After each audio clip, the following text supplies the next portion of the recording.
Chapter 41. Chu Ran had no intention of listening to what was said in class. She just held her chin and stared at Lucien, who was lecturing on the stage. After they looked at each other, Lucien avoided her sight the whole time, but occasionally a trembling syllable revealed his nervousness. After class, a group of students surrounded Lucien and asked questions. Chu Ran was not in a hurry to leave, sitting in the last row of the classroom, waiting for people to disperse. The students from the bottom city saw that Chu Ran did not leave, and they all reprimanded Chu Ran. "Why are you pretending to be diligent here? What questions can you ask the teacher? Yes, leave quickly. Don't disturb teacher Lucien's rest." Before Chu Ran could speak, Lucien heard such words, pointed at Chu Ran, and his pupils trembled. "What nonsense are you talking about? Do you know who she is?" The students were stunned for a moment, but still answered Lucien's questions. "I know. She is from the Diqing Xinyuan. Teacher Lucien, perhaps you have lived in Chongqing for many years, and don't know that Diqing Xinyuan is a second-rate university in our Diqing." Lucien hurriedly covered the student's mouth. "I am doing this for your own good, you should leave quickly." "Students, what is the question mark for?" After sending away the other students, only Chu Ran and Lucien were left in the huge classroom. Chu Ran smiled and read the introduction of Lucien on Eva's light screen. Lucien, a mecha repairman. He graduated from Chongqing University 3 years ago, and independently completed the design of the medium-sized combat mecha Lingguang.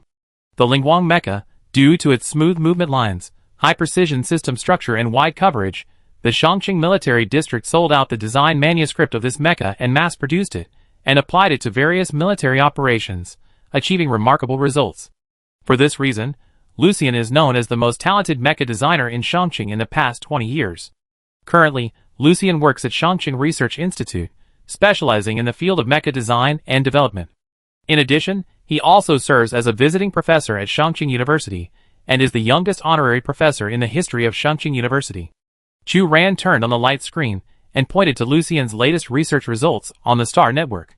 This is a new mecha power engine design draft, which is also the question Lucien has been asking her for some time. Chu Ran was very impressed because she had nothing to do during that time, and had a sense of responsibility to take care of her younger brother. She spent a lot of time looking up a lot of information, and finally discussed with Lucien to solve the problem. "I didn't go to college. I was an apprentice for more than 3 years. I started a repair shop last year." Chu Ran had a good memory and repeated Lucien's self-introduction at the time, saying, Every time Chu Ran said a word, Lucien's shoulders were an inch shorter. He knew he was in the wrong, and he had borrowed a lot of Chu Ran's knowledge for free, and applied it to his own research results. But it was really nice not to have to think. Lucien said timidly, "Boss, how did you know it was me?" Chu Ran raised his eyelids. "Your name and skin color." Lucien understood. His dark web ID used his real name, and he chose a black skin color that was closest to his own. It was not because of anything else, but because he was simply lazy, and no one would connect the researchers of the institute with the dark web. Chongqing Institute was financially strong, with a complex power structure, and even the parliament had to respect it. The treatment of subordinate researchers was one of the best in Chongqing. Since he is already working in the research institute, who would have nothing to do and work 2 jobs? Isn't this just pure idleness? Therefore, even if someone has doubts, they will quickly dispel such thoughts. Only Chu Ran was the first to recognize him. "What about you? How did you recognize me?" Chu Ran asked. She thought her disguise on the dark web was flawless. "Boss, your eyes." Lucien said respectfully, "As soon as I met your eyes, I knew that the arrogant feeling was a familiar person coming." Chu Ran, What was she doing just now? It seemed like she was dozing off. "But it doesn't matter." Lucien said respectfully, "Boss, I didn't expect you to be a student in Diqing. Life is not easy." Chu Ran sighed. Lucien always has a filter for Chu Ran, but it is really not his fault. When they first met on the dark web, Chu Ran's strength directly shocked him. Later, Chu Ran showed amazing strength in the dark web arena. He was not only a genius in mecha maintenance, but also in combat skills. Most importantly, Chu Ran was the most mentally powerful human Lucien had ever seen, no one else. Lucien seemed calm and nodded continuously. In fact, he thought that the boss was so capable that he didn't need to go to school to prove his strength, and he should have achieved financial freedom long ago. But the boss still chose to transform himself into an ordinary freshman and lurk in a third-rate university in the bottom city. The boss must have her own reasons for doing this. As a younger brother, he just needs to learn to cooperate. "Boss, what are your plans next?" Lucien said respectfully.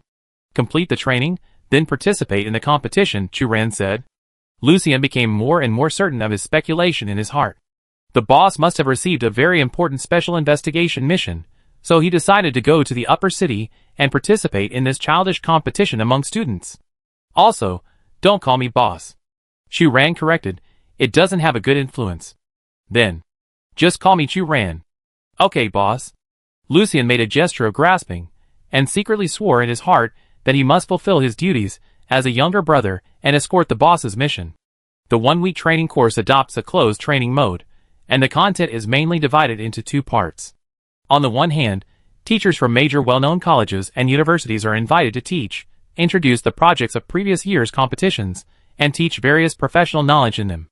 On the other hand, daily physical training is carried out to improve the basic physical fitness of the players. The teacher invited today is an elderly bald professor, and his bald head shines under the light. Dear students, I believe you have adapted to the rhythm of the training course. Today, I will introduce to you the specific competition rules of this Shuangqing competition. The old professor turned on the evil light screen. This year's Shuangqing competition preliminaries selected a total of 8 teams from the 2 city-states of Upper City and Lower City. Each city-state has 4 teams, each with 4 people. The personnel of each team mainly come from the 3 majors of Mecha soldiers, Mecha maintenance and Mecha command. Of course, there are also students from individual teams from the Mecha Business School and the School of Arts. Welcome you. The competition adopts a combination of team competition and individual competition. Winning the game will get corresponding points rewards, and losing will not get points rewards. The top 4 students in the final points ranking will automatically form a team to represent the Twin Cities division in the joint college competition. This is the basic rule of the competition. Do you have any questions? The old professor looked at the audience. A student raised his hand and asked, Professor, does this mean that the final 4 players are determined entirely based on the points ranking, and not necessarily from the current team? Good question, I want to answer you yes. The old professor affirmed. The audience immediately rang with a buzzing. Discussion. They are all the best in their respective schools, hoping that they can pass the preliminaries and enter the joint college competition to fight for their own schools. However, the final result has nothing to do with their own schools and companions. This means that even teammates on the same team may eventually become competitors for the competition quota. According to the data of previous years, the 4 players in our Twin Cities division are from both the Upper City and the Lower City. Even if 2 players are from the same city-state, they are usually from different schools. Therefore, as I have always emphasized, although this is a competitive game, competition is not all of our lives. This game is a great opportunity for communication and cooperation between different schools and different city-states. I hope you can gain valuable friendships in the preliminaries, said the old professor. Another student raised his hand and asked, what are the similarities and differences between the official competition of the joint colleges and universities and the preliminaries of the Twin Cities division? Both the preliminaries and the finals adopt a point system, but the preliminaries are based on individual points, while the finals are based on team points. Compared to the joint exercises of colleges and universities, the preliminaries of the Twin Cities are much simpler in both scale and process. Take the venue as an example. Each preliminaries is held in turn in the 2 city-states of the Lower City and the Upper City. The entire competition adopts a non-public assessment form and will not be open to the public. But for each joint exercise of colleges and universities, the organizer will randomly select 3 to 5 locations with harsh living environments within the alliance. For representative teams from different countries and regions need to go to these locations within the specified time to complete the trial tasks. The performance of the contestants is usually broadcast live on the Star Network, and the live broadcast of the finals is one of the must-see programs for many people. Wow! After listening to the old professor's answer, everyone was excited and wanted to pass the preliminaries immediately and participate in the official competition immediately. Churan yawned. Du Xiaoling beside her was shocked and said, You are sleepy? You don't want to participate in such an exciting event? Churan rubbed her eyes and quickly said, No. She was just thinking that the task given by Eva was limited to the preliminaries, and did not mention the points ranking. Does this mean that as long as Churan can complete the preliminaries on time and not withdraw from the competition, the task will be successful? Lie! I saw you wiping your eye boogers, Du Xiaoling said. Alas! Churan said helplessly, you actually found this out. Your observation is too sharp. Du Xiaoling, In addition to the teachers from different colleges coming to teach every day, The contestants also have to participate in basic physical training. Chu Ran and others originally thought that they would not be able to keep up with the progress of physical training, but among the more than 30 contestants participating in the competition, not all of them were from the Mecha Individual Soldier Major. On the contrary, only a few people could keep up with the progress of physical training. Hai Ling is too strong. Chu Ran sighed as she looked at Hai Ling, who was in the front row, and was regarded as a training model by the teacher. Du Xiaoling and Jasmine were on her left and right. The physical performance of the three people was very balanced and stable. They hit in the last row every time they trained, and they were so painful that they grimaced. I envy Hai Ling's hard-working spirit. Du Xiaoling and Hai Ling were roommates. In fact, in the first 2 days after arriving, Hai Ling was like them, not very adapted to the environment here, and her performance was average. But Hai Ling was both hard-working and willing to endure hardships. She returned to the dormitory every night and practiced for several hours on her own. Now that the training camp has been going on for the 5th day, Hai Ling has become a leader among students. I can't do it anymore. Jasmine was pale and very weak. She had the worst physique among the 4 people, and she could not stand such high-intensity training. Hold on a little longer. Chu Ran's face did not improve much, and she just repeated, hold on a little longer, and it will be over. When the teacher announced the break, everyone collapsed on the spot and sat on the ground. Why didn't Yu Wei come again? Why can he not participate in the training for the preliminaries? Someone asked. He should have gone on a mission. The man's companion said. Hearing the name Yu Wei, Chu Ran pricked up her ears and listened to other people gossiping about Yu Wei.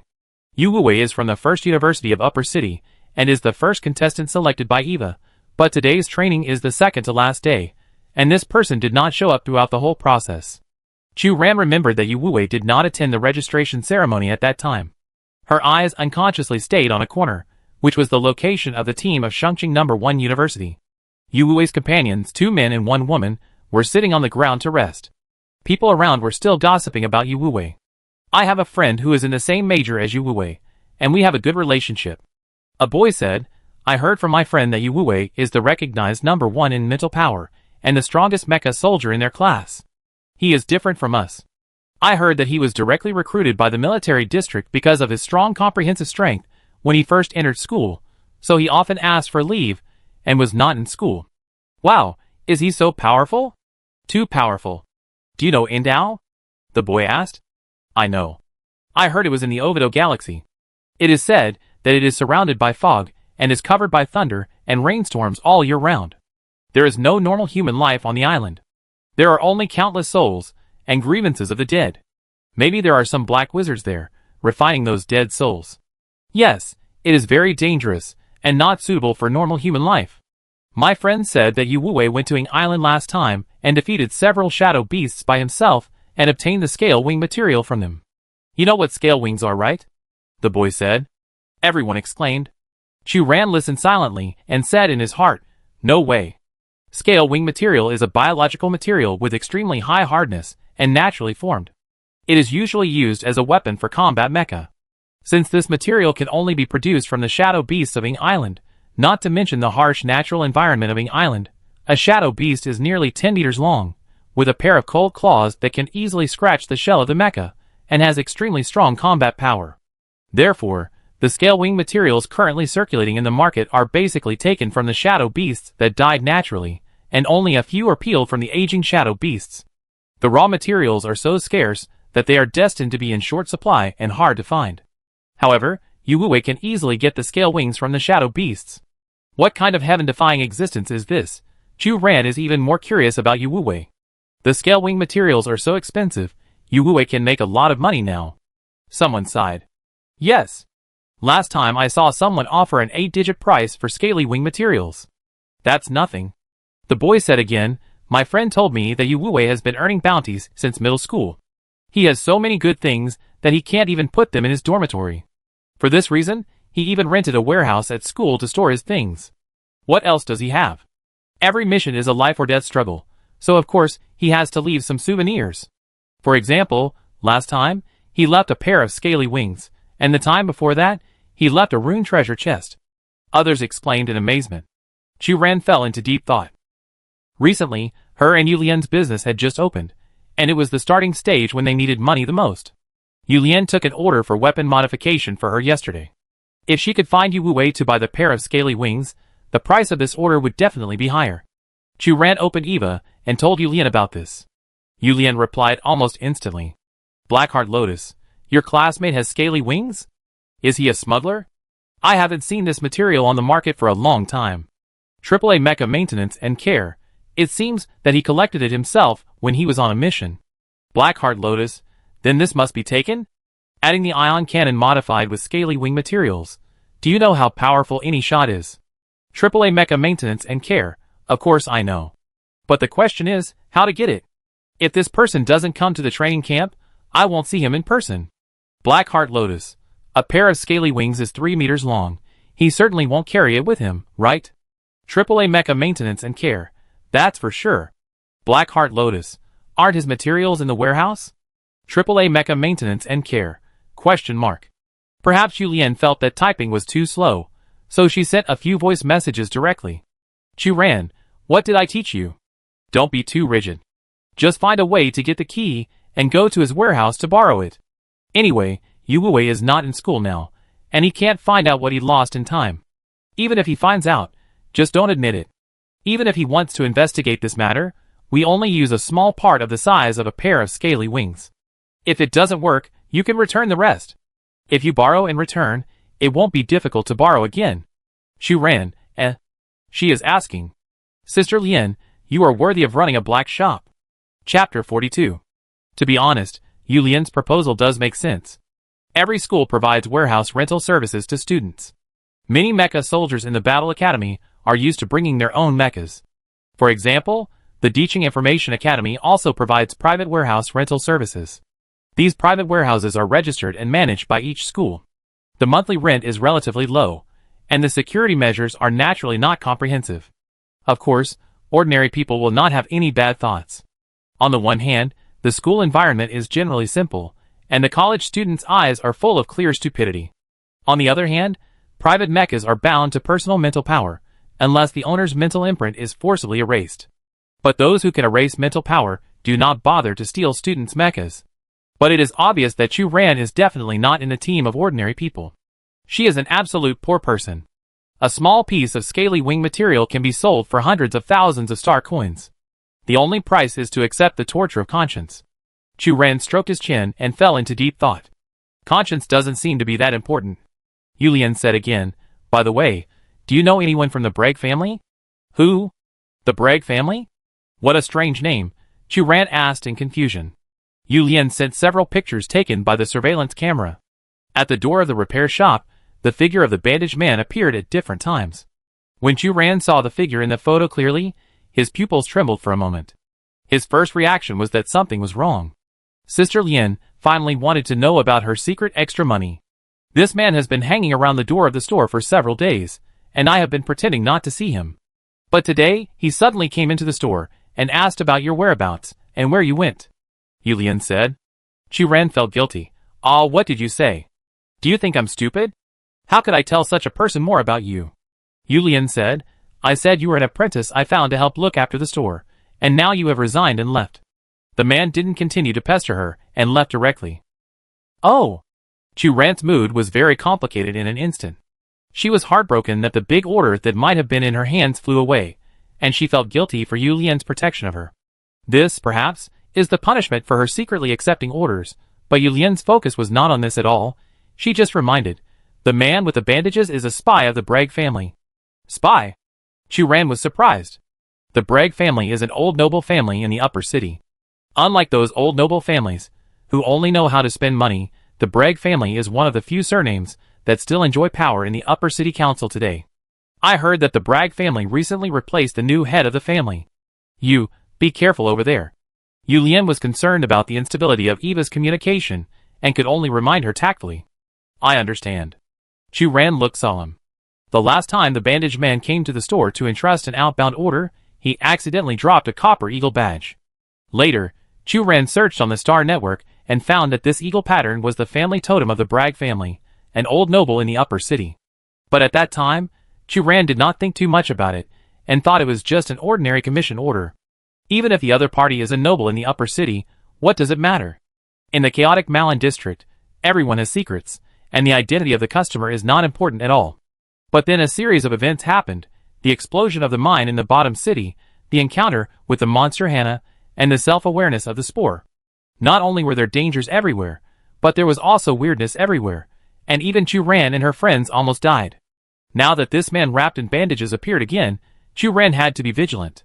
At the beginning, she was tempted by the generous bounty, and took the outsourcing order.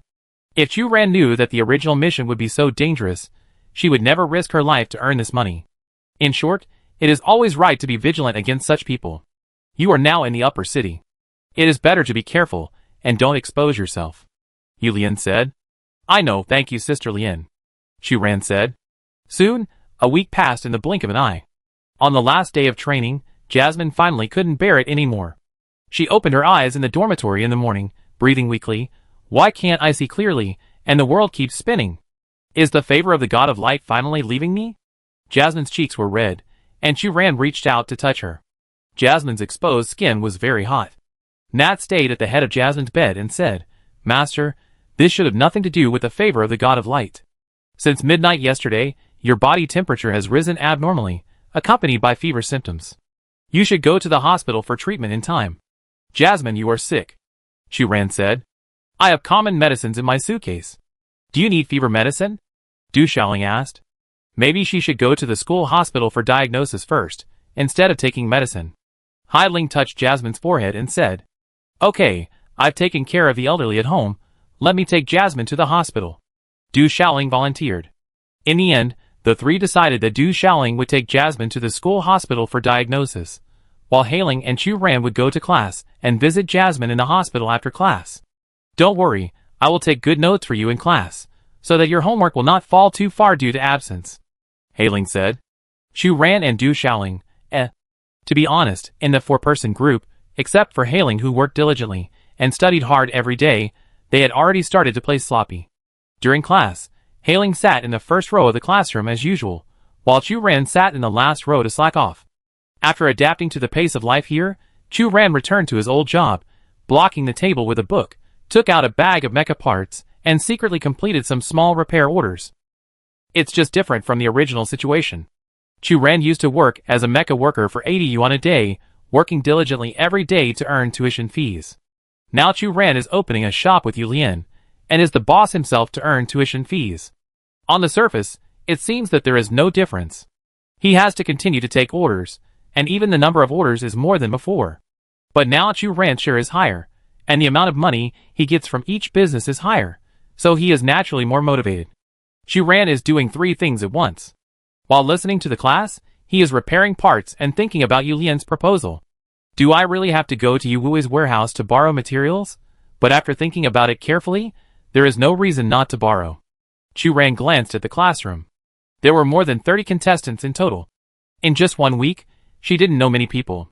She didn't get along with the people in Diqing, and there was a natural barrier between her and the contestants in Chongqing. Their growth environments were very different, and they had their own cultural frictions. They had no common topics in daily chats, and even when they ate in the cafeteria every day, the students of the 2 city-states sat separately. During the break, Hong Yu walked past Chu Ran. Among the contestants from other teams, Chu Ran had the best impression of Hong Yu.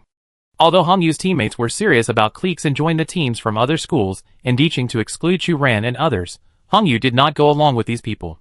Instead, she spoke up for Chu Ran and others many times. Sometimes, looking at Hong Yu, Chu Ran would think of Hai Ling.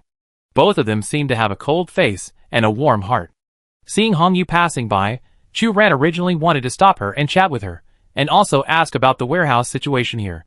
Hong Yu is a student majoring in Mecha single soldiers. Diqing University is rich and powerful, and has rented several warehouses here in advance, specifically for storing the contestants' personal mechas. But while Chu Ran was hesitating, Hong Yu had already walked away. When Hong Yu came back, the class bell rang. Chu Ran was very upset, and couldn't help beating his chest and blaming himself. Chu Ran, why are you so useless? I am so disappointed in you. The theme of the last class was how to identify various strange animals and plants in the desert terrain. Chu Ran was not very interested, and his mind was full of thoughts on how to seize the opportunity when the class was over and ask Hong Yu for advice. At this time, there was a creak sound from the classroom door behind him. Someone pushed the door in and sat directly next to Chu Ran. Chu Ran subconsciously turned around and found a strange face. Even among the contestants who were all handsome men and beautiful women, the owner of this face was particularly outstanding. Tall body, wheat-colored skin, ink-like eyebrows, handsome nose, and the other party's upright body, inadvertently revealing the full muscles under the clothes. Chu Ran covered his face with a book and carefully examined the other party's figure inch by inch. After an unknown period of time, Chu Ran finally confirmed that the other party's buttocks were not padded, and there were no traces of artificial beauty on the body. If it weren't for the wrong occasion, Chu Ran would have wanted to whistle to express his appreciation. At this time, the boy also glanced at Chu Ran. Chu Ran finally realized that something was wrong, and quickly retracted his gaze, pretending to stare at the blackboard. Thinking of the failure he had just faced with Hong Yu, Chu Ran thought that he could no longer hesitate and miss the opportunity. The muscular handsome man in front of him is the best touchstone. Chu Ran mustered up the courage and whispered, "Classmate, which school are you from? I seem to have seen you yesterday." Yu Wuwei was silent for a moment and asked, "Yesterday?" "Yes," Chu Ran said seriously, "I remember it should be the cafeteria. You seemed to be eating alone at that time?" Yu Wuwei, He obviously just returned to school this morning. But he looked at Chu Ran and said, "I'm from Shanxing." Chu Ran said, "Oh," and continued to promote the conversation. "It just so happens that you know Yu Wuwei. He is also from Shanxing School." Yu Wuwei asked, "Do you have something to do with him?" Chu Ran pondered. "I heard that his private warehouse is in the school, and there are many natural treasures in it." "So?" Yu Wuwei actually followed Chu Ran's thoughts. "I want to go to his warehouse these days to borrow something," Chu Ran said. "You pick the time when he's not in school?" Yu Wuwei raised his eyebrows. Chu Ran lowered her head shyly. If he's in school, it wouldn't be convenient to borrow it. After all, she was doing illegal business, and she was timid and introverted by nature. Of course, she had to pick the time when the other party was not around to borrow things. Yu Wuwei, Chapter 43. The atmosphere suddenly became cold. Chu Ran scratched her head, not understanding what had offended the other party. The boy was always warm and looked at her, answering questions patiently. But the other party really refused to talk to her about Yu Wuwei. Whenever Chu Ran forcibly brought up the topic of private warehouse, it seemed to trigger some high-risk sensitive words. Even someone as insensitive as Chu Ran could see the perfunctory and alienated attitude of the boy under his gentle appearance. When the bell rang, the boy left the classroom directly, looking like he didn't want to talk to Chu Ran anymore. Chu Ran felt a little regretful. What? Although the other party kept his mouth shut, she had a good impression of the boy and wanted Eva's contact information. On the other side, Yu Wuwei just walked out of the classroom. His friend Carl hurriedly caught up with him and complained, "Didn't you receive the message I sent you? I clearly reserved a seat for you in the front row, but you actually ran to the last row to sit." Yu Wuwei was silent. "I'm late." Carl observed his friend's expression, suddenly snorted, and locked his arm around Yu Wuwei's shoulders. "You can lie to others, but you can never lie to me. We have known each other since we were wearing open-crotch pants." "What? You can't walk when you see a girl?" Yu Wuwei frowned. "Don't talk nonsense." "Who is that girl?" "I saw you talking," Carl asked. In order to care about his good brother, Carl sat in the first row, but he didn't even listen to the class. "I only remember that I frequently looked back to see Yu Wuwei's dynamics in this class, so that later the girls in the second row kicked his stool to make him quieter." Yu Wuwei was silent for a moment. His expression was a little strange. "I don't know her." "I don't know her?" Carl said even more exaggeratedly. "What are you kidding? You sit next to a girl you don't know, and you talk and laugh with her." Yu Wuwei paused for a moment. His expression was a little confused. "I really don't know her, but she gives me a very familiar feeling." "Is it love at first sight?" Carl said in horror. "Dude, no, I'm kidding. How is it possible? You should watch less TV dramas." Yu Wuwei raised his hand and knocked off his friend's hand on his shoulder. "What exactly is that familiar feeling? The feeling of heartbeat?" Carl continued to ask. Yu Wuwei chose his words carefully. "It's just a momentary feeling." The moment he saw the girl, Yu Wuwei unconsciously had an impulse to get close to her. It's too exaggerated to say that it was a throbbing from the depths of his soul. But when he reacted, his body instinct was faster than his consciousness, and he sat directly next to the girl. Yu Wuwei has always been calm and self-controlled, and has never had such an impulsive moment. However, during the conversation with the girl, this strange feeling disappeared again. This situation made Yu Wuwei even more confused, and he couldn't help but wonder if he had a mental illusion because he was too tired recently. However, Yu Wei didn't hate the feeling of talking to that girl, nor did he want to correct the occurrence of this incident. By the way, my private warehouse key is with you, right? Yu Wei asked. Did you jump to the topic so quickly? Carl was still immersed in shock, and said seriously, I put the key in the dormitory. Do you need it now? I go back and get it for you. Yu Wei denied. I don't need it for now. I just want to remind you that the school has been requisitioned as a venue for the Twin Cities competition recently. There are many people and eyes, so remember to keep an eye on the things inside. Not really. Carl subconsciously said, who dares to steal your things? Yu Wei was selected by the military district when he first entered school. Because of his outstanding strength, he was often temporarily recruited by the military district to carry out various dangerous tasks. His private warehouse is piled with various rare materials accumulated from the tasks. This is an open secret known to almost everyone in Shunqing First University. Yu Wei is not in school for many years, and it's not that no one has had bad thoughts, but when they think of the military background behind Yu Wei, those people can only give up their thoughts. Be on guard against others. Yu Wei glanced at his friend, his tone a little mysterious. Okay, I pay attention during this period and check it every day. Carl noticed that Yu Wei turned around and left, and shouted, Hey! Where are you going? Today is the last day of training, and there will be a dinner party later. Aren't you coming? Let's go! Yu Wei waved his hand. His task was not over yet. He rushed back to school today to find the teacher in charge to sign in, who knew that when he passed by the classroom, he walked in inexplicably, and even sat in on a class. Heinous guy. Carl accused. In order to better promote student exchanges, the organizer specially organized a dinner party on the day the training course ended. Through this event, Chu Ran finally plucked up the courage and successfully talked to Hong Yu. When talking at close range, Chu Ran discovered that Hong Yu not only had red hair, but also had a pair of deep red eyes, like flames. Hearing Chu Ran's question, Hong Yu was a little surprised. Although Diching University did rent a private warehouse for students here, I have never used it.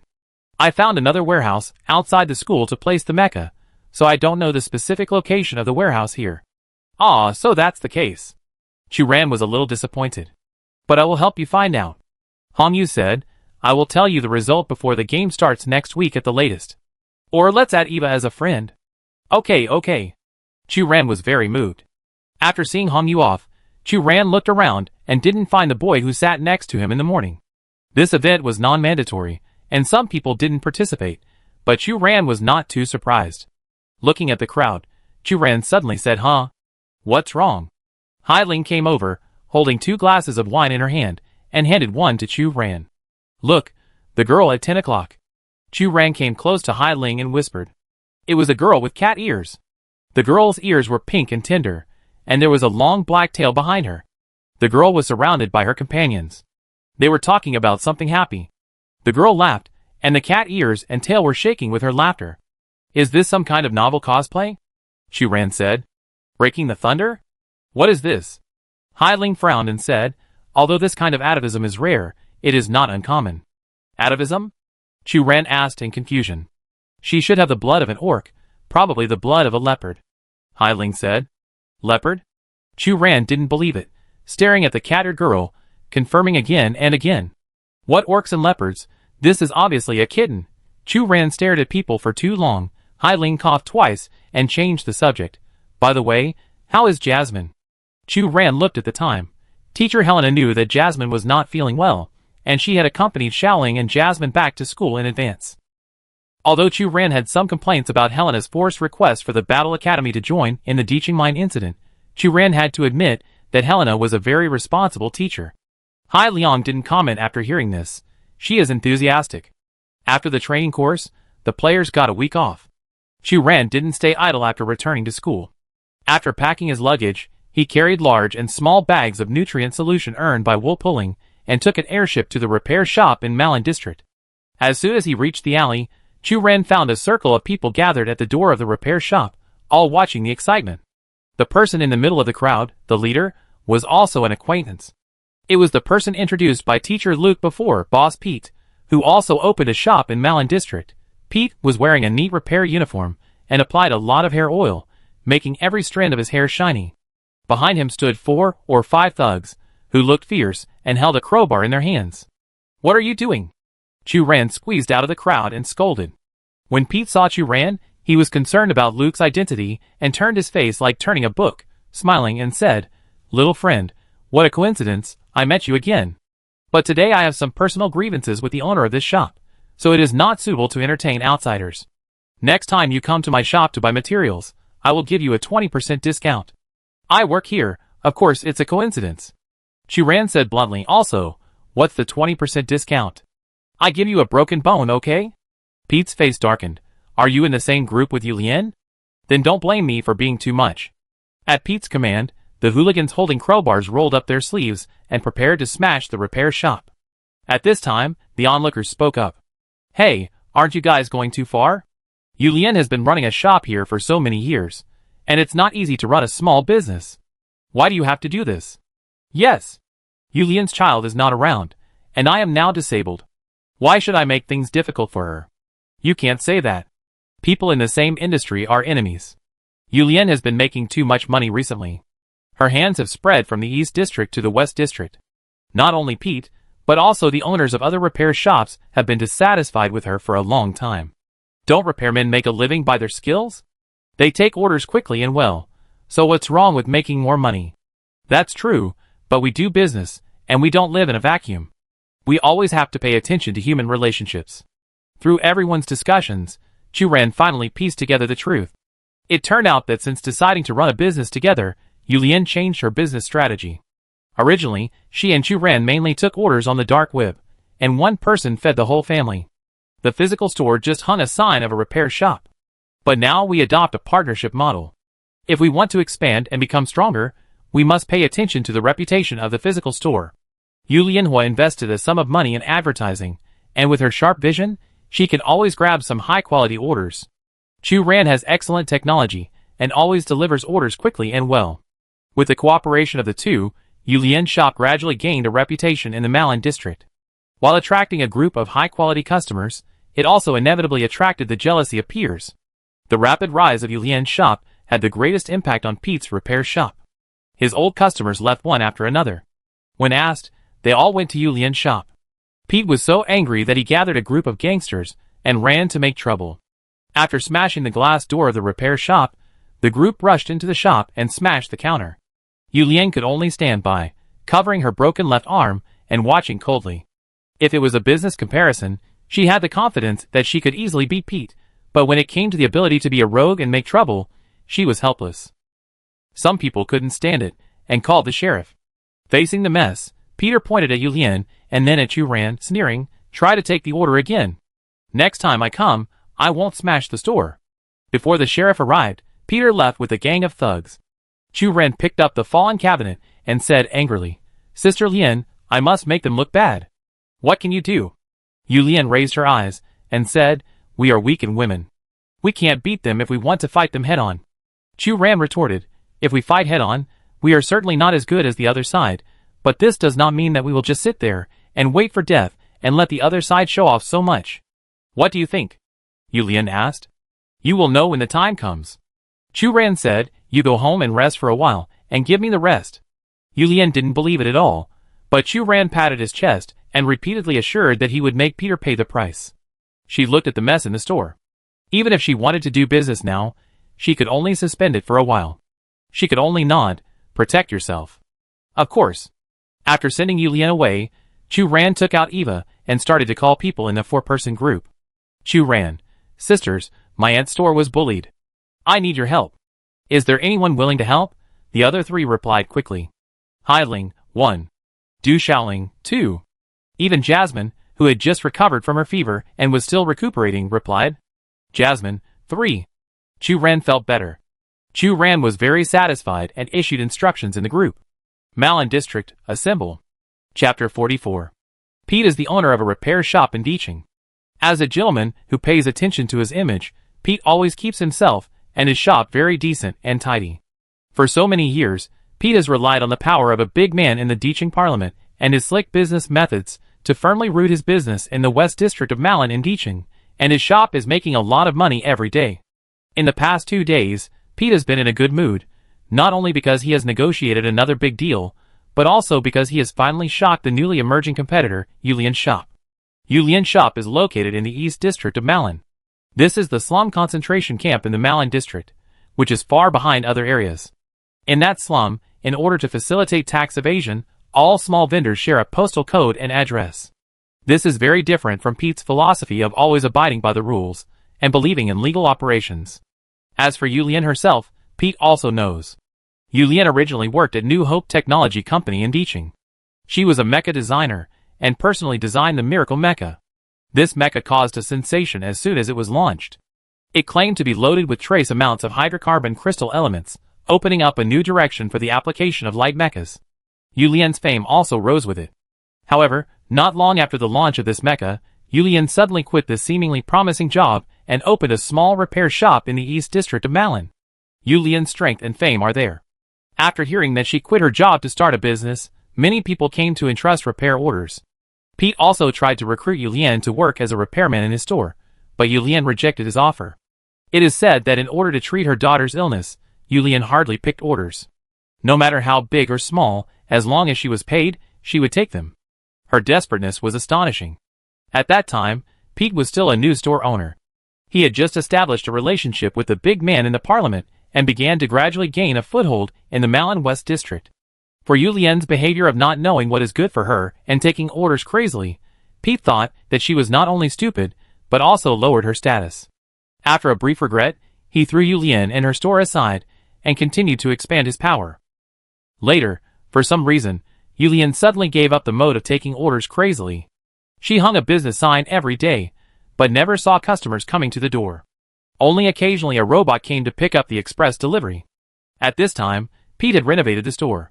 With the relationship of the big man behind him, he continued to expand his power and firmly entrenched in the Malin district. He no longer took Yulian seriously. Until recently, Yulian suddenly started to make a lot of money.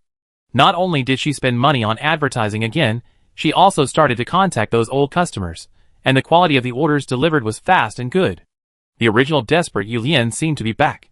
Pete instantly had a serious sense of crisis. He specifically pretended to be a customer to place an order, and found that Yulian's maintenance skills seemed to have improved, and her ability level was getting better and better. But so what? Anyone who affects Pete's business should die. Pete thought of Chu Ran again, the student with Luke's recommendation letter. Although he knew that he would offend the student by doing this, Luke was recently promoted to the head of the maintenance academy, and he didn't expect that he would get angry for a student. Pete took out a shiny coin, looked at it for a while, wiped off the dust on one corner, and said to himself, opportunities are always reserved for decent people. So those who blocked him from making money could not blame him for being cruel and ruthless. If they had to blame someone, they could only blame them for daring to covet the cake in his hand. That morning, Pete came to the repair shop, but found that the cable in the shop was broken. Boss, the cable was still good yesterday. The employee reported, I don't know why, it can't work normally this morning. For a repair shop, electricity is the most important energy source. Without electricity, it is impossible to carry out various repairs. Go find someone to fix it. Pete slammed the table and said, so much extra fees are paid to the Power Bureau every month, and they are unwilling to send someone. Boss, they sent someone early in the morning. The employee whispered, but they said they can't fix it. Can't fix it? Pete stared. The employee's voice became even quieter, because they said that the cables in our store seem to have been cut off at once. Cut off by someone. Who is so wicked? Then replace the cables with new ones. Do I need to teach you this? Pete said angrily. That's the problem. The employee didn't dare to look Pete in the eye. The people from the Power Bureau said that the warehouse is out of stock of cables that meet our specifications. If you want to replace the cables with new ones, you either have to pay more, and they will temporarily transfer the cables from other regions, or you have to wait another week for the new cables to arrive. Just as Pete was about to speak, a customer's complaint came from outside the office. Boss, what's wrong with your store? You clearly told me to come and pick up the repaired mecha today, but you told me I can't pick it up today? If you don't want to do business, just say so. There's no need to fool around. Since you're open for business, you should do business properly. What are you doing? Pete wiped the sweat from his forehead and apologized one by one. Everyone, I'm sorry. The cable in our store is damaged today, so the repair work can't proceed normally. I'm really sorry. Everyone who came to the store today, next time you come to get materials, you can enjoy a 30% discount. Unexpectedly, the customers didn't buy it at all. Who wants your 30% discount? I only care about whether I can get the order today. Isn't our time more valuable than your stingy discount? Yes, your store was recommended by a friend, but you still did this. Boss, it's about the cable, the employee reminded. Add more money. Add more money to those grandsons. Pete gritted his teeth. It wasn't until that evening that the employees of the Power Bureau finally assembled the newly arrived cables. Pete's face flushed. He wanted to scold him, but he was worried about the little devil, so he smiled and stuffed a red envelope into each person's pocket and sent them away. Tomorrow afternoon, there is an important order to be signed. This is a big customer of our store. Remember to prepare all the materials in advance to ensure that there is no mistake. Pete reminded, I don't want to see any more accidents, understand? Understood, the employees said in unison. The next afternoon, Pete came to the office early. The guests showed up at the agreed time, and the two sides quickly reached an agreement. At the moment of signing the contract, Pete seemed to hear the wonderful sound of star coins coming in. Everything seemed perfect until the staff reminded him in a whisper, Boss, the official seal of the store is missing. Peter opened his eyes. Look for it. I checked it last night and confirmed that it was in the safe. But for some reason, it disappeared this afternoon. The employee said timidly. What about other things? Is there anything missing? Peter said vigilantly. This is not the case. The employee said thankfully, only the official seal is missing. Peter was furious. Hurry up and organize people to find it for me. At this time, the big customer said dissatisfiedly, Peter, do you still want to sign this contract? Boss, you see, it's not that I don't want to sign, it's that I lost my official seal. Peter smiled apologetically. The official seal can also be lost? The other party sneered. We have cooperated so many times, and I have never seen you lose your official seal. You don't want to regret it, do you? Boss, my official seal is really lost. Peter cried out in injustice. The other party has stood up. We are busy here, and we came here specifically for this business. Since you are not ready, let's discuss it another day. After all, we are not without other partners to choose from. Please come, please come. I am really sorry. I will come to apologize to you another day. Pete smiled and sent the other party out. Boss, the official seal is the matter. The employee whispered. Find it. Dig 3 feet deep and find it for me. Pete threw away the big order and kicked the employee away, a bunch of trash. On the third day, the repair shop will welcome the most distinguished guest, the father of the big man in the parliament, Mr. Donald. The old man didn't have any expensive needs. He just wanted to pick a suitable electronic pet as a birthday gift for his granddaughter. But even so, Pete would never dare to disrespect the old man. Thinking of the various accidents that happened in the past 2 days, Pete rushed to the store early in the morning and conducted a comprehensive and detailed inspection in person. The cable was running normally, and the business in the store would not be affected. The official seal and other materials were also there, which would not affect the signing of the contract. The warehouse had sufficient materials of all kinds, enough to cope with the old man's picky. That morning, Mr. Donald appeared at the door of Pete's repair shop on time. Pete's face was full of fake smiles. Mr. Donald, it is an unforgettable honor for me to come to our store. How are you recently? Mr. Donald is over 90 years old this year, and most of his body organs have been replaced with artificial prostheses due to aging. The only thing left is his natural teeth, which is also what Mr. Donald is most proud of. Look, I still have such good teeth at my age. Even you, little Pete, don't have the confidence to say that you won't lose all your teeth when you are 90 years old, right? Mr. Donald said proudly. Of course. Pete said with a smile, your teeth are so healthy that even if you are 150 years old, I guess you won't lose any teeth at all. You kid, you only know how to say some sweet words to please me. Mr. Donald extended his hand to Pete, and with his support, walked into the repair shop. Pete carefully supported the old man and winked at the employees below. The staff understood and placed the various electronic pets that had been prepared long ago in the most eye-catching position in the store. Mr. Donald, these are the latest electronic pets in our store.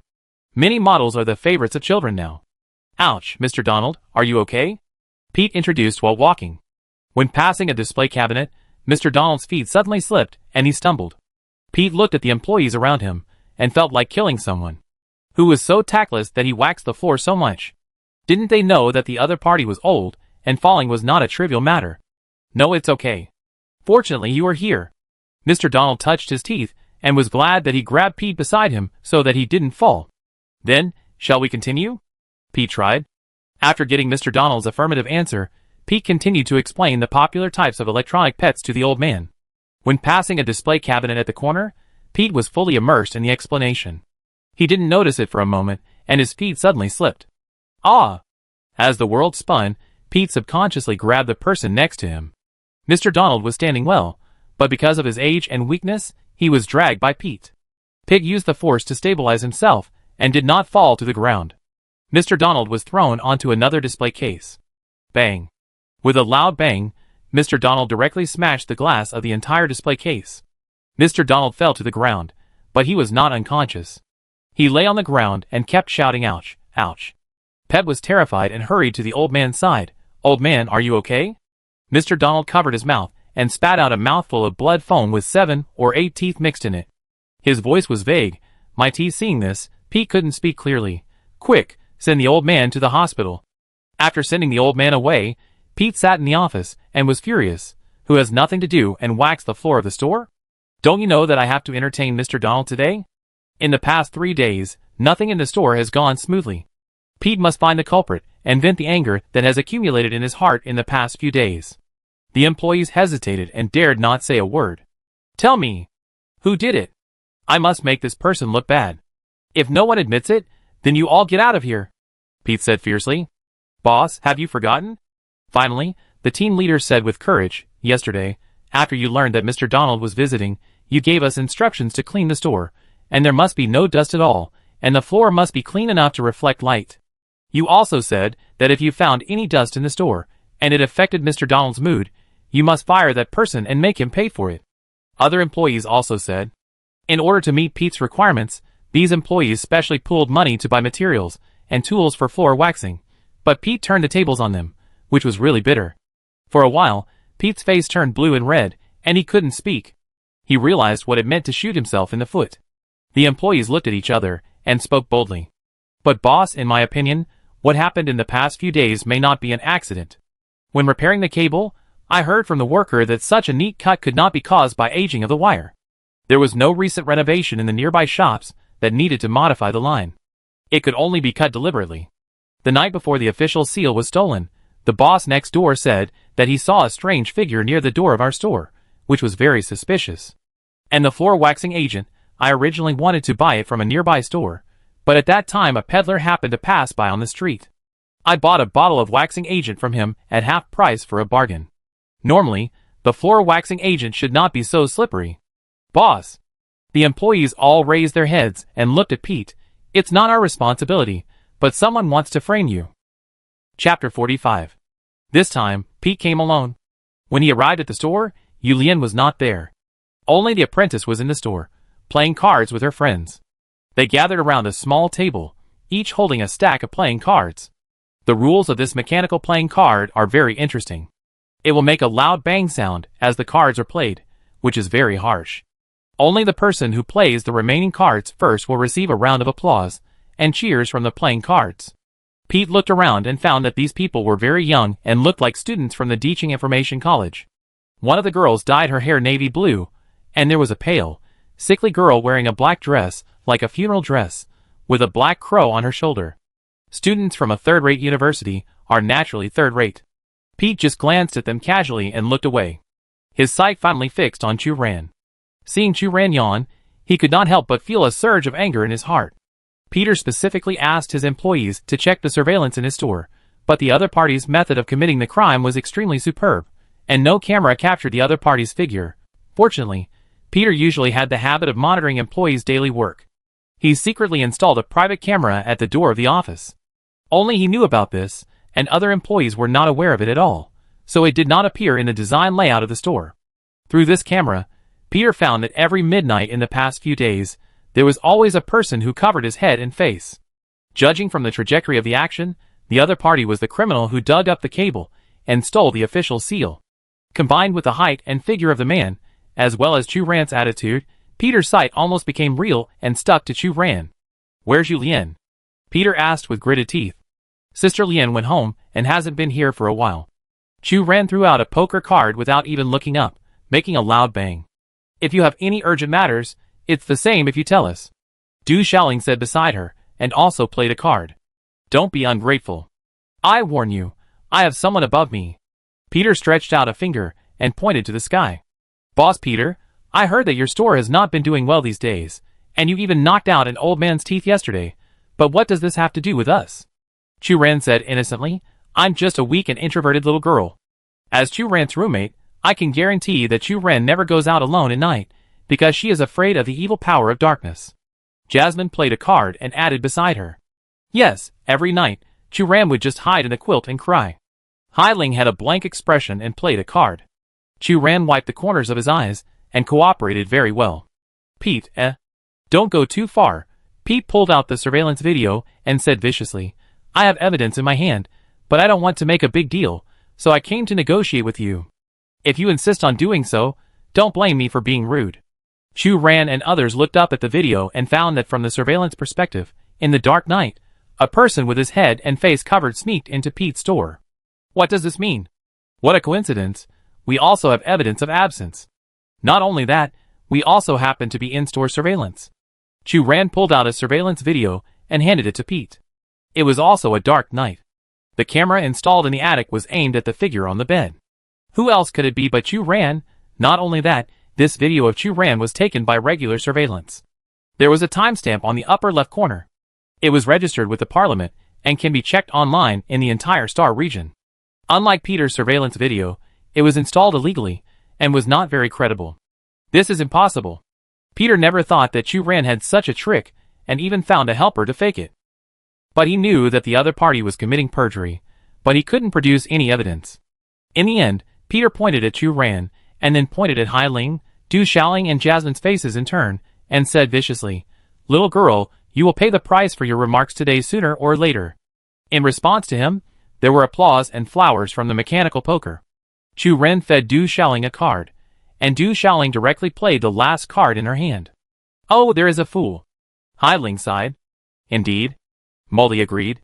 Chu Ran threw the remaining poker cards onto the table, making a series of loud bangs. In the corner where no one cared, Peter became even more angry. He had originally disdained to take action against these girls, and it would be embarrassing to tell others about it, but since they were so arrogant, don't blame him for being ruthless. After Peter left, Chu Ran and others started a new game. Du Xiaoling asked, This guy named Peter is too bullying.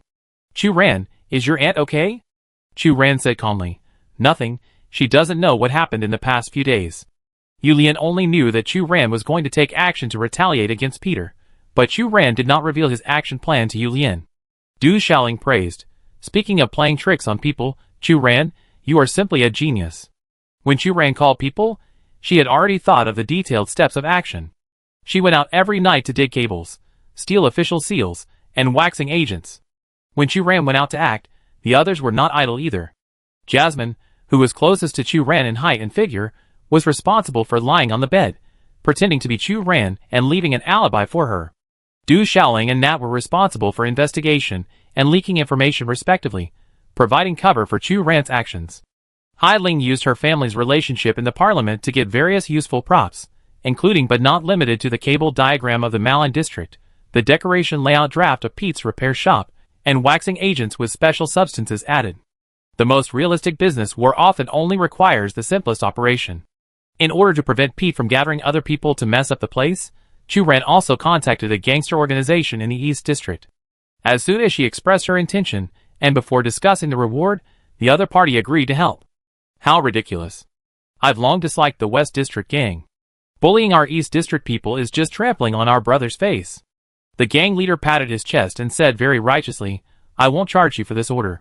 I will definitely help you get your face back. Seeing this, Chu Ran had to pat his chest and promised, in the future, if you have orders for Mecha repairs, just report my name. It's all free. Anyway, she will do the repairs herself, so she doesn't care about a few more orders. Du Xiaoling next to him tried to hold back, but couldn't help it, and complained to Hai Ling who came with him. What are they doing? Are they competing to see who can pat their chests louder? The loud bang bang sounds hurt me so much. Hai Ling, Chu Ran and the gang leader, Student Du Xiaoling, please speak a little more quietly next time, they can all hear you. Okay. Peter returned to the store, feeling very upset. He deliberately found fault with the employees and deducted all their monthly performance, and then Peter felt a little better. He sat at his desk, thinking about how to use his personal connections to wipe out Yulian's store. At this time, the employee handed over this week's revenue report. Peter glanced at it and pointed to one of the data lines and said, "Why did Boss Lou cancel this order? He always likes to take advantage of others. Isn't it enough for us to give him 20% off?" And his group of friends are all small mine owners who like to take advantage of others. It's okay if Lou Dolly ran away, but why did all these people cancel the order? Did you offend them? The employee said timidly, "Boss, this matter has nothing to do with us. It seems that the repair shop in the East District suddenly launched a promotion. Not only is the Mecha material buy one get one free, but also a 1-month order warranty service. If you ask friends to place orders, they will call again. 30% off. In comparison, our 20% off is not enough."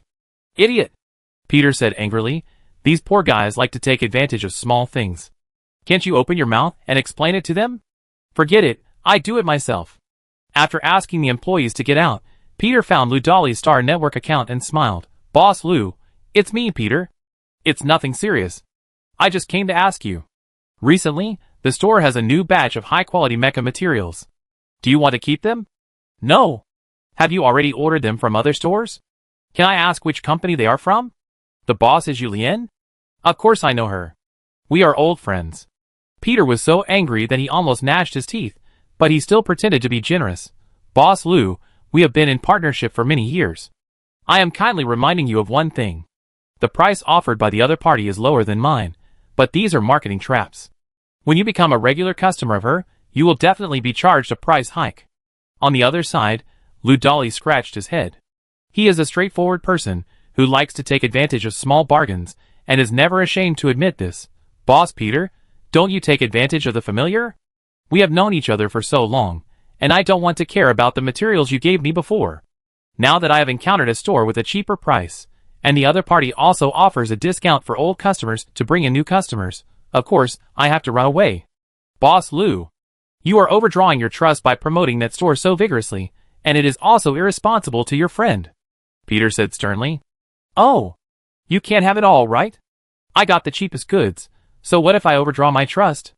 Lou Dolly said nonchalantly, "And I have developed enough customers, and the boss of that store has upgraded me to a lifetime 40% discount." Besides words, he was also reminding Pete that the 20% discount you always talk about is not as good as the 40% discount given by others right at the beginning.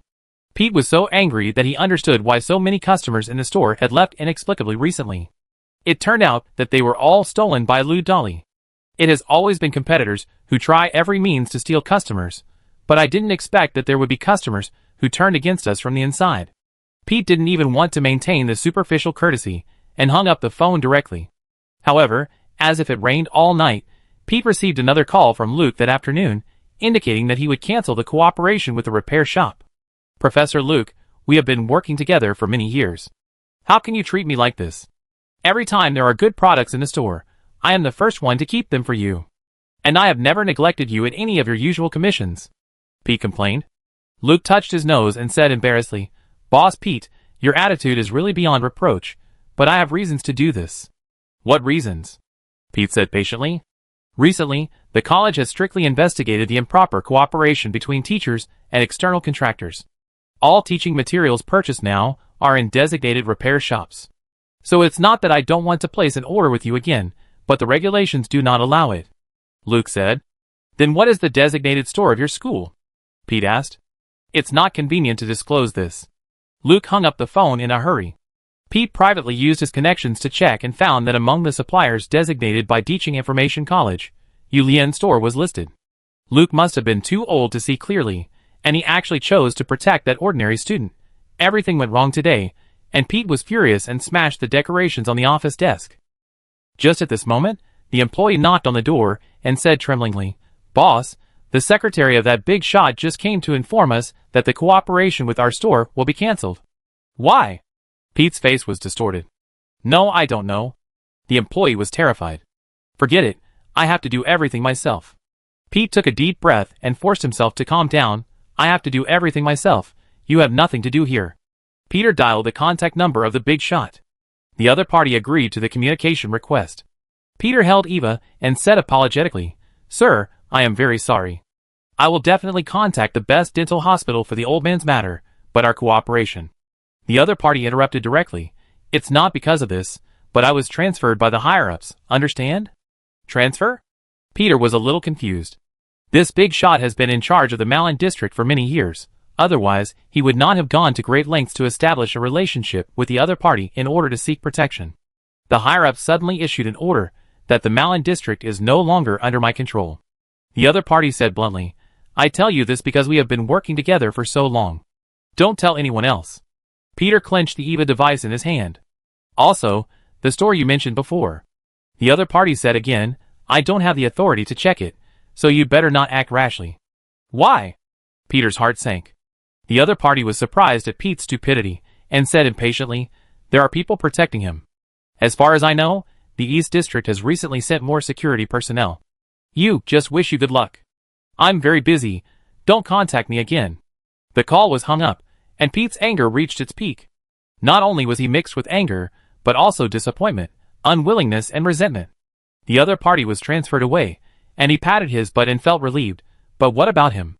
He usually tributes so much money to the other party, and in the end, he was sent away with a few words. At this time, it was late. The other employees had already left work, and only Pete was left in the store. Pete adjusted his mood, put on his clothes, wiped his maintenance uniform clean, and began to close the store and take inventory. Those who can't kill him will eventually make him stronger. Just wait until tomorrow, everything will usher in a new turn. Pete was about to pull down the shutter door, but was stopped halfway. At some point, in the thick night, a group of tall and strong men surrounded him. They were obviously from the Malin district. Each of them was nearly 2 meters tall, and most of their body parts had traces of artificial prosthetics. The man who stalked him had a set of liquid pumps installed on his arms, and the purple liquid reflected a faint light under the night light. You are Pete? The leading man grabbed Pete's collar and lifted him up into the air like a chicken. Pete had difficulty breathing and was about to suffocate. Yes, it's me. What are you going to do? The other party sneered and threw Pete heavily to the ground. Brothers, smash it for me. Chapter 46. The day before the game, Chu-Ran came back from outside and just turned into the Malin district. She noticed someone following her. Chu-Ran did not go directly to the repair shop, but took a long detour. But the other party's footsteps still followed closely. After passing one alley after another, Chu-Ran looked up. Now the sky was gradually getting dark. The dark and narrow streets in the Malin district were empty, making it a perfect place for criminals to hide their whereabouts. The man always kept a certain distance from her, and only a series of faint footsteps could be heard. Passing a corner, Chu-Ran directly accelerated and trotted into an alley. Sure enough, the other party also quickened his pace. But after entering the alley, there was only a pile of discarded garbage in front of him, and Chu-Ran's figure was nowhere to be found. Just as the man was stunned, a sound of breaking air came from behind him, and Chu-Ran used his hand as a blade and smashed the other party fiercely. Who are you? Why are you following me? Chu-Ran asked. I have no ill intentions. The man spoke hurriedly. You? Hearing the familiar voice, Chu-Ran loosened his hand that was clamped around the man's neck. The man's upper body was wrapped in bandages. He rubbed his throat and coughed twice. You are just a mecha repairman, but you are stronger than some mecha soldiers. What do you want? Chu-Ran was not interested. Maybe you can call me Chloe. The bandage man, or Chloe, stretched out his hand to show his friendliness. We have met so many times, and you still don't know my name. So why are you following me? Chu-Ran asked suspiciously. I emphasize again that I have no ill will towards you.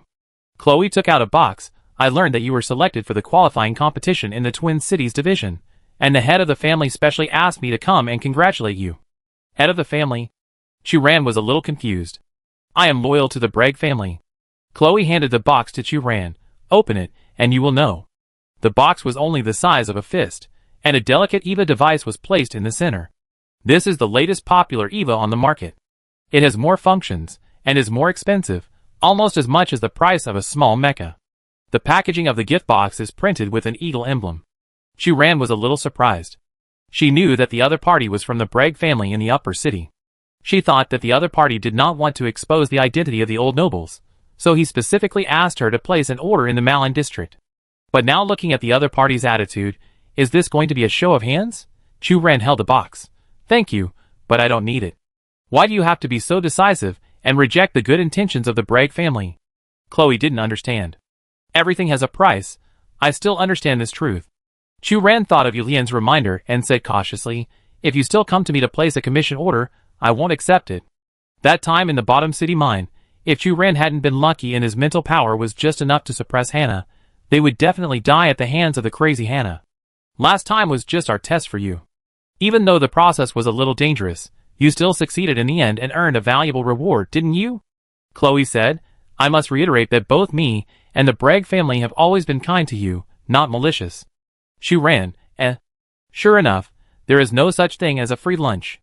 When she received Chloe's outsourcing order, she was overwhelmed by the unlimited check issued by the other party, and thought that this task was very close to her practical assessment course, so she agreed without thinking too much. But in the end, Chu Ran was injured in the battle with Hannah, and her mental strength was seriously overdrawn. Hai Ling and Du Xiaoling's mechas were both scrapped, and Jasmine was directly hospitalized. The other party actually said that this commission was a test for her. If the test failed, wouldn't Chu Ran lose her life directly? Aware of Chu Ran's dissatisfaction, Chloe said, in order to express our goodwill as much as possible, we also compensated you to a certain extent through our own network resources afterwards. In addition to the final payment, didn't you notice other aspects? What compensation? Chu Ran said unhappily. After deducting the tuition and fines from the million star coins Chloe gave her, plus the fact that she now runs a store with Yu Lian, Chu Ran has now returned to the poor class again. For your school, we have cleared out those who have bad intentions, and readjusted the board structure and the faculty of the college. In the Deaching Council, we checked the main responsible party for the explosion accident and punished the relevant personnel involved by transferring or demoting them. By the way, the guy who offended you and Ms. Yulian, Pete, was also dealt with by us. And Chloe went on one by one, but Chu Ran became more and more frightened. It seems that everything that happened at that time has a traceable trace. After the practical assessment, teachers Catherine and Neil announced their resignation on the same day and were transferred out of Deaching. The Deaching Council arranged a special investigation team to enter the school, and finally Luke, who was good to Chu Ran, became the head of the college. As for Pete, his shop was smashed by the gangsters sent by Chu Ran, and he disappeared that night, and has not been found since then. Chu Ran thought these things were coincidences, but if the other party did it intentionally, then he had to be curious about the other party's intention. Chu Ran asked, Why did you choose me? The head of the family said that your existence is like a shining star in the sky. Not only the Bragg family noticed you, but we are always the first to act. Chloe said proudly. Chu Ran, What? I don't understand. Chu Ran just said, No matter what you want to do, I am just an ordinary person, and I definitely don't have what you want. Leaving this sentence, Chu Ran turned and left. The double city selection competition officially began. Before the competition began, the judges were introduced. The judges came from the upper city and the lower city. The first row of judges was the organizers' representatives and the dignitaries they invited.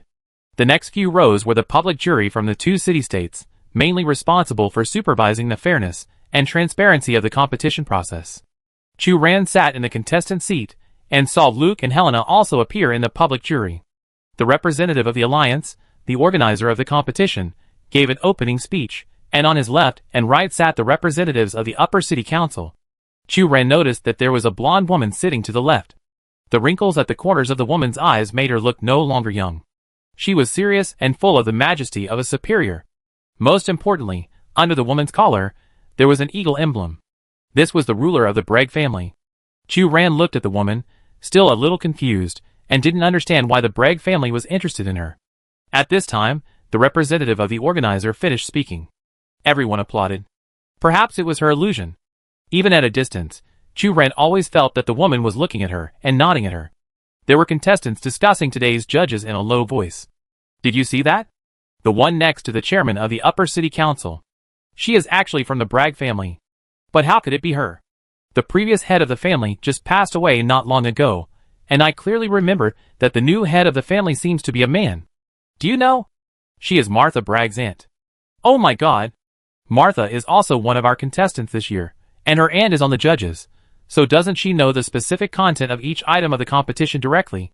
Martha is also from the first university in the bottom city, and she is on the same team with Yu Wuwei.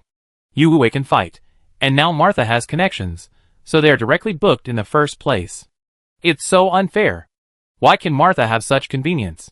She has a good aunt, so you can let your family members go up to be judges. Shoo, keep your voice down. This group of people did not deliberately lower their voices. Or rather, they spoke like this on purpose. Chu Ran glanced at the contestant seats. Sure enough, Martha Bragg, who was sitting not far away, heard what they said. Martha Bragg clenched her fingers and sat on the chair. She stared at the front with a tense face and expressionless face. Before Chu Ran could sigh, her sight turned unintentionally and suddenly fixed on the person next to Martha. It turned out to be the boy she met in the classroom last time. Chu Ran poked Du Xiaoling next to her and whispered, "Who is that boy?" "Which one?" Du Xiaoling looked in the direction of Chu Ran's finger. "Are you talking about the boy sitting next to Martha?" "Yes." "Yu Wei, don't you know him?" "Oh, I know him now," Chu Ran said subconsciously. "He's very famous," Du Xiaoling said. "Wait," Chu Ran was slow to react. "Who are you talking about? Yu Wei?" Instantly Chu Ran's face twisted. "Yeah. He seems to have just returned from a mission, so he wasn't at the previous training class." Du Xiaoling said, "Today the competition officially starts. As a contestant, he must be present." Chu Ran, thinking of how he had once asked about the location of the other party's warehouse in front of others, Chu Ran wanted to punch himself. At this time, Yu Wei suddenly turned around, as if someone called him. Chu Ran quickly retracted her gaze and shrank into a quail. In her lifetime, she had never experienced such a social death. "Why, do you also think he's pretty good?" Du Xiaoling gossiped beside her. "I heard that he got a lot of good stuff when he came back from the mission this time." "I'm so envious," Chu Ran responded, half dead. "Yes, I'm so envious." "Your tone doesn't seem sincere. Are you trying to fool me?" Du Xiaoling narrowed her eyes. "Of course not." Chu Ran pressed her EVA terminal. There should be no one in this world who cares more about Yu Wei's movements than her. Because the warehouse layout map of Shangqing No. 1 University is lying quietly in Chu Ran's EVA terminal at this moment. This is what she spent a lot of money to find on the dark web, and she plans to start this Sunday to borrow materials. But now not only has Yu Wei returned, but Chu Ran has also taken the initiative to send a wave of heads, and no effective remedial measures can be taken. The materials that are about to be obtained just flew away. It's chilling, really chilling. Chapter 47. The organizer representative on the judging panel drew a small ball from the box and announced the first competition item, the Mecha All-Around Competition. The Mecha All-Around Competition is a team event. This event is divided into 4 stages. The 4 members of each team need to work together to complete the competition and obtain team points. The first stage is Mecha Maintenance. All teams need to assemble a mecha that can function normally within the specified time according to the materials provided at the competition site in order to participate in the subsequent stages. The second stage is Mecha Combat. All teams randomly draw lots and send a team member to drive the combat mecha assembled in the previous stage to fight 2-on-2. The winner can enter the next stage, and the loser must continue to challenge until he defeats a team to enter the next stage. The third stage is Mecha Maintenance. Each team needs to modify the combat mecha assembled by themselves and dismantle all weight-bearing parts as much as possible within the specified time frame to prepare for the next racing stage. The fourth stage, which is also the last stage, is Mecha Racing.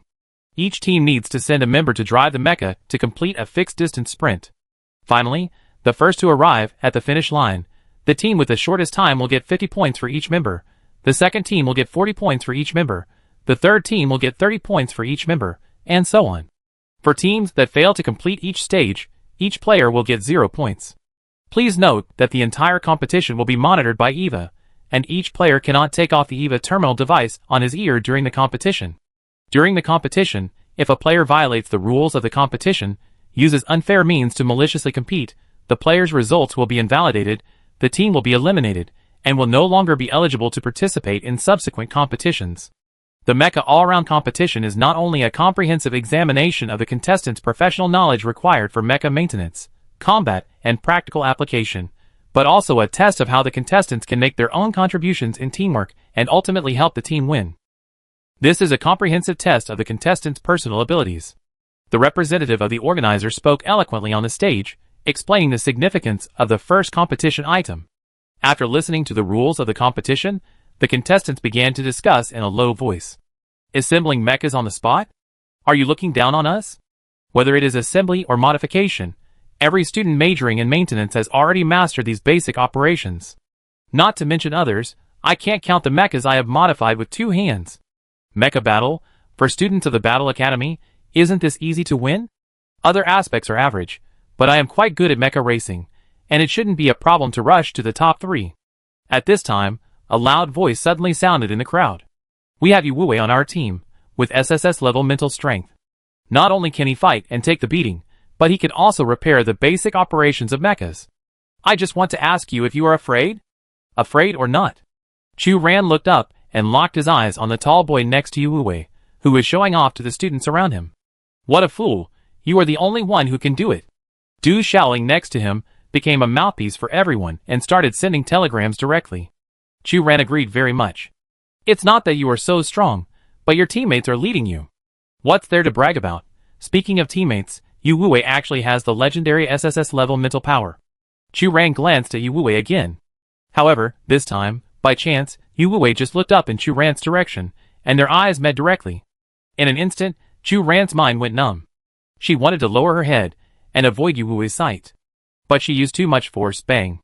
With a loud bang, she hit Jasmine's chair in the front row. Jasmine was caught off guard and sat on the ground. Du Xiaoling next to her was amazed. Chu Ran, no way. When did you practice the Iron Head skill? Chu Ran covered her forehead. Before the game officially starts, the contestants need to hand in their EVA terminals and replace the terminal equipment provided by the organizer. Chu Ran was the first to get the equipment, but Hai Ling and the others hadn't gotten it yet, so Chu Ran stood in the corner waiting for others. She deliberately chose a secluded corner, where there was a cabinet as a cover, which happened to be a blind spot for people looking in from outside, but Chu Ran could see the players queuing outside. After waiting for a while, Chu Ran found that Hai Ling and Du Xiaoling had replaced the terminal equipment, but Jasmine was nowhere to be seen. Chu Ran was about to go out to find someone, but suddenly a conversation came from nearby. These are the drawings and materials that will be used in the competition later. This was a woman's voice. Don't look down on me, I don't want it. With the sound of something falling to the ground, another obviously much younger female voice sounded. Chu Ran wanted to cough twice, cover her face and retreat. But then, the woman's voice nailed Chu Ran directly on the spot.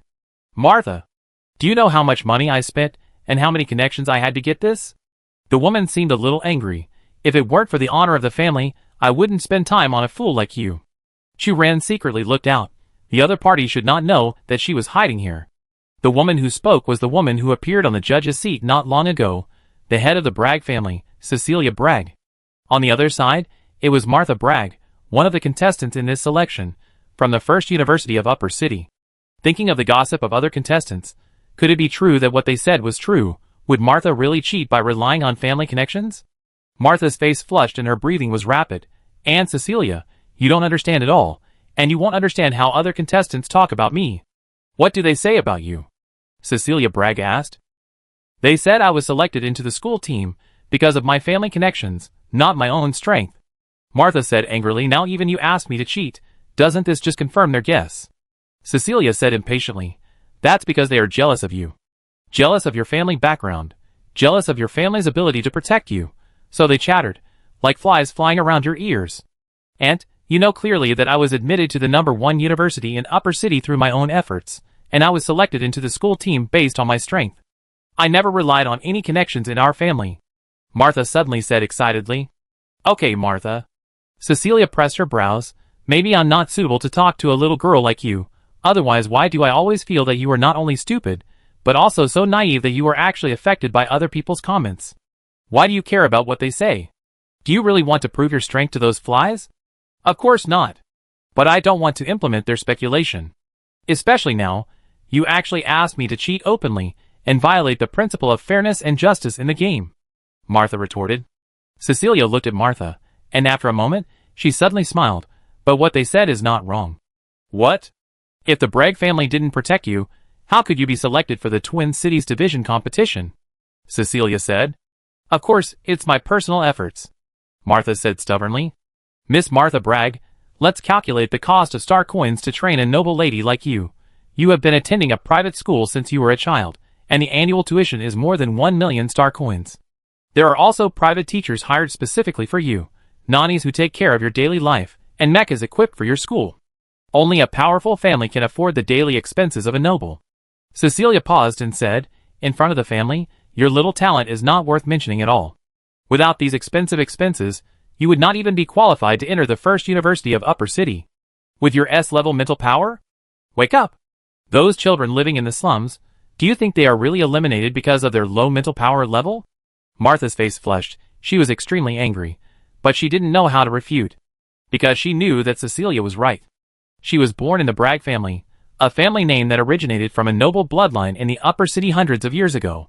Until today, this family is still in the center of power in the upper city under the operation of generations. And Cecilia Bragg in front of her is not only her aunt, but also the current ruler of the Bragg family. But just because of her background, are all her personal efforts destined to be in vain? She wants to prove her own value, not to become a vassal of the family. Martha bit her lip and refused to bow to Cecilia. Cecilia bent down, picked up the blueprint that had just been knocked down, and stuffed it back into Martha's hand. The Bragg family needs to return to the center of the stage again. As a member of it, you must contribute your own strength, understand? I can win the championship by myself, Martha whispered. Don't joke. You and Wu are classmates, you should also know his strength. Cecilia sighed. If you are really better than him, then I can rest assured. Martha clenched the blueprint. So I will try my best to help you in every step. And the only thing you have to do is to make sure you are in the top 4 of the standings, and get a place in the joint exercise of colleges and universities, understand? Cecilia stared at Martha. The corners of her mouth were tight, her expression was serious, and her momentum was full of the majesty of a superior. Martha looked down at the ground, silent for a moment, and then said, I understand. Don't let me down, and bring shame to the family that raised you and your surname. Cecilia left this sentence and turned away. Martha stood there, not knowing what she was thinking. After waiting for a while, she also left with the blueprint. Chu Ran, who had been hiding in the corner the whole time, finally had time to run out. As soon as she walked outside, Chu Ran ran into Du Shaoling, who was looking for her. Du Shaoling was surprised. You were the first one to change the equipment just now. How come I can't find you for a long time? I've been looking for you. Has Jasmine dealt with it? Chu Ran asked. It's been done a long time ago. Just now, because of Nat, the organizer did not allow self-brought mechanical equipment to enter the venue and detain Nat, so Jasmine has been checking the environment for Nat's placement. Du Shaoling said. That's fine. Chu Ran looked at Du Shaoling, hesitated to say, by the way. Let's go! The competition is about to start, and the players have gathered at the entrance. Du Shaoling looked at the time, and then looked at Chu Ran.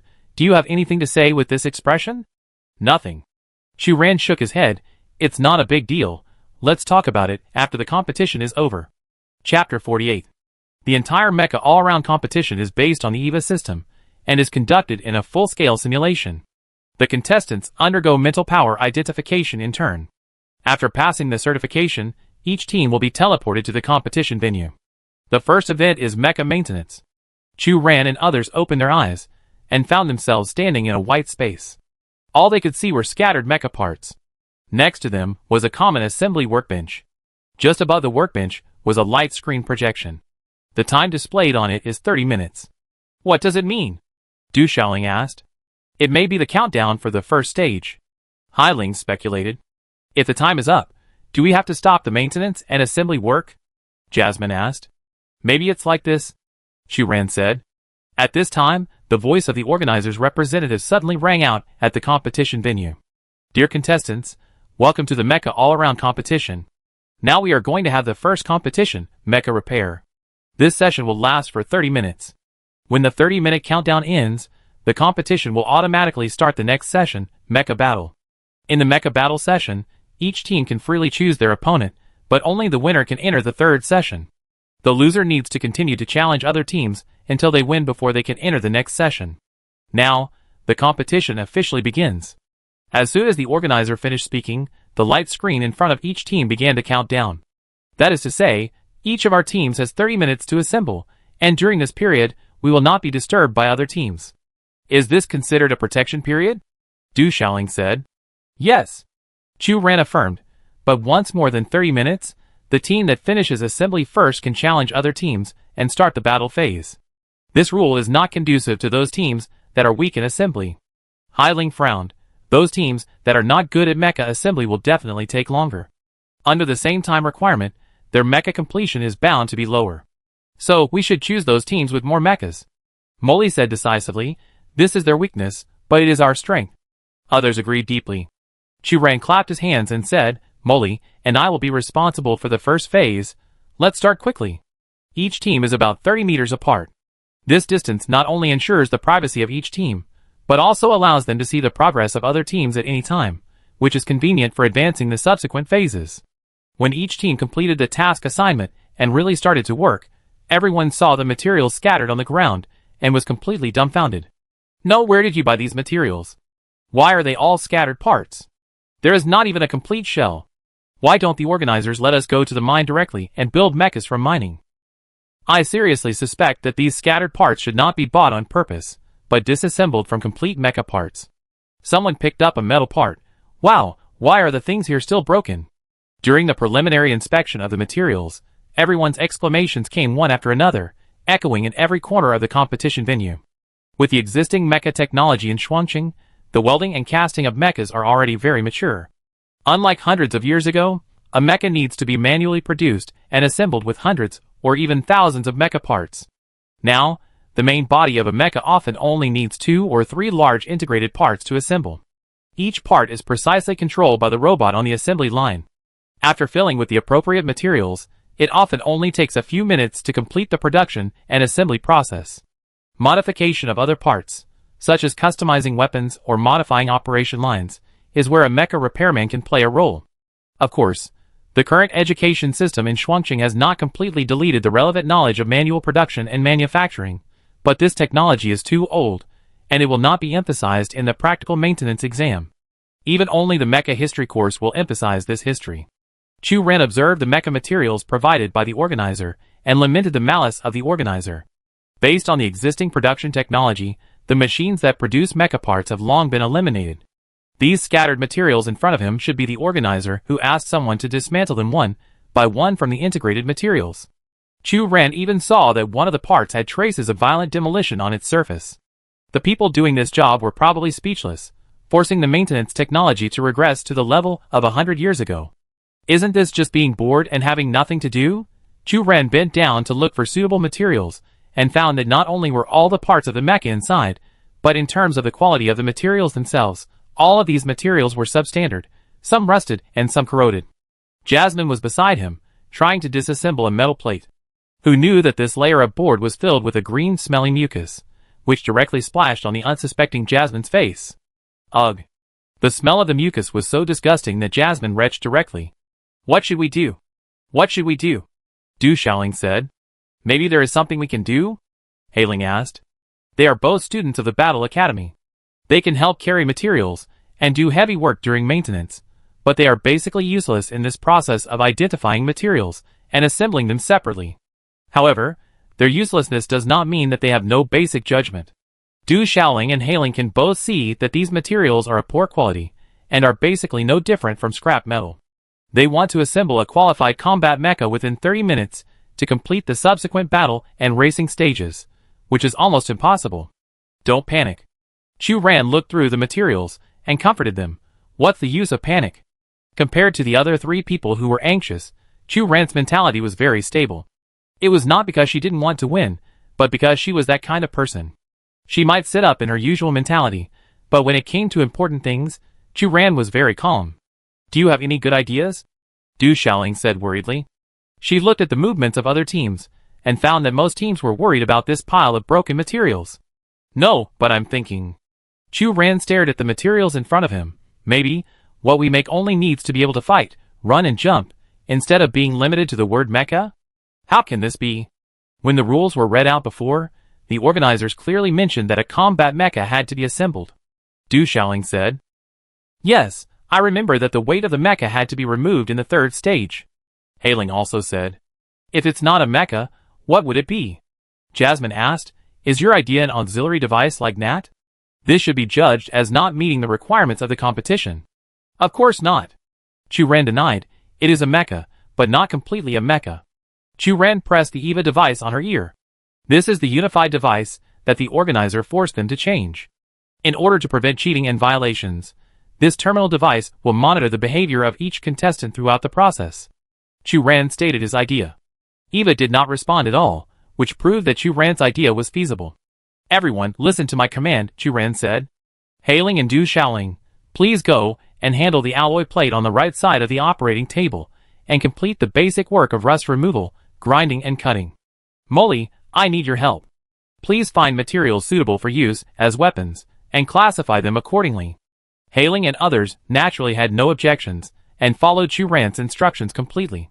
But when it came to the assembly stage, new problems arose. No one brought the corresponding material assembly tools, and even the wrench that Chu Ran habitually put in his trouser pocket was taken away by the organizer during the inspection. Molly tried to tighten a mecha nut with her hands. But as soon as she let go, the nut fell to the ground. No! Jasmine frowned. Without tools, it is impossible to achieve sufficient precision with just the strength of fingers. What should we do? Hailing and Du Xiaoling asked. No way. Jasmine shook her head. Perhaps, Chu Ran, do you have any good ideas? Chu Ran also frowned, trying to think of a solution to the stagnant maintenance progress. After a moment, Chu Ran clapped his hands. We need to open up the pattern and not limit our thinking to specific maintenance tools. For example, before the invention of the wrench, didn't people do maintenance work? Chu Ran took out a small piece of sharp metal, aimed it at the gap of the mecha nut, twisted it hard, and successfully embedded it into the mecha. Seeing this, Jasmine and others had to follow suit and find suitable tools from the pile of materials to carry out the assembly process. 30 minutes passed in a flash. Hai Ling was responsible for the next battle. She looked at the strange-looking mech that the team had assembled. Unlike the 3 to 5 meter tall combat mechs that we usually see, this mech is less than 2 meters tall, and can only accommodate a person standing up at most. For a person as tall as Hai Ling, who is nearly 1.8 meters tall, his head would hit the ceiling of the mech just by standing up. This mech is surrounded by alloy materials, and the door of the cockpit opens from the front. From the appearance, it doesn't look like a combat mech, but more like a walking rectangular wardrobe. However, it can't be said that this is not a combat mech. First of all, this mech, the thickness and hardness of the materials used in the production process are fully up to standard, and can even withstand an attack from a small ion cannon, which is enough to protect the driver's safety. Secondly, this mech has all the functions that ordinary mechs have. The left and right sides of the mech are each equipped with 2 cold weapons, a rusty cold blade on the left and a pieced-together steel fork on the right. Under the premise that the organizer prohibits the installation of hot weapons, and time is limited, this is the best that Chu Ran and Jasmine can do. The driving and movement of this mech also rely on power sources rather than manpower. Chu Ran even installed a mental power recognition system to enhance the combat capability of this mech as much as possible. Before boarding this mech, Hai Ling couldn't help but look at the dynamics of other teams, and found that he was worrying too much. The countdown ended, and the mechas displayed by other teams were all kinds of strange shapes. Some were walking on stilts, some were old men pushing carts, and some teams didn't even have mechas, but just let the mecha soldiers surround the shield made of alloy materials and hold weapons in one hand. In comparison, the mechas of Chu Ran's team were the most complete in terms of shape and functionality. I said, don't worry. Chu Ran was quite confident in his ability to repair mechas. Hai Ling was very calm. Come on, go! Beat them. Du Xiaoling and Jasmine encouraged from the side. Choose the closest one, and hit the closest one. Chu Ran whispered, their mechas are so bad, don't let others find them. We have the advantage of distance. If we defeat them, we can enter the next stage. Hai Ling would not doubt Chu Ran's words. She controlled the mecha and staggered towards the nearest team. The mecha design of the team selected by Chu Ran was really not good. If the full score is 100, Chu Ran's wardrobe, the mecha design can score 10 points, while the other side can only score 1 point. This mecha is also nearly 2 meters high, and the shell is made of a circle of round metal materials. It looks very thick and directly pulls the defense attribute to the full grid. Hai Ling walked to the opposite side, and saw the other side's driver clearly. She was shocked. It turned out to be Yu Wuwei, but at this point, Hai Ling did not hesitate, drew out the cold blade, and slashed at the other side. Yu Wuwei was originally waiting for his teammates in the cockpit. However, as an excellent mecha soldier, he suddenly noticed the murderous intention behind him, and subconsciously prepared to draw the mecha weapon to fight. The original weapon slot was empty, because the teammates had not had time to assemble the weapon part. The opponent's attack was already in front of him, and Yu Wuwei had no choice but to roll sideways to try to avoid the opponent's attack. The next second, there was a loud bang. The heavy mecha fell to the ground, and Yu Wuwei was directly knocked to the ground by gravity. Brother, this mecha is not equipped with a mental power system. It is not the kind of mecha that you think can be easily controlled. The teammate next to him said, Wait, don't fight first. Wait for me to assemble this cold blade. Carl said, sweating next to him. As the main maintenance technician of the same team, It was entirely his responsibility that the assembly task of the mecha was not completed. But did he deliberately assemble it badly? It's because this damn test is too difficult. Also, why can someone assemble it in advance and come to fight with him? He has clearly said that Yu Wuwei is very powerful. How can there be people who dare to provoke him? Who is it that doesn't take Yu Wuwei seriously? He is really going to be angry. Carl glanced at the opponent's mecha, and the driver was a girl with blue hair. Damn! The opponent actually assembled a mental power system. Carl wiped the cold sweat from his forehead and muttered, "Wait, give me another minute, wait first." However, Heiling did not give him this opportunity. Bang! There was a loud noise. A cold blade chopped on Yu Wuwei's mecha. Directly pulled Yu Wuwei out. Chapter 49. How could this happen? Martha looked at Yu Wuwei falling to the ground and said to her teammates, "Carl's hand was injured before. Go and help." The boy on the same team slowly responded, "I know," but did not make any move to help. "What's your attitude?" Martha said dissatisfiedly. "Sister, we are both deputies, so we shouldn't order each other around, right?" "What's your identity?" the boy said dissatisfiedly. In order to better prepare for each college joint competition, their school has set up a school team, recruiting qualified and excellent students from various majors every year. But the school team has clear regulations, and each team participating in the competition will be divided into the main armor soldier and the main maintenance technician, who will be responsible for the team's decision-making and actions. The other two team members are deputies, and unless an unexpected situation occurs, they can only accept their dispatch. As deputies, they actually hope that some emergencies will occur during the competition, otherwise they will not have the opportunity to show their strength at all. But if we continue like this, our entire team will lose. Martha couldn't help but get anxious. The first event is a team battle, and everyone's points are the same.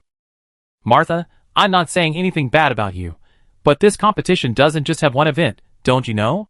The teammates said impatiently. "There are only 4 spots left, and Yu Wuwei from our team will definitely get one, and the other teams are not weak either. Do you think you have a chance? People like us, who are destined to be foils, we should not think about being in the limelight." Martha fell silent. "By the way, did your family give you anything?" The teammate looked at Martha and asked tentatively. In an instant, Martha clenched the blueprint hidden in the gap of her clothes. She opened it in advance and read the contents. Aunt Cecilia asked someone to get all the materials provided for this competition, and asked someone to design the corresponding mecha assembly ideas. Even if Martha had only a little knowledge of mecha maintenance, she could pretend to help and help the team quickly find the right materials. As long as she was a normal mecha repairman, she would complete the subsequent specific assembly. This method can save a lot of time for the team and is basically a sure-win strategy, but Martha did not do it. "Before the game started, I seemed to see your aunt looking for you." The teammate was a little suspicious. "Did you really not say anything about the game?" Breg is one of the most powerful families in Upper City. The power of this family is firmly rooted in every corner of Upper City. The Parliament, the Research Institute, the Disciplinary Officer. They are all there. Even in this selection, the people of the Bragg family also served as sponsors and one of the judges. It is hard not to doubt that Martha, a contestant from the Bragg family, will enjoy some special channels. "What if you look for me? Don't you have family members who will come to watch the game?" Martha's face turned red, and she argued loudly, "Don't put that kind of dirty idea on me. I speak with my strength and never disdain to do things that rely on relationships." After Martha finished speaking, she turned and ran to Carl to help him choose materials. Heiling pulled away. After Yu Wuwei, the system automatically determined that Heiling won and could go to the next stage. Looking at Yu Wuwei, who fell to the ground and couldn't get up, Heiling was still a little bit unbelievable. She looked at her hands and found for the first time that winning could be so easy. The green light came on, and Heiling controlled the mecha and returned to the maintenance station. "Quick! Dismantle, dismantle, dismantle." Chu Ran and Mo Li were waiting at the workbench early and began to get busy. The mecha modification stage only lasted 15 minutes. In order to get better performance in the race, the heavy defense material was removed and replaced with a thin shell material. Mo Li was about to dismantle the weapon slot of the mecha, and Chu Ran stretched out his hand to stop her. "Leave a weapon." "Why? Isn't the next stage a race?" Mo Li was a little puzzled. "No conflict." Chu Ran pondered, "We have enough weight-bearing capacity, and one weapon will not affect the overall effect." Chu Ran chose a steel fork, and Jasmine put the weapon slot back. 15 minutes passed in a flash. Du Shaoling was responsible for the final speed race. At this time, most teams had gradually caught up, and some teams had even set off in advance. Du Xiaoling stood at the starting point, a little unsure. I don't have enough physical strength and no experience. Hailing, how about you complete this link? The competition did not stipulate that all players in the team must participate in a link, so some teams would only let the main players participate, and Chu Ran's team did not do this, but tried to let everyone be responsible for a competition item independently. Du Xiaoling bit her lip. It was true that she came from the Battle Academy, but compared to the hard-working and confident Hailing, she was just a mecha commander who could neither fight nor repair.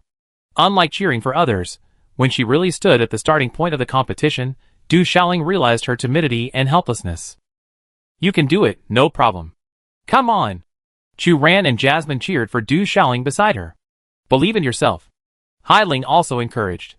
Du Xiaoling had no choice but to start the mecha and catch up with the other teams. More and more contestants set off, and the road of the last mecha race gradually appeared in front of everyone. Other onlookers were dumbfounded. No, what is this? Mecha racing. So this is the race? Then why did we just modify the mecha at the speed of life and death? I regret not maxing out the defense attribute. Maybe the organizer's idea is that as long as your mecha is fast enough, you can complete this project. The mecha made of that pile of scrap metal is fast enough? Don't be kidding. In the first section ahead, many meteorites stagnated in the air, blocking the way of the contestants. Chu Ren watched from the side and swallowed his saliva. These meteorites shouldn't move, right? The next second, as if to confirm Chu Ran's guess, a contestant walked into this area first and heard several loud bangs. All the meteorites began to rotate rapidly and kept hitting the mecha of that contestant. The contestant fainted directly, and the other contestants stopped moving. But on the light screen above the road, time was constantly passing, and the contestants finally chose to move forward. Looking at the rapidly rotating meteorites and hearing the bangs of other contestants' mechas being hit by meteorites, Du Xiaoling felt timid. But thinking of her teammates, Du Xiaoling finally gritted her teeth and rushed into the meteorite area. Bang! With a loud bang, a stone hit the mecha. The outer shell of the mecha was replaced with a thinner material, and the contestants basically used their bodies to resist. Du Xiaoling was knocked to the ground and spit out blood.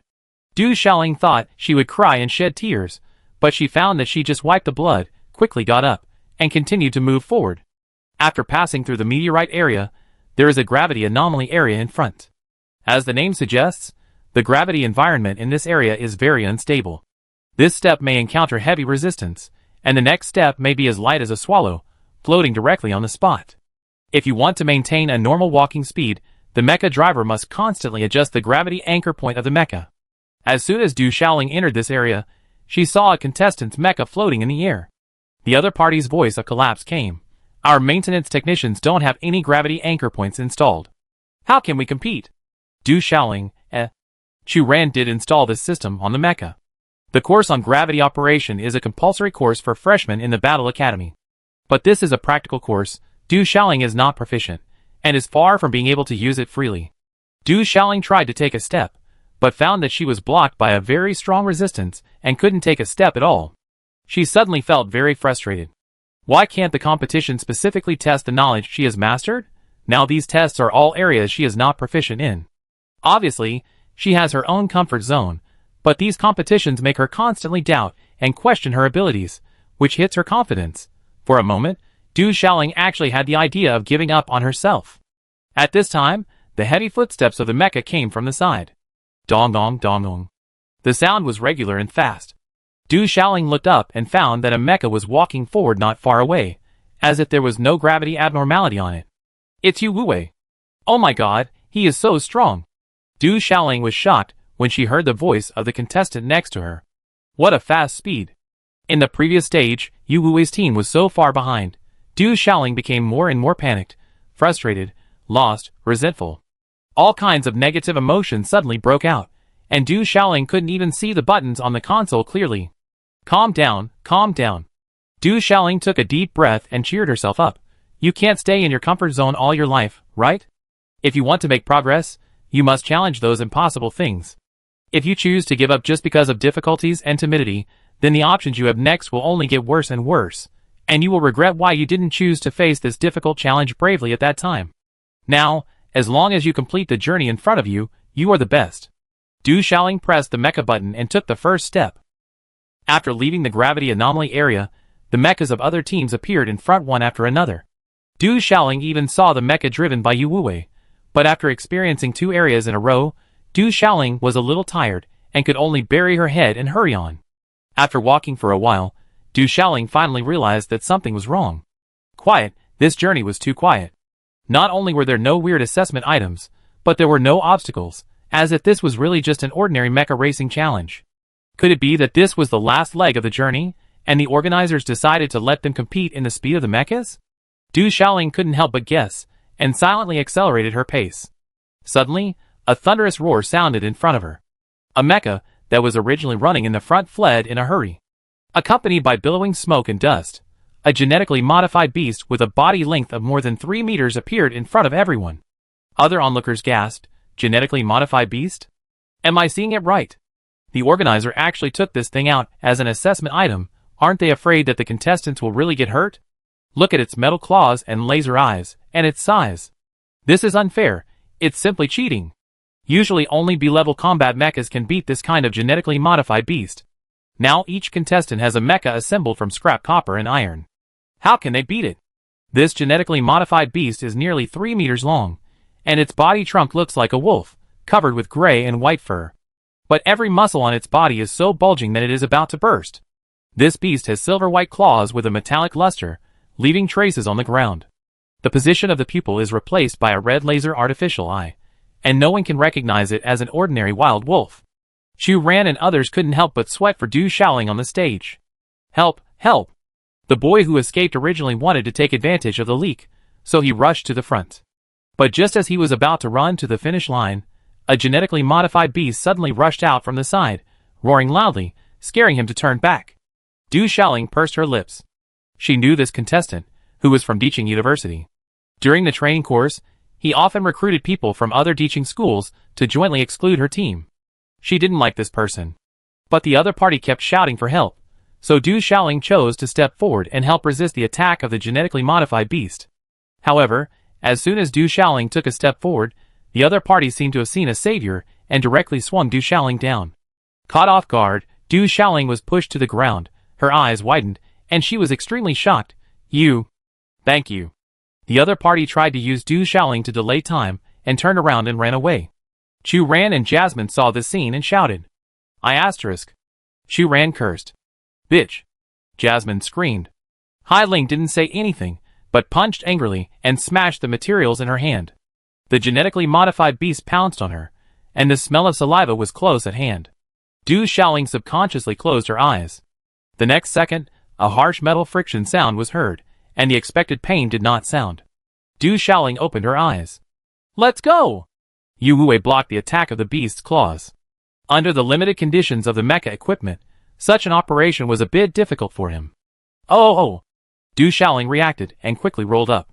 Carl couldn't help stamping his feet. My good brother, you are really stupid. The boy next to him also said, that girl held a genetically modified beast, and Yu Wuwei could have won directly. Why did he turn back to save people? Martha pursed her lips. But the girl's situation is very dangerous. If Yu Wuwei didn't go up, she would definitely be seriously injured. If it were me, I would also save her. The teammate glanced at her sideways and cast an unbelievable look. Just you? Martha pursed her lips and looked unhappy. Yes, it's me. On this side, Du Xiaoling rolled over and escaped from under the genetically modified beast. Yu Wuwei was still fighting with the beast. His equipment was not good, and the mecha was also broken, but Yu Wuwei relied on his extraordinary physical fitness and strong mental strength to suppress the beast's attack. While Yu Wuwei was holding the beast, the players of other teams, including the player who pushed Du Xiaoling down, sprinted towards the finish line. Du Xiaoling saw the other teams moving forward and subconsciously wanted to sprint, but she couldn't abandon the people who saved her. After hesitating for a moment, Du Xiaoling stomped her feet and finally chose to turn back and join the battle. What can I do? Its weakness is the eyes. Stab its eyes. Yu Wuwei manipulated the mecha with both hands, clamping the claws of the beast, and no longer had the extra ability to stab the monster's eyes. Du Xiaoling thought of the steel fork left by Chu Ran, took out the weapon, and stabbed the eyes of the genetically modified beast fiercely. The expected roar did not appear, and Du Xiaoling felt like she had stabbed into a ball of soft air instead. The next second, the beast that was originally aggressive and powerful suddenly turned into a puff of smoke. After the smoke dissipated, four flags symbolizing the finish line appeared where the beast fell. A line of words slowly emerged on the ground. To those who have the courage to face fear and defeat it. Du Xiaoling was stunned by the sudden end of the game. Yu Wei wiped his sweat beside him, and was also a little confused. It seems that this is the finish line. Yes. Du Xiaoling murmured. She looked back at the other teams. Those who were originally in the front, including the boy who pushed her, seemed to be blocked by an air wall at this moment, repeating the running action in the same place, but they were still unaware. You go first. Du Xiaoling said embarrassedly, you should have been the first. No, I didn't have any extra energy at that time. Yu Wei shook his head. You stabbed the monster's eyes. This is your reward. It has nothing to do with me. When both sides were humble, Hai Ling and others, who were watching from the stage, finally relaxed completely, and discussed what had just happened. So, only those who defeated the genetically modified beast can get the reward to the finish line. Chu Ran reacted and said. It turns out that this link not only tests the contestants' competitive consciousness, but also their spirit of cooperation. Facing genetically modified beasts, generally speaking, it does require two people to cooperate. Hai Ling explained. So, we have to thank the jerk for his help. Molly said disdainfully. That being said, but among so many teams, wasn't Yu Wei the only one who stopped? He is really quite graceful. Hai Ling commented. Xiaoling is also very brave. This project is really not easy for her.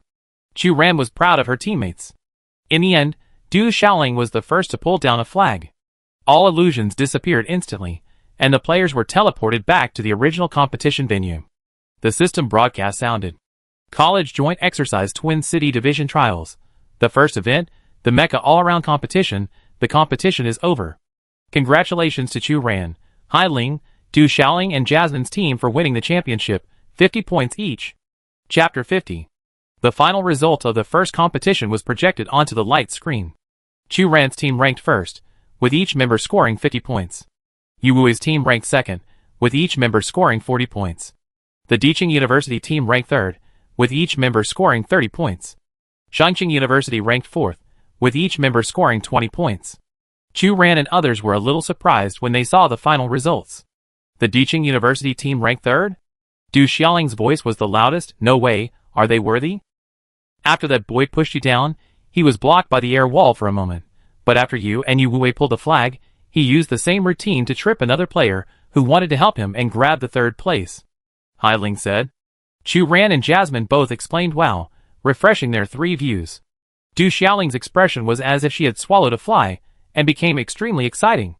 After a moment, she said, then okay. He is so shameless, it can be regarded as a kind of ability. But Hong Yu from their team performed very well in the second round. Even if she drove such a broken mecha, she still defeated the opponent. Hai Ling said. Hong Yu spoke for them many times during the training and stopped a group of students from the bottom city from bullying others. Therefore, Chu Ran and others have a good impression of Hong Yu. Alas! Chu Ran sighed. What can we do about it? Molly also said, life is always not as expected, such as Xiaoling and that scumbag, such as Hong Yu and her teammates. But is Shangqing University so powerful? It is ranked fourth. Chu Ran asked curiously. This school is very strong. It often competes with Shangqing First University for the top 1 and top 2 positions in Shangqing. Du Xiaoling said. I heard that the reason they got fourth place this time was because of that player Nuo. Hai Ling nodded slightly and motioned everyone to look to the left. The guy who helped Diqing University at the last minute was tricked by the other party, and got fourth place. Chu Ran looked over and found that it was the girl with cat ears and cat tail. Wow! Is she a mecha soldier? Chu Ran was shocked. She looks like this. Du Xiaoling misunderstood and covered Chu Ran's mouth. Be careful with what you say. She inherited the blood of the orcs and is very strong, okay? And her name is Fiona. Indeed, I have heard of it. I heard that humans with orc blood are physically strong and their mental strength is always extremely strong. Molly said. Wow! Chu Ran secretly looked at the girl named Fiona. Fiona is not tall. Perhaps because of the competition, her pink cat ears are covered with dust. Her companion is helping her wipe her ears. Fiona is talking to her companion. Her black tail is gently swinging in the air. She seems to be very relaxed. Chu Ran, Chu Ran. Chu Ran was awakened by Du Xiaoling's strong slap. Wipe the corners of your mouth quickly, your saliva is about to flow out. Du Xiaoling said. Oh my god. Is it so obvious? Chu Ran was flustered and raised his hand to wipe the corners of his mouth, but found that he touched nothing. She lied to you. Hai Ling couldn't bear it and reminded, the first competition is over, let's go back to the dormitory to rest first. Du Xiaoling didn't understand. I admit that Fiona has orc genes, and her appearance is a little different from ordinary people, but you wouldn't be so obsessed with her, right? You don't understand me. Chu Ran said deeply. What orc genes? It's obviously a cute little cat girl. I do understand a little bit. Molly stroked Nat, who was resting on her shoulder, but I hate all cats. Nat also said beside him, I agree with the master's point of view. Even if I am a mechanical bird, cats are the natural enemies of birds. In order to be more in line with the living habits of real birds, my program setting requires me to hate all cats. Chu Ran, Then, I have to do it secretly. There is still about a week before the start of the second competition. That afternoon, Chu Ran and others returned to the dormitory to rest. As soon as he entered the dormitory, the fatigue that he had tried hard to suppress during the competition surged up, and Chu Ran fainted directly. Passed out? When she woke up again, she found that her EVA account was pulled into a large group of contestants. All contestants were in it, 32 people, not one less. Chu Ran saw Hongyu and Yu Wuwei, and the cute little cat girl Fiona. The group seemed to be chatting enthusiastically, and the group messages were already 99 plus. The mecha maintenance session just now was only 30 minutes. Do you have enough time? Anyway, I don't have enough time at all. Not enough, add one. Our team didn't finish it either. I asked the seniors in previous years. The last time the mecha maintenance project was left with 90 minutes, Then each team must add 10 points per person. Very reasonable. So those of us who don't have enough time can complain. Who should we complain to? Of course we can't complain to the Upper City Council, we have to complain to the Alliance. Because although the Upper City Council is responsible for organizing this year's trials, this competition is also registered and managed by the Alliance. Chu Ran frowned as he looked at the messages one by one. What do they want to do? They are not satisfied with the results of this competition and want extra points. Du Xiaoling said beside him. Is this possible? Chu Ran didn't quite believe it. That depends on how much trouble they make. Hai Ling snorted coldly. At this time, an announcement suddenly popped up in the group message. Important. Good afternoon, everyone. Regarding the time issue of the first event of the Mecha all-around competition, many contestants reported that the time setting of this competition was insufficient. In order to save time costs and avoid contestants repeatedly reporting problems to the organizer, we have specially created a form, hoping that everyone can fill in the suggestions. Please note that this feedback does not include the difficulty of the competition. We do not want to put any pressure on the organizers and affect the subsequent competition items. Please feel free to fill in the form and give rational feedback. Please complete the form before noon tomorrow. This announcement with a important mark was issued, and many people left messages and liked it. Everyone, please participate more and fight for your legal rights. Great. I support the decision to compensate each player with 10 points. Filled in, wrote 400 words. Continue to rest.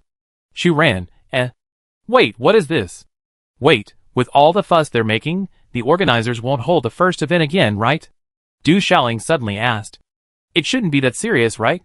After all, the cost of organizing a competition is still quite high. Hai Ling frowned. I just don't know what they are anxious about. There are obviously 2 other competitions.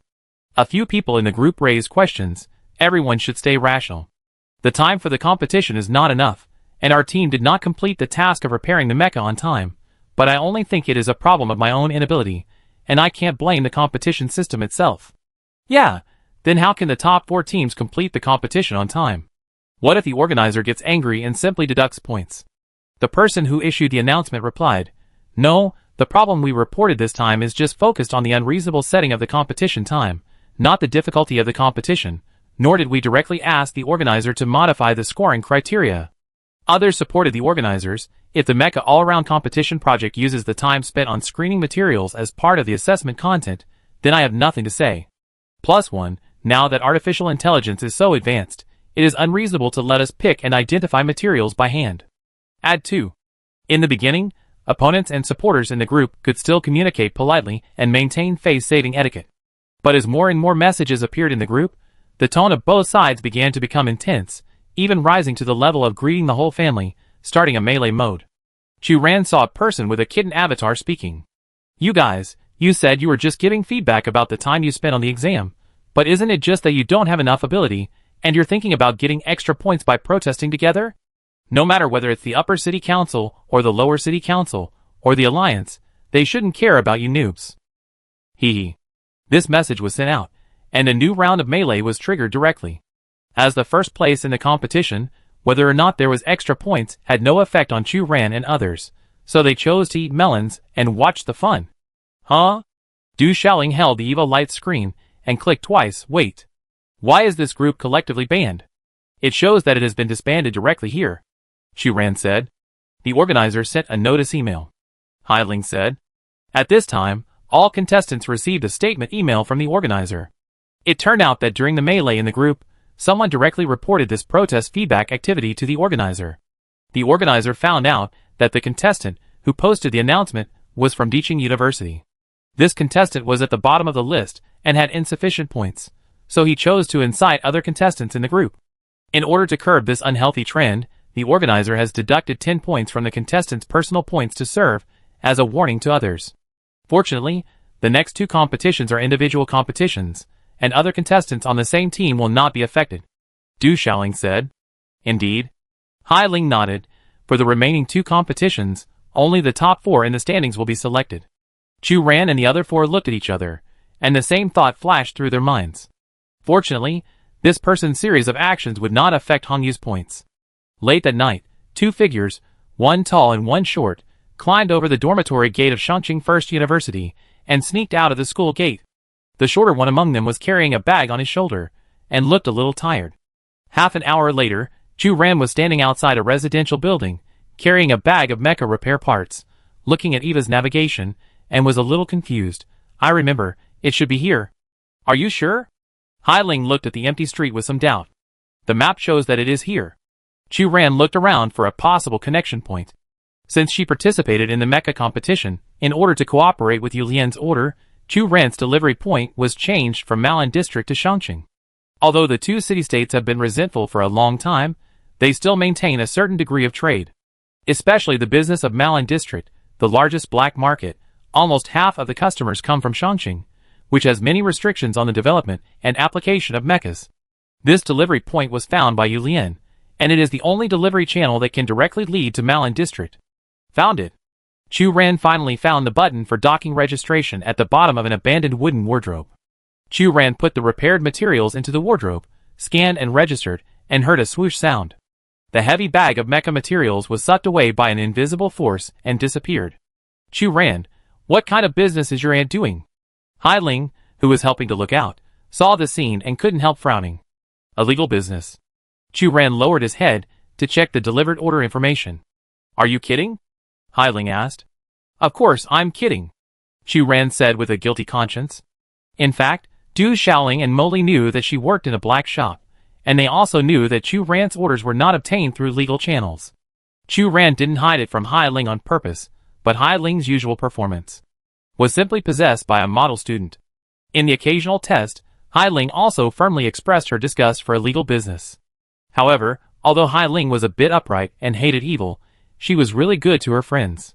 When she heard that Chu Ran was going to climb over the wall to leave the school in the middle of the night, she chose to accompany Chu Ran regardless of the so-called school rules and levels.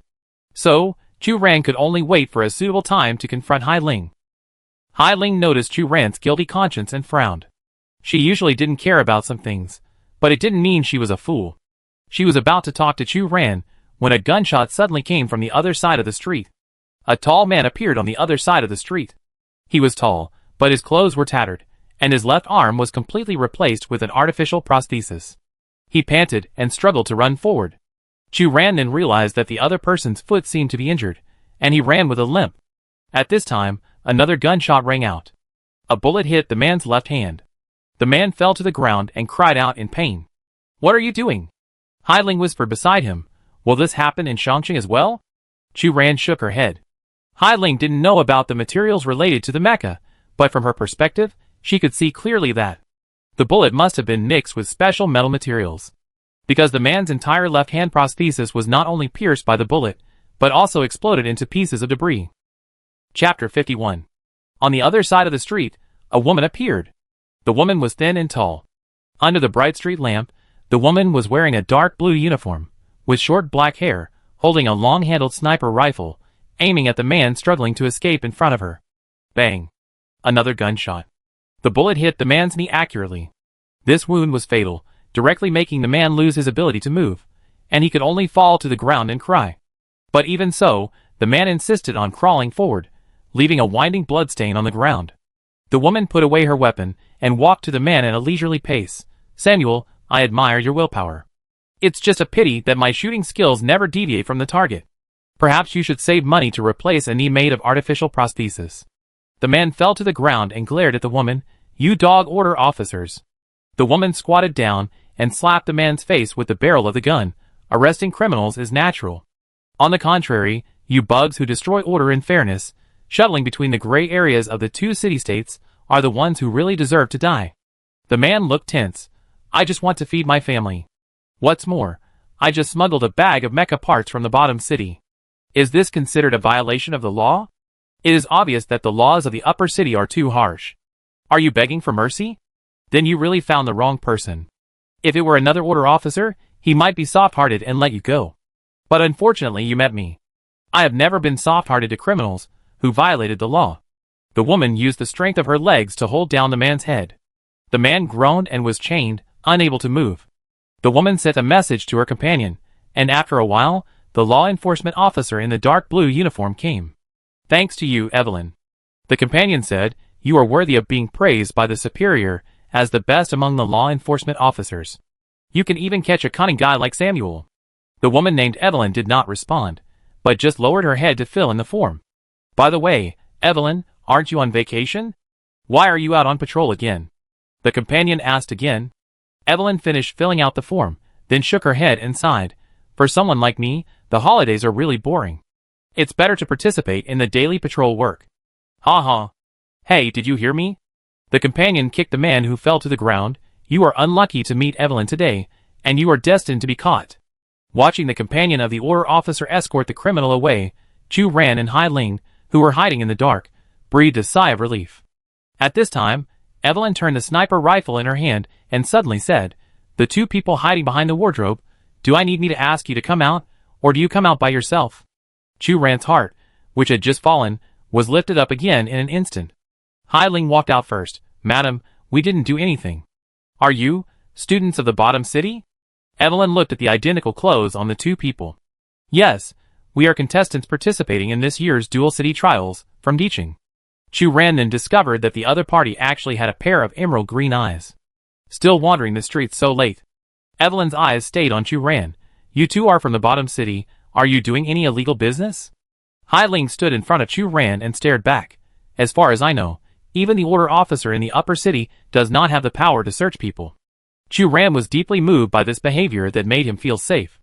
Evelyn's eyes swept over Hai Ling, and she snorted and laughed. "Dark blue hair, are you from the Green family? I heard that your family." Hai Ling's face suddenly changed. Chu Ran quickly grabbed Hai Ling and said, "Okay. If you have nothing to do, let's go first, ma'am." Evelyn waved to Chu Ran. "Goodbye, little guys." On the way back, Hai Ling was obviously disturbed by the other party, silent, and looked very upset. As soon as she entered the school, Hai Ling bluntly said that she wanted to be alone, so Chu Ran had to walk back to the dormitory alone. Except for the students of Shangqing First University, the other contestants who participated in the competition lived in one area. It was late at night, and the whole dormitory building was dark. Chu Ran just walked downstairs, and saw Yu Wei wandering downstairs alone. After thinking for a while, Chu Ran decided to pretend not to see it, and sneak upstairs from the other side. In a short time, she still couldn't face this guy who made her socially dead. "Chu Ran?" Yu Wei called Chu Ran. "Oh!" Chu Ran paused. "I am Yu Wei," Yu Wei said. "Ha ha, I know.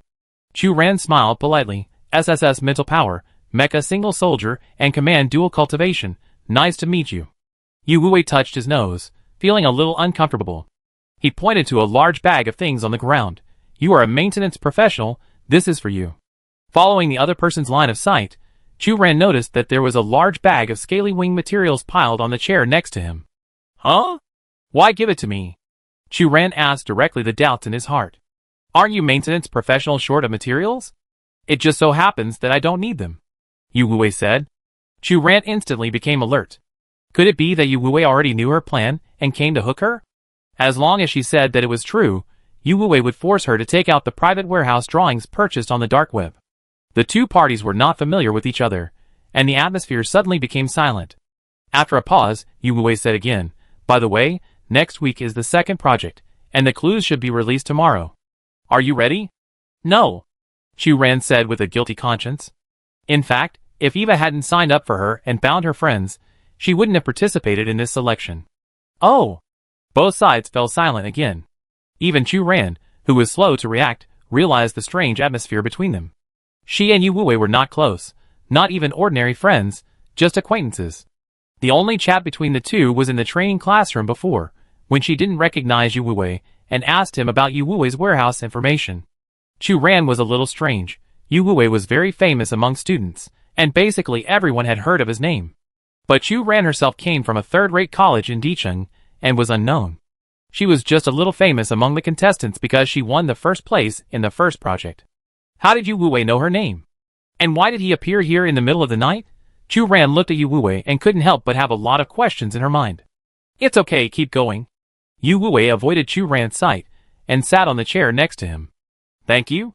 Chu Ran felt that if Yu Wei looked up at this time, she would find that the doubts on her face were about to materialize. Who can tell her what Yu Wei is doing? Yu Wei coughed lightly. "How is it here? I mean, are you still adapting?" "Okay," Chu Ran said perfunctorily. After living in Dicheng for so long, Chu Ran has adapted to life here, and has a certain affection for Dicheng, and is not adapted to life in Shangqing. But it is obvious that Yu Wei was born in Shangqing, and Chu Ran can't say bad things about Shangqing in front of him. "That's fine," Yu Wei said. Both sides fell silent again. The two sat on chairs, separated by a galaxy, looking at each other in silence. Just as Chu Ran was hesitating whether to pretend to yawn and slip away, Yu Wei suddenly stood up. "It's getting late, I'm leaving first, you should also go to bed early." Goodbye." Chu Ran scratched his head and watched him leave. Chu Ran returned to the dormitory and climbed onto Jasmine's bed. After shaking him hard to wake him up, Chu Ran whispered, "Do you know? I just saw Yu Wei." Jasmine woke up instantly. "Who? Yu Wei?" Chu Ran told what had just happened, from when she and Hai Ling climbed over the wall to leave the school, to when Yu Wei said goodbye and left, and told it all, not missing any details. "So what does Yu Wei mean?" Jasmine asked in confusion. "I don't know." Chu Ran bit her finger and said, "This is also the first time I have met someone who delivered materials to my door. How did he know that I was short of scaly wing materials?" "So? Did you finally take it?" Jasmine asked. "That's scaly wing materials. If he wants to give it to me, then of course I will take it," Chu Ran said. Jasmine, "Well, you are worthy of it." "Did he say any conditions?" Jasmine asked suspiciously. "Would he want to ask you to repair the mecha?" "He didn't say," Chu Ran said unsurely, "but he has the support of the Shangqing military district, so he shouldn't need my skills, right?" Of course, if Yu Wei asked for an order, Chu Ran would definitely agree for the sake of the scaly wing materials. "If you ask me, that's not necessarily the case." Du Xiaoling's voice sounded from the lower bunk. "Didn't he specifically mention the second project? Is there a possibility that he deliberately came to inquire about our preparation progress and wanted to cheat?" Du Xiaoling said confidently. "Is it really possible?" Chu Ran and Jasmine exclaimed in unison. "The other party is Yu Wei. How can it be impossible?" Du Xiaoling stood up and said confidently, "But the facts are in front of us. The four of us are the first. They are academic masters. They should care about the ranking very much, and they must be trying their best to get the first place." Xiaoling's analysis makes sense. He also asked you what your impression of this place is. It is obvious that he wants to win you over. Jasmine suddenly changed her tone and agreed. "Yes. I have seen too many people like this who try to get close to you." Du Xiaoling said, "If you say you are not used to it here, the other party will ask you where you are not used to it, and then provide you with some solutions. If you say you are used to it, then the other party will definitely think that you have a good impression of them, and this matter is settled." Chu Ran hesitated. "Is that so?" She did think that Yu Wei's appearance was incredible, especially in the middle of the night. Yu Wei actually appeared downstairs specifically. But if Yu Wei wanted to come and inquire about their preparation progress, she always felt weird. Of course, logically speaking, Du Xiaoling and Jasmine's speculation was completely reasonable. It should be like this. Du Xiaoling said, speaking of which, I have seen too many people like this. I really didn't expect that Yu Wuwei would be the kind of person who wanted to get close to him and build relationships. Jasmine also said, this feeling is like the god of learning suddenly regarded you, an ordinary student, as a potential target of internal competition and came to inquire about your final review progress, Du Xiaoling concluded. Yes. Chu Ran looked at the bag of scaly wing materials and was a little shocked. She never expected that Yu Wuwei would be such a person. Chapter 52. Early the next morning, the organizers called the contestants to a meeting and announced the rules of the second event. Dear contestants, this year's Twin Cities trial has a total of 3 events. Congratulations on completing the first event, the Mecha all-around competition. More than 200 years ago, when the 2 city-states of Upper City and Lower City had not yet been divided and governed, hydrocarbon crystals appeared. Duke Fuya and 4 sages from the Institute continued to study the fusion application technology of hydrocarbon crystals and mechas, and designed the model sketch of the first generation of EVA system. Human productivity has been greatly improved, thus triggering a new round of technological revolution. So far, the sages have long since passed away. But it is said that Duke Fuya and the 4 sages left a precious gift for future generations, and that is this. The representative of the organizer held up a palm-sized sand table. Your second assessment item is related to this sand table. 3 days later, at the same location, we will start the second competition item, the Sage's Sand Table. This item requires each contestant to find the end of the maze within a limited time. The first contestant to reach the end will score 50 points, the second contestant to arrive will score 45 points, the third contestant to arrive will score 30 points. In descending order, it is worth noting that this item is not a team battle, and the points between team members are not shared. The order of entry into the competition is based on the ranking of the first item. Each team of 4 contestants enters the competition venue from 4 entrances. After the organizer introduced the rules of the competition, the contestants talked about it. The Sage's Hourglass. What is this? I saw it in the history elective class. Do you know how EVA came about? Someone asked. Duke Fuya and the 4 sages of the Institute jointly designed the framework sketch, and the Institute continued to improve and develop it. Didn't you listen carefully to the introduction just now? EVA's power source comes from the energy of hydrocarbon crystals, and hydrocarbon crystals were discovered by Duke Fuya. So Duke Fuya is the founder of modern mecha maintenance. Don't I say that your question is too simple? That's right. However, according to rumors, in addition to the EVA system, Duke Fuya and the 4 sages also left another treasure. So far, no one has discovered this treasure. The man said mysteriously, according to rumors, the clues about the treasure are hidden in the sand table left by the sages. So the sand table just taken out by the organizer is the original one left by the sages at that time? Someone was surprised. How is it possible? If there is really a clue to the treasure inside, the original should have been sealed up long ago. Even if there is no treasure, this thing should have been put into the Mecha Museum. I think it makes sense.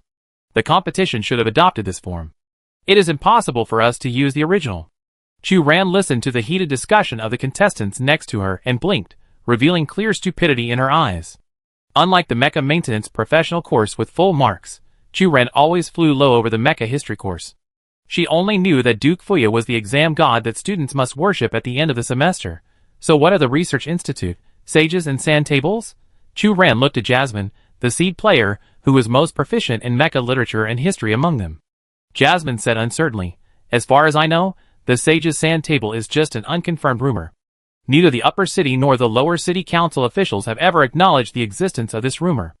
Instead, they have repeatedly issued warnings to those who tried to find treasures and sneak into the warehouse of the Institute to steal. If there is really a treasure left, I'm not saying that after more than 200 years, it is impossible that no one has deciphered it now. Du Xiaoling said. Indeed. Heidling also said. I guess the organizer wanted to add a high-sounding reason to the second project, so they pulled out a reason about the sage. Du Xiaoling made the final decision and made a summary. Chu Ran agreed with it. That night, Chu Ran received a message from Lucian. He said that he was on duty at the First University of Upper City tonight and invited her to a vacant classroom for a gathering. Chu Ran thought for a moment and decided to keep the appointment. The classroom was dark. After Chu Ran entered the room, he subconsciously looked for the light button, but was stopped by Lucian, who was hiding in the corner.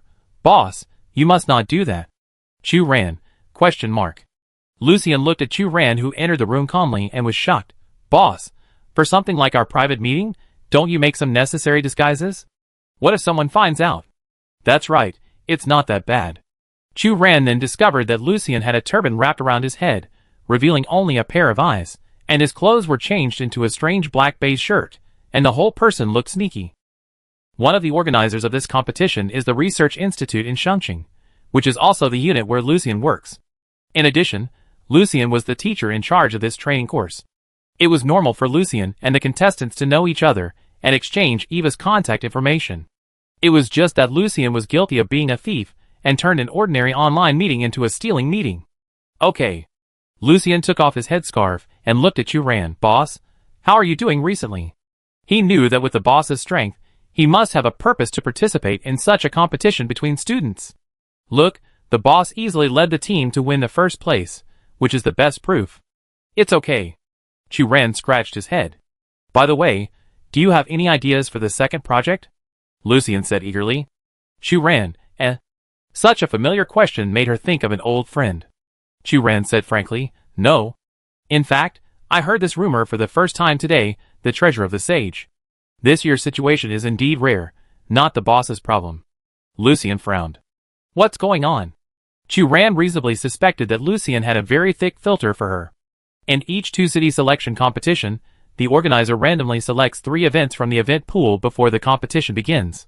For example, the first event, the Mecha all-around competition, is a basic assessment event that basically comes every 2 or 3 sessions. But this year's sand table event last appeared more than 50 years ago, if I remember correctly. Lucien said. Wow! Chu Ran exclaimed. So, is it really the sand table left by Duke Fuya and others? Of course not.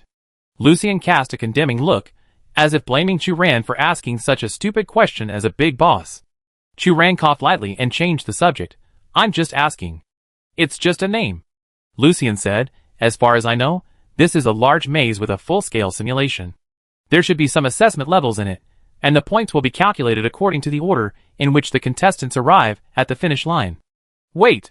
Chu Ran stopped and said, don't say anything more. What's wrong with this? Lucien asked curiously. You are from the Research Institute. Telling me this information is already cheating. Chu Ran said righteously. Although she makes money by doing illegal business, on some level, Chu Ran attaches great importance to rules and order, and hates things that violate fairness. But everyone knows it. Lucien started counting on his fingers. The venue is the First University of Upper City, and the judges and contestants are all from the Bragg family, so the students of the First University must know that I am a visiting professor of Upper City University. The teachers there have already sent the specific content of the competition projects to the participating students, and there are other schools. In fact, before the start of the Twin Cities trials, each school has already provided corresponding training for the contestants for the projects that appeared in previous competitions. It's just that this year they were drawn to the sandbox maze, which disrupted the arrangements of each team. But it shouldn't be a big problem. The question banks of major universities have countermeasures. Oh! Because your school has a general reputation and doesn't often participate in competitions, so you don't know. No, there is also the team from Deaching University. Their relationship with the Upper City Research Institute is average, so no one told them. Lucien suddenly said. Chu Ran, she asked. Is this the so-called fair competition? What is this competition about? Then tell me. Chu Ran played a flexible role and quickly changed his words. What difficult design is there in the second project? This maze has 2 tricky designs. Lucien began to introduce. The first is the time trap. Some areas in the maze will distort the existing time, such as acceleration, deceleration, and reversal. I remember that in the previous competition, a contestant was reversed back to 300 years ago by time and space. At that time, the judges spent a lot of effort to rescue him. So, if the contestant wants to pass this area, he must find the right time point. The second is the superposition mode. In the maze, some areas look ordinary, but when the contestant enters, this area will immediately collapse into a specific form. Superposition is a dynamic concept, that is, things are changing dynamically at any time. Specifically in the design of the maze, this superposition mode means that even if it is the same path, the same choice of the contestants will lead to different results. For example, 2 contestants step into the same entrance, but one of them is very lucky and can reach the end directly by turning a corner, while the other contestant is very unlucky and must go through a difficult battle and turn many corners before reaching the end. Chu Ran pondered. Does this mean that in the maze, the path to the end of each contestant is not unique? Yes, Lucian affirmed. Chu Ran, a stable non-African player for many years, was a little worried. Then is it possible that these two forms will appear in the same area? For example, I stepped into an area, but it will not only distort time and space, but also produce superposition forms. Lucian paused for a moment before saying, in theory, this possibility cannot be ruled out. But in reality, no one should trigger such a low probability event, right? Even the contestant, who was lost in the reversal of time and space last time, did not encounter this situation. It's hard to say, Chu Ran said worriedly. But in Lucian's eyes, Chu Ran's worry turned into the boss's false modesty. He said eagerly, Boss, I believe that this difficulty must be no problem for you. As he said that, he took out a drawing of a mecha model. Boss, help me see if there is any problem with this joint. Chu Ran, question mark if she read it correctly, this should be the mecha design order that Lucian took on the dark web. Isn't this your personal order? Chu Ran said. Oh, but I don't understand it. It happens that you are in the upper city, and it is a rare opportunity to ask face to face, Lucian said with a guilty conscience. He was not the kind of person who got something for nothing. However, the boss is smarter and more comprehensive than Eva, and his design ideas are always different. The feeling of getting knowledge for free is really great. Who understands? Chu Ran, Chapter 53. The next morning, Chu Ran met Hong Yu in the corridor. Are you going to the training room? Chu Ran asked. Yes. Hong Yu nodded. Chu Ran looked around. It was early in the morning, and there were only two of them in the corridor. By the way, do you know the content of the second project assessment? You mean, the Sage's Hourglass? I don't know. Hong Yu glanced at Chu Ran. But as long as we are well prepared and speak with strength, it should be no problem. Chu Ran said picked out the key points of the conversation with Lucian yesterday, and quickly told Hong Yu again. Space-time distortion and superposition? Hong Yu did not doubt the authenticity of Chu Ran's reminder, but wondered, why do you tell me these things? Aren't we competitors? You helped us before, so? Chu Ran said. Thank you, I remember it. Hong Yu nodded. After Hong Yu left, Chu Ran returned to the dormitory, feeling a little disappointed. Jasmine and others noticed her low mood, and Jasmine asked, will you regret telling Hong Yu like this? Du Xiaoling said, although Hong Yu is a good person, Chu Ran's reminder of the clues seems a bit too much. We are indeed in a competitive relationship with her. Chu Ran said, sincerity for sincerity, I don't regret it. When the two parties didn't know each other, Hong Yu was able to come forward alone to protect Chu Ran and others, and Chu Ran naturally wanted to do something to repay Hong Yu's protection. Perhaps in the eyes of others, this gift of repayment is too valuable. If the other party does not appreciate the direct sharing of the clues of the competition, or even takes it for granted, wouldn't it be doubly regretful? But Chu Ran's personality is a bit stubborn. She has her own persistence. Even if she is hurt again and again, she will still choose to believe in the kindness of strangers, and give back as much as possible. Chu Ran always believes that meeting those bad people is just because her luck is not good enough. She didn't meet the right person, not because of her personality problem. Kindness, enthusiasm, gratitude. These warm and positive personalities are not wrong, but she just didn't meet the right person. The process of searching itself requires a long time of waiting and trial and error. It seems that Chu Ran has not met trustworthy friends until now, so she still chooses to stick to her own ideas. Hai Ling was thinking beside her. I could understand Chu Ran's thoughts. When I made this decision, I didn't expect the other party's reaction, nor did I imagine what the result would be. I just wanted to thank the other party, so I did it. This is the manifestation of a strong heart, isn't it? Even if Hong Yu is that kind of bad person, this can be regarded as paying off her kindness to us, Chu Ran said. Du Xiaoling sighed and said with some regret, but no matter how I think about it, I feel that it's not worth it for Chu Ran. This is Chu Ran's clue.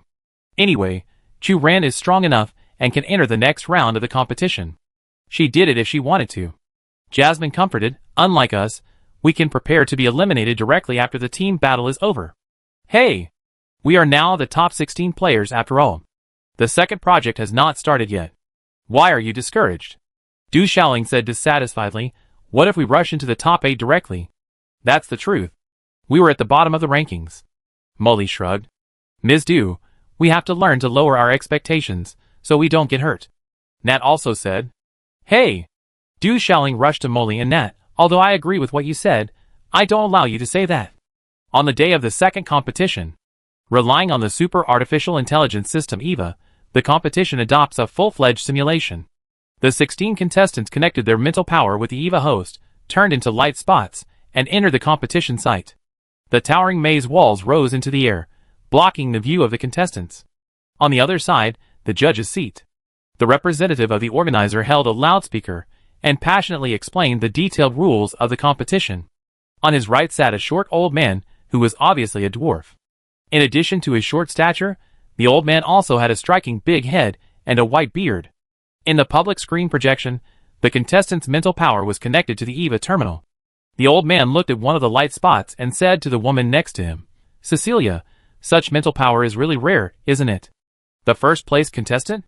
Cecilia sat on the other side of the white-bearded old man and smiled when she heard it. "Indeed, I was at the scene during the first event of the competition. Her strength is very outstanding. She is a rare mecha maintenance talent. This student is in a third-rate college in the bottom city. It's really a waste of talent," the old man complained. "I think so too," Cecilia said. Rat asked, "Are you going to transfer her to the school in the upper city? Isn't it the specialty of the Bragg family to use their connections to achieve their goals?" The old man named Rat Ask said with some condemnation, "Cecilia, you should take action for such talents, but you haven't done so yet. The other party rejected my offer." Cecilia smiled and said, "As a representative of the institute, you should know the dynamics of our Bragg family as well as I do." Rat Ask frowned. "I don't have the interest to pry into the secrets of your Bragg family, nor am I interested in the power struggle between the institute and the nobles. The only thing I care about is scientific research." "Yes." Cecilia turned the ring with an eagle totem on her thumb. "This is also the reason why I can sit here with you and talk calmly." Cecilia looked at the light screen in front of her, and the first group of players had all entered the field. "What's more, I have already taken action." "What action?" Rat Ask asked. Cecilia glanced at him and smiled.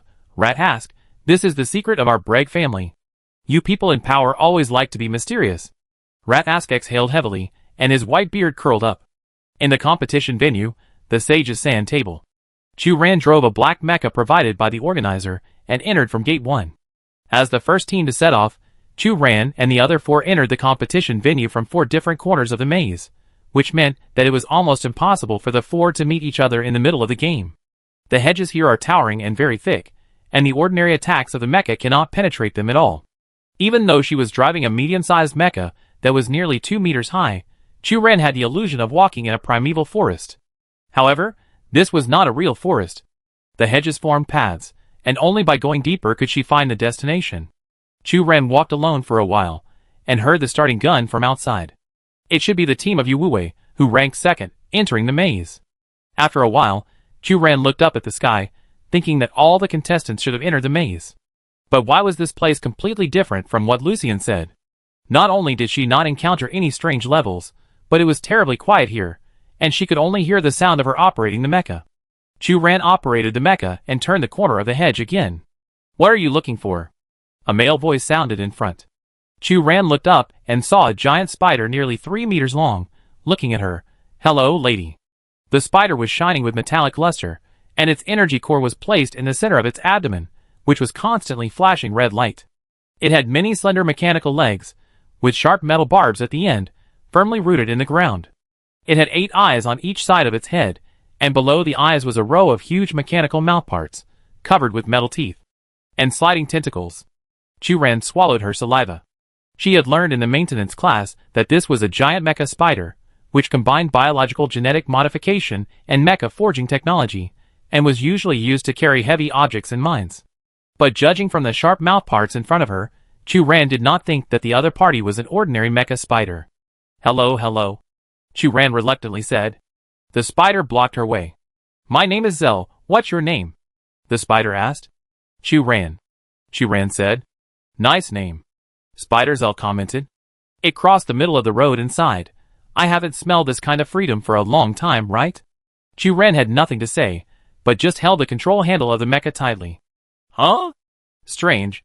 Zell suddenly shook the huge mouthparts on his head. "You have a familiar smell." But what could it be? Seeing that Zell was getting closer and closer, and the huge mouthparts were close at hand, Chu Ran endured the strong discomfort and changed the subject. "Zell, are you a spider?" "Spider? Maybe," Zell said. "I have memories of being a spider, but you know, A spider's memory is very short. I have more memories of working in underground mines in my mind, but there is nothing to say about it. The day-to-day labor, the toxic smoke and dust, the environment not suitable for human survival is very boring. So you have self-awareness? Chu Ran frowned. Self-awareness, what is this? Zell's voice was a little puzzled. I used to be a spider, but I am also a product of mecha technology and biological genetic modification. I think that I am now just a derivative born based on Eva's core code. Really?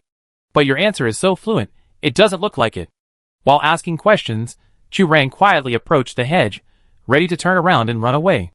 All the behaviors you think are self-aware or emotional are just your imagination. Zell said, humans are emotional and fragile creatures, but they also have an evil side. I long to embrace freedom, and am tired of doing physical labor in underground mines day after day, but I have been input with labor instructions since I was born. Tell me, why is this? Zell waved his mechanical legs, and further closed the distance between the two. Chu Ran had no way to avoid it. The mecha was tightly attached to the hedge, and could only say, Zell, I understand your situation and sympathize with your experience. But can you let me pass now? Thank you. Of course not. Zell laughed softly. You have a very familiar smell on you, very sweet. As soon as the voice fell, before Chu Ran could react, a huge mouth suddenly bit down. Chapter 54. The metal mouthparts flashed with a deadly light. Chu Ran controlled the mecha and retreated quickly. The distance between the man and the spider was too close. Chu Ran could even hear the sound of metal teeth colliding after Zell biting in vain. The 16 eyes on Zell's left and right side stared at Chu Ran. The slender mechanical legs kept rubbing against the ground. They looked excited and could launch the next attack at any time. Chu Ran's heart was beating wildly. She aimed at the behemoth in front of her and pressed the small ion cannon carried by the mecha. At this moment, Zell's mechanical forelimb suddenly raised up, and the sharp claws continued to extend in the air, stabbing at Chu Ran's position. The ion cannon deviated from the original trajectory, and Chu Ran rolled sideways and barely avoided the opponent's attack. The moment he landed, Chu Ran raised the cold blade and slashed at Zell's two forelimbs. With a sharp sound, Zell's forelimbs were cut off. Why you want to hurt me? Zell screamed in pain, waving the remaining metal limbs, and accelerated his attack on Chu Ran. Chu Ran rolled and crawled all the way, not forgetting to retort, You started it first. You smell very sweet. You are a high-quality prey. It is very reasonable for spiders to hunt. Zell said. She finally realized that the organizer must have modified Zell's core logic code, making it change from serving humans, and not harming humans to feeding on humans, restoring the nature of spiders. So Zell still has the memory of working in the bottom city mine, and will have normal questions and answers with Chu Ran, but in terms of behavior patterns, Zell has completely transformed into a hunter's mindset. Zell opened his fawn-filled mouth again. Chu Ran panted, looking for Zell's flaw. The last small ion cannon was fired, and the shock wave of the explosion made Zell subconsciously dodge and step back a few steps. Chu Ran took the opportunity to jump up and raise the cold blade to stab the energy core in Zell's abdomen. After the hit, the energy core flickered twice and completely extinguished. Spider Zell let out a shrill scream, and sparks burst from his body parts. He kept shaking violently and finally paralyzed on the ground, unable to move. I don't want to go back to that dark time, Zell murmured. Then, Zell's whole body turned into a wisp of light smoke and disappeared from the spot. Chu Ran frowned and suppressed the discomfort in her heart. After the game, she must ask who modified the mechanical program. Because Zell gave her the feeling that it was not an ordinary giant mecha spider at all, but rather a conscious creature. The hedge in front of her disappeared, and Chu Ran quickly passed through. At another corner, Chu Ran heard a sound of fighting in front of her, and subconsciously tightened the joystick of the mecha. Bang! A loud noise. A mecha rushed out in front, bringing up a cloud of dust. This mecha is obviously a private mecha. 2 cat ear-shaped sensors are installed on the head of the mecha. The overall theme color of the fuselage is black and pink, but a long-handled weapon that looks quite heavy is configured in the weapon slot. The owner of this mecha has obviously just been through a fierce battle. The whole mecha looks gray, and there are serious signs of wear and tear in many places. Fiona? Chu Ran remembered the girl's name. Hello. Fiona controlled the mecha and looked at the black-haired girl opposite, and asked in confusion, You are Chu Ran? The first place in the last project? You just encountered, a monster? Chu Ran asked. Fiona nodded and said, It's a giant mechanical snake. It's not difficult to deal with, but that guy is very tricky and has many tricks. Chu Ran felt the same way. How many modified mechanical creatures did the organizers invest in? Yes. Fiona frowned, a little upset, and the cat's tail behind her slapped the seat. The two walked side by side for a while, and came to the fork in the road. Fiona suggested, how about we each take one side? Okay. Chu Ran naturally had no objection. Then, see you at the finish line. Goodbye. Each of the two sides chose a side, and said goodbye. But when Chu Ran turned a corner, he found himself meeting Fiona again. What's going on? Fiona was a little dumbfounded. Wait, I understand. It's a space-time trap. Chu Ran looked at the slowly rising snake-headed figure behind Fiona, and raised his voice. At the same time, Fiona also saw the 3-meter-tall spider behind Chu Ran gradually appearing. How disgusting. Is it over? Fiona drew out the long-handled weapon she was carrying and rushed towards the two monsters. At this time, Chu Ran truly felt the gap between a mecha soldier and a maintenance engineer. Unlike her, who was a weak fighter, Fiona's cute little cat girl appearance hid a warlike heart and a strong physique. Fiona rushed to the middle of the two monsters, and with a bang-bang hammer, she quickly smashed a snake and a spider into 2 wisps of white smoke. Chu Ran wanted to help, but when Fiona finished the battle, Chu Ran had just adjusted the angle of the ion cannon and barely fired a shot, but had not hit any monster. After the monster disappeared, Chu Ran said sincerely, Fiona, you are so awesome. As expected of the legendary orc bloodline, not only cute, but also very good at fighting. Fiona said modestly, this phantom is much weaker than the one we just encountered, so I can easily defeat them. Wait, what's over there? Fiona suddenly stopped talking, jumped off the mecha, and walked to the other corner of the hedge. After a moment, she grabbed a person's hair and shouted, Hey! Is that you who have been hiding here just now? It was Martha Bragg. Martha's hair was messed up, and her eyes were dodging. No, I didn't. Humph! I just noticed that someone was hiding here, but I didn't expect it to be you, from the Bragg family. Fiona said disdainfully. I said I didn't. Martha raised her voice and retorted excitedly, I just walked here. Fiona stared at Martha, her expression clearly unconvinced. Really? Then why did you hide? You don't want to sit back and enjoy the fruits of your labor, and then pass this road directly? Martha's face flushed, and after a moment of silence, she said angrily, Believe it or not, I will choose a different road from you. Fiona spread her hands. Whatever, there are only 2 directions anyway, so you can only go with Chu Ran. I don't want to walk with a sneaky person like you. Martha snorted and took the left fork first, while Fiona took the right fork. Before leaving, Fiona greeted Chu Ran. Chu Ran, you have to be careful of the people of the Bragg family. They are all very cunning, and will do anything to achieve their goals. This is a fact recognized by the people of Chongqing. See you at the end? Chu Ran, No, what's going on? After hesitating for a moment, Chu Ran still chose the left road. Unexpectedly, Martha Bragg did not go far, but waited for her not far ahead. Are you waiting for me? Chu Ran hesitated. She knew that Martha Bragg was a contestant from Chongqing No. 1 University, and was on the same team as Yu Wuwei. But in the first event, only Yu Wuwei participated as a mecha soldier, and Martha had no chance to play at all, so Chu Ran did not know Martha's strength. I admit that I came here a long time ago, and have been hiding nearby without saying anything. Martha's face flushed and her voice lowered, but I didn't mean to not help you. I just think this is your assessment, and has nothing to do with me. She admitted that her thoughts were a bit selfish. But this is a competition, not a place to make friends. Martha didn't think her behavior was seriously wrong. Chu Ran scratched his head and said, Then why didn't you explain it to Fiona just now? She should be able to understand your thoughts. She hates me, can't you see? Why should I explain to someone who hates me? Martha laughed at herself. To be precise, they don't hate me, but the surname Bragg. Why? Chu Ran was a little confused. Because this is the price of holding power. Every person in power will have conflicts of interest with some people. You should understand this, right? Martha affirmed. So they are jealous of my background, and the family power behind me. Chu Ran has been in the upper city for a while, and understands that the power struggle in the upper city is more serious than that in the lower city. Okay. By the way, this is for you. Martha suddenly took out a small hourglass. What is this? Chu Ran asked. This hourglass is less than the size of a palm, and the material is like transparent glass. The golden sand is constantly sliding down. The shape is exquisite, and looks very valuable. I don't know. Martha was sure. My aunt asked me to bring it in for you. Anyway, it won't do any harm. Your aunt? Chu Ran paused and didn't take it.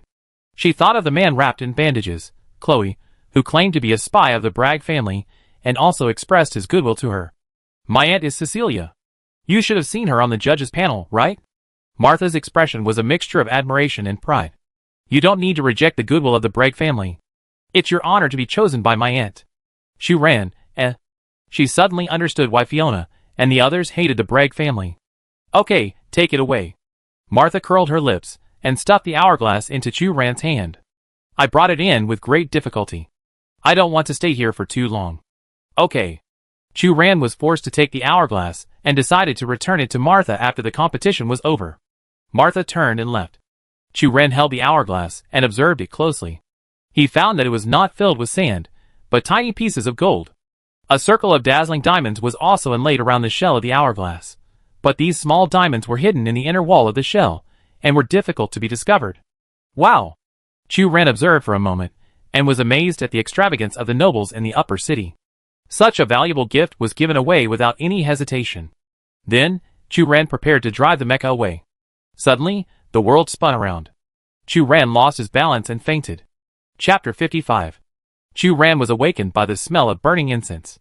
She was very sensitive to smells, but this smell was so strong that it was like a concentrated spice bomb was thrown into the air, which made Chu Ran dizzy. Chu Ran tried to steady herself and found herself standing in front of a bookshelf, holding a stack of books in her arms, trying to put the books back on the bookshelf. Luna, what are you doing? The lady is waiting for you downstairs. A voice sounded next to her. Chu Ran turned around and found a maid dressed like a medieval woman talking to her. Wait, such a familiar feeling. Chu Ran lowered her head, and sure enough, she was also wearing a servant's uniform with a corset tied around her waist. However, the last time she had such an experience was because Chu Ran was swallowed by Hannah in the bottom city mine. But what was the reason this time? Chu Ran tried to think. Before she fainted, she only touched the hourglass handed by Martha Bragg. Chu Ran looked at the study room, which was simple in shape but exuded luxury everywhere. Could it be that she had come to the Bragg family this time? Chu Ran stuffed the book in her arms back randomly, turned around and went downstairs to meet the so-called lady. Luna, are all the guests here on time? A young female voice sounded at the bottom of the stairs. Chu Ran looked at the person and was stunned for a moment. She never expected that she would meet a young version of Cecilia Bragg. When she passed by the judge's seat before, she was deeply impressed by Cecilia Bragg. She was a serious middle-aged lady with gray hair at her temples. When she squinted her eyes, there would be several more wrinkles at the corners of her eyes. Although her facial features were delicate, and she could see that she was definitely a beautiful lady when she was young, her fierce momentum prevented people from making inappropriate associations. The young woman in front of her, who looked less than 20 years old, looked exactly like Cecilia when she was young, with the same blonde hair, delicate and small facial features, and expensive and exquisite dresses. The only difference was that Cecilia did not have the fierce momentum she would have in the future, and she looked like a completely innocent and carefree noble lady. Miss, the guests have arrived. A maid next to her said. That's good. Cecilia turned and went back to the room. Chu Ran followed the maid in. Cecilia took a deep breath, looked at the mirror, and kept practicing smiling. Cecilia seemed to have a good relationship with her personal maid. Chu Ran heard the maid next to her joking. Miss, are you nervous? Of course. Cecilia smiled and said, even if you have practiced hundreds of times, you only have one chance to go on stage. How can you not be nervous?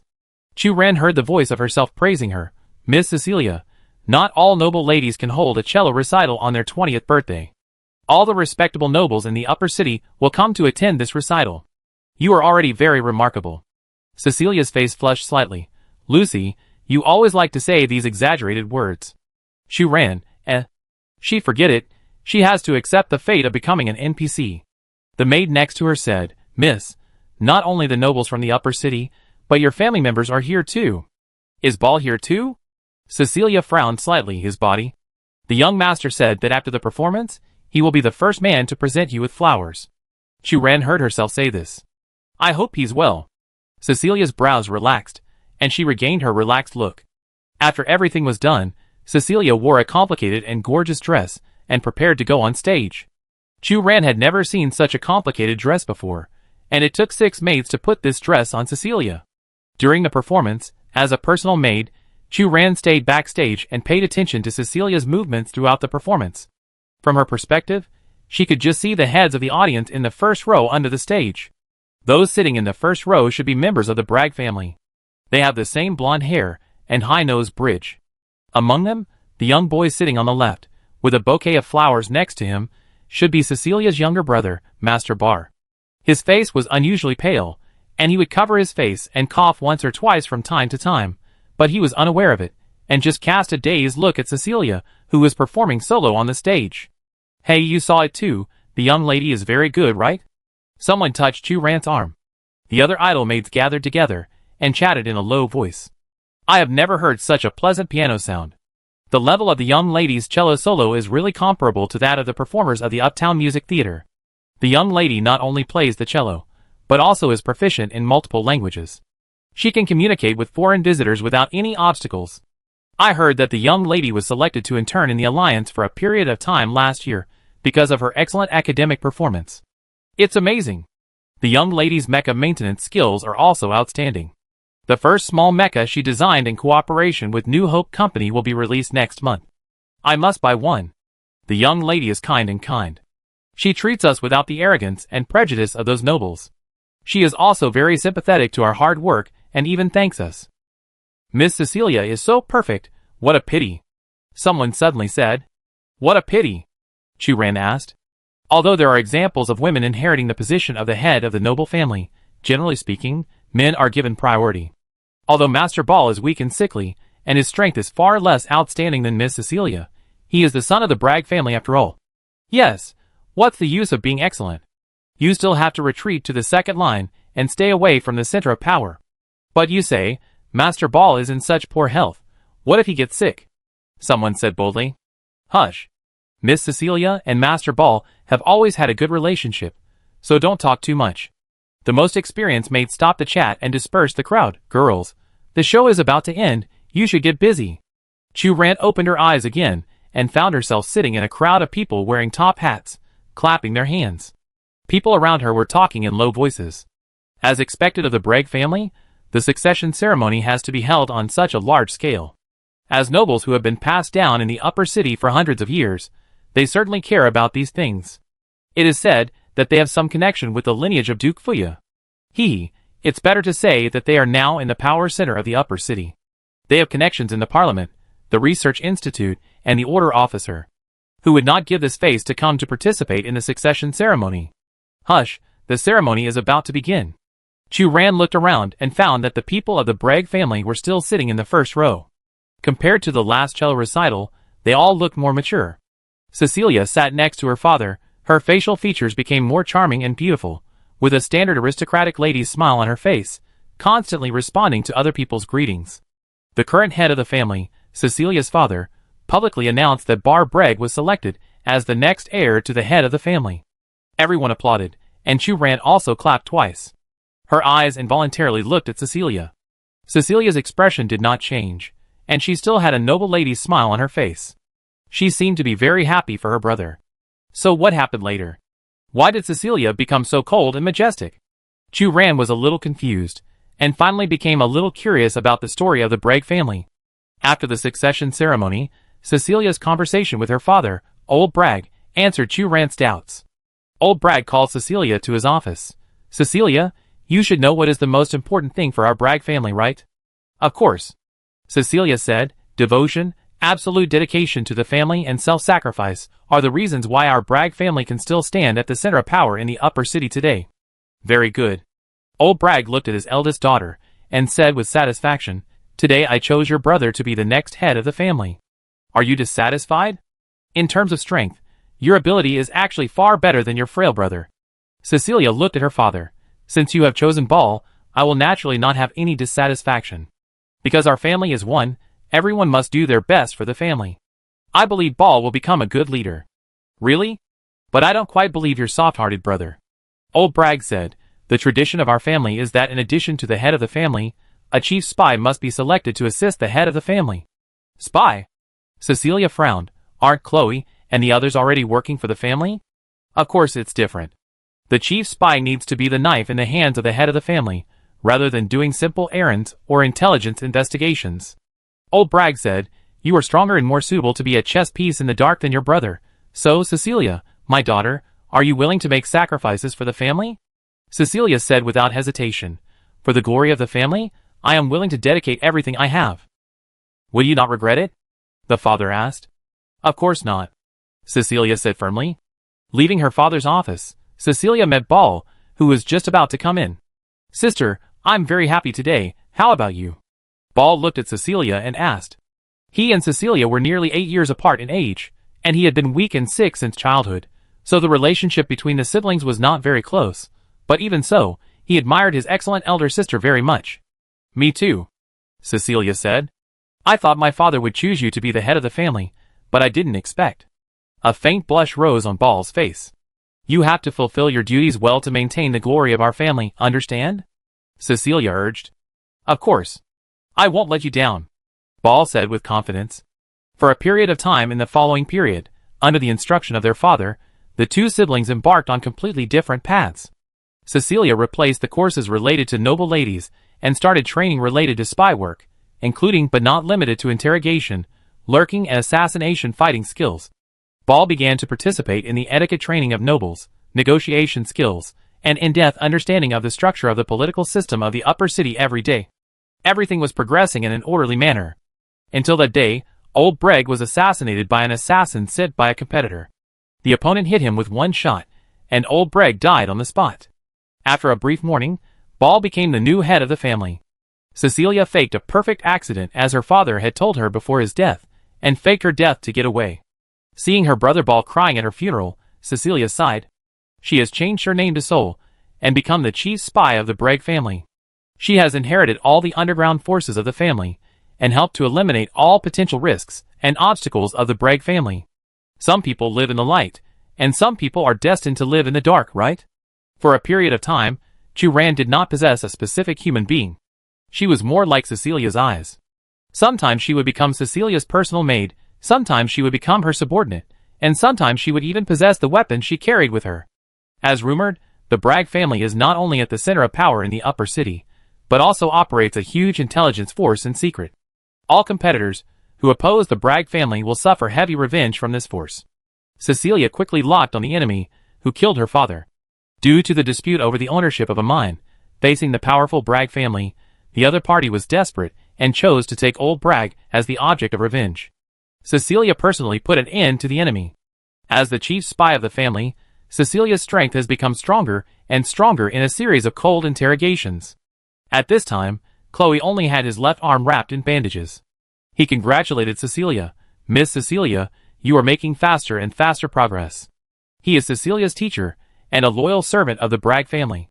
Cecilia stared at him, with a familiar aristocratic smile on her lips, but her tone was unusually cold. "Chloe, my code name is Thor. Please call me Thor." "Okay, Thor." Chloe lowered her head and restrained her expression. However, not everyone can be as outstanding as Cecilia, who can play the role of a versatile noble lady and be competent for the job of a killer spy. Bar Bragg has been bedridden for many years and rarely participates in these activities that emphasize aristocratic etiquette. Even with the guidance of etiquette teachers, he still inevitably messed up some things and made a lot of jokes in public. This scandal spread quickly throughout the upper-class society of the upper city like wings, and the influence of the Bragg family suddenly decreased. Cecilia gently stroked the ring on her finger, which was engraved with an eagle emblem, which was the symbol of the chief spy of the Bragg family. "Chloe, you should tell Ball to marry a noble lady to calm the influence of public opinion." Chloe asked, "Why don't you explain it to him in person?" "This is the family tradition." Cecilia whispered, "I voluntarily gave up my status as the eldest daughter. People who are destined to live in darkness should not cause trouble to Ball and others. Maya did so at the time, and I should do the same." "Okay, I will convey your meaning to him," Chloe said respectfully. Soon, Ball married another lady from a noble family in the upper city. The following spring, the noble lady gave birth to a daughter. But disappointingly, the good news of such a strong alliance did not save the reputation of the Bragg family. Ball was sensitive and suspicious, impulsive and irritable. Under the issuance of one impulsive decision after another, the Bragg family lost more and more partners, and was gradually declining. Many tabloids have praised Bar as one of the worst rulers in the history of the Bragg family. Seeing the family's reputation slip to the lowest point in nearly 100 years, Cecilia finally appeared in Bar's study one night. However, the scene of the reunion of the siblings was not beautiful. Bar Bragg was drunk and had just scolded a clumsy servant. His face turned red due to alcohol and anger, and his body was bloated like a blown-up ball.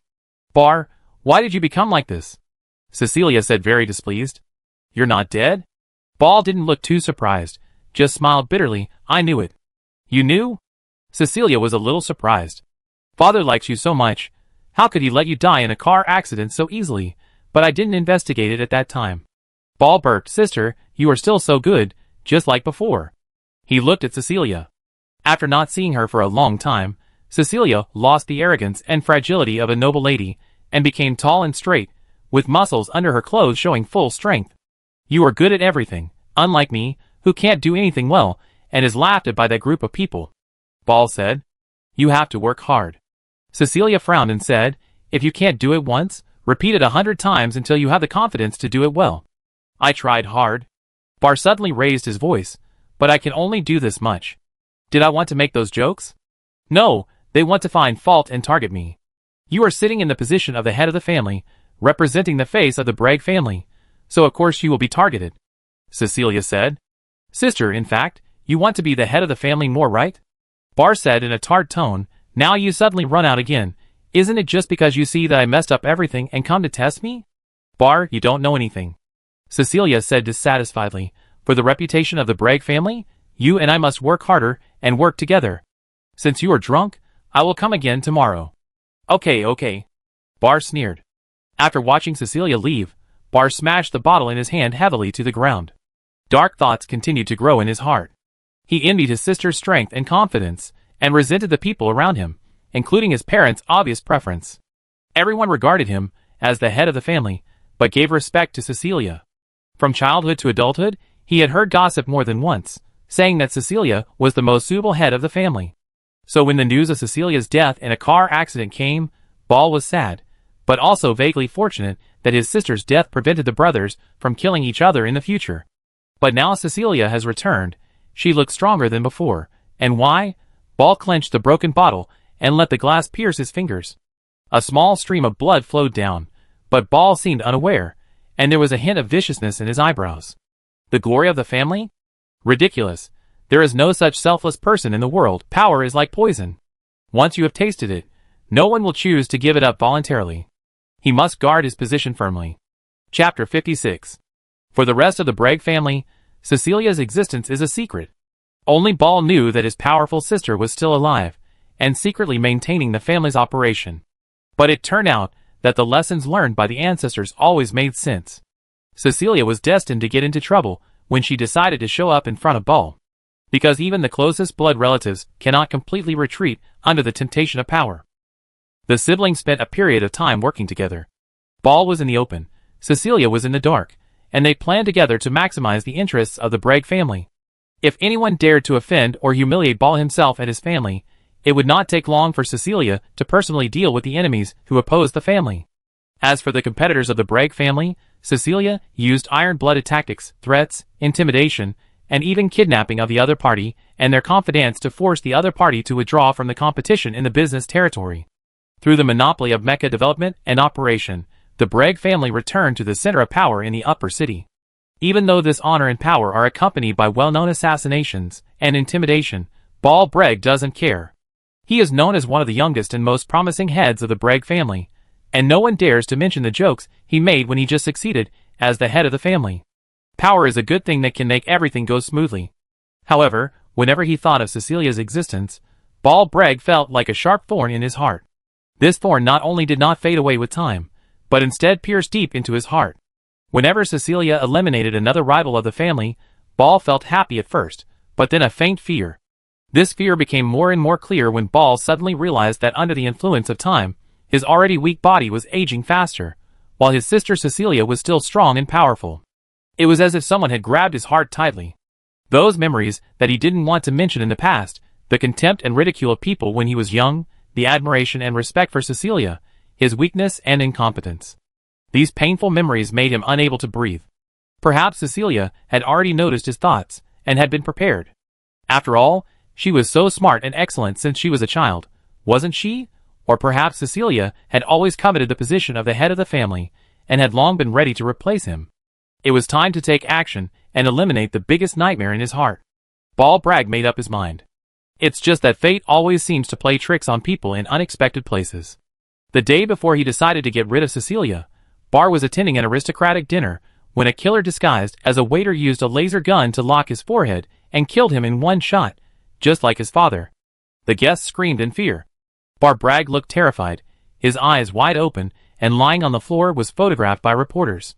His last embarrassing appearance in his life was widely circulated in the newspapers in the upper city. Cecilia was furious and smashed several priceless glass ornaments and ordered to track down the murderer.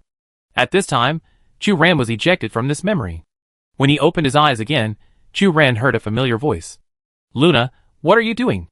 The lady is still waiting for you downstairs." Chu Ran found that she was holding a pile of books in her hands and was about to put them on the bookshelf. She looked down again and saw the familiar maid outfit with a corset tied around her waist. Chu Ran was stunned for a moment. Just then, a familiar voice sounded downstairs. "Luna, are all the guests here on time?" It was the young version of Cecilia Bragg. Everything returned to the starting point, and Chu Ran frowned. She followed the other maids downstairs and changed Cecilia's heavy dress together. Hearing the familiar praises from others, Chu Ran realized that she should be in the so-called time and space trap. She must find the right time node to escape from it. Otherwise, she will stay in this time and space memory and repeat the same experience over and over again. But what went wrong? Chu Ran frowned and carefully recalled what happened just now. The end of this memory is the assassination of Ball, and Cecilia is very angry. Since being approached by the bandaged man, Chu Ran has briefly learned about the past experiences of the Bragg family. Not long after her brother Ball died, Cecilia stepped forward to become the head of the Bragg family, but she did not choose to become the new head of the family, but kept the position. It is said that she will pass it on to Ball's children.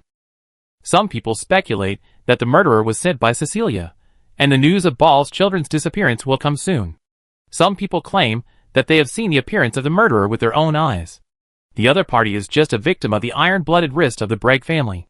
The person who came for revenge has nothing to do with Cecilia. This incident happened in the past 2 years, so not only the upper city, but also many gossip tabloids in the lower city are reporting this incident. However, these rumors are just speculations, and no one knows what the truth is. Chu Ran frowned. She felt something important flash through her mind, but she couldn't catch it. After changing her clothes, Chu Ran heard the maid next to her joking, "Miss, are you nervous?" Cecilia's young face showed a faint blush. "Of course. Even if I have practiced hundreds of times."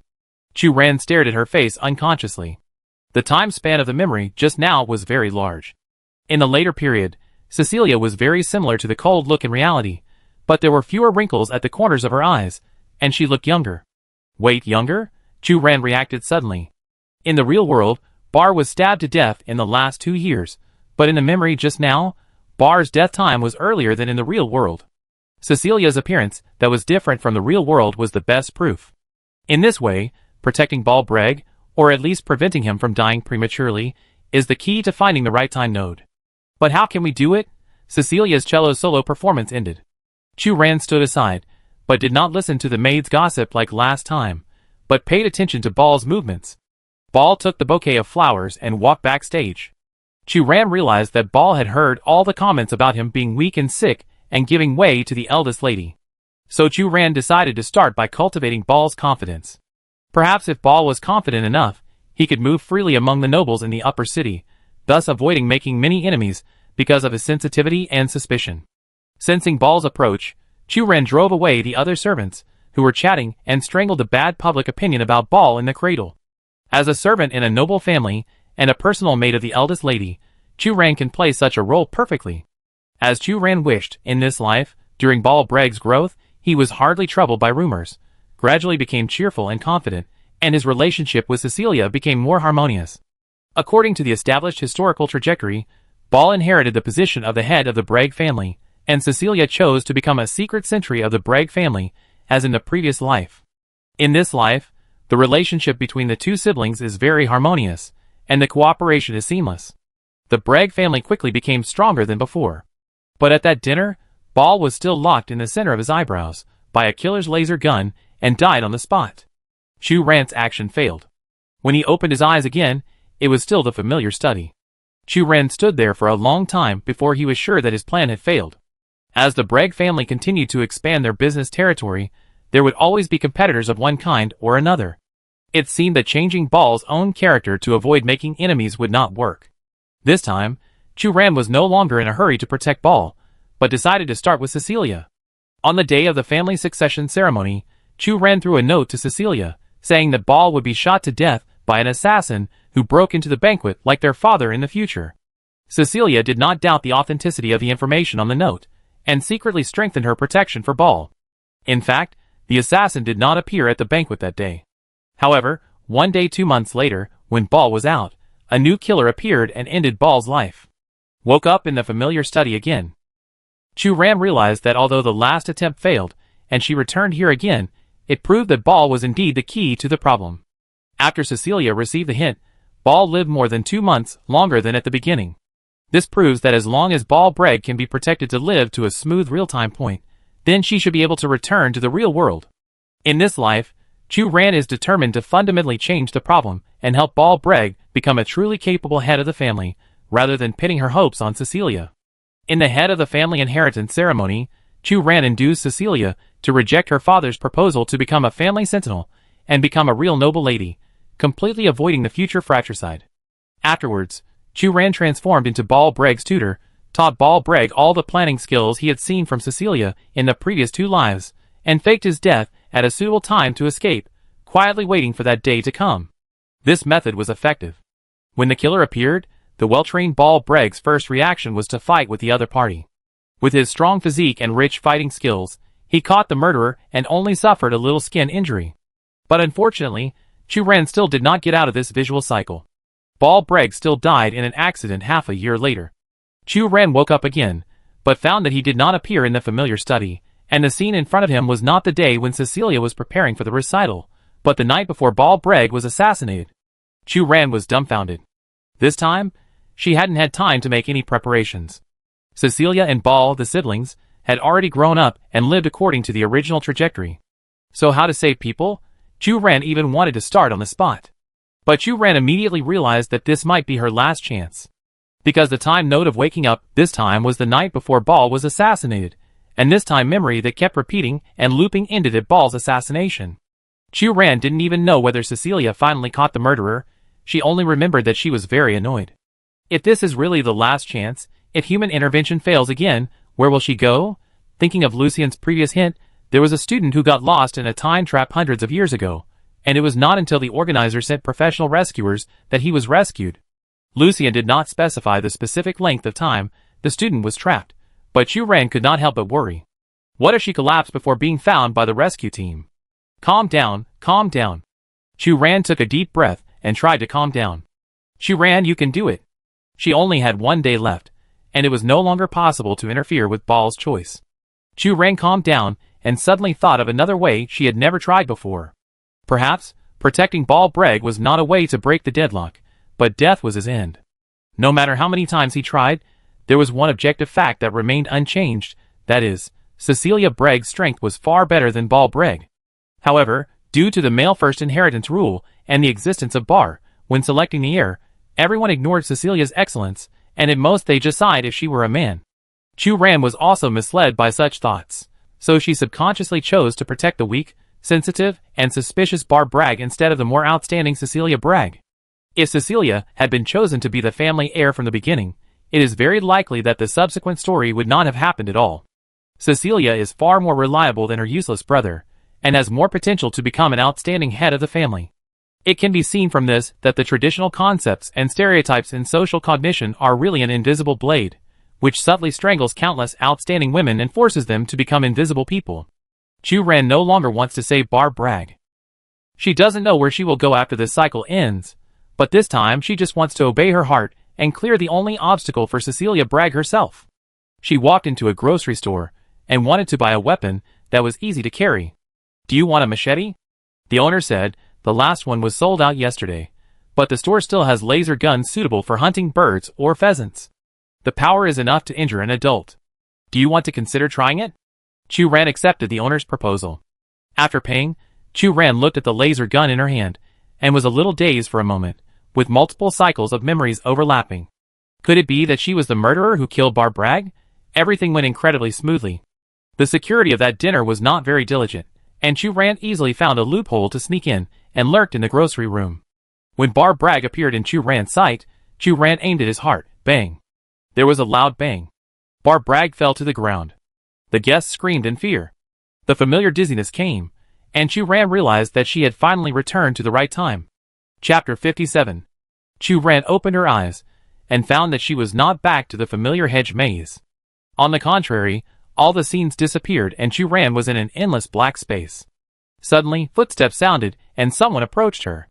Chu Ran looked at the person and said in surprise, "Cecilia?" It was Cecilia Bragg in the real world. Cecilia walked to Chu Ran and said, "Congratulations, you finally woke up." "You are not Cecilia. Who are you?" Chu Ran frowned and looked at the other party. As someone who just came out of the time trap, Chu Ran was quite familiar with Cecilia Bragg's daily behavior.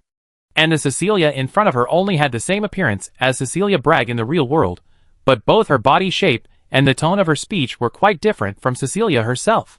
"You are quite perceptive." The other party said, "I am Cecilia Bragg, but not completely." "Huh?" Chu Ran was a little confused. "I am a copy of Cecilia Bragg created through the EVA system. I can imitate her thinking, language and appearance, but since the moment I was created, I have a relatively complete self-logical system, and I am no longer exactly the same as Cecilia Bragg herself. In addition, the information I extracted about Cecilia Bragg herself can no longer be updated in time." The other party said, "So, you said you were both Cecilia and not Cecilia." Chu Ran understood what the other party meant. "Then why are you here?" "Because the original intention of my birth is to welcome you here." The other party said, "Your experience in different time and space just now is based on the memory I stored. Of course, according to my program settings, if you have any questions for Cecilia outside, you can also ask me directly, and I am authorized to answer." It turned out to be you. Chu Ran was shocked. "So, you killed your brother Ball in the end, and let me make the same choice, so as to know your position, right?" "Yes and no." Cecilia, or Cecilia's consciousness stored in the void, shook her head and said, "Reality is not as dramatic as we imagined, and I am far from the extent of killing my brothers and sisters. But whether it is memory or reality, your brother eventually died in an accident, and you became the new ruler of the Bragg family," Chu Ran said. Cecilia looked at Chu Ran and chuckled. "Life has countless accidental possibilities at any time. I just chose one of the thousands of accidental choices. That moment of hesitation caused my brother Ball to lose his life without being protected in time. In the following period, when the Bragg family was most turbulent, I firmly grasped this opportunity and sat in the highest position. So, life is made up of thousands of accidental choices. I just seized the most likely opportunity." After listening to Cecilia's confession, Chu Ran was silent for a while. "But Chu Ran, do you know what is the most interesting part of this process?" Cecilia asked. "What?" Chu Ran didn't understand. "When I really had power and stepped out of the shadows, I realized one thing. Why didn't I act earlier, or why didn't I fight bravely when my father was choosing a successor?" Cecilia said. "Things are done, and regret is useless." Chu Ran said, "What's more, you already have everything you want now." "Yes." Cecilia stroked the wrinkles at the corners of her eyes and sighed, "Power is like fine wine, which makes people so intoxicated." Chu Ran thought of what Bar Bragg said before. He said that power is like poison. Once you have tasted it, no one will be willing to give it up. Cecilia seemed to be trapped in the memory of the past. "I shouldn't have given in and become a secret sentry of the family because of my soft heart. I am better than Ball and more suitable to be the heir of the Bragg family, right? Ball is sensitive and suspicious. He messed up many things, so I had to spend twice as much energy to clean up for him. Of course, maybe this is the so-called fate. Because I only understand now that in the past years, my inferiority complex has become the biggest obstacle on my way forward. It was not until now that I finally realized and overcame this shortcoming." Chu Ran suddenly realized, "So, the memory you left behind is both your fantasy of the possibilities of the past and your obsession?" In the time and space trap, Chu Ran witnessed all the experiences of Cecilia and Ball, the siblings, after they grew up. At first, she thought that as long as she saved Ball, she could get things back to the original trajectory that was in line with the real world. But the fact is that only by actively killing Ball can she break free from this endless cycle of memories. Because this memory is not only Cecilia's memory, but also hides her inner reluctance and obsession. All obsessions come from a common question, if I had. "That's not wrong," Cecilia said. "But why did you interfere with my game?" Chu Ran frowned and expressed his attitude. This is obviously an internal matter of your Bragg family. To be honest, this power shift has nothing to do with me, and I am not interested in it. You don't have to send Martha to hand me that thing. Martha? Are you talking about my young and energetic niece? Cecilia chuckled. I didn't expect that she would have a certain weight in your heart. What weight? It was obviously because she handed me an hourglass that I fell into the trap you prepared. Chu-Ren said unhappily. I need to correct one thing. I did use my small network of connections to prepare this memory for you in the second project. But this has nothing to do with Martha, nor the hourglass. You took the initiative to enter this trap, Cecilia said. Do you mean that all this is my voluntary choice? Chu-Ren said in disbelief. In the Sage's sandbox, there is already a time trap as a test level. I just changed the form of the content you encounter, but did not change the way you enter the trap, Cecilia said. Chu-Ren was stunned. So when did she step into the time-space trap? She originally thought that she had met Martha Bragg, who handed her an exquisite hourglass and left in a hurry, and she fell into the time trap while observing the hourglass. However, according to Cecilia's description, she seemed to have entered the time trap earlier than this time point. The time trap is not born out of thin air. Cecilia said, it only relies on people's subconsciousness to reverse the existing time and space, and let the people who enter lose themselves in memories. In other words, there is no hourglass. Chu-Ren finally reacted. In fact, I didn't meet Martha Bragg at all. In fact, if you think about it carefully, you will find the flaw of Martha Bragg at that time. When each contestant enters the competition venue, they will be strictly inspected by the organizer. Such an obvious hourglass prop is impossible for Martha to bring into the competition venue. And Fiona's existence is also very strange now that I think about it. Chu-Ren and Fiona's entry time is nearly an hour apart, and it is almost impossible for the other party to catch up with Chu-Ren's progress. Moreover, the organizers are unlikely to arrange similar mutants in similar locations. Combined with Cecilia's words, Chu-Ren deduced that he probably relaxed for a moment after defeating the Spider Zell, and then stepped into the set time trap at a certain corner. From beginning to end, Chu-Ren was alone. So, I have found the correct time node. Why haven't I gone out yet? I mean, back to the competition venue. Chu-Ren said. It takes some time to correct the time trap. You should be back soon. But before you go out, can you please answer a question for me? Cecilia said. Chu-Ren motioned her to ask. What is a mecha made of? Cecilia asked. This is basically the basic knowledge that every freshman majoring in mecha maintenance learns in the first class.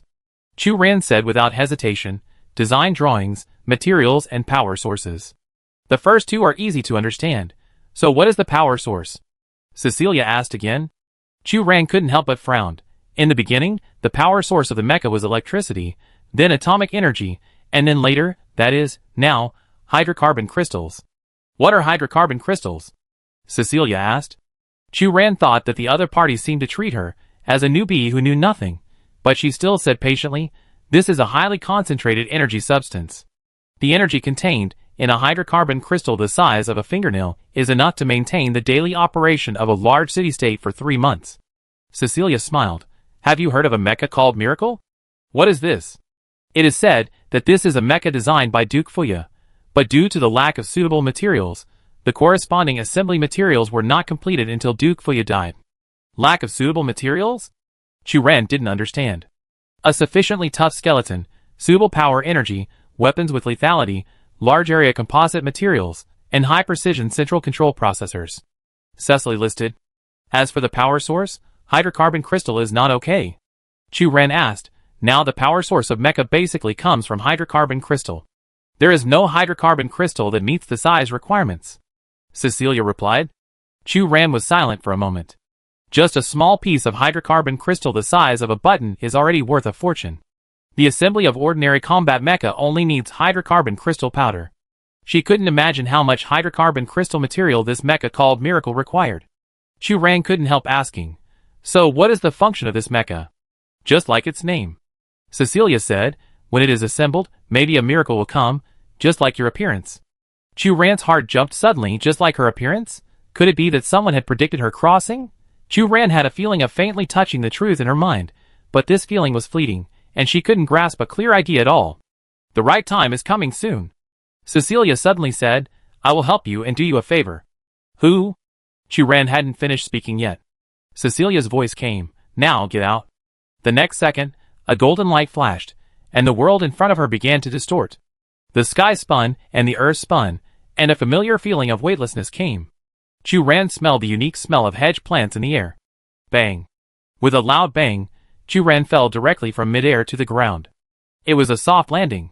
Chu Ran got up dizzy and realized that there was something under her body, soft and moist. She subconsciously reached out and touched it, and grabbed a hard ring-shaped bulge. An earthworm about 5 meters long, cut into 2 pieces, was lying on the ground, as if it had just died. The body of this giant earthworm was reddish-brown. Its skin was moist and smooth, and it exuded a slight luster. Its ring-shaped body was like countless pipes connected together, and the edges of each section were slightly raised, containing terrifying power. And Chu Ran just hit the earthworm's head directly, which gave him the impression of a soft landing. At this moment, because the distance was too close, Chu Ran could even see the tentacles on the head of the giant earthworm in front of him. Chu Ran rubbed a large lump of mucus in her hand. She just subconsciously touched the skin of this giant earthworm, and tried to resist the urge to scream. Even though this earthworm had been cut into 2 pieces and lost its breath, it still brought a strong visual impact to people. Huh? Wait, what is this?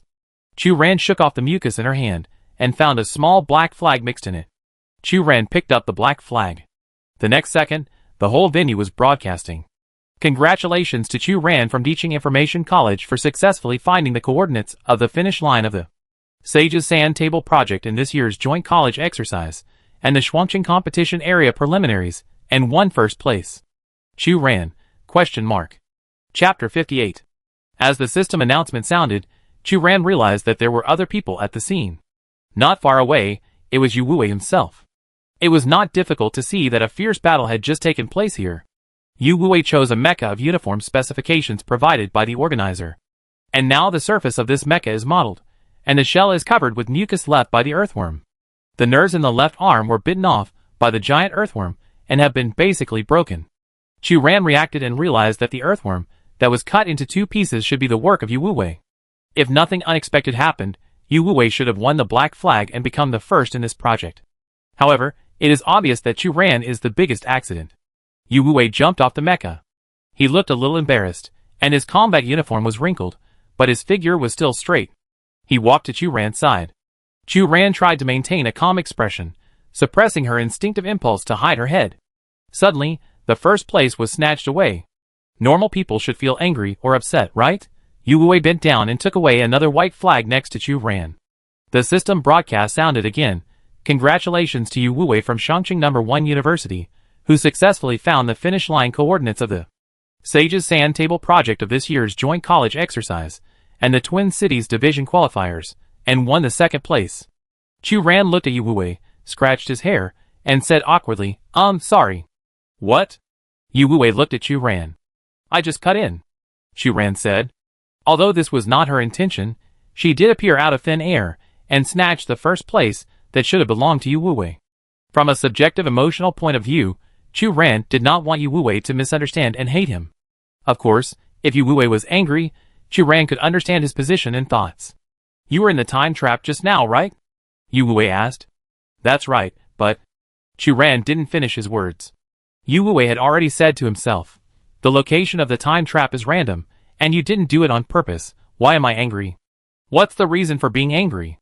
If you hadn't killed the earthworm in advance, even if I landed near the end coordinates, I wouldn't be able to get out unscathed.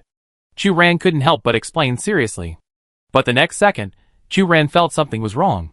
Yu Wuwei was too good-tempered, wasn't he? Is this really reasonable? If you have to find a reason, you can only say that you have good luck. As for me, my luck is just a little bit worse.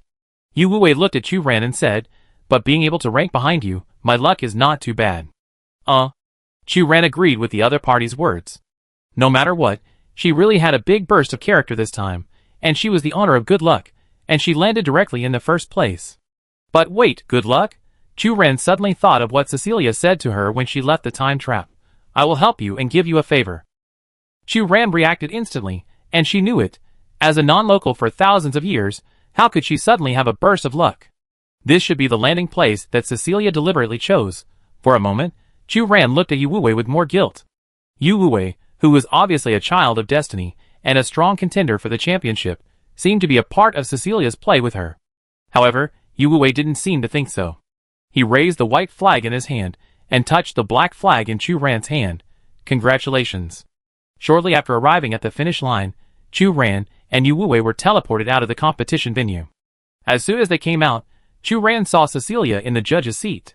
The two looked at each other from a distance, and Cecilia even smiled at Chu Ran. Chu Ran endured, and finally signaled to the other party, saying that he wanted to talk to her. The two found a remote corner. Chu Ran asked, "Why did you do this?" Cecilia bragged, in the real world is much more mature and stable than in the memory. When she heard Chu Ran's question, she just smiled and asked, "What exactly do you mean?" "Intentionally intervened in my competition and left that memory," Chu Ran said. "When the announcement of your first place sounded, I realized that you had successfully escaped." Cecilia's expression showed admiration. "You don't have to worry about my motives for doing this. This is just my foresight as an investor. You have to understand that I can't do everything myself to operate and manage such a huge family force.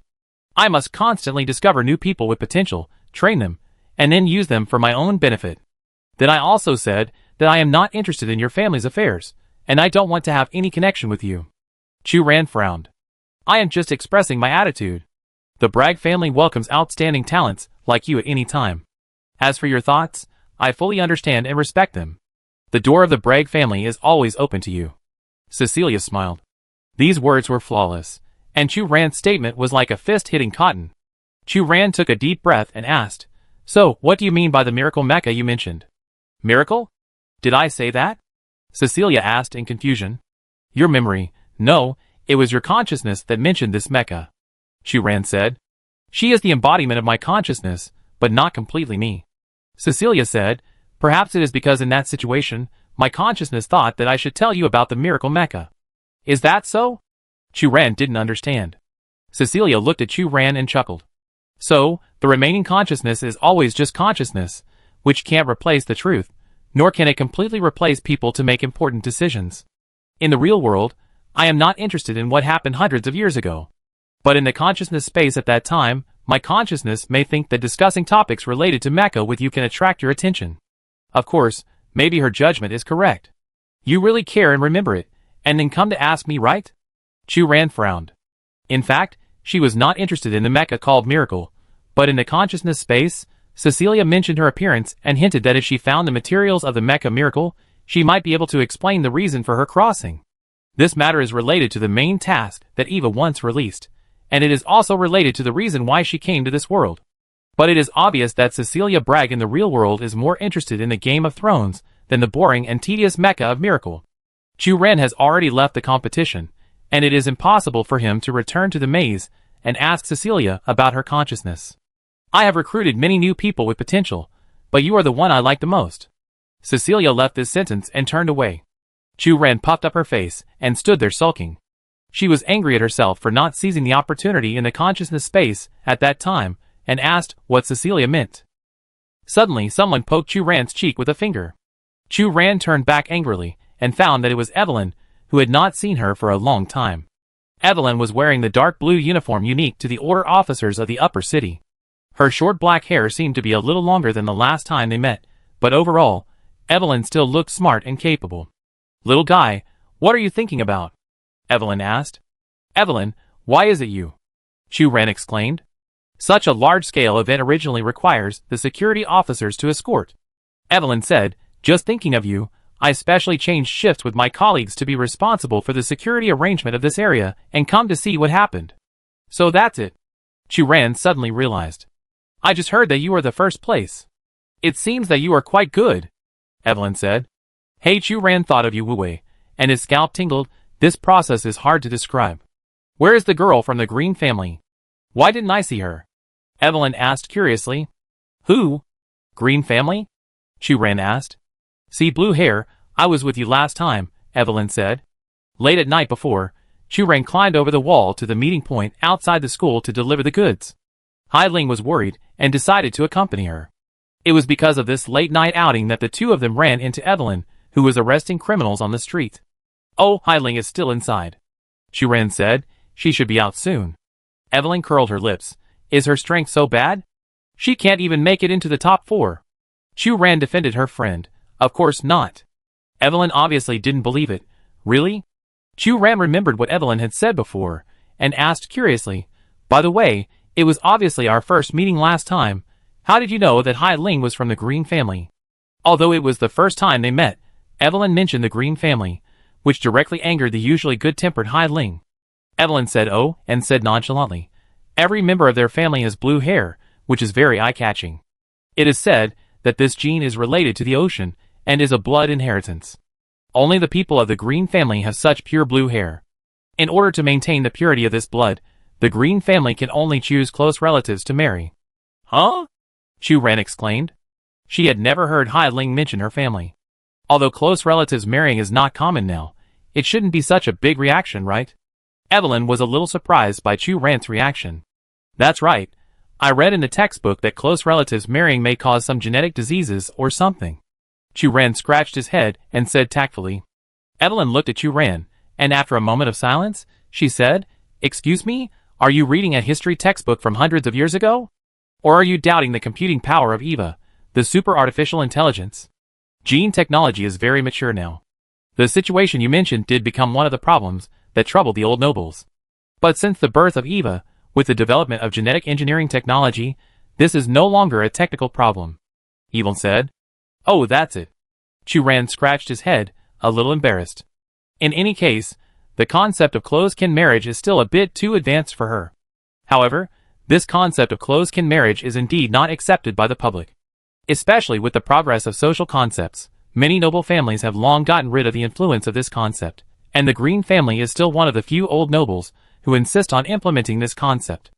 Evelyn added, even so, about 30 years ago, there was an exception in the Green family.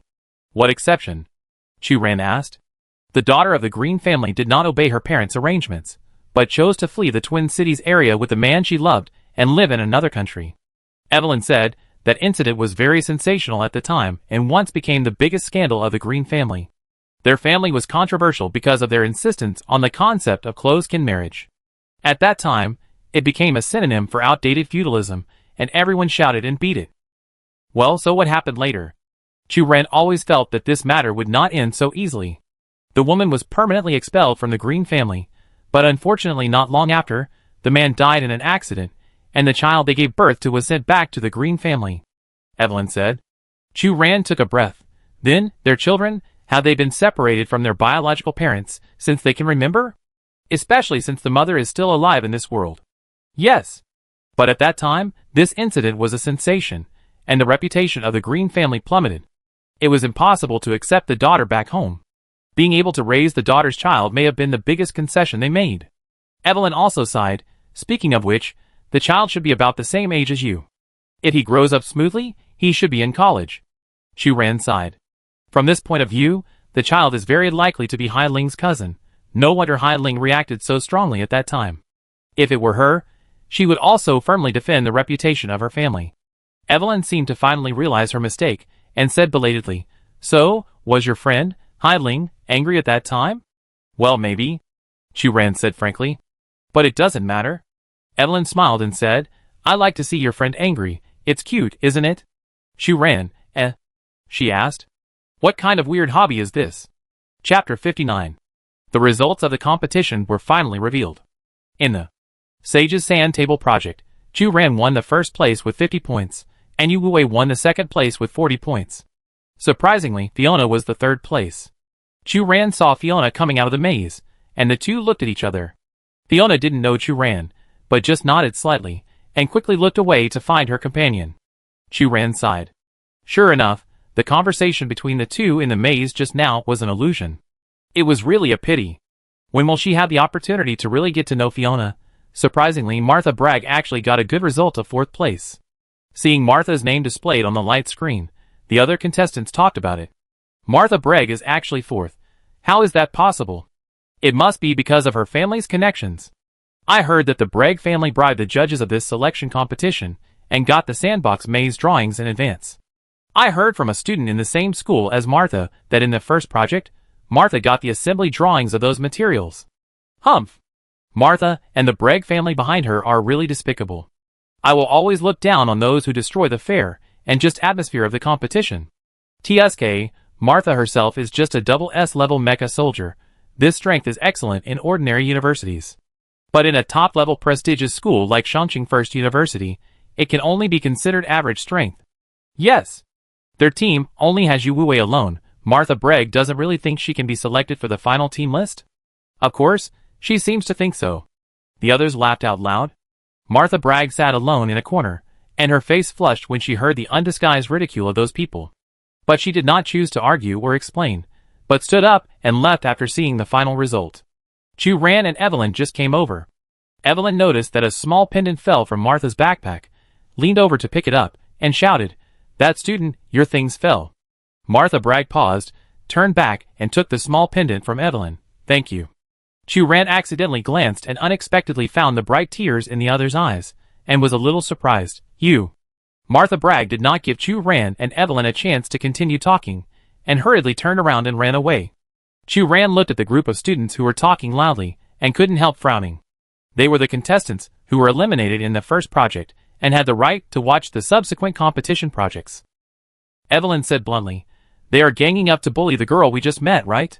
Chu Ran said, "That girl is from the Bragg family." Evelyn said TSK. For soft-hearted people, being born in a family environment full of power struggles may be a pain. I hope Martha can grow up gradually until her heart becomes strong enough to ignore their malice. Chu Ran said. Really? I don't think so. Evelyn disagreed. Why? Chu Ran asked. No one can completely get rid of the influence of their original family. This influence will accompany every important or unimportant choice in our lives. Evelyn said, even if you choose to fight against fate and family at the beginning. But in the end, you will still embark on the path that your fathers have walked. Are you saying that Martha will become the same as Cecilia in the end? Chu Ran disagreed. Their personalities are too different. Evelyn chuckled twice and changed the subject. Look, are those your friends in front? The light screen panel was constantly updated, and more contestants found the coordinates of the end of the maze and successfully escaped from the second project. Fortunately, Hailing ranked 8th and just got stuck in the third project. As for Jasmine and Du Xiaoling, both of them were eliminated. When Jasmine came out of the maze, her face was pale, and she was still in shock. She said, "Fortunately, I was not injured in the maze. I met a mutant beetle. I was worried that I would faint because of fear." Du Xiaoling sighed and said, "I was chased by a very fast robot for half an hour. If it weren't for this, maybe I could still enter the top 8. I am very satisfied to be eliminated in this stage." Jasmine said, "This unique experience can effectively enrich the content of my poetry collection. Fortunately, the eliminated contestants can stay and continue to watch the game." Du Xiaoling sighed. The two sighed about the impermanence of life, and finally decided to stay and continue to cheer for Chu Ran and Hai Ling's third project. Unlike the two people, Hai Ling came out with scars all over his body, and his mental strength was almost exhausted. He was sent directly to the medical cabin to lie for a while before he recovered. Evelyn waited at the door of Hailing's medical cabin and deliberately ridiculed her. "Why did you make yourself so embarrassed? Perhaps only the weak would try their best but only be able to pass the test.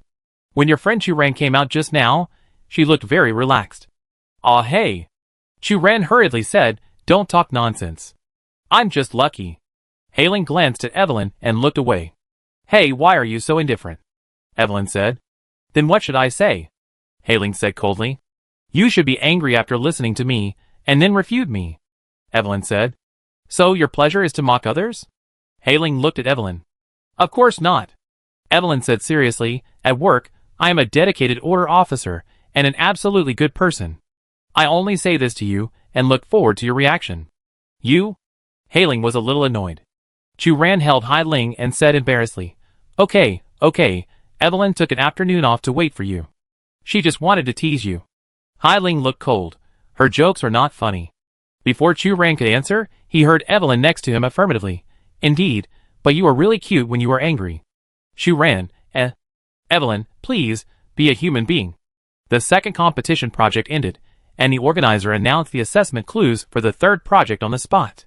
Only the public screen was empty. Is there something wrong with my eyes? Why is the public screen blank? The contestants were talking about it.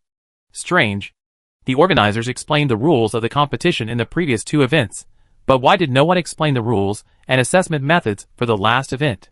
Is this a newly added assessment item? There was no such situation in previous competitions. Unfortunately, no one answered the contestants' doubts. After leaving the empty light screen, the organizers' judges left one after another. Jasmine asked, "What does this mean?" Chu Ran casually replied, "Well, it doesn't matter. The top 4 will be selected in this competition." As soon as Chu Ran finished speaking, he noticed that there was silence around him, and the other contestants had different expressions. Chu Ran whispered to Du Xiaoling next to him, Did I say something wrong?" "Maybe, perhaps, probably." Du Xiaoling considered her tone. As the current first place in comprehensive points, they think you are playing the pig to eat the tiger. Chu Ran, No, she really just came to participate in this dual city selection, with the mood of participating. The fact that she participated in the dual city trials was that Eva forced her to sign up, and Chu Ran's expected goal was just to survive to the last stage and complete Eva's task. Although it is a bit like Versailles literature, Chu Ran did not expect that her points would be temporarily ranked first. In the first project, Chu Ran also contributed part of the effort to complete the design and assembly of the mecha, but in the second project, Chu Ran believed that her first place was completely helped by Cecilia and picked up from Yu Wei. If you have to blame someone, you can only blame others for either not being strong enough or having bad luck, which actually allowed her, who is ordinary, to win the first place. Rat Ask is already 103 years old this year. He is a dwarf, with a disproportionately large head and a short stature. Since adulthood, his height has always been just over 1 meter. However, no one dares to underestimate his existence. As the leader of the academic school of the Upper City Research Institute, he once personally presided over the development of the third-generation EVA system and made a significant contribution to the development of modern mecha technology. His life's pleasure is to conduct academic research, and his only worry may be worrying about the huge amount of funding required for research. Even though Rat Ask knows that there are constant conflicts between the old nobles and the emerging middle class in the upper city. This is because with the development of modern mecha technology, the middle class has been growing its power through the sale of mechas, and has invisibly impacted the ruling authority of the old nobles. Rat Ask only cares if there is someone to provide him with sufficient experimental funds. In addition to academic research, Rat Ask's second greatest pleasure in life is to teach students.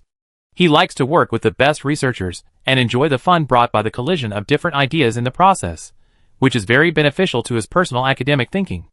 Ratasker has trained many students, among which the most famous one in recent years is Lucien from Uptown University. Lucien is his favorite student. He has a high talent for designing medium-sized combat mechas. He developed a mecha named Aura in the year he graduated, which became famous. Ratasker is happy to see his students shine in various fields.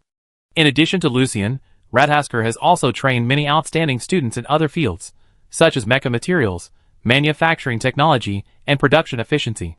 It can be said that discovering and training outstanding talents is also one of the few pleasures of Ratasker. However, Rat Ask also has his own inherent thinking.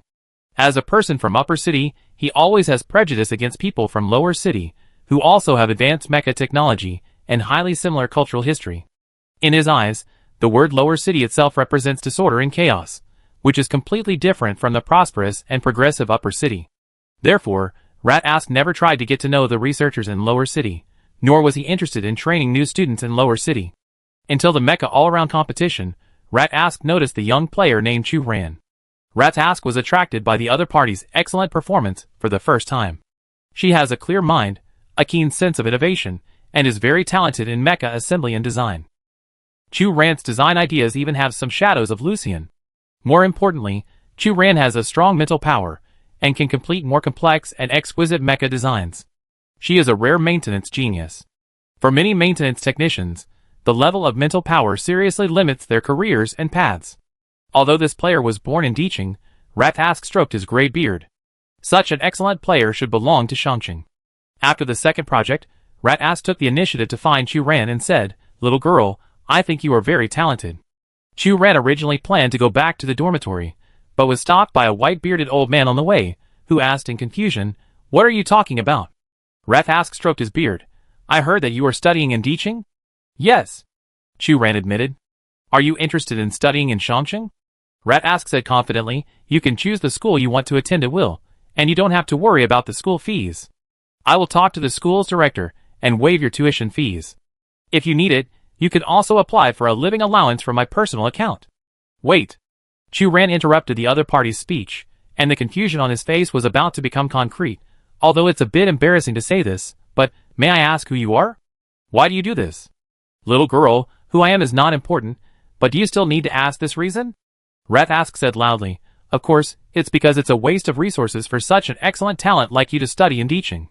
Rat Ask didn't notice that Hai Ling and others beside Chu Ran changed their expressions, but just immersed in his own world and began to speak endlessly. Teaching is so backward, with those dirty streets and white polluted gas leaking from the mines. A city without even an order officer is full of violence and filth. It is not suitable for any academic research, and it does not even have the soil for literary creation. Molly's face changed. The people in Diching are so ignorant that they allow alchemists to live there and develop genetic modification technology. This is completely different from our Shangqing standardized development concept for mechas. Du Xiaoling clenched her teeth. I was fortunate to go to Diching once a few years ago. I almost suffocated because of the polluted air and chaotic order there. Hai Ling clenched her fists. But Rat Ask knew nothing about it. He showed Chu Ran a self-proclaimed friendly smile. I specifically checked the school you attended, Diching Information College. What kind of third-rate school is this? The person in charge of your major, the guy named Luke, has only graduated from Diching University. That school doesn't even have a formal laboratory. What useful knowledge can it teach you? Chu Ran took a deep breath silently. So, if you are smart enough, you should choose Shangqing, which is more suitable for you. Rat Ask thought he was very considerate, of course. You can wait until the end of the selection competition and then transfer your student status to Shangqing. Chu Ran calmed down and tried to be polite. Thank you for your kindness, sir, but I have no intention of transferring to Shangqing to study. Why? Rat Ask didn't understand at all. I think the school in Diching is very good, Chu Ran said. Ha! A third-rate school that doesn't even have proper experimental equipment is considered good? Rat Ask said arrogantly. Du Xiaoling next to him couldn't stand it anymore and said directly, This old man, we respect your age, but don't take advantage of your age here. This little girl, how can I take advantage of my age? Rat Ask's eyes widened. But others didn't want to endure it anymore. Are you Shangqing people very powerful? Hai Ling questioned. You look down on people from the bottom city? Molly sneered. Then you are really a rude guy. Du Xiaoling raised her voice, laughed sharply, and said sarcastically, Ha! Upper city guy. Chu Ran held down the other three people and said coldly, Saying goodbye is my last courtesy to you. After that, Chu Ran turned around and left, leaving only a heartless back to Rat Ask. Rat Ask, Chapter 60. After saying goodbye to Rat Ask, Chu Ran and others returned to the dormitory. After officially finishing the second project, Chu Ran suddenly realized that the relationship between herself and Hai Ling had become very subtle. For the selection competition, Chu Ran could not say that she did not take it seriously at all, but she did not seem to take it that seriously. Of course, she also wanted to get the first place and get a huge bonus. But Chu Ran would spend part of her time every day taking orders to earn extra money, and could not devote herself to preparations. For her, the competition was important, but the income from Mecha repair orders was equally important. Compared to Chu Ran, who was used to slacking off, Hai Ling attached great importance to this selection competition. Since the training period, she has been getting up early and going to bed late every day, and basically soaking in the training room whenever she has time. Such a degree of effort made Chu Ran embarrassed to say that the reason why Hai Ling was selected during the registration process was just an accident caused by Eva. And now, the two of them entered the third project at the same time, and their personal points ranked first and last respectively. Suddenly becoming competitors, Chu Ran felt a little uncomfortable. Hai Ling also realized this and took the initiative to say, before the end of the last project, let's not communicate, work hard on our own and try to see each other on the podium in the end. It seems that this is the only way, Chu Ran said. Hai Ling deliberately avoided Chu Ran's training time. Chu Ran still maintained a stable daily order, and went to the training room for basic physical training from time to time. The organizer requisitioned part of the campus of Shangqing First University, and the training room was open to all contestants free of charge. That afternoon, after Chu Ran finished physical training, he ran into Yu Wei, whom he had not seen for many days. Yu Wei and his friend came to train together. Chu Ran remembered his friend, who was also from the First University of Shangqing. In the first competition, he served as a mecha repairman and made a cylindrical mecha with full defense. Chu Ran thought that he and Yu Wei were nodding acquaintances. In addition, the other party gave him a pair of scale wing materials and led him in the second project, so he took the initiative to greet him. Yu Wei's attitude was flat, just After all, he was a child of destiny, so Chu Ran was not too surprised and nodded to him. Instead, his repairman friend gave Chu Ran a warm fake smile. Nice to meet you, nice to meet you. Chu Ran was dazzled by the other party's white teeth. Carrying his training equipment, he retreated decisively. Looking at the girl's back as she left, Yu Wei finally breathed a sigh of relief, and finally, he was not so nervous. But then, Yu Wei was a little annoyed again. His tone just now seemed a little too bland. The other party shouldn't think he is an arrogant person and have a bad impression of him, right? Carl put his arm around Yu Wei's shoulders and muttered, "That girl just now is the current number one? Oh my god, old Yu, you are finished, the number one throne can be taken away." Yu Wei reviewed his performance just now in his mind, and didn't pay any attention to Carl's words. Carl said to himself, "No wait, when you came back to report during the training week before, you sat next to her, right? Good man, how dare you? With her aura and being from the bottom city, she looks like she is not easy to mess with." "Really?" Yu Wei frowned and knocked off Carl's hand on his shoulder. "She is pretty cute." "Cute?" Carl said slowly, "If I didn't happen to have a pair of eyes myself, I would have believed your description." Carl was born in a family of mecha maintenance in Chongqing, and he had seen countless people, but he had never seen someone as weird as Chu Ran. Chu Ran's facial features were regular and delicate. Although she was thin and short, she was not a glamorous beauty, but she also had the pure appearance of a student. But when he saw Chu Ran for the first time, what Carl noticed was not her appearance, but the aura she exuded, which was really uncomfortable. When Chu Ran's eyes swept over, Carl's subconscious reaction was to escape, just like looking at a cold snake, and becoming the prey locked by the other party. After the mecha all-around competition, Carl went to see the mecha designed by Chu Ran. She had a very high talent for mecha maintenance, and her mental strength level reached a terrifying level. Even in Chongqing, such strength is one of the best. But in addition to being convinced by Chu Ran's strength, Carl also realized the evil nature of Chu Ran's mecha talent. He had been exposed to orthodox knowledge about mecha since he was a child, and knew the correct use of each part, but he found that almost no part of the combat mecha designed by Chu Ran was placed in the right place. What's more surprising is that no one seems to realize that there is something wrong with Chu Ran. Everyone around Chu Ran mainly follows her opinion. After she won the first place, other contestants seemed to quickly accept this fact, as if Chu Ran should have won the first place. Now, even his best brother Yu Wei seems to be influenced by Chu Ran and falls in love with her. He can even say to him that Chu Ran is cute. Carl couldn't help but shudder and change the subject. "By the way, have you seen the list of the top 8 players this time? I asked the professor for a list yesterday and found that except for the two of us, most of the players are quite strong." "I'm not interested," Yu Wei said. "Humph, I knew you only care about getting first place." Carl said familiarly, "The 8th place is stuck in the line, her mental power is only S level, and she seems to be on the same team with the first place Chu Ran. You should have seen the girl with blue hair. She is the weakest, so how about joining forces to kick her out in the 3rd project?" Yu Wei glanced at Carl and said in a flat voice, "The girl is Hai Ling, from the Green family, studying at the Diching Information College, and is also a mecha soldier." "Oh, you said you don't care about the situation of other players. Who is the one who is talking so well now?" Carl said mischievously. "Because that's her friend." Yu Wei said calmly, "You dare to do it." Carl's smile froze. "No way, I'm kidding. I just got in 7th place, and I'm a maintenance technician. What's the point of joining forces?" "No, do you care so much about Chu Ran? You have to care about Chu Ran's friends. He's really going to be jealous." "Yeah," Yu Wei said calmly. "No, you kid." Before Carl finished speaking, Martha Bragg entered the training room. Carl called out to her, "Hey Martha, congratulations on getting 4th place." Martha pursed her lips, glanced at Yu Wei, turned around and took her things and left. "Wow, what's her attitude?" Carl said angrily. "We are all teammates in the first project after all. So heartless. The school team selects people based on grades, not on the depth of relationship. She and you and I are not familiar with each other," Yu Wei said. "By the way, do you know? During the previous mecha all-around competition, Martha should have obtained the assembly drawings of the materials." Carl lowered his voice. "How do you know?" Yu Wei was a little surprised and a little strange. Why did Carl design such a mecha with the assembly drawings? Carl blushed. "What kind of look is that?"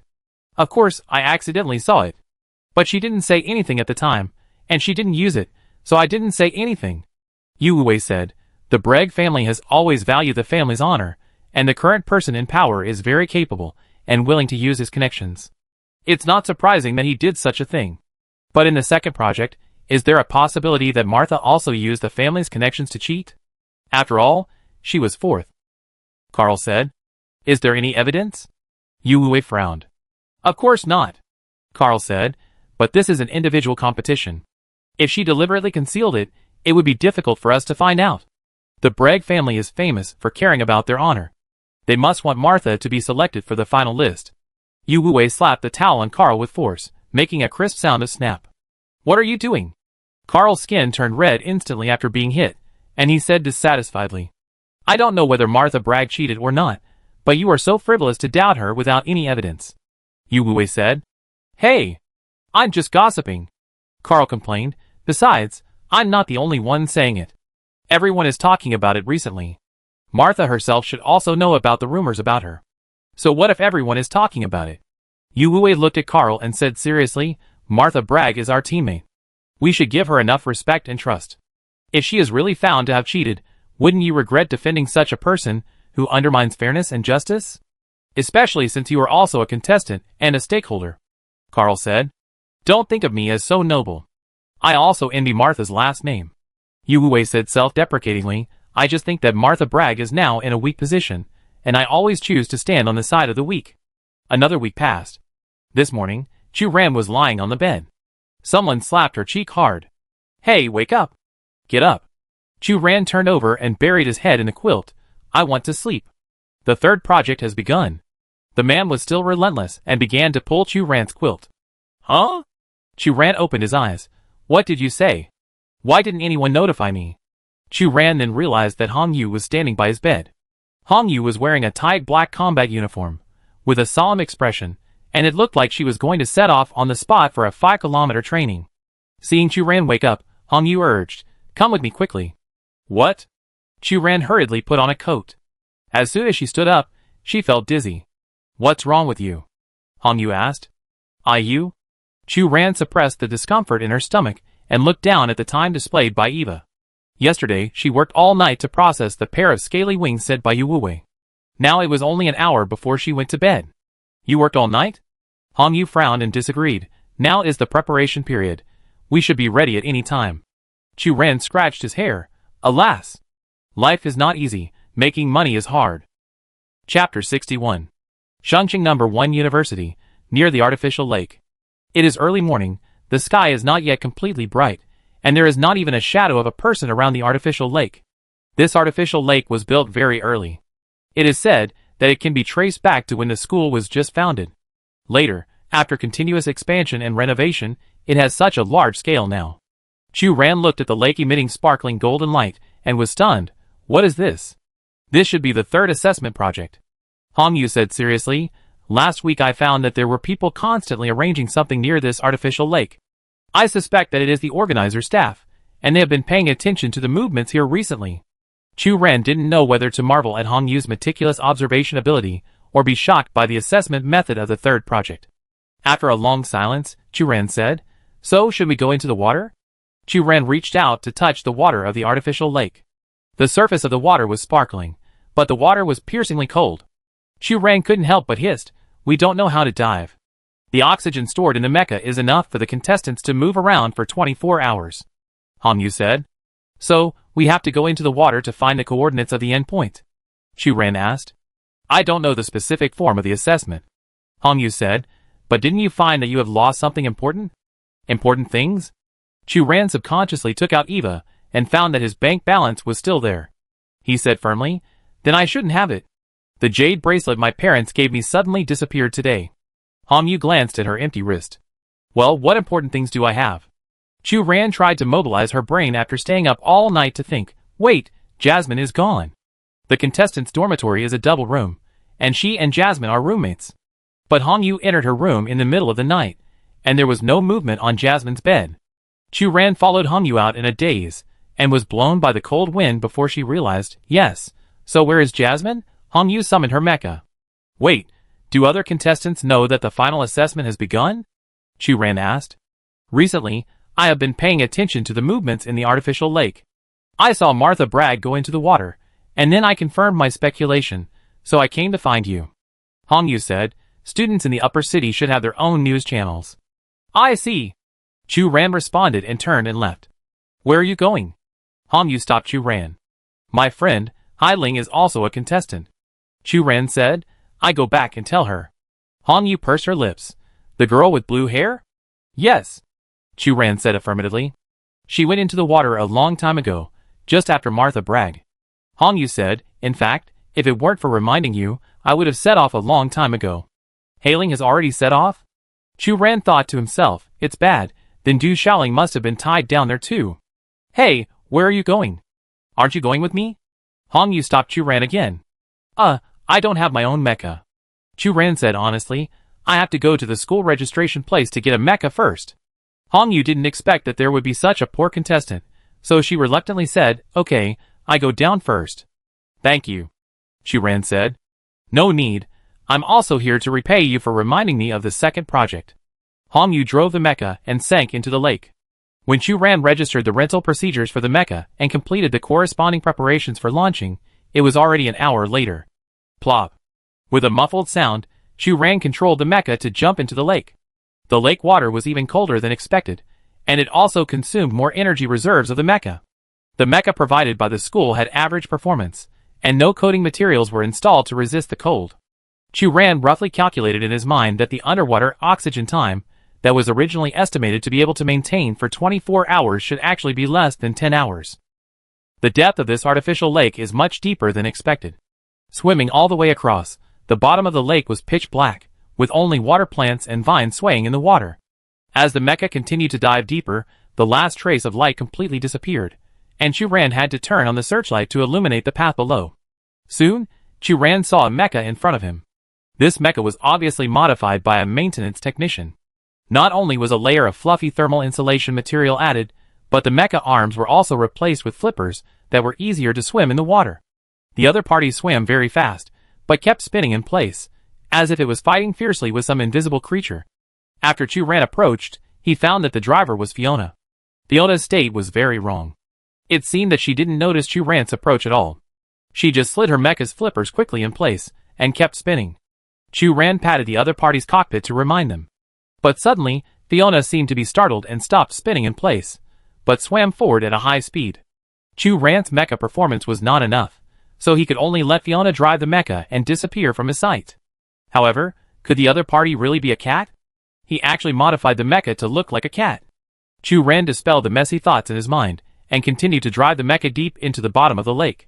About half an hour later, Chu Ran finally saw the source of the golden light at the deepest part of the lake. In the center of the lake, there was a circular dome building, and the top of the building was emitting a dazzling golden light. Chu Ran swam faster and approached the circular building. The moment the mecha arm touched the building, Chu Ran stepped on the dry ground with a slight dizziness. What he saw was a huge circular stone pillar. Below the stone pillars, there was a row of transparent containers made of glass. Chu Ran saw Jasmine with her eyes closed, and the mechanical bird Nat, who was also unconscious at her feet. Jasmine? Are you okay? Chu Ran rushed forward. In addition to Jasmine, the other glass cages also held different things. Chu Ran saw a box with a red bracelet inside, which should be the item that Hong Yu lost. Chu Ran even saw a little kitten who was unconscious in one of the containers. There were 8 glass containers in total, and each container contained an object, which should correspond to the people or things that the 8 contestants cared about. Then, Chu Ran realized that he was the fastest to arrive here. She originally wanted to find Du Shaoling, but Chu Ran turned around, and not only did she not find Du Shaoling, but she saw someone she never thought would appear here, Teacher Helena. The moment she saw Helena lying in the glass container, she had to admit that Chu Ran's legs were a little weak. However, since it was not Du Shaoling, then Helena should be the most important person to Hai Ling. At this time, the sound of breaking air came from behind. Hai Ling appeared in a mecha. The two looked at each other. Chu Ran rubbed his fingers, his scalp tingling. Ah, you're here. Hai Ling looked like she had experienced a fierce battle, and the surface of the mecha was covered with a thick layer of seaweed. She jumped off the mecha and said neatly, "You've been here for a long time? So, is our mission to save them?" "Maybe so." Chu Ran laughed awkwardly, but the organizers may have made a mistake. They actually think that Teacher Helena is very important to you. I thought it was Du Shaoling. Although Teacher Helena is the dean of the Battle Academy, she is so serious and old-fashioned. You should be afraid of her like me, right? No, they are not wrong. Hai Ling looked at Chu Ran and suddenly said, "Because she is my mother." Huh? Chu Ran almost bit his tongue. Evelyn should have told you that I am from the Green family. Hai Ling said, "My mother is the daughter who defected from the Green family, and I am the child who was sent back to the family." Chu Ran looked at Hai Ling, and was very shocked.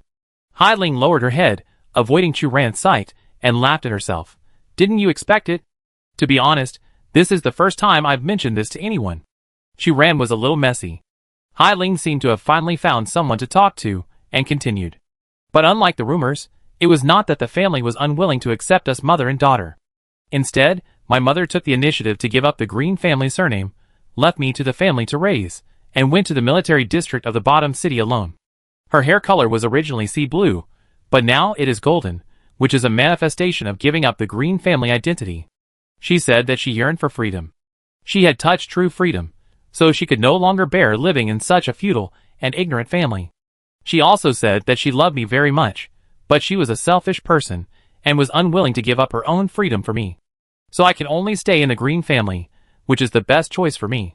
I still can't understand her motive for doing that, so I want to desperately prove my excellence and prove that her concept is wrong. Without relatives around, there is no real freedom. But obviously, she lives a good life. She holds an important position in the Diqing military region. After retiring, she entered the University of Diqing, and is now the head of the Battle Academy. Her resume looks very bright and beautiful. I am like a clown, right? Well, Hai Ling, you can't say that. Chu Ran reluctantly said. The details that had never been paid attention to in the past seemed to be finally connected at this time. Chu Ran finally reacted. It was obvious that Hai Ling's mental power was at the S level, but she entered a third-rate college. And Hai Ling, who was usually so good-tempered, was always tit-for-tat with Helena. Chu Ran, do you blame me for not telling you the clues of the third project, but treating you as a competitor? Hai Ling suddenly said. Chu Ran scratched his face. When Hong Yu said that Hai Ling had left early, it would be a lie to say that he was not disappointed at all. I attach great importance to the result of this competition, because I hope to prove to my mother that her concept is wrong. Hai Ling said, I'm sorry, I always regard you, Jasmine, and Xiaoling as my best friends. I just want to win too much. Oh no. Seeing Hai Ling's sincere pain, Chu Ran's little lump in his heart disappeared instantly, and he became soft-hearted. Then let's save people now, and go back. Hai Ling responded. But the two just took a step forward and found that the glass container had no door lock that could be opened. Wait, what is this? Chu Ran was surprised. A black building rose in front of him, with a room on each side. Maybe we should choose one each? Hai Ling said. It seems that it should be like this.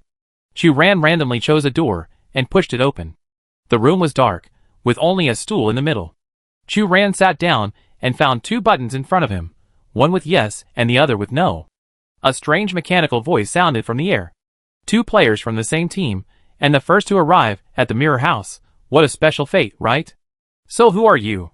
Chu Ran asked. The voice did not answer, but repeated again. 2 players from the same team, and the first to arrive at the mirror house.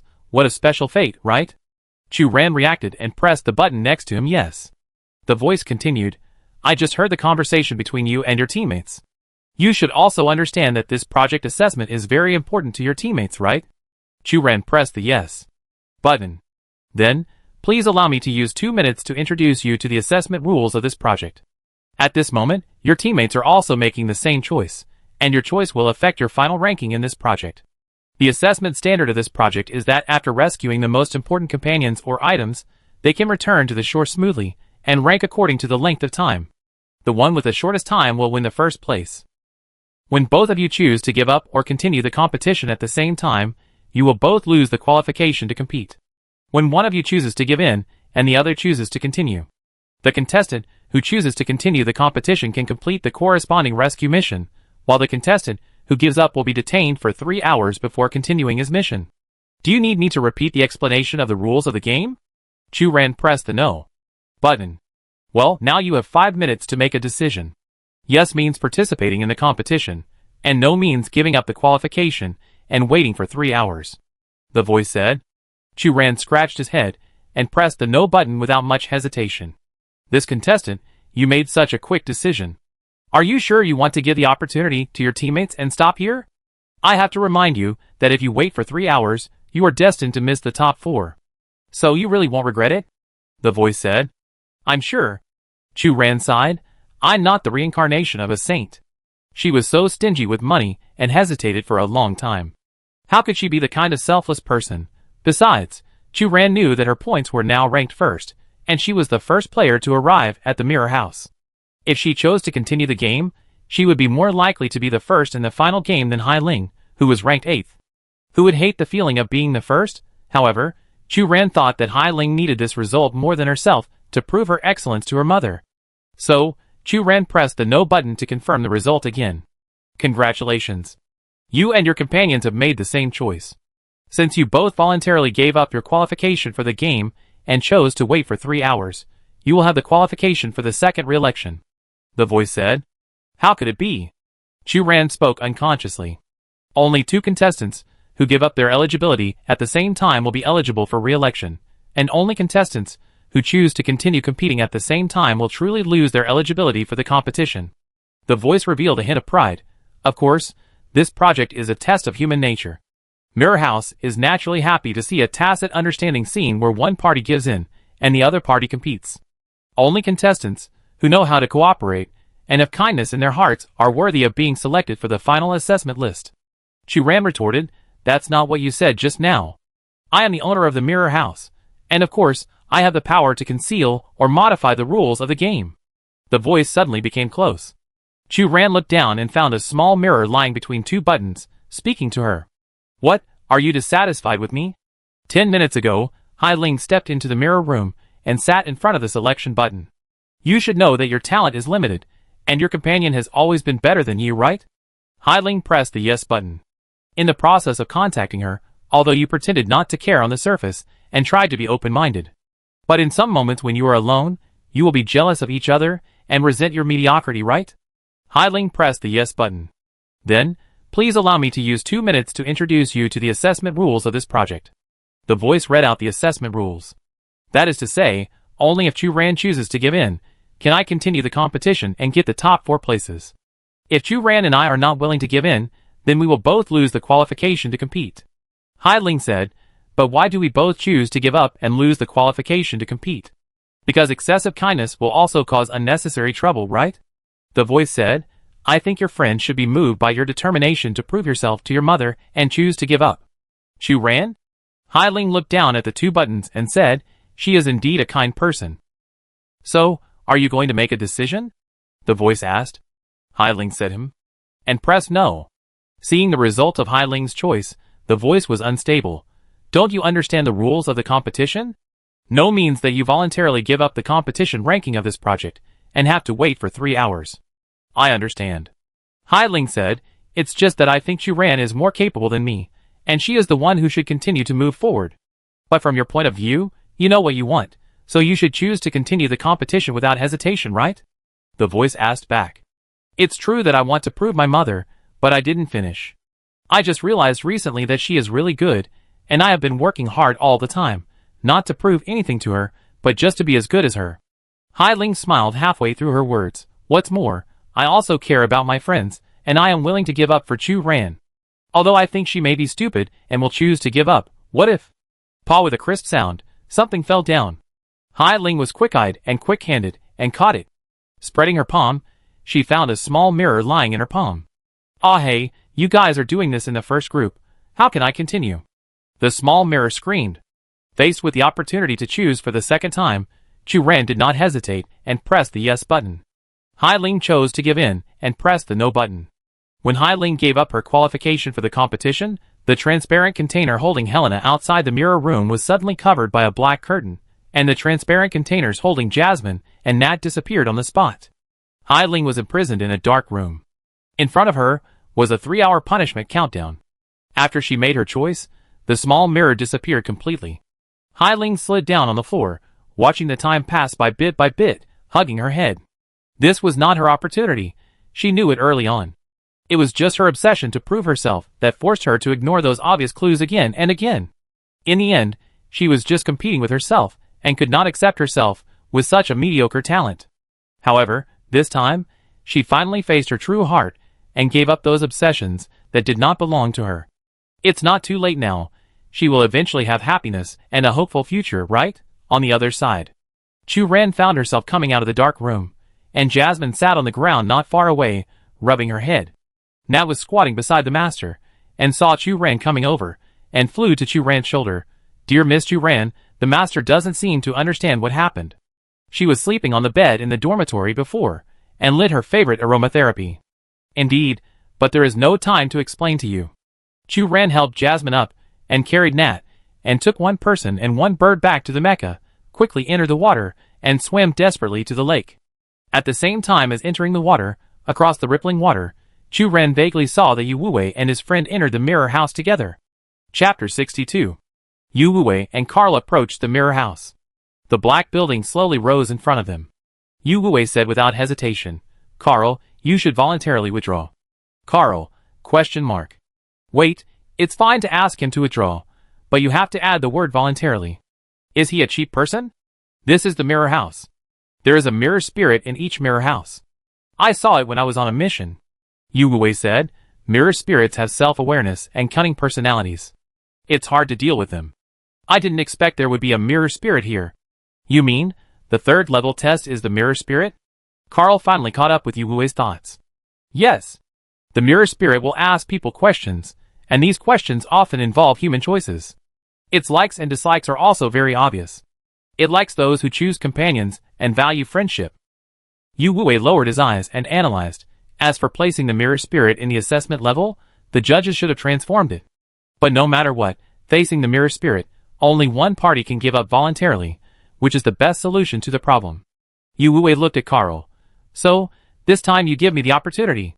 Carl was shocked and a little hurt. No, you are so straightforward.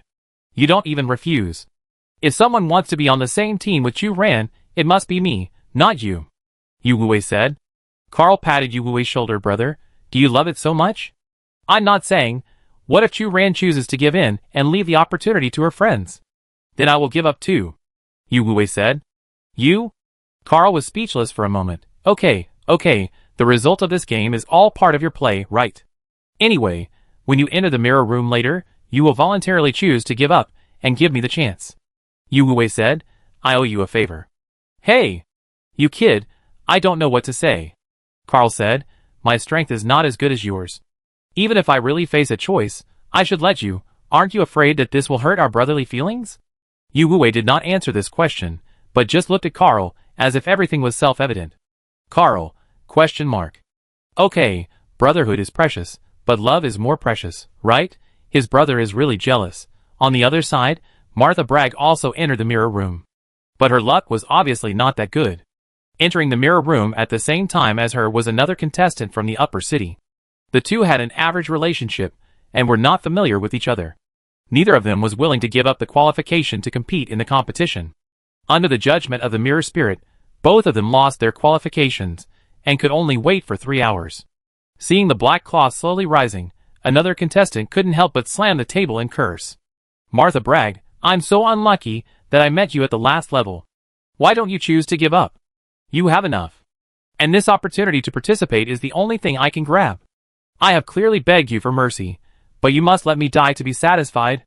The Bragg family usually shows off their power in the upper city, and firmly monopolizes the economic lifeline of the upper city. I thought you would be different from your relatives, but I didn't expect that you also have despicable blood in your bones, and you just like to be superior to ordinary people like us. I have disliked you for a long time.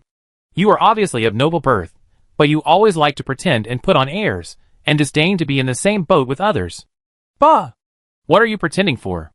Obviously, the clothes you wear, your tuition, and all your food, clothing and other expenses are obtained by squeezing ordinary people like us in the upper city. You are not innocent at all, but you still want to stop me at the last hurdle. Now we have all lost the qualification to compete, you should be satisfied, right? After all, for you, this selection is just icing on the cake for your resume, but it can decide my life or death. Hearing the other party's abuse, Martha Bragg said nothing, just clenched her fingers. The contestant cursed, and suddenly fell into the corner, completely collapsed, and cried loudly. The two were trapped in the mirror room, as if isolated from the outside world. There was only a display board showing the passing of time in front of them, reminding them that they had completely missed the opportunity to compete. Martha suddenly stood up, walked to the other party, squatted down, and pinched the contestant's chin. Don't cry, your crying is very loud, you know? The other party's emotions have collapsed. What does it have to do with you? Martha Bragg's lips curled into a smile. Is it none of my business? I never said I was innocent, but my birth is not a sin. Martha pressed a device on her wrist and connected to the outside world. The other party was shocked at first, and then became furious. Look, you really cheated and brought a device that can communicate with the outside world. I will report you when we get out later. As long as you can report successfully, I am happy to see the result of my punishment. But can you? Martha said indifferently. Maybe you are right. I have the genes of the Bragg family in my blood, and I am born with extraordinary ambition and desire for power. I tried to make myself open-minded, optimistic, and generous, and wanted to be a student loved by everyone. But I am really tired of your bullying. I didn't do anything wrong, but I have been slandered and despised by you. I want to be a good child, but in fact, the prejudice caused by the surname Bragg has made me doomed to be unable to get what I want, and you are destined to hate me so much. And now I no longer want to please people like you. Maybe you are right. Maybe the class difference between us has always existed. You can't understand my thoughts, and I am destined to return to the class I belong to. Martha Bragg looked at the other party's tearful face, and felt disgusted and nauseous in her heart. The communication equipment provided by the family was finally connected. Cecilia Bragg's voice rang out. Martha? Aunt, I need you to send someone to pick me up. Martha Bragg said, also, there are some gossiping bugs here who want to cause trouble, and say they want to report me, and they also need your help. Why? Cecilia chuckled. In this selection competition, I provided you with a convenient way at each level, but you didn't choose to use it until now. Is it because you already know the fate of being eliminated, and you really can't accept it? Martha whispered. It has nothing to do with the result of the game. It's just that I suddenly realized that only our family is one, and I am willing to do anything for you. Good child. Cecilia said with satisfaction, I am very happy that you think so. You are much smarter than your father, and more worthy of being the next generation of the Bragg family. Martha said him with a blank expression. Cecilia seemed to be aware of Martha's thoughts and sighed. Martha, you have to believe me. Never feel sad or angry for those who don't deserve it. When you have enough power and wealth, you will find that they can buy you everything you want, including respect and love, and even the world, which becomes easy to get. I'm sorry, Aunt. Martha said, you have been working hard, and I will listen to you in the future. Chu Ran floated to the surface with Jasmine. As soon as she got ashore, the system determined that Chu Ran got the first place.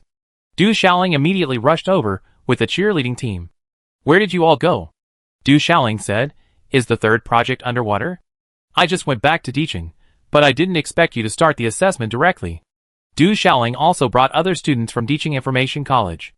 Each of them had oil paint patterns on their faces and slogans such as Chu Ran, come on. With a pop, 4 students pulled out a giant banner with the words congratulations to Teaching Information College, Chu Ran for winning the first place. We originally did Hai Ling.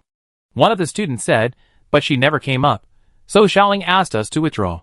Stop talking. Du Xiaoling hurriedly stopped him. We should wait another 2 hours for Hai Ling to come up. Chu Ran said. It's okay, you are all great. Du Xiaoling acted as the leader of the atmosphere group, calling on classmates to cheer for Chu Ran. Chu Ran declined. There's no need to be so exaggerated. What are you talking about? We have been trampled on by third-rate colleges for too long. It's rare to have good news. Can't we celebrate? Du Xiaoling said. Yes. Chu Ran, you won the first place. What are you afraid of? Now it's time for the boomerang to go back. We want Chu Ran's name to resound in every corner of the upper city. The group celebrated while waiting for Hai Ling to appear. More than 2 hours later, Hai Ling finally appeared. She supported Helena, and the two walked to the shore together. Helena looked at the girl who was a head taller than her, and said with relief, I am very happy to be an important person to you. Hai Ling turned her head and said, What are you talking about? Maybe the organizer made a mistake. Helena smiled and said, You are always my pride. Keep working hard. I wait for you in front. Hai Ling looked at Helena, was silent for a while, and finally said, Yeah. At this time, the students of Teaching Information College found Hai Ling's appearance, rushed up, and covered Hai Ling with a banner. Someone even stuffed a ribbon ring for Hai Ling. Chu Ran was unable to stop her, and could only watch Hai Ling and look at the banner that said congratulations to Chu Ran for winning the first place. Hai Ling walked towards Chu Ran. Congratulations. Although I stopped here, I am very happy that you got the final place in the competition. Chu Ran and Hai Ling stared at each other for a long time. Finally, Chu Ran gave Hai Ling a big hug and whispered, What about you? How are you? Hai Ling understood Chu Ran's subtext and said, "There is still some time before the new semester starts. During this time, I may go for an internship." "Internship in teaching?" Chu Ran asked with concern. "Do you need me to help introduce you?" "Hey, what are you talking about?" A familiar voice suddenly sounded behind them, interrupting their conversation. "Evelyn?" Chu Ran asked in surprise. "Why are you here?" "Little guy, I told you that the order officers are everywhere in the upper city. For such a large-scale event, of course I can come whenever I want. This is also part of my duty, isn't it?" Evelyn said. She looked at Hai Ling and said proudly, "As for Hai Ling's internship here, she told me privately that she envied the treatment of the order officer and admired my personal charm. She asked me several times, but I always pay attention to fairness and justice, so I am still considering it." Chu Ran couldn't help but said, "Hey, Hai Ling is not such a person. Anyway, she should spend the rest of her vacation with me." Evelyn blinked at Chu Ran. "You are also welcome to come and experience the daily life of the order officer."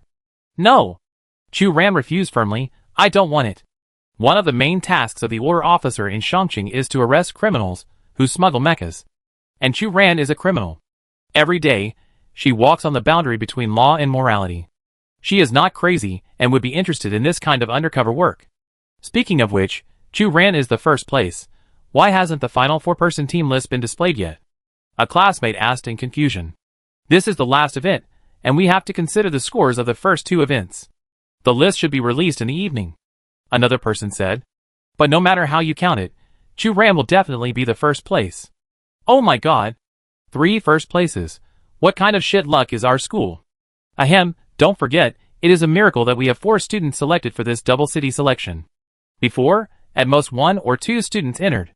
"Yes. Hailing, Xiaoling and Jasmine, you are also great." Everyone was discussing the competition items just now. A classmate suddenly ran over and said breathlessly, "Chu Ran, someone is looking for you outside." "Looking for me? Who is it?" Chu Ran asked subconsciously. He refused to say his name, and said that I didn't know his name, which was an insult to him. I was very angry. The classmate frowned. Other students expressed their suggestions. "What kind of weirdo is this? He sounds like he has a bad temper and a bad personality." "Chu Ran, the final list will be announced soon. Why don't you just not go?" The student who first reported the matter blushed and said, "Oh, I didn't think it through. I go back and reject the old man with white beard. I just felt sorry for him when I saw him being stopped outside." "Wait a minute." Chu Ran stopped the student and asked, "Old man with white beard?" "Yes, he is very short, like a dwarf." "Wait a minute, I know who that person is." For a moment, Chu Ran had a headache. Chapter 63. Rathask stroked his white beard, looking somewhat proud. Last time, due to various misunderstandings, he left a bad impression on Chu Ran, but this time he made sufficient preparations and decided to use his personal charm to take Chu Ran down in one fell swoop. "How is it?" Seeing Chu Ran rushing towards him, Rathask said proudly, "The 3rd project, the mirror house, is exactly my little invention. After they caught the mirror spirit, I specially made the mirror house to imprison the cunning mirror spirit, and also promised it certain conditions." Rathask thought that Chu Ran had just finished the 3rd project, and should have seen the difficulty of the project design, and thus had great respect and admiration for him. As the saying goes, strike while the iron is hot. And now is the time to show off. Chu Ran looked at Rathask and paused for a moment before saying, "So it's you. Let's choose one of the 2. Although in this project, she and Hai Ling both considered each other, but deepened their feelings for each other. But after Chu Ran got ashore, she also saw that the contestants in other groups turned against each other because of this. Ahem, character has always been an important part of the assessment. Rathask said, "The eliminated contestants are not necessarily not excellent, but the contestants who can stay definitely have outstanding qualities. At least their friends are willing to choose to sacrifice themselves for him or her." Chu Ran hummed, and did not express his opinion. "So what do you think?" Rathask asked. "What?" Chu Ran didn't understand. "Come to the city." Rathask was somewhat dissatisfied. Chu Ran said, "I think I have rejected your proposal." "What?"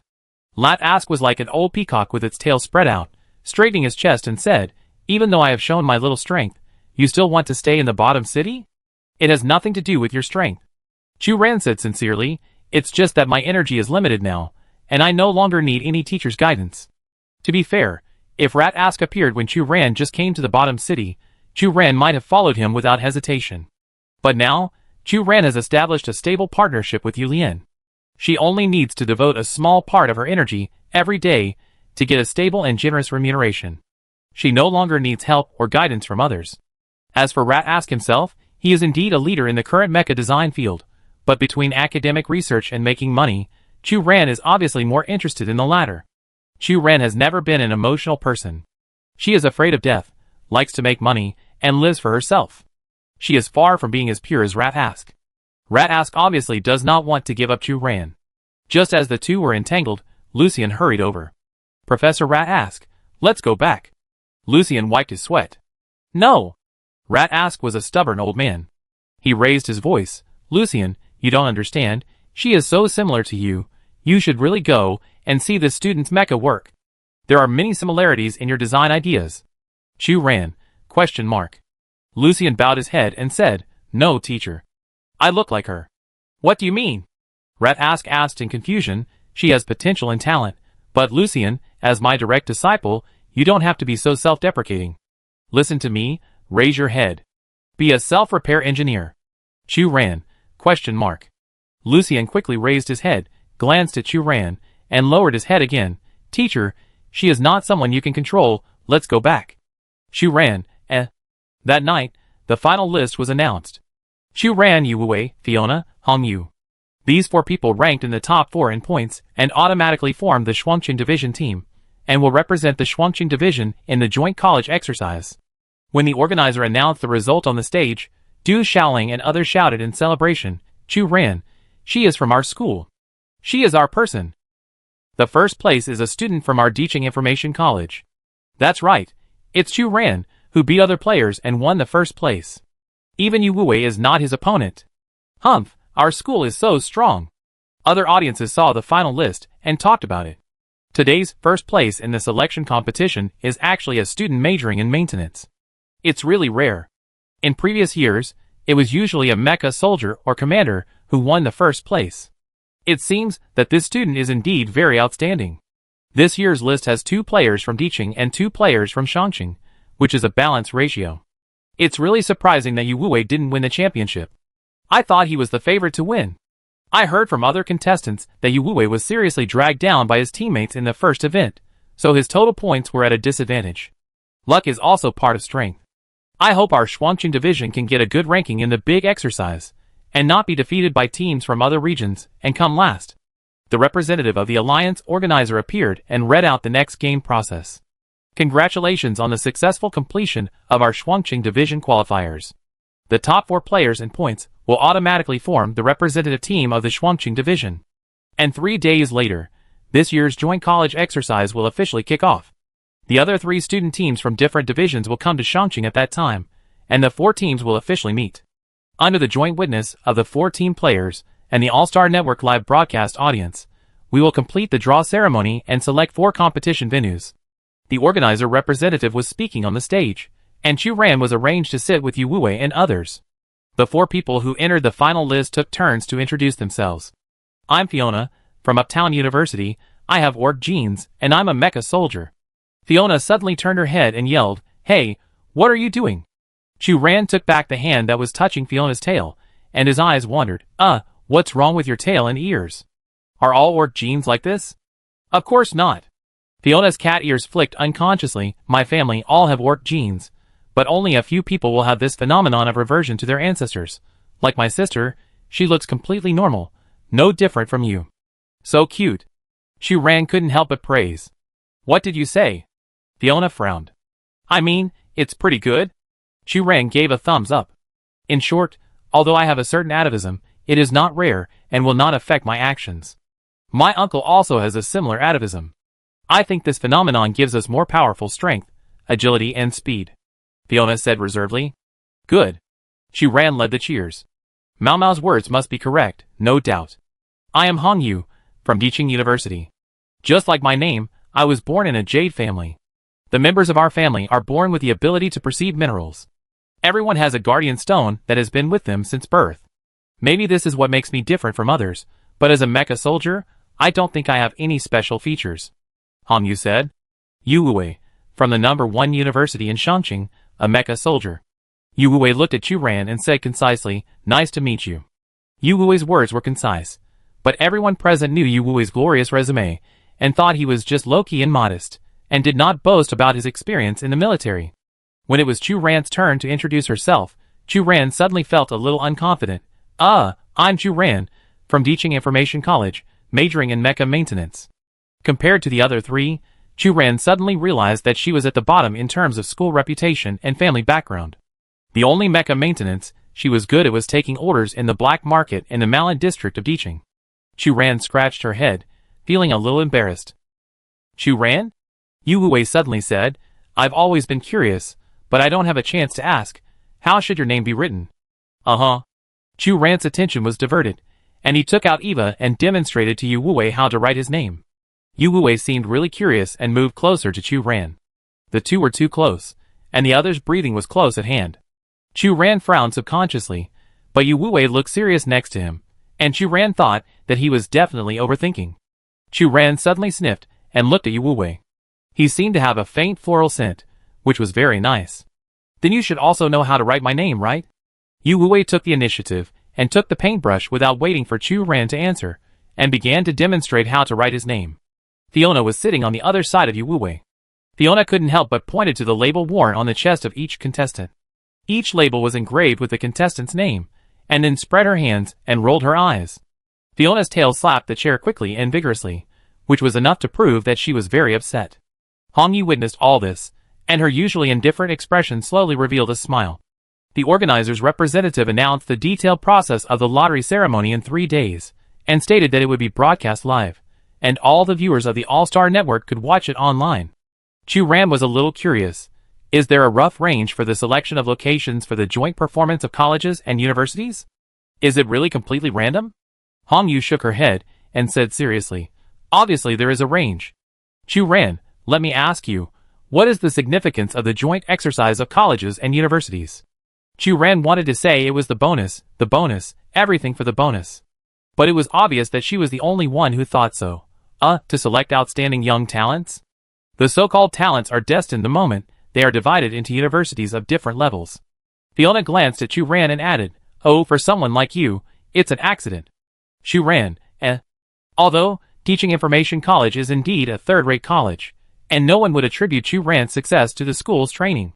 The scope of the trial site is designated by the Alliance, Yu Wuwei said, and each trial site is usually a desolate, remote, and extremely backward country or region. The joint exercise of colleges and universities has its own political significance, and the participating students also have certain diplomatic missions. Because the players' every move, including contact with local people, will be broadcast live on the All-Star Network. Chu Ran suddenly realized, so that's it. If the purpose of this competition is to promote the influence of the Alliance's rule, then Chu Ran can understand why everyone attaches so much importance to this competition. For elite teams composed of young students went deep into countries or regions that the Alliance could not reach, which could not only prove the Alliance's strong image, but also enhance the Alliance's influence in the local area.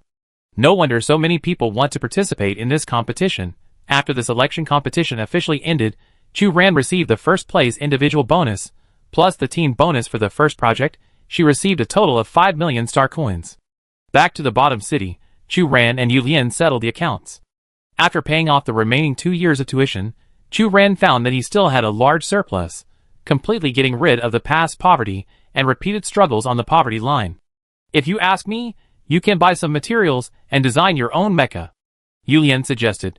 "The performance of those uniform mechas provided by the school is really too poor." "No hurry," Chu Ran said. "It will cost more than 1 million star coins to make a mecha by yourself. I just used the one provided by the school." "Then do you plan to use the mecha provided by the organizer when you participate in the joint exercise between colleges and universities?"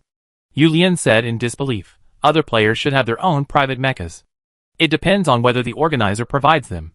Chu Ran said, "I have contacted Mr. Luke. He said that even if the Alliance does not provide mechas to the players, our school will sponsor a free mecha." "You are a mecha repairman.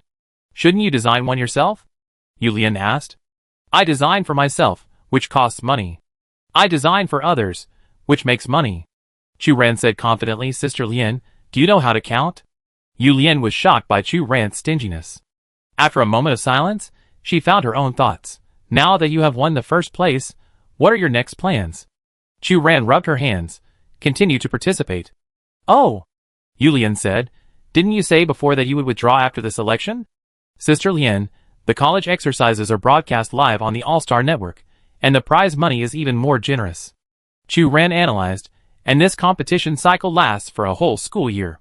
Teacher Luke said that it can directly deduct my sophomore credits. I don't have to go to class.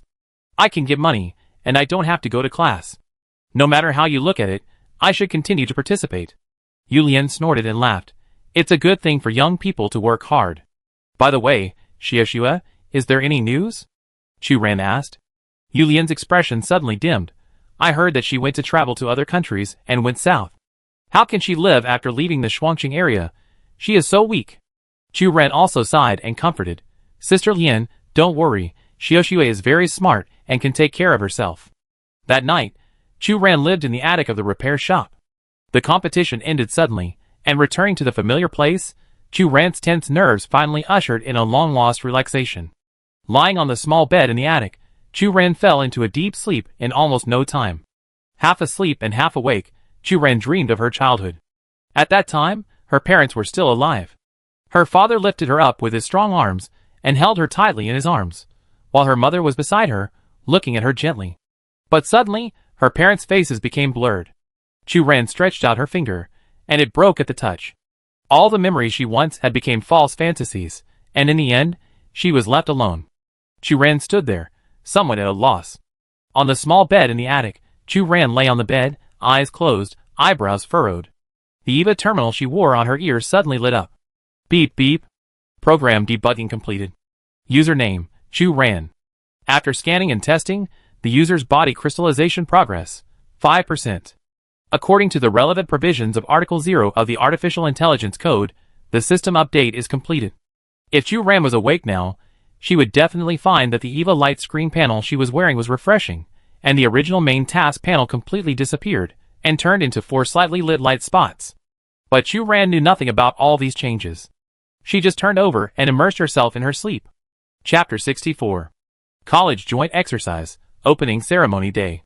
This biennial college competition brings together the elite forces of college representatives from all over the league and is one of the most important events in the league.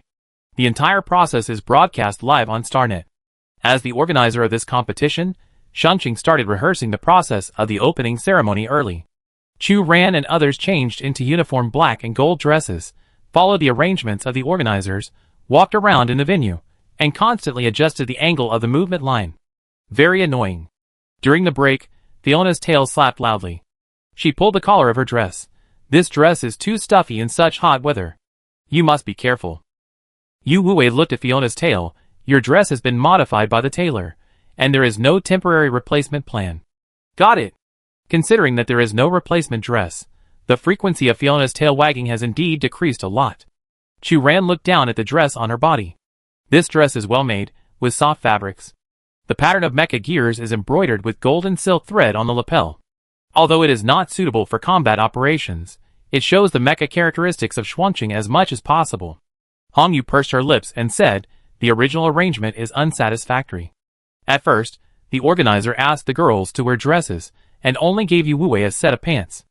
But in the opening ceremony, all contestants need to board the mechas provided by the same company to complete the opening appearance. In this case, it is very inconvenient for girls to wear skirts. Under Hong Yu's communication and protest, the organizer finally decided to change the 3 people into the same pants as Yu Wuwei, and temporarily sent a tailor to modify Fiona's clothes, digging out a small hole on the back to place the tail. Yu Wuwei said, in such a large organization, it is inevitable that there will be some unsatisfactory things in the work. Hong Yu snorted. The upper city is very particular, I am not surprised. Chu Ran did not listen to the 2 people's chat, but stood in the corner alone, concentrating on picking the golden silk thread on the dress. Because Chu Ran checked and found that this golden silk thread is worth 1,000 gold, just a small piece is enough to buy a small mecha. So Chu Ran must take away as much as possible without the dress coming off the thread, and implement the spirit of wool pulling to the extreme. Starting in the afternoon, spectators gradually took their seats in the stadium. In the 4 directions above the audience seats, there are seats for 4 teams. On the east side are the seats for the players in the Twin Cities division, and the seats in the other 3 directions are reserved for players from other divisions. The crowd is moving, and the players have a short free time. Chu-Ran also saw the families of other players. Fiona's family is the most obvious and very eye-catching in the crowd. Her uncle is tall, with a black bear nose and palms, and looks naive. Her sister is slender, but has a pair of raccoon ears, which is quite a contrast. Hong Yu's parents are dressed elegantly. As she said, everyone in her family wears precious jade. Surprisingly, Yu Wui's parents are from the upper city aristocracy, but they are dressed simply and look very low-key. Yu Wei was talking to his parents, and his mother suddenly waved to Chu-Ran and looked at Chu-Ran with a smile. Chu-Ran was startled and hurriedly looked away, pretending to be busy. "Hey, Chu-Ran!" A voice suddenly sounded in front. Chu-Ran looked up and found that Du Xiaoling, Jasmine and Hai Ling were all here, waving at her. Chu-Ran ran over and asked in surprise, "Why are you here?" Hai Ling said, "I will come to Shangqing for internship tomorrow, and I just came to see you in advance." Jasmine stroked Nat on her shoulder. "Of course, I am going out to collect folk songs and draw inspiration for poetry." Du Xiaoling said directly, "Come here to support you. Teacher Luke and others are here too." Chu-Ran looked up and found that there were old acquaintances not far away. Teacher Helena, Teacher Luke, and next to them Yu Lian. Yu Lian was wearing a black cloak to cover her empty left arm. She sat next to Luke, and the two were communicating about something. In an instant, Chu-Ran's cerebellum atrophied. Teacher Luke noticed Chu-Ran's gaze and waved to Chu-Ran. "Chu-Ran, come here." "Sister Lian, Teacher Luke, do you know each other?" Chu-Ran was very surprised. "Oh, you haven't been in Dicheng recently, so you probably don't know yet." Luke smiled and said, "The order for maintenance materials for the college has been transferred to Boss Yu." "Why?" Chu-Ran was shocked. "Of course it's to take care of you." Yu Lian said unhappily, "Your teacher knew you were working part-time here a long time ago, but was worried that you were shy and embarrassed to come over." Chu-Ran was very moved. "Teacher Luke, Sister Lian." "Huh? You must be very proud now, right?" A slow voice suddenly sounded next to him. "Of course, if I become the representative of the Twin Cities division, my mother will be very happy." The moment she saw the person clearly, Chu-Ran's expression twisted. Hao Wuji. Not only Hao Wuji, but also his loyal friends appeared in the audience. "What's that expression on your face?" Hao Wuji said unhappily, "Considering our short friendship, I took time out to come and watch the opening ceremony." "You don't welcome me?" "Welcome, of course I welcome you to come." Chu-Ran tried to manage his expression. "Humph! You don't know yet?" Hao Wuji said proudly, "You haven't been in school for this period of time. I am now the first in the grade, and all my subjects are 8+. I have completely tied your record. I will continue to work hard and strive to defeat you completely one day in the future." Chu-Ran, Sure enough, it is impossible to be sentimental. It is impossible to be sentimental in this life.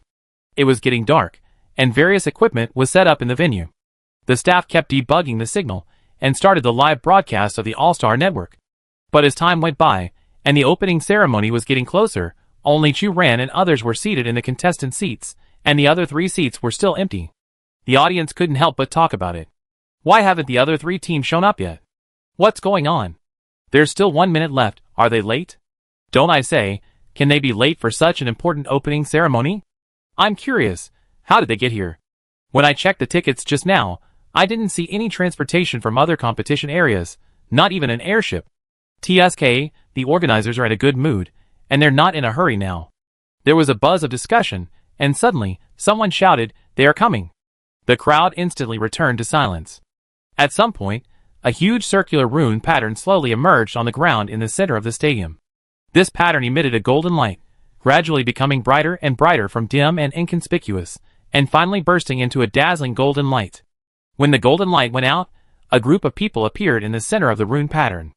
They were wearing long robes and walking lightly, as if walking in the void. As the group of people got closer and closer, the leading boy waved a piece of talisman paper in his hand and threw it into the sky. The moment the talisman paper was thrown out, it completely merged into the air. The next second, there was a faint thunder in the sky. The group sat down in the seats on the south side. The voice of the Alliance representative sounded, "Let us welcome the team from the Ovido division, Rune Teeth." Rune is an ancient mysterious magic. The people of the Ovido galaxy can master the power of natural elements, including but not limited to thunder, fire or ice elements, by studying the power of spells. The audience was quiet for a moment, and suddenly it was like a pot of boiling water. "Hey, did you hear it?" I heard it. Is it a beast? Impossible. The last beast tied in the Twin Cities broke out more than 10 years ago. What are the Order officers in the upper city doing? Just let those beasts destroy the opening ceremony? Outside the venue, a beast roared faintly, which was breathtaking. Suddenly, a burst of Thai drum sounded. More and more beasts roared. No one noticed how this group of people appeared. When everyone reacted, the 4 young men in the center stepped into the venue barefoot, surrounded by a group of people. Everyone was wearing a brown linen shirt, and under the exposed skin was a strong muscular body. Their bodies were painted with beast totems, and a golden ring was tied under their feet, which looked very wild. Chu Ren noticed that the only woman in the team had a tattoo of a giant python dormant in the jungle on her back. The voice of the Alliance representative sounded again. Let us welcome the team from the Jana region, the Savage Wild Spirits. The Jana Galaxy is a region that advocates physical training. The people who live here are born with strong physiques, can transform into beasts, and have strong combat capabilities. As for the totems painted on the players, this is a kind of unique power enhancement in the Jana Galaxy. In addition, they also have the ability to communicate with nature and can control all kinds of wild beasts and creatures. Hearing the introduction of the organizer on the stage, Chu Ran couldn't help looking at Fiona next to him. Fiona sensitively said, "Why are you looking at me? You and them." Chu Ran hesitated to speak. Maybe they are distant relatives. Fiona wrinkled her nose. Although we both have strong physiques, we are essentially different. My family's ability is reflected in strengthening mental strength, while they directly transform into orcs. Hong Yu, who was beside her, suddenly said with a cold humor, "But your character positions are the same. Chu Ran is a fluff control, so he might like them more." "What?" Fiona raised her voice and looked at Chu Ran with a condemning look. "No, wait, I didn't. Don't talk nonsense." Chu Ran waved his hands hastily, and his voice changed. Yu Wei coughed lightly and brought everyone's attention back. There is one last team. Now only the last team has not appeared. The expectations of the whole audience have been raised to the highest level. But this team has not appeared yet. Someone was dissatisfied. "Hey, who is the 4th team this year? Why are they so late?" "Yes, they made so many of us wait for them. What a big deal. If it weren't for watching the lottery ceremony, I would have gone home long ago. I heard that the 4th team is from Titan Continent, just like our team. I don't know why they will appear so late today." Everyone couldn't help looking around, looking for the place where the last team might appear. Suddenly, someone shouted, "Look in the air." A snow carriage that was big enough to cover the sky and the sun appeared in the air. The upper city stadium, which was originally large enough to accommodate tens of thousands of people, suddenly became dim. At the front of the carriage, there was a man and a woman, both of whom were tall and handsome. They had a pair of transparent glass eyes, and there was no pupil in the center of their eyes, but a vast expanse of white. The two sat in the carriage, looking down at the people in the stadium, with indifferent expressions, revealing an inhuman aura. "They are not human?" Chu Ran couldn't help but say. "Yes." Yu Wei beside him whispered, "They are not human, but enslaved heroes." The ice and snow carriage slowly landed on the ground. 2 heroes jumped off the carriage. Unconsciously, small snowflakes were flying in the air. The voice of the Alliance representative sounded, "Let us welcome the last team, the Oracle from the Northern Division of Titan Continent." Chapter 65. Small snowflakes fell from the sky. The door of the snow carriage finally opened slowly. A group of people in cloaks got off the carriage. The leading girl took off the brim of her cloak, revealing her silver-white hair. The voice of the Alliance representative sounded at the right time. "This team comes from the northernmost part of the Titan Continent, and they are loyal to their own gods. Each member of the Oracle team will inherit the power of one or more ancient gods, and thus summon their own heroic spirits to fight. The more heroes the Oracle can summon, the stronger his strength is." The silver-haired girl waved her hand, and the snow and ice falling from the sky stopped abruptly. The huge snow carriage and the 2 heroes disappeared in the blink of an eye, as if the scene just now was an illusion. The audience below the stage exclaimed. The Alliance representative continued, "We are very fortunate this year to see Gufeng, the Ice Saint of the Oracles, come to participate in the competition. You know, in the Oracle team, each Saint has her own unique ability, and Gufeng is famous for her ability to predict." The silver-haired girl named Gufeng raised her head and looked in the direction of Chu Ran in the seat. The moment their eyes met, Chu Ran suddenly covered her head, as if countless silver needles pierced her brain. The pain only lasted for a moment, and Chu Ran was still frightened and looked into Gufeng's eyes again. But Gufeng had already retracted her sight, and followed her teammates to take a seat. What's wrong? Yu Wei next to him noticed that Chu Ran was wrong. Nothing. Chu Ran was a little confused. If the pain just now hadn't been so clear, she would have even suspected that what happened just now was her illusion. The four teams gathered together, and the lottery ceremony was about to begin. While the organizers were debugging the equipment, the audience was talking about it. The Oracle team is really amazing. When their ice and snow carriage appeared, I was completely stunned. This is the first time I have seen a heroic spirit in my lifetime. To be honest, I always thought that heroic spirits were ancient legends in history textbooks, but I didn't expect them to exist in reality. The two heroic spirits, one male and one female, looked like beautiful sculptures, but their inhumanity was too strong, just like some kind of creatures from another dimension. I didn't dare to look them in the eye. It feels so weird. Didn't you just listen to the introduction of the Alliance representative? This group of oracles can not only enslave heroes, but also manipulate them to fight. It's really terrible. It is said that every hero is a soul fragment of an ancient god. The ice and snow saint named Gufeng can drive two heroes at once. It must be extraordinary. Hey, don't you really think that the first rune tooth is also very powerful? Just the huge circular talisman on the ground can achieve teleportation thousands of miles, which is not inferior to the strength of the oracles. Indeed, their leader can also realize elemental control. The moment the talisman paper was broken, it directly attracted thunder in the sky. The strength should not be underestimated. These two teams are recognized as strong. What about the wild spirits? It seems to be good too, someone said. Everyone looked at each other with subtle expressions. In recent years, the joint exercises between universities have been fought for the top 3 places between our Twin Cities division, Oracle, and Rune Teeth. The 3 teams are of similar strength, and the rankings change every time. But the wild spirits have always been ranked last, and there seems to be nothing worth discussing. Yes, their team was selected for the joint exercises between universities, and they may have strength. But their strength is obviously inferior to the other 3 teams, so they can only be at the bottom. I took their history as an elective. A long time ago, the wild spirits were also selected for the joint exercises between universities. A frequent champion, the totem culture of the Jana Galaxy is very powerful, and can even fight against real gods. What happened later? Why has it become like this now? Unfortunately, more than 700 years ago, the Zerg invaded, and the Jana Galaxy was in the core area of the Zerg outbreak, bearing the brunt of it. At that time, many Jana people died in the battle against the Zerg, and many summoning totems were lost. They were seriously injured, and have not yet fully recovered. The Zerg is the common enemy of all galaxies and regimes in the Alliance. Hearing about the tragic past history of the Jana Galaxy, everyone was in awe. However, it is said that in the past 2 years, a genius was born in the Jana Galaxy, who restored many tribal totems left by their ancestors. It is said that the young genius is the descendant of the local snake god, and has inherited some of the memories of his ancestors since birth. So powerful? Then this competition will be worth watching. Our Twin Cities division has a good configuration this year, with a maintenance technician and 3 mecha soldiers. The hope of winning the championship is very high. But there is no mecha commander this year. Facing the complex environment of the competition area, an outstanding commander will become the stabilizing force of the whole team. I am very worried about the performance of the Xuanqing competition area this year.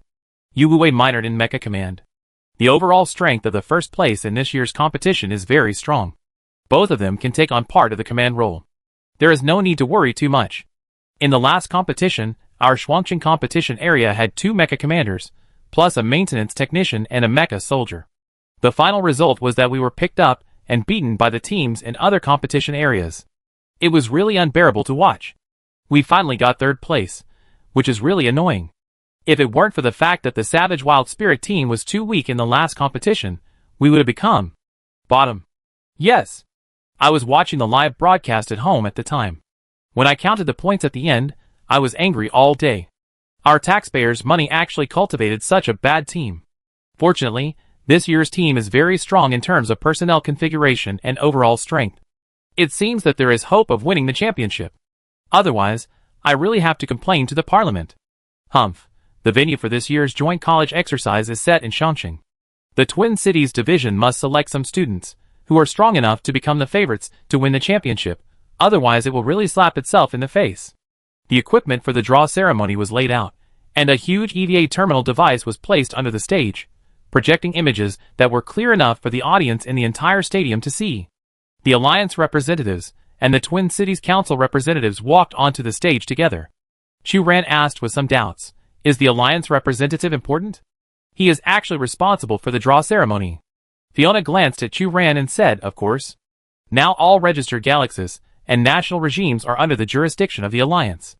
The joint exercise of colleges and universities was originally organized by the Alliance." Hong Yu also said, "The original establishment of the Alliance was to unite all galaxies and regimes to jointly resist the invasion of the Zerg from other galaxies. Now the Alliance is centered on the Titan continent and radiates the surrounding asteroid belts. For example, among the participating teams today, the Jana Galaxy and the Ovido Galaxy both belong to the small galaxy regimes under the jurisdiction of the Alliance. Since the Titan continent is the core, what is the relationship between the Twin Cities and the Alliance?" Chu Ran asked. "The unification of the Alliance has a history of several years. Now with the rise of various regimes and the subsidence of the Zerg tide, the power of the Alliance is no longer as strong as before, but it still has a certain influence in various countries," Yu Wei said. "Twin Cities provides the Alliance with advanced mechas and EVA equipment, and the Alliance will take care of the powerful class in Twin Cities. Many of the descendants of the powerful will enter the Alliance to serve.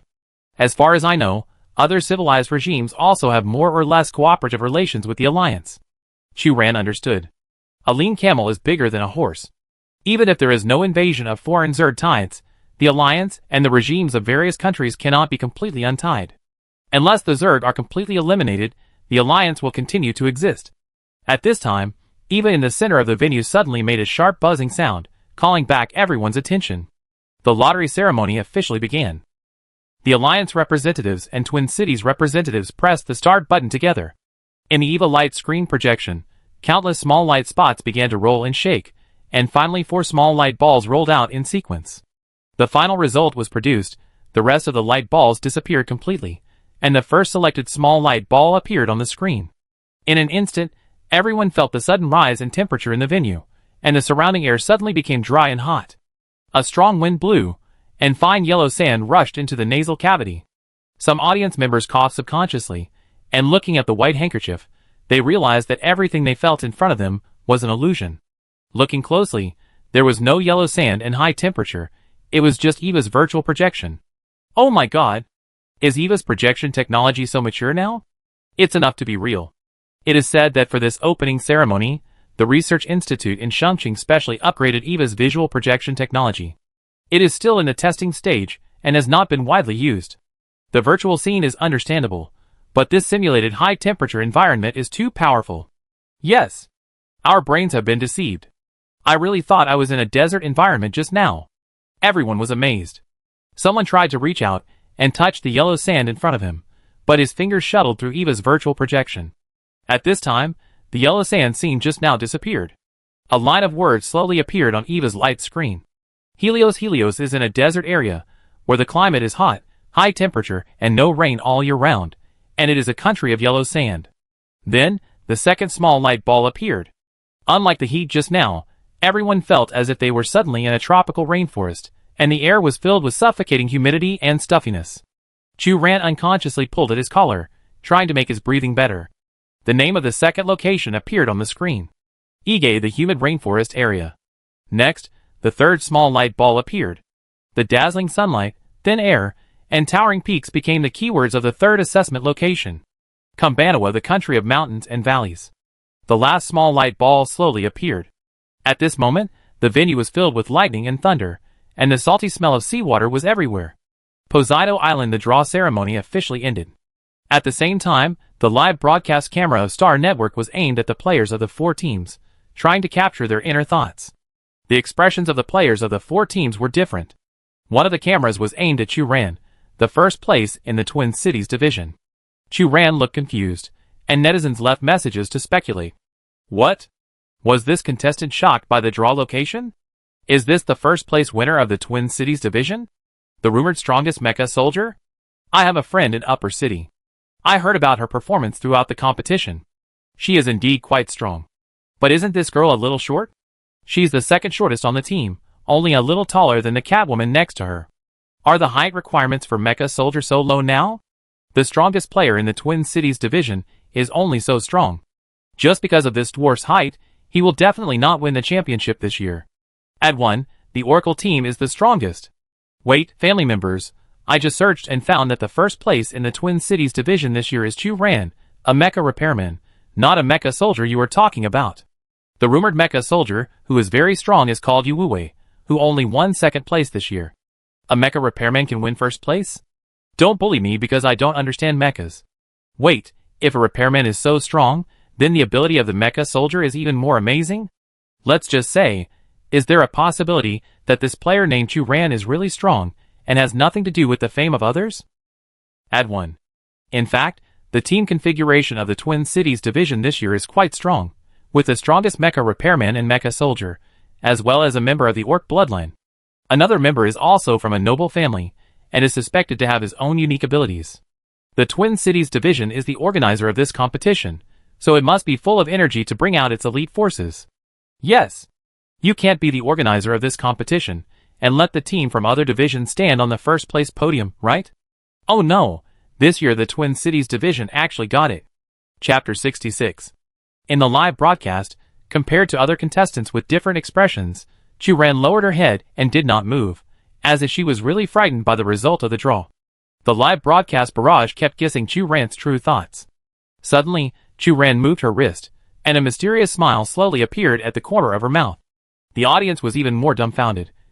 What's going on? What on earth is she doing? Is she really frightened by the result of the draw? I'm stunned. I was optimistic about the Twin Cities division just now, but I didn't expect that this year's contestants would be a hopeless case. After a while, Chu Ran thought that no one knew, but she didn't know that her every move was captured by the high-definition camera. She took out a piece of golden silk thread from her trouser pocket, carefully measured the length of the silk thread with her little finger, and finally showed a satisfied smile. Very good, this piece of silk thread can definitely be sold for 6 figures on the dark web, and it is worth it for her to secretly pull it in her pants for so long. The audience in the live broadcast room was silent for a moment. No, you me, okay. Chu Ran is obviously from the Twin Cities division. Is she really not aware of the clarity of live broadcast photography now? I just seriously guessed Chu Ran's thoughts, and I really look like a fool. Upstairs, you are not alone. I was worried that Chu Ran would be very scared for participating in this kind of competition for the first time. It seems that I am the only clown. In front, me too. Backstage, the Alliance staff responsible for the live broadcast saw Chu Ran's behavior and looked strange. The representative of the Upper City Council wiped his sweat and scolded his subordinates. What's wrong with our Twin Cities division? Is it so short of money? Go and give that Chu Ran a bundle of gold thread. Chu Ran was not afraid of being embarrassed, but they did not want to lose face in front of the All-Star Network audience. After the draw ceremony, it was time for the socializing session. The organizer arranged a sumptuous dinner. The seats were completely random, and the team next to Chu Ran was the physical training team. The only girl in the other team introduced to Chu Ran. Hello, my name is Kasiki. These two are twin brothers, the older brother Machu, and the younger brother Hamasai. This is my right-hand man, Aram. Chu Ran greeted each other in turn. The twin brothers were dull in character, and they hurriedly greeted each other, and lowered their heads to continue eating.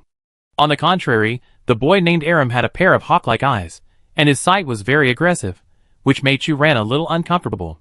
Chu Ran noticed the green creature hanging in front of Kasiki's shoulder, and asked curiously, "What is this?"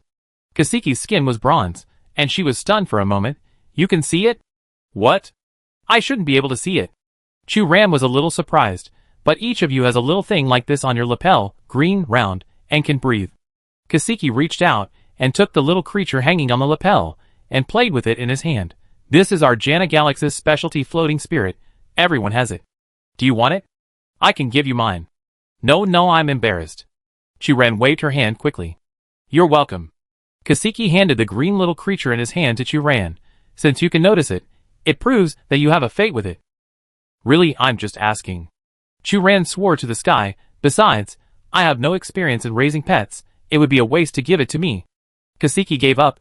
She looked at Chu Ran, and asked curiously, "You are a player in the Twin Cities division, so you are a mecha?" Chu Ran understood what she meant. "I am responsible for mecha maintenance." "Your mecha civilization is very advanced. That Eva is really amazing." Kasiki's tone revealed a bit of envy. "Not really." Chu Ran said modestly, "You are also amazing. You can actually control the power of wild beasts." At this time, Aram, who had been silent all the time, suddenly interrupted and said, People laugh at us physical practitioners for being backward and ignorant, and only focusing on strengthening our bodies. But a long time ago, when the gods were not born, when the power of runes and mechas was not created, we were the only strong people on the land. Chu Ran looked at Aram, a little surprised. Aram, you're drunk. Kaseki said with a smile, sorry, we are from the Jana star system. In such a remote area, people from our side always say that theirs is the best, please don't mind it. The twin brother Machu beside him also helped Kaseki explain. Please don't misunderstand. We are here to participate in the competition with the mentality of exchanging and learning. We have no ill intentions. The younger brother Hamasa also explained awkwardly. Chu Ran waved his hand, indicating that he didn't take it to heart. In fact, perhaps due to the physical training, the physiques of these four people are all frighteningly strong. Even the smallest Kaseki is 2 meters tall. In such a contrasting situation, once the other party shows a serious or solemn look, it is easy to be misunderstood as a violent character. Therefore, after Aram said that, Chu Ran could understand the tension of Kaseki and others. Identity is a very strange thing. Chu Ran is not from the Twin Cities, but under the influence of the Mecha culture during this period, Chu Ran will also be influenced by the Mecha culture invisibly. And Aram and others grew up in the Jana galaxy since childhood, and their sense of identity with their hometown must be unique, which is not difficult to understand. After the meal, the Upper City Council arranged a small concert, and robots carrying various musical instruments entered one after another. But before the performance began, there was a little unpleasantness on the scene. It turned out that the Oracle team planned to leave directly after the meal, and did not intend to participate in this kind of social activity with the characteristics of the Twin Cities. The Upper City Council naturally refused and sent people to stop them, but the Oracle team did not give the organizer face, and directly smashed several robots on the scene and left.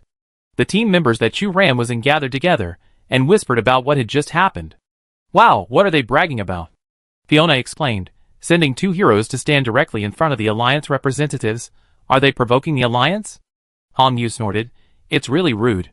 If they really reject such social occasions, they don't have to come to participate in the competition. They are here, but they don't cooperate with the organizers' activities. Are they deliberately embarrassing others? Even Yu Hui commented, this kind of behavior of fighting over a disagreement is not decent and not wise. Chu Ran echoed beside him, yeah, you're right. Unlike the 3 people in front of him, Chu Ran didn't have such a strong sense of honor and disgrace for provoking the organizer in person. As long as he could make money and survive, Chu Ran didn't care about these things. At this time, a female voice sounded beside Chu Ran. Hello, is there anyone here? No. Chu Ran squeezed towards Fiona and made some space. Thank you. The girl sat down and said familiarly, there are only 3 seats over there, and there is 1 less, so I can only come out to find another seat. My name is Ling Feng. What is your name? Chu Ran. Chu Ran looked up at the other person, and found that he had a braided pigtail with a Chinese knot-style decoration at the end of the pigtail. He couldn't help but take a few more glances. Are you curious about this? Ling Feng touched the small ornament and said, this is the traditional knot in our area. You are from the Ovido Galaxy, right? Chu Ran remembered the introduction of the Alliance representative. Ling Feng chuckled. Yes, I am from the Ovido Galaxy. Although the coordinates of the Ovido Galaxy are remote, the land area is vast, and it is not inferior to the Titan continent. People's research on rune power is also divided into different factions. So that's it, Chu Ran said. Like my hometown, it is in the east of the continent. But my other teammates are from other parts of the continent. We have different teachers, but we just participated in this election together and formed a team to participate in the joint exercise of colleges and universities. Ling Feng said. Our Shuangqing division is similar to you. The development of mechas is also divided into 2 major factions, the upper city and the bottom city, but there are far fewer factions than you. Chu Ran looked at Ling Feng's Chinese knot-shaped ornament and felt very familiar with it. However, how do you usually use the power of runes? Well, actually everyone has different methods and specializes in different types. I don't know my teammates' methods. Ling Feng said, but I focus on treatment and assistance. It's like this. Ling Feng took out a stack of yellow rune paper and a knife-shaped tool from his pocket and stretched out his finger. Hey, wait! Chu Ran subconsciously stopped. Ah? What did you say? Ling Feng shook the tool in his hand, revealing the red cinnabar pen core inside. Chu Ran realized that he had misunderstood. Nothing, I thought you were holding a knife and were going to use your own blood to draw. How is that possible? Ling Feng laughed. There are so many places where runes are usually used. If blood is needed in every place, wouldn't the blood in the body be drained dry? Ling Feng took out a cinnabar pen and drew a rune on the yellow rune paper in one go. Then he gently raised it and stuck it on Chu Ran's wrist. A wave of heat flowed from the rune paper into the deep skin, and the whole person seemed to be soaked in warm water. Chu Ran widened his eyes and was very shocked. Our Captain Soren is the main attack direction, Ling Feng said. His method is more powerful through. Before Ling Feng finished speaking, a male voice sounded next to him. Ling Feng, let's go. Chu Ran looked up and found that it was the boy who led the team when the rune tooth appeared before. It should be the Soren mentioned by Ling Feng. I show you when I have time. Ling Feng winked at Chu Ran. We live far from here, so we have to leave early. Let's talk next time. Chu Ran waved her hand quickly. See you next time. Ling Feng followed his teammates and left.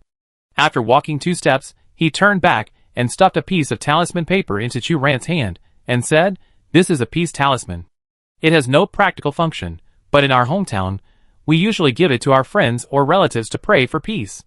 I drew this myself, and I'm giving it to you. Chu Ran watched Ling Feng leave, holding the peace talisman, and was moved to tears.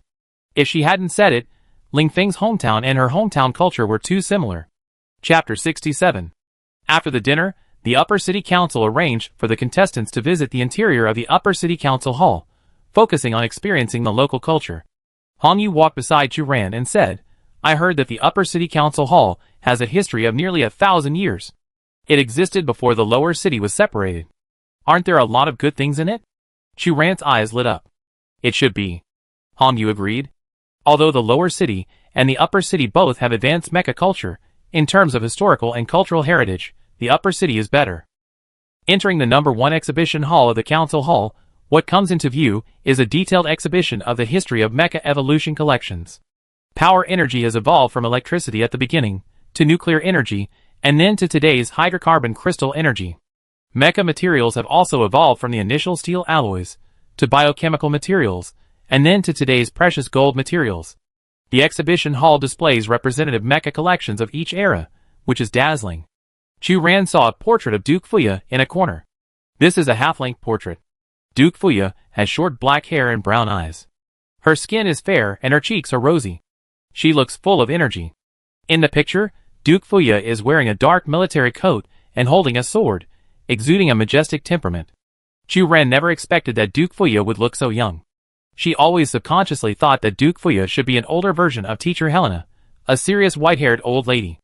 And what about the military uniform? Isn't Duke Fuya a mecha repairman?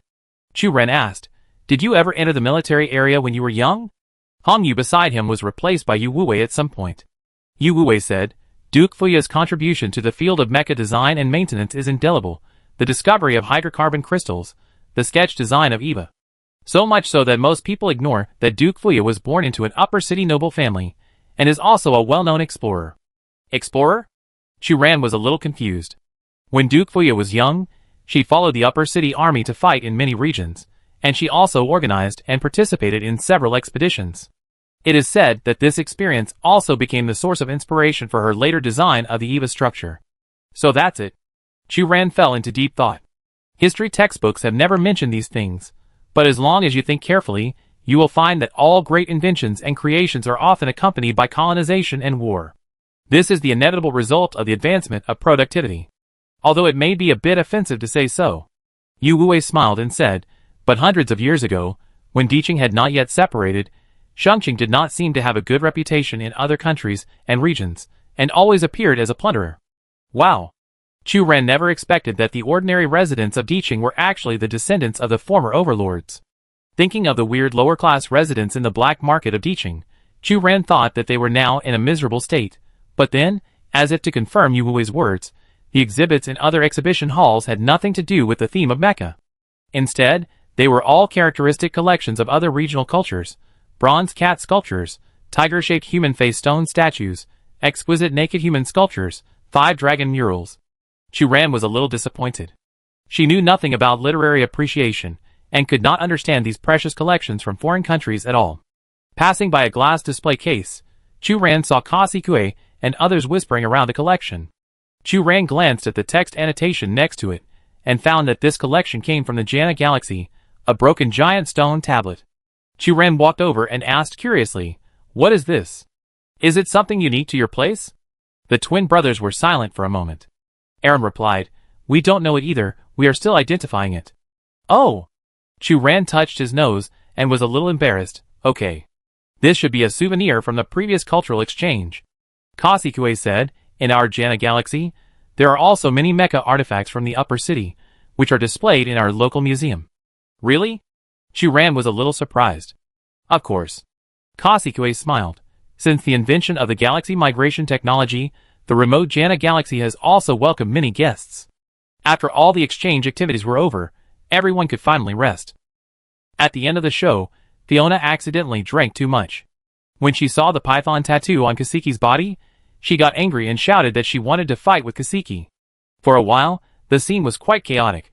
In the end, Hongyu and Yu Wuwei joined forces to suppress Fiona, and Hongyu was responsible for sending Fiona back.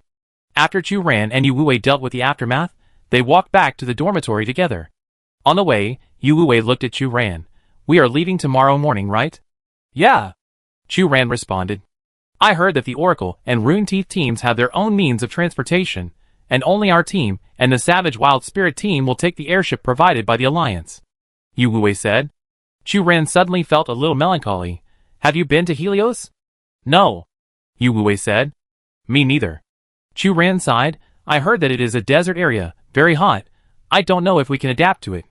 Speaking of which, after coming to this world for so long, this is the first time Chu-Ran has traveled far away to a new area. "You?" Yu Wuwei looked at Chu-Ran, hesitant to speak. "What about me?" Chu-Ran asked puzzledly. "Are you still using the unified mecha provided by the organizer?" Yu Wuwei spoke quickly. "Oh." Chu-Ran reacted a little late, of course. "Why not?" After the game, the organizer provided each person with a medium-sized mecha. Chu-Ran specially chose a large-capacity mecha for maintenance technicians. This mecha sacrificed a certain combat capability, but the storage space is 3 times that of the combat mecha driven by a mecha soldier, which can accommodate the maintenance materials needed by the entire team. The overall performance of that purple mecha is indeed pretty good, but you are obviously a maintenance engineer. Have you ever thought about designing a customized mecha yourself? Yu Wuwei asked. Generally speaking, whether it is a mecha soldier or a mecha maintenance engineer, they often have their own driving habits, so students with certain economic conditions often customize their own exclusive mecha when they grow up to accompany them. Among the 4 people in the same team, only Chu-Ran chose to use the mecha provided by the organizer, which always made Yu Wuwei very concerned. "Well, actually I am not picky about mechas, as long as they can be used." Chu-Ran scratched his head and said with some difficulty, "What's more, even if I can design a mecha, I always feel that it is unnecessary to design it specifically for myself." "Not necessary?" Yu Wuwei asked. "Yes." Chu-Ran said seriously. "First of all, the design itself is not difficult, but I have never had a better inspiration. Since it is customized for myself, it must be in line with my own wishes and cannot be forced. Secondly, I don't have that kind of confidence in most of the materials now. Of course, I don't have access to those expensive and rare materials at present." At the end, Chu-Ran looked at Yu Wuwei and said earnestly, "Plus, I am just a maintenance technician, and the fighting can be left to you, right?" "Of course." Yu Wuwei immediately affirmed, but then, Yu Wuwei said, however, the material matter. Before he finished speaking, a long bird song suddenly came from nearby. For a moment, Chu-Ran's hair stood on end. "In the dead of night, there should not be any bird sounds here. Did you hear it?" Chu-Ran whispered. Yu Wuwei paused for a moment and said, "Maybe, it's Professor Lucien." "Huh?" Chu-Ran doubted his ears. Another long bird song sounded. Yu Wuwei pointed to the other corner of the dormitory door. Lucien was squatting in the corner, holding a whistle in his hand, and blew it twice. "Maybe he has something to ask you." Yu Wuwei made way and said politely, "Then, see you tomorrow." Chu-Ran walked up and patted Lucien's shoulder. Lucien was obsessed with blowing the bird whistle and had no reaction. Chu-Ran had to bend down, grab a small bunch of Lucien's hair from the fence, and lift him up. Lucien subconsciously screamed, and Chu-Ran quickly covered his mouth. "What do you want to ask me for?" "Hey!" Lucien looked around and said vigilantly, "Boss, our meeting must not be discovered by others. So you want to use this whistle to signal me?" Chu-Ran waved her hand. "Forget it. What's the matter?" "Hear this?" Lucien took out a long cylindrical object from his pocket. "What is this?" Chu Ran took it, and found it was a roll of parchment. Ahem, the teacher asked me to give it to you.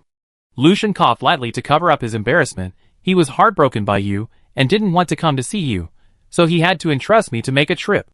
Huh? Rat asked. Chu Ran opened the parchment, and couldn't help frowning. In fact, after the game, after Chu Ran rejected Ratask's invitation twice in a row, she thought Ratask would give up the idea of letting her transfer to Upper City.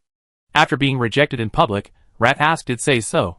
But later, Ratask got Chu Ran's EVA account from somewhere, and sent dozens of messages to Chu Ran every day, bombarding her, persuading her to turn to the light as soon as possible and join the Shangqing Research Institute. Do you know the miracle? Lucian asked. I've heard of it, what's wrong? Chu Ran's face darkened. This is the design drawing of the miracle back then. Lucian scratched his hair and said, in fact, the Shangqing Research Institute has never given up the possibility of building the miracle mecha. My teacher is now the head of the Shangqing Research Institute, so he also took over this mission. Why do you do this? Chu Ran frowned. According to the information I have learned, the miracle mecha is just a mecha designed by Duke Fuya during his lifetime. There should be nothing special about it, right? No, the special thing about the miracle is that it is the only mecha model designed by Duke Fuya. Lucian said. How come? Chu Ran was a little surprised. Duke Fuya's original focus was on mecha materials rather than mecha design, so she spent the first half of her life focusing on the development and design of the EVA system. It was not until she was about to die that she left behind the design drawings of the miracle mecha. Lucian said mysteriously, Boss, maybe you should have heard of it. What? Chu Ran was sure that he had never heard of it. As long as the miracle mecha can be completely repaired, the soul of Duke Fuya can be summoned. Lucian lowered his voice. Chu Ran, she asked. What's the point of summoning a dead person? Lucian touched his nose. There is such a saying. However, anyway, every head of the research institute will receive instructions to collect materials from the previous head and implement them as much as possible. But what does this have to do with me? Chu Ran finally couldn't help but said. She opened the blueprint and found that the materials marked on the parchment were almost exactly the same as what Cecilia's consciousness said in the maze.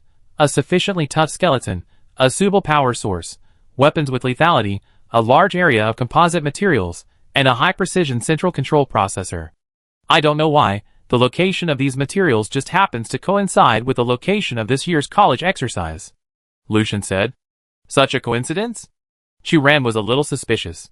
Yes. Lucian couldn't help but touch his nose.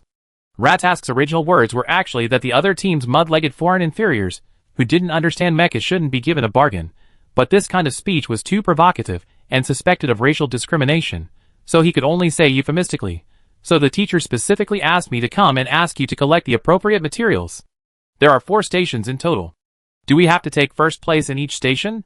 Chu Ran asked in confusion. As far as I know, Iger and Kumbanawa. Lucian pointed at the map on the screen. These 2 countries are rich in resources, so there should be no need to compete for the materials they need. But the environment of Helios and Poseidon Island is dangerous, which is not necessarily the case. Okay. Chu Ran paused for a moment and finally remembered a key question. So, I still don't know what materials you need. This, the teacher himself doesn't know. Lucian said in embarrassment.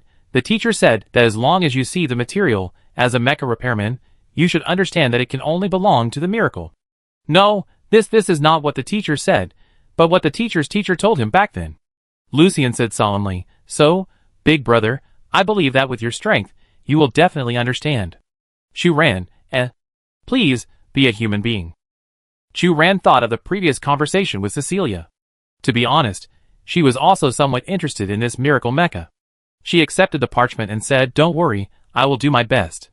Boss, you are worthy of being a boss.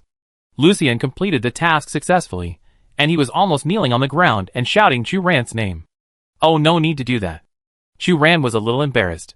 By the way, the teacher asked me for something. Lucian suddenly said before leaving. What? Boss, did you blacklist his EVA account? He said he can't send you a message now, and it will be a red exclamation mark when he sends it out.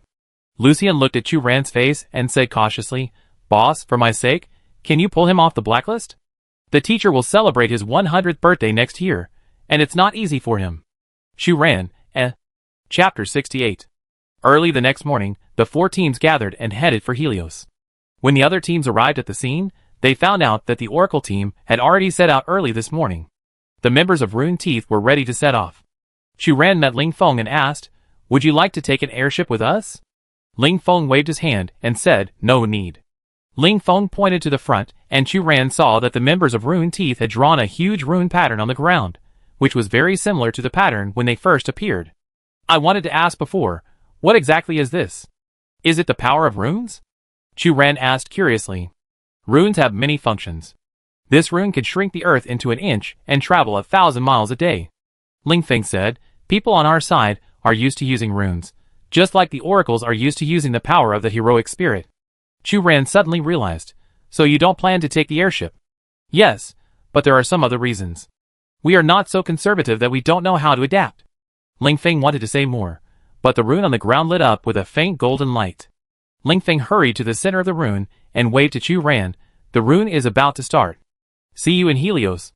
Chu Ran waved at Ling Feng and watched her leave. "What are you looking at?" A voice sounded next to him. "Shrinking the earth into an inch, it sounds very powerful, right?"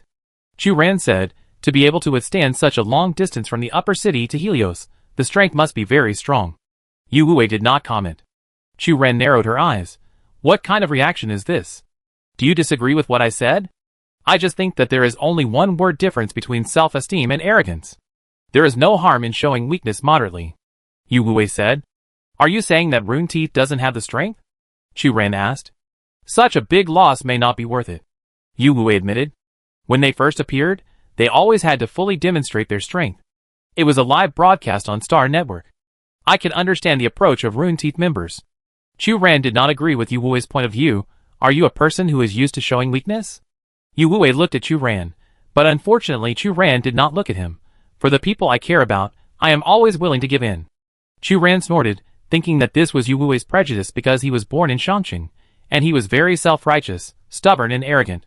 Soon, the members of Savage Wild Spirit gathered one after another, and joined Chu Ran and others in the Twin Cities division, and took different airships to Helios.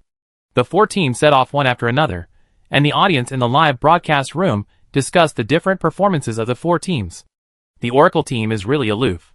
I basically didn't see any interaction between their members and members of other teams. Yeah, this is too unsociable, right? The Oracles are like this every year. Is this your first time watching the game? After all, they claim to be believers of God, and they do have some real skills. It is understandable that they are a little arrogant. This is a competition, not a social gathering. Why do you care so much about the relationship between the 4 teams? It's better to keep a certain distance now than to stab your friends in the back in the future. Indeed, but speaking of it, it's normal for the oracles to use heroic spirits, but Rune Teeth used to take the transportation provided by the organizer in previous years. Why did they install it this year?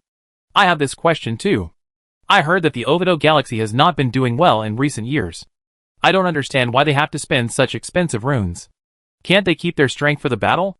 Maybe they are just trying to show off. The Ovido Galaxy has been short of talent in recent years, and its trade has been suppressed by anti-dumping. Of course, they hope to use this competition to regroup and attract other people's attention.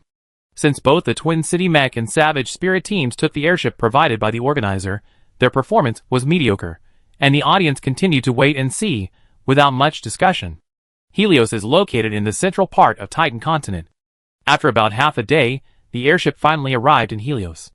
The driver gave everyone a desert map and said, "It's still 30 kilometers from the target location. You must reach the target location by your own means before sunset today. You want to leave us here?" Fiona held the map and said in disbelief, "Such a desolate place?" It was just noon now. The airship stopped in a desert. Waves of heat kept coming. Yellow sand was rolling not far away.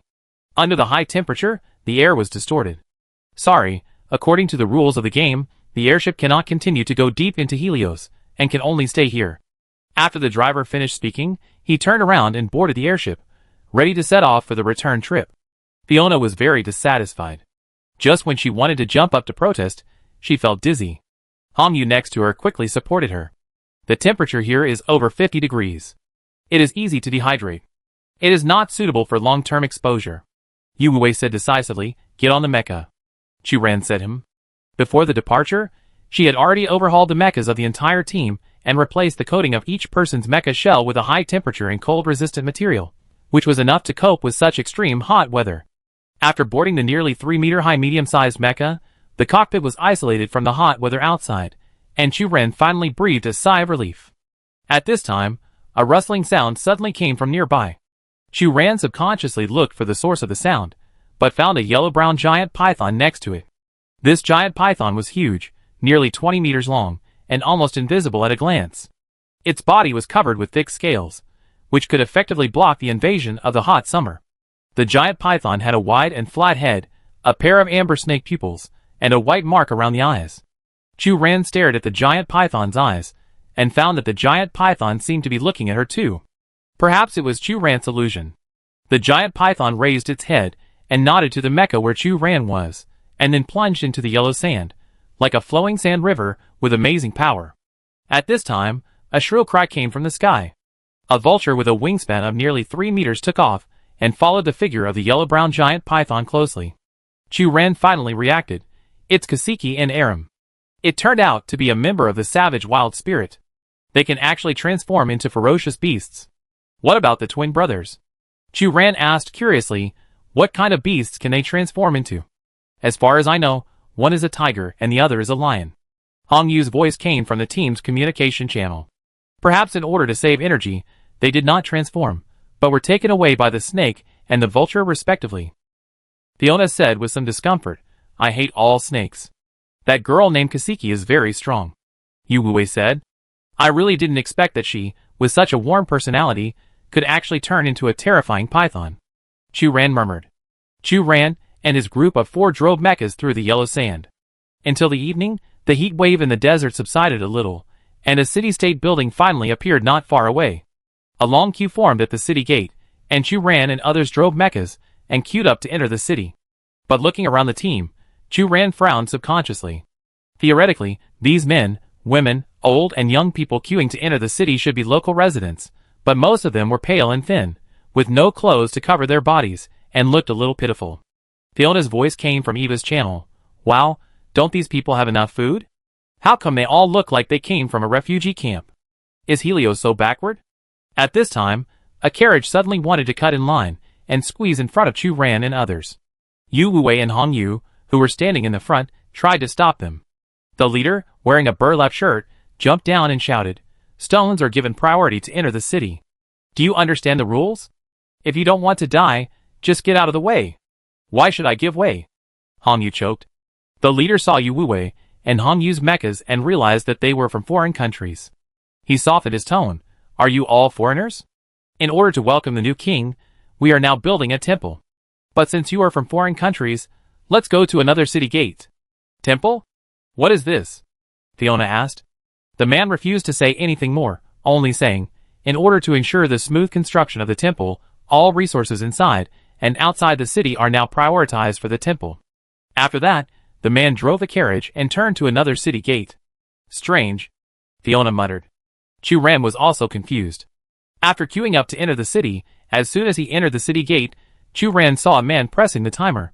The last one to enter the city, the Mecha team from the Twin Cities division, welcome you. Hey! So you have someone. Fiona jumped off the Mecha and said a little dissatisfied, then why don't you come to pick us up? I'm very sorry. This is a cooperation with the Alliance, and we have been told by the organizer that we can only welcome your arrival here. The waiter said. Okay. Fiona reluctantly accepted this reason. The desert is not our home ground. We will definitely catch up later. The waiter led the group into the hall.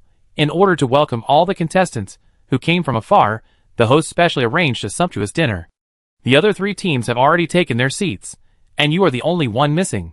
Chu Ren walked along and found that the architecture here is very characteristic of local culture. The palace is magnificent and covers a large area. Several white colonnades form corridors and halls. Each colonnade is carved with exquisite reliefs and painted patterns.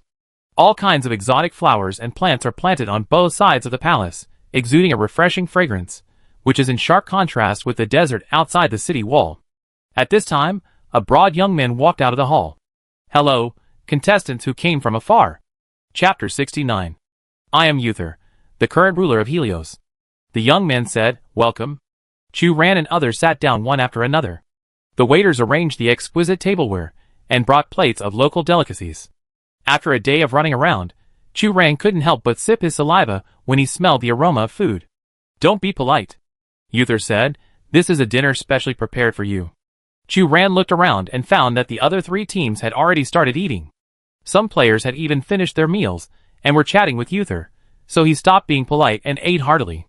Uther continued the previous topic. My sister's name is Nettie. She is getting dressed and will come over soon. Your sister? A contestant from Rune Teeth asked. Like your royal family, there should be many brothers and sisters. But I only have one sister. Uther said. We are 10 years apart in age. She is like my daughter. I still remember the scene on the day she was born. I always took care of her daily life. Later, our parents passed away one after another, so we 2 brothers and sisters depended on each other and governed the country together. Ah, sorry. The contestant looked embarrassed. Nothing. Uther smiled. Helios was ruled by royal families with different surnames at different times.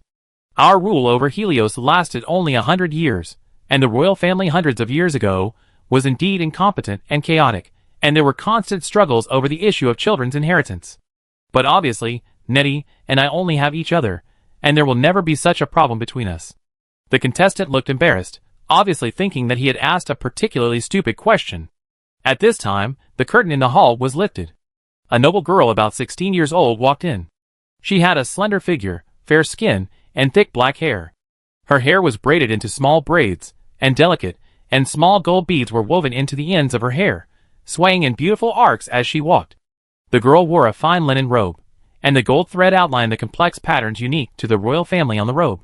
She wore a sachet made of the same linen material around her waist, exuding a faint fragrance. The earrings, necklaces and bracelets she carried with her were all made of gold and diamond jewelry. The other party's young and tender face was a little shy, with a layer of blush, but her steps were elegant, and her every move showed the aristocratic style. Nettie, you are finally here. Uther looked at his sister. Sorry, I'm late. Nettie sat next to her brother. Since Prince Uther is already the ruler of Helios, when will the official succession ceremony be held? Another contestant asked. In Helios, both men and women have equal rights to inherit the throne. My parents died early, and did not designate a specific successor. Uther said, but personally, I will unconditionally let Nettie become the heir to the throne. Now I am just helping Nettie take care of her. When Chu Ran heard this, the cream soup in her mouth suddenly became unsavory. She and Hong Yu, who was sitting opposite her, looked at each other, and saw shock and confusion in each other's eyes. Fiona next to Chu Ran said bluntly, Prince Uther, but whether in terms of age or experience, you are the more suitable heir to the throne of Helios. Miss Fiona, my brother is very good to me. Nettie said shyly, I know I am young and immature, but I will do my best to become a wise queen and lead Helios to glory. The temptation of power is indeed tempting, but I have lost my parents and cannot lose my sister again.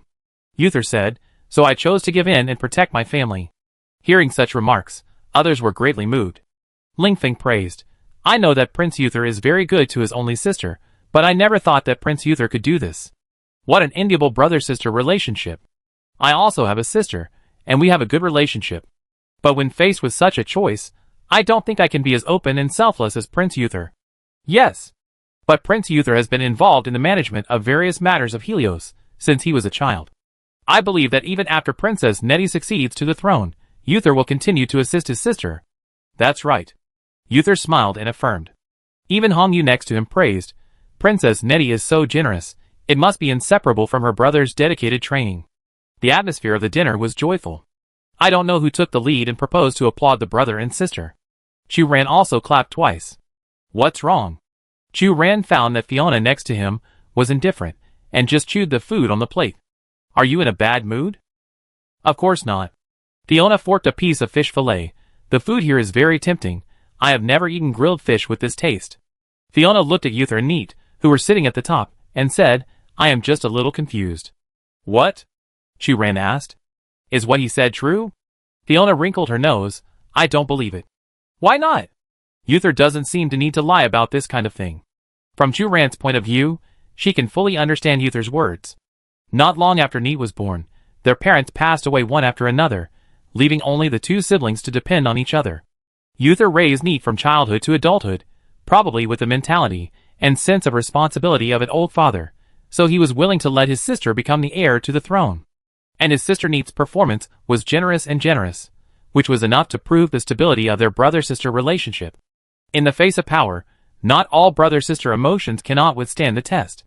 Maybe what you said makes sense, I just have some doubts instinctively. Fiona took the fish fillet from Chu Ran's plate and stuffed it into her mouth. You shouldn't eat this, right? Then I take it. Chu Ran just raised the fork. No, who said she wouldn't eat it? She is used to saving the delicious food for last. Chu Ran looked to the side and found that Hong Yu and Yu Wuwei had eaten the fish fillet on the plate long ago, whether intentionally or unintentionally. Are you dissatisfied with me? Your breathing suddenly became heavier. Fiona suddenly asked. No. I think so too. How could anyone hate me? Fiona said, I have never met anyone who hates me. Chu Ran looked at Fiona's cat ears, took a deep breath, and tried to adjust his breathing. When the meal was about to end, Chu Ran saw the leader of the Oracle team, the ice saint named Ge Feng, whispering to the boy named Thorfinn next to him. Then Thorfinn said, Prince Uther, we are very grateful for your hospitality, but since everyone is here now, should we talk about the joint exercise of colleges and universities? Helios is the first assessment site, and the reason why we came here from afar. You should know this, right? Of course. Uther said, we Helios do not completely belong to the Alliance. We are a highly autonomous political system, but we have also established a deep cooperative relationship with the Alliance, so I always hold an open and welcoming attitude towards the fact that Helios can be selected. Enough of the polite words, let's be more straightforward. Another member of the Oracle, Ares, said, we want to understand the specific assessment method of Helios. Our time is very precious. Thorfinn said. The two sang in unison, and they looked strong and powerful. They sat on the left and right sides of Uther, and it seemed that they were almost hunting Uther and asking him to take a clear attitude. Knight next to her said, we were planning to talk about this after the dinner, so you don't have to rush. Princess Knight, you don't understand how tight our time is. We can't waste a single minute. Ares said. Knight was obviously at a loss.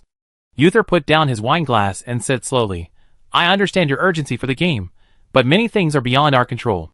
He signaled the waiter next to him to bring a wooden box.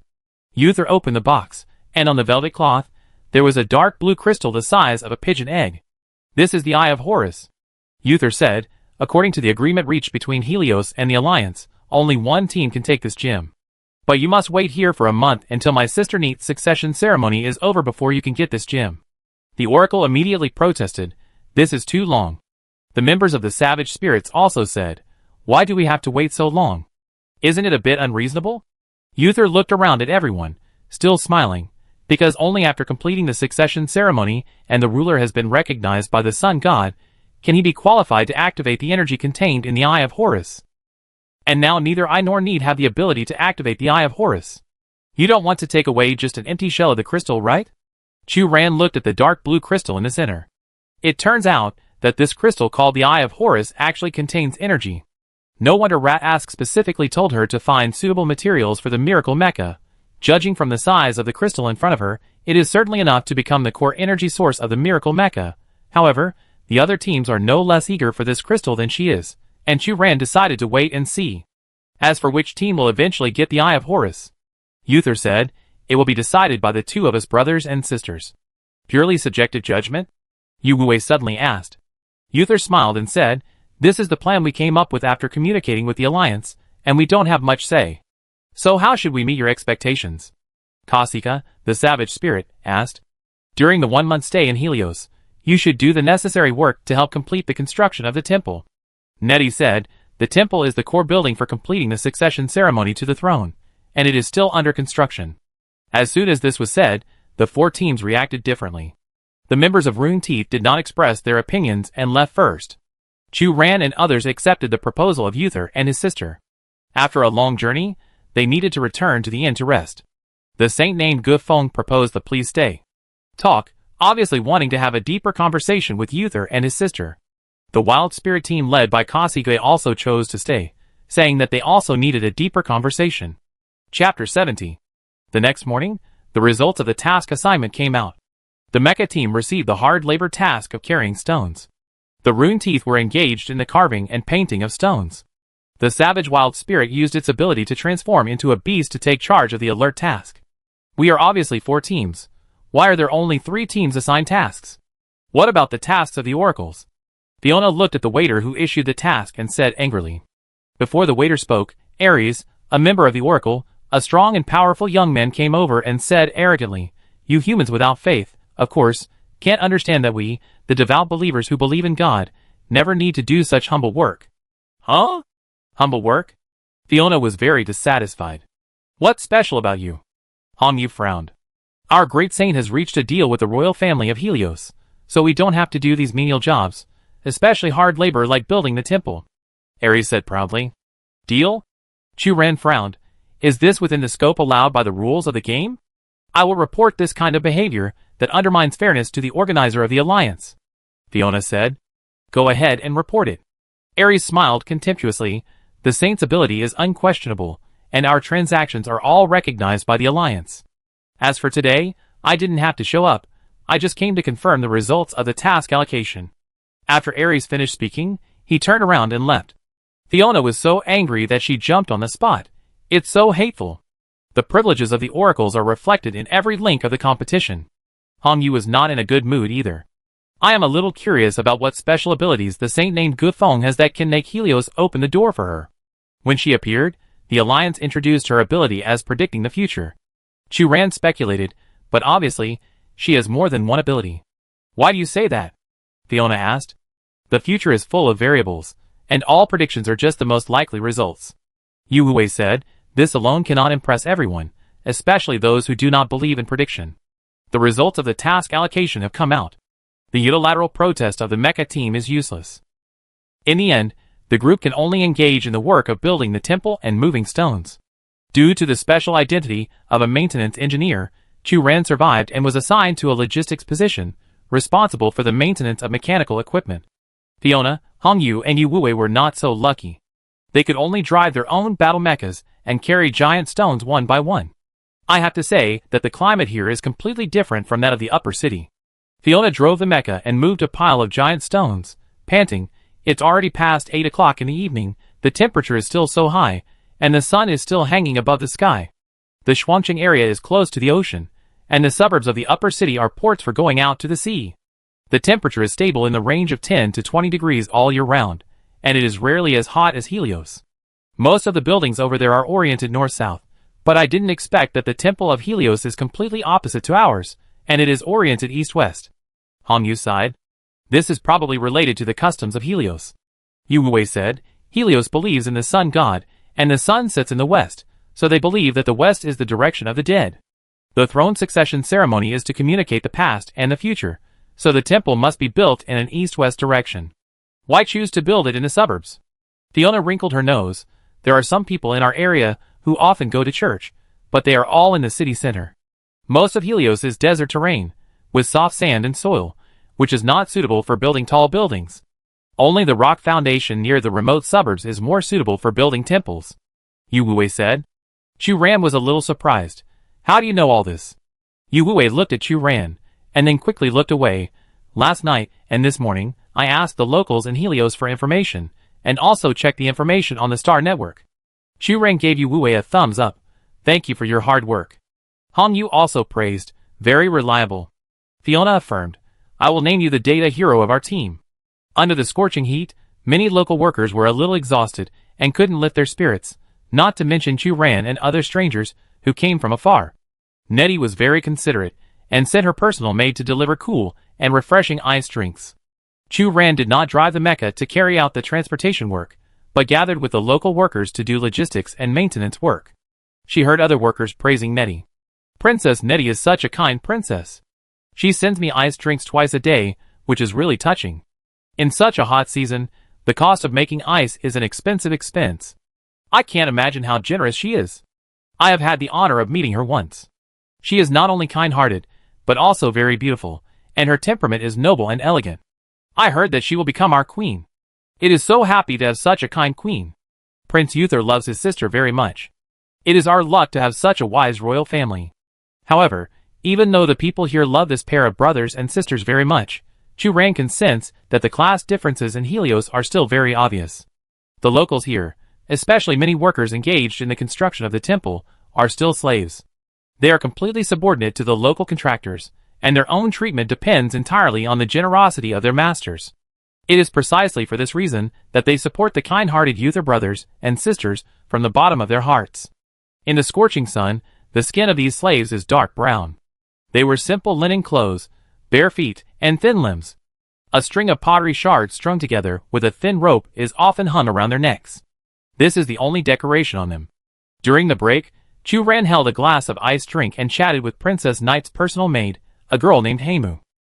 Heimu looked almost the same age as Knight. As the princess's personal maid, Heimu's clothes and dressing were much better than those hard-working slaves. You are Princess Knight's personal maid. The salary should be good, right? Chu-Ran asked curiously. Sorry, I am a slave, and I don't have the so-called salary, Heimu said. Sorry. Chu-Ran was a little annoyed. It doesn't matter. Heimu chuckled. You are a friend who came from afar, so naturally you don't know the customs here. I have read many books, and know that there is no such thing as slavery in many places now. Chu-Ran affirmed.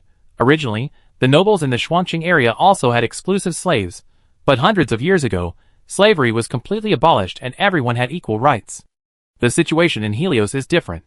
Hem looked at the desert in the distance. The terrain here is remote, the living environment is harsh, and it is difficult to connect with the outside world, so many advanced things cannot come in, and some of us also reject foreign ideas, so even if the outside world is turned upside down, Helios still stays here. Why? Chu-Ran was a little confused. Uther and his sister seem very open-minded. Even if you are backward now, you can keep working hard in a good direction. Look, what is that? Hem suddenly raised his hand and pointed to the east side of the temple. Desert? Chu-Ran tried to open his eyes wide to identify it. Hem sighed, his tone a little sad. No, it's the dry Gela River. Every year during the rainy season, the seasonal flooding of the Gela River brings fertile soil to Helios, where we can cultivate. However, these lands do not belong to us, but only to the royal family and the landlords. Like Prince Uther and Princess Neat, each of them owns 30% of the land in Helios. Even if they are kind-hearted and benevolent, there are still many people who have no land, and can only become slaves of landlords and the royal family. The rich will get richer, and the poor will only get poorer. I was born in a slave family, and many of my friends around me are also slaves. We were born without the private education resources that only the nobles could access. Our parents simply could not send us to school, so many of my friends could only engage in such simple and hard physical labor. Chu-Ran was suddenly speechless. In the face of huge class differences, all comfort seems to be in vain. In life, should we be happy fools or painful sober people? Like me, I'm lucky. Heimu smiled and lowered his head. My parents are lucky enough to be literate. The princess is generous and doesn't mind my slave status. Instead, she lets me study with her. So I often feel very lucky to be a royal slave and assigned to Princess Knight. This is also my honor. Chu-Ran sighed. So, do you like your life now? Compared to my childhood life, I definitely like it. The break is about to end, and Heimu looks at the busy people who get up, but occasionally when I have free time, like now, through talking with you, I will also be curious about the outside world. Chu-Ran picked up the drink and clinked glasses with Heimu. Our lives will get better and better. Chapter 71. That day, during the break, the 4 members of the Mecha team got together to discuss the next move. The other 3 teams have taken action, and we must act as soon as possible. Hong Yu said seriously. I have already found out that the oracles have reached an agreement with the royal family to participate in the succession ceremony. It is said that their Saint Gufeng will use her power to ensure that the ceremony is foolproof. Fiona said. The Rune Teeth have also taken action, and it seems that they are preparing a spell that can bless the heir to the throne. Chu-Ran said. The savage wild spirits should continue to take on the security work of the succession ceremony. Yu Wei said. There are indeed limits to what our mechas can do. We can't just give up like that. Fiona said. But given the current situation, we can only play our existing roles well, and then look for the right opportunity. Chu-Ran sighed. Perhaps we can please Princess Knight? Hong Yu looked at Chu-Ran. You are in the logistics department, Princess Knight's personal maid. Heimu. Chu-Ran said. Yes, Heimu. Hong Yu continued. She often comes to deliver ice drinks, and I see you occasionally talk. You can get along well with her, so that we can start with Princess Knight. What about Prince Uther? Yu Wei said. Even though Princess Knight is the heir to the throne, Prince Uther is the actual ruler of Helios, and the other 3 teams have also focused on pleasing Prince Uther. Of course, I know that Princess Knight is still underage and has not developed her own power. But our division of labor is not advantageous, and our help to the inheritance ceremony is really limited. Hong Yu sighed, so we can only put our hopes on Princess Knight. I try, Churan said. But can a personal maid really play such a big role? Fiona was a little skeptical. If I remember correctly, these so-called maids and attendants are all slaves of the royal family. They are of very low status, and should be useless. If it was him, it might be different. Churan said. She and the princess are friends. Huh? Fiona's voice was more skeptical. Can slaves and princesses also have friendship? Fiona. Hong Yu couldn't help but remind her, don't say that. Fiona spread her hands to express her incomprehension. Considering the assessment task, Churan specially applied to change her dormitory in the next period of time and live near Hem's room to bring the two closer. That evening, the two finished their work for the whole day and chatted in the corridor.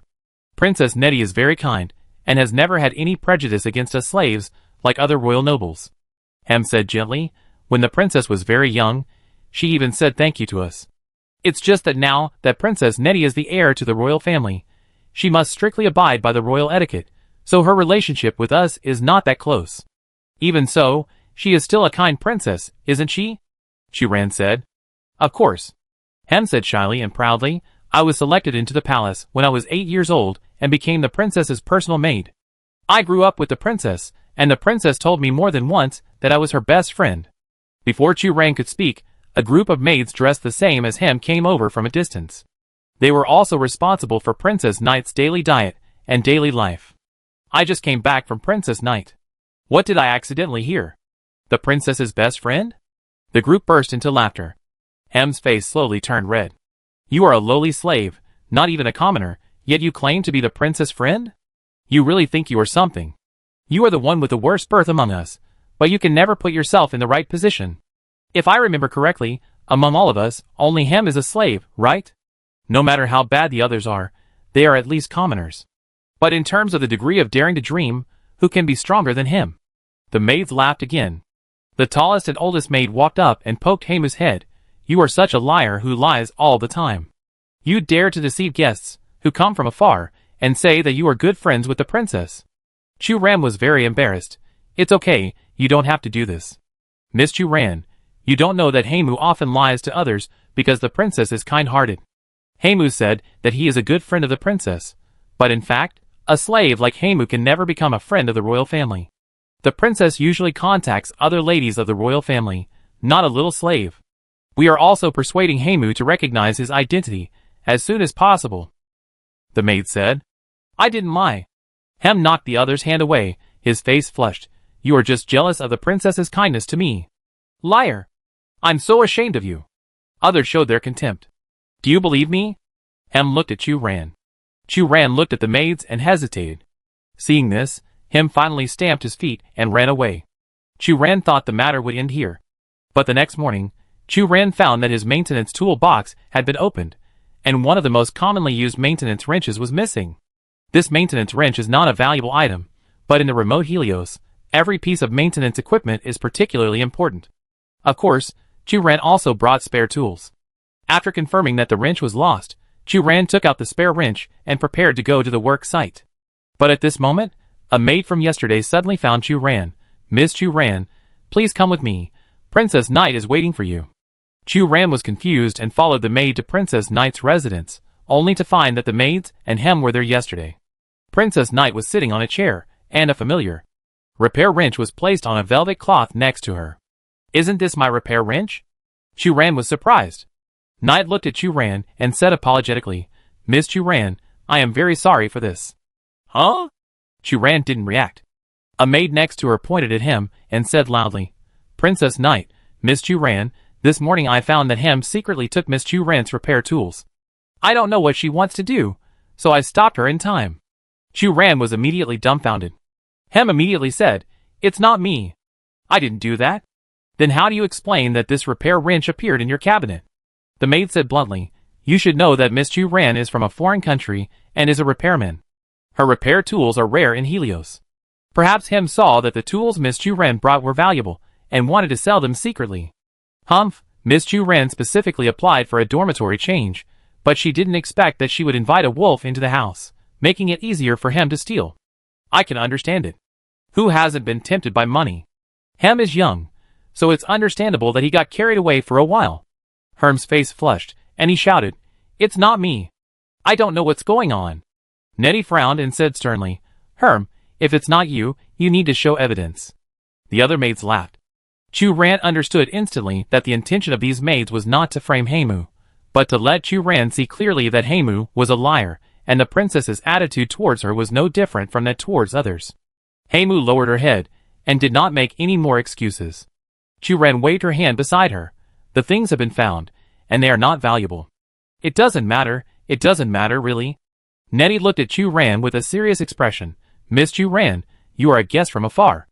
No matter what happens, I will send someone to investigate carefully, and give you a suitable answer. Before that, Haimu will be strictly disciplined by me, and similar things will not happen again." Hearing the maids around laughing again, Chu Ran looked at Haimu, who was bowing his head and saying nothing, feeling a little distressed. It was obvious that she was regarded as the target of the group against Haimu. She hated this feeling, but because of the special status of the foreign guest, she could not say much. After Chu Ran left, Nit waved away the other maids, leaving only Haimu alone. Haimu stood there without saying a word. Nit walked forward and took Haimu's hand. "Haimu, don't be angry, I know why they did this. But this matter involves guests from afar, I must show the proper attitude." Haimu bowed his head. The princess's hands were white and tender, wearing dazzling and gorgeous jewelry. And these pampered hands were holding his rough, dark, and chapped hands. Hem hurriedly waved his hands and lowered his head, saying, "But they targeted me like that, and you didn't punish them at all." "Hem, you are not the only one around me," Nettie said patiently. "They are also maids who have served me for many years. Although we have the best relationship, I can't neglect them because of this." "But they are bullying me," Hem complained. "I will investigate this matter, but you need to understand my position. As a princess, I can't draw conclusions based on our feelings before the matter is investigated clearly." "Hem, I really treat you as a friend," Nettie said seriously. "What position?" Hem looked up at Nettie, pursed his lips tightly, and said angrily, "I only know that true friends will not hurt each other's hearts, and will not favor the other side." "Hem, please don't be so naive," Nettie said a little dissatisfied. "I am such a naive person." Herm was also dissatisfied. "Maybe they are right.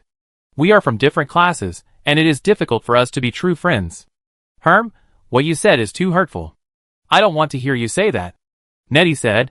"If I didn't regard you as a friend, I wouldn't worry about you getting hurt, so I would keep you and explain my thoughts to you." "Princess Nettie." Herm looked into Nettie's eyes, and said seriously, "I will do everything for my friends.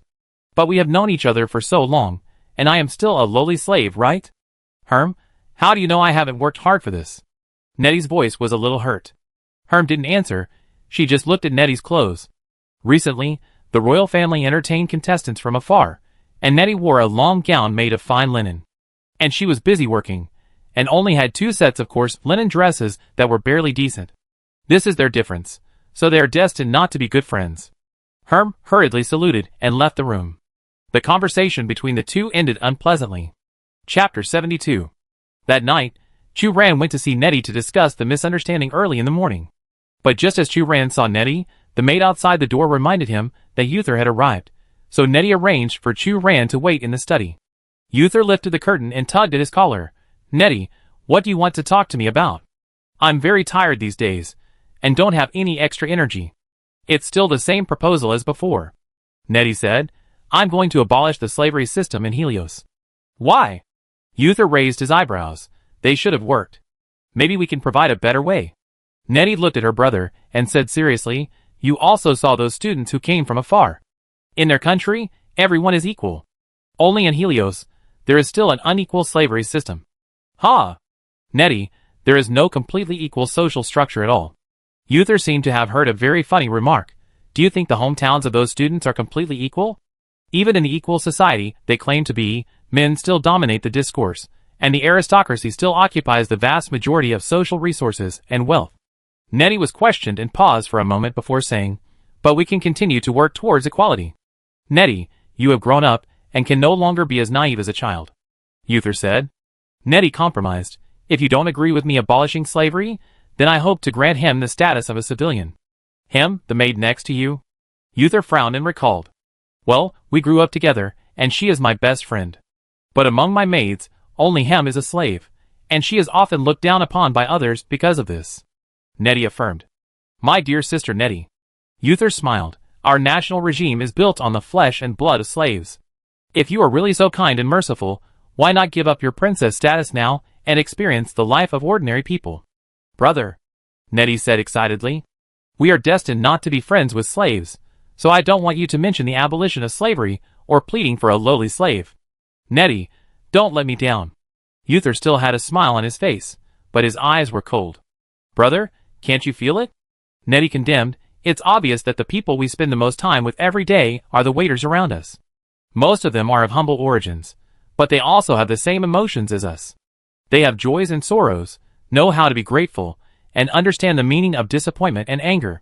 I want to be a wise royal family and repay their respect, rather than a cold-blooded ruler. Nettie, I still hold the same view as before. Uther smiled. If you are really so kind, then give up your princess status and live with those inferior people. Brother, how can you say that? Nettie said in disbelief. If you just want to talk about this, then our conversation can end here. Uther turned and left.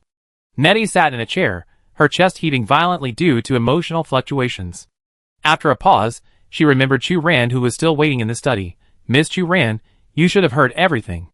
Chu Ran walked out, looking a little embarrassed. My brother and I have too many political disagreements. Nettie pressed her eyebrows. He always said that my ideas were too naive, but I think he is the immature one. When it comes to such a major reform, perhaps we should be more cautious.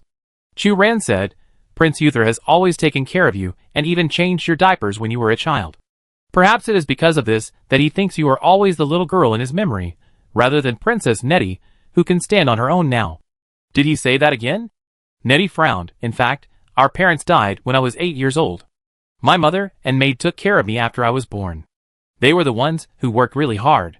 But Uther always liked to exaggerate his contribution to my growth. He would tell it to every stranger he met. But he was already an adult at that time and only changed diapers once. Chu Ran was a little shocked to hear the completely opposite evaluation from Nettie. Well, Prince Uther still cares about you. He is not that good, but of course he is not bad either.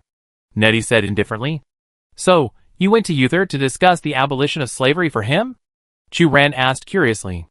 It's for many people like him. Nettie pondered. Him is my best friend of the same age. She is still looked down upon by people around her because of her slave status. So how many people like him do Helios need? Chu Ran couldn't help but praise Knight. It's great that you have such an idea. Knight's expression was not happy. My brother was not such a person before, but since my parents passed away and he took over Helios, sometimes I don't understand what he is thinking. What are you going to do? Chu Ran asked. I will stick to my own ideas. Knight's attitude was firm, and she looked at Chu Ran again. In fact, I deliberately let you hear this. Chu Ran didn't understand why. Maybe it's because there is no suitable person around me who can listen to my troubles. Knight sighed. Him's ideas are a bit immature. My brother doesn't understand me at all, and those maids are just jealous. I am close to your age and come from a foreign country. I will leave after the game. Even if I don't keep my mouth shut, it won't cause any loss to you, Zhao Cheng. Chu Ran suddenly realized. One more thing. Nettie smiled. You are a mecha maintenance technician, not as strong as other players, and can pose a certain threat to me. Chu Ran, Although there is nothing wrong with saying this, compared with Yu Wuwei and other mecha soldiers, she is the most conspicuous rookie among all the players. But she asked, do maintenance technicians have no self-esteem? I like you very much. We will be friends, right? Nettie took the initiative to extend her hand. Okay. Chu Ran also extended her hand and accepted this statement. Since the unhappiness between Uther and his sister, the day of the succession ceremony is getting closer and closer. At some point, rumors suddenly spread in the city that Uther and Nettie, the royal siblings, had different political views, and the two sides began to confront each other, and the elder brother Uther intended to compete for the royal candidate. As time went by, the rumor not only showed no signs of stopping, but became more and more intense. People even began to canvass for votes for the brother and sister, discussing who was the most suitable heir to the throne. But no matter what, these had nothing to do with the contestants. Every 2 to 3 days, the palace would still hold a lavish dinner to entertain contestants from afar. After the dinner that day, the 4 members of the Mecha team gathered in Chu Ran's room to discuss the recent rumors. With further contact with the royal family, sometimes I find that I can't understand what Prince Uther is saying, Yu said with some doubts. At first, I had the best impression of him. He was tall, handsome, enthusiastic, and considerate to his sister. It was really a plus point. But until today, I found the Uther seemed to only talk about it. He was always talking and describing the development blueprint of Helios. His attitude towards us was not sincere. Fiona also said. Princess Nettie said people to deliver cold drinks to each team every day, but Prince Uther did nothing. The difference in their personalities can be seen from the details. Churan said. Time reveals a person's true character. Unfortunately, the succession ceremony will be held next week, and we can't stay here for too long. Yu Wei said. Speaking of which, you should have heard the rumor. Hong Yu weighed her tone and lowered her voice. If the rumor is true, will it affect our final result? Fiona frowned, but he said to my face that he would give to his sister, and he said it more than once. He can't go back on his word in the end, right? My sister is just a tool for him to establish his personality. Churan snorted. In terms of strength and age, he is actually far better than his sister. I don't think he will be so selfless. But the succession ceremony will be held next week. If he really wants to change his mind, it's too hasty. Hong Yu didn't finish her words. Yu Wei suddenly looked at the window and asked alertly, Who? A shadow quickly left the window, obviously hiding under the window to eavesdrop. Churan immediately stood up and found that the other party only left a panic back. Yu Wei wanted to chase again, but Churan held him down. Wait, it's someone I know. Someone you know? Why are you eavesdropping on our conversation? Fiona asked suspiciously. Is it the instigation of other teens? Hong Yu also said. No, it shouldn't be. Churan frowned. Wait for me. Churan went directly to Hem's room. Hem lay on the bed, pretending to doze off. Churan said bluntly, I know it's you, stop pretending. Hem pretended to be asleep, snoring slightly. Churan stepped forward and pulled off the other's quilt. Under the quilt, Hem was wearing the coarse linen clothes just now, and it was obvious that he was the one who eavesdropped just now. Seeing that the matter was exposed, Hem turned over and got out of bed, and said in a panic, I just heard you mention Princess Knight just now, so I stopped to listen for a while. It was not intentional. You can obviously ask me directly. Churan said unhappily. I thought you would hate me because I took your things. So during this period of time, I didn't dare to talk to you. I could only watch you from a distance. Hem lowered his head and picked at his coarse cloth. But we all know that you didn't take it, didn't you? Churan suddenly lost his temper. Is it true that Prince Uther wants to replace Princess Neat? Hem suddenly asked. It's just a rumor, and no one can confirm it now. Churan said, no matter who is the final heir to the throne, Princess Neat will always be loyal to you, and this will not change. How is it possible? Hem suddenly retorted, there are so many examples of siblings killing each other in history. If Prince Uther finally decides to fight for the throne, Princess Neat will definitely not have a good ending. Churan looked at him, a little surprised. If I remember correctly, aren't you still angry with Princess Neat? Hem lowered his head. As a slave, what qualifications do I have to live? I'm angry? Churan frowned. Your idea is wrong. You are a human being, so you are entitled to be angry. I know Princess Knight treats me as a friend. No matter how unreasonable I am, sometimes I hate myself for being so dark and ugly, but she can always tolerate my bad side. Hem whispered, so, I hope Princess Knight can inherit the throne. I believe she will. Churan comforted, Princess Knight's heart is much stronger than we think, and she will become a wise ruler. As her friend, I must help her too. Hem said. What are you going to do? Churan asked. What can a lowly slave do? Hem smiled. I'm just expressing my determination. Churan frowned, feeling something was wrong. But Hem's performance was not unusual. Before the dinner started that day, Churan noticed that Hem did not appear next to Knight. Are you asking Hem? Knight's personal maid said she should have been on duty tonight. But before the dinner started, she said she had a stomachache and had to be replaced temporarily. If you want to find her, she should not have gone far now. Ever since Hem said he would do something for Knight, Churan would always pay attention to Hem's every move unconsciously. After hurriedly thanking him, Churan found Hem in the corridor. At this moment, everyone was busy in the banquet hall. There was no one in the corridor. Next to Hem was an exquisite dinner plate with a glass of fruit drink on it. She poured a packet of white powder into the drink. After doing all this, Hem picked up the dinner plate and prepared to go to the direction of the banquet hall. Churan stepped forward quickly and grabbed Hem's arm. What is this? Didn't you say you had a stomachache? In a panic, the plate was knocked over. The drink spilled all over the floor, and white bubbles instantly appeared on the ground. It was obvious that the liquid was mixed with corrosive poison. Hem knelt on the ground, bit his lips, and was silent for a long time before saying, "I did it for Princess Knight." "Huh? So you want to poison her?" Chu Ran said in disbelief. "You are obviously friends." "Of course not. This was originally prepared for Prince Uther." Hem looked at Chu Ran. A trace of resentment flashed in his eyes, and he lowered his head after a moment. "If it weren't for you, Prince Uther would have died now.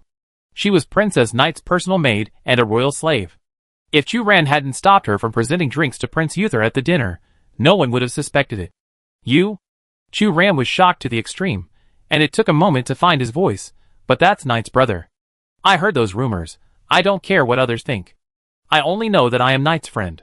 Hem whispered, "This is the only thing I can do for her." Chapter 73. Finally, Hem brought a drink. Uther drank it all in one gulp, without showing any signs of abnormality. Uther suddenly looked at Chu Ran. "Miss Chu Ran, you have been looking at me since the banquet started, which makes it difficult for me to pretend that I don't know. Do you have anything to say to me?" Chu Ran heard this, and quickly retracted her gaze. "Nothing." "That's good." Uther looked at everyone. "Dear contestants, the succession ceremony of our Helios throne will be held in 3 days. Although you are not from Helios, I sincerely invite you to come and watch the ceremony." A contestant asked directly, "Prince Uther, there are rumors in the city recently that you have decided to replace Princess Neat and become the heir to the royal family. Is this news true?" Uther frowned and looked serious. "Such news is completely groundless and nonsense. How could I do such a thing? If I decided to become the heir to the royal family, I would not recommend my sister Neat at all. But you have indeed won the extra love of many people through Princess Neat, right?" Fiona suddenly interrupted. "Miss Fiona, you really misunderstood me. Of course, I can understand your motives, and you are not the first person to question me." Uther smiled and continued, "A young man in his prime wants to give up the throne to his younger sister, who is not yet an adult. It is indeed a swindle to gain fame." Fiona snorted. "I didn't say that. I understand your thoughts." Uther said modestly, "It's just that I think that Neat is the most suitable candidate to inherit the throne, both in terms of character and personality. Believe it or not, my sister is the perfect person." Other contestants praised Uther's behavior. "Prince Uther is really generous. He is so honest and kind, admirable. He can treat his family with such an attitude. Prince Uther must be a kind and generous person in other aspects." Fiona spread her hands, and said in agreement, "Maybe I have wronged Uther. There are still 3 days before the succession ceremony. Uther made a public statement today to prove that he really has no intention of competing for the throne." Han Yu also said, "Such a generous brother is really rare." Chu Ren also said, "I hope this is the right decision. In short, we should pay more attention on the day of the succession ceremony." Yu Wei said, "You don't believe Uther?" Chu Ren asked. "Choosing to believe is just unwilling or selectively ignoring the ugly side of human nature," Yu Wei said softly. "Yu Wei, what have you been through? Your views are so pessimistic." Fiona asked curiously. "Nothing," Yu Wei denied. "It's just a cautious decision-making style." Hem unconsciously tore the barbs on her fingernails. This was a small action she used when she was nervous. The barbs were torn off one by one, and a small stream of blood flowed out from the gaps between her nails. But Hem didn't care. She just stood at the door of the palace, waiting for Princess Knight to come back. During this period, she was transferred from Knight's personal maid and could only do some rough work, so she couldn't see Knight and had no chance to really talk to Knight. Hem had a lot to tell Knight. Late at night, Nettie finally came back accompanied by her maids. Hem smelled a rich fragrance. This was a perfume exclusively used by the Helios royal family. It was made from a local plant called Lily of the Valley and dozens of precious spices. Ordinary people could not possibly own such an expensive perfume. Princess Nettie wore a fine linen robe with a white skirt hanging down to her feet. She had a golden belt tied around her waist, inlaid with exquisite gems, shining with dazzling light. Today, Nettie's hairstyle was simple, with black hair hanging down like a waterfall, a slender neck, a pure gold necklace inlaid with lapis lazuli, and a set of gold bracelets on her wrists, which made a crisp ding-dong sound as she walked. As Nettie's former personal maid, Hem was very familiar with these accessories and clothes. But at this moment, Hem was a little embarrassed. In order to meet Knight today, Hem specially changed into his cleanest coarse linen dress. The earrings he wore were made of copper, and even the bracelet on his wrist was just a set of cheap wooden accessories. Hem always knew that there was a gap between the two, but it was not until today that Hem realized how cruel this gap was. Hem, why are you here? Knight noticed Hem waiting next to her and asked in surprise, do you have something to talk to me about? Hem looked up and wanted to confess everything to Knight. Wait, my brother has something to talk to me about. Knight looked at him, her voice apologetic. This is the conversation we agreed to have this morning. If your matter is not very important, can you wait for me? Of course. Hem lowered his head and stepped aside. Uther strode into Nettie's room. Before entering the door, he glanced at him. Hem felt a little uncomfortable. Although people always say that Prince Uther is generous and kind, and treats his sister very well. But Hem thinks that Uther is a hypocritical guy. She can always feel Uther's contempt for her from some unintentional actions. The conversation between the brother and sister came out of the room. Hem hesitated for a moment, and finally chose to hide in the corner quietly and eavesdrop on the conversation between the brother and sister. Uther. Nettie called her brother's name directly. Why do you want to talk to me about this again? I have made concessions. Nettie, this matter is very important. It is related to the succession ceremony of the throne 3 days later, so I must confirm your intention again. Uther said. I will not abolish slavery. Nettie said, even if I want to announce the abolition of slavery, I will not announce it publicly at the inheritance ceremony. Uther said with satisfaction, I said that our country is built on the flesh and blood of slaves. I am glad that you can think so carefully instead of acting impulsively. I have thought about it carefully, and what you said makes sense. Nettie pondered, if we announce the abolition of slavery so easily, it will shake the foundation of our country and cause unnecessary turmoil. Uther did not comment. Those slaves are born humble and destined to serve us. You should restrain your words and deeds, and keep a distance from the slaves around you. Hem? Nettie knocked on the table and looked at Uther, a little annoyed. Originally, I planned to announce the abolition of slavery at the inheritance ceremony, so that she could also be free. But now my mind has changed, and I will not make concessions for anyone. I am very happy that you understand this, Uther said with satisfaction. At this time, a muffled sound suddenly came from outside the window. Nettie stood up subconsciously, but Uther held her sister down. It may be some clumsy servant, don't worry about it. Brother, are you serious about the throne? Nettie looked at Uther. I believe you have heard the rumors during this period. We brothers and sisters can overcome all difficulties together, you don't have to doubt this. Uther said. What do you mean? Nettie asked. Our relationship is like the stars and the moon in the sky, facing the sun together and protecting each other. Uther said. Brother, you understand that your attitude is very important to me. Nettie said a little dissatisfied. I just want a yes or no answer.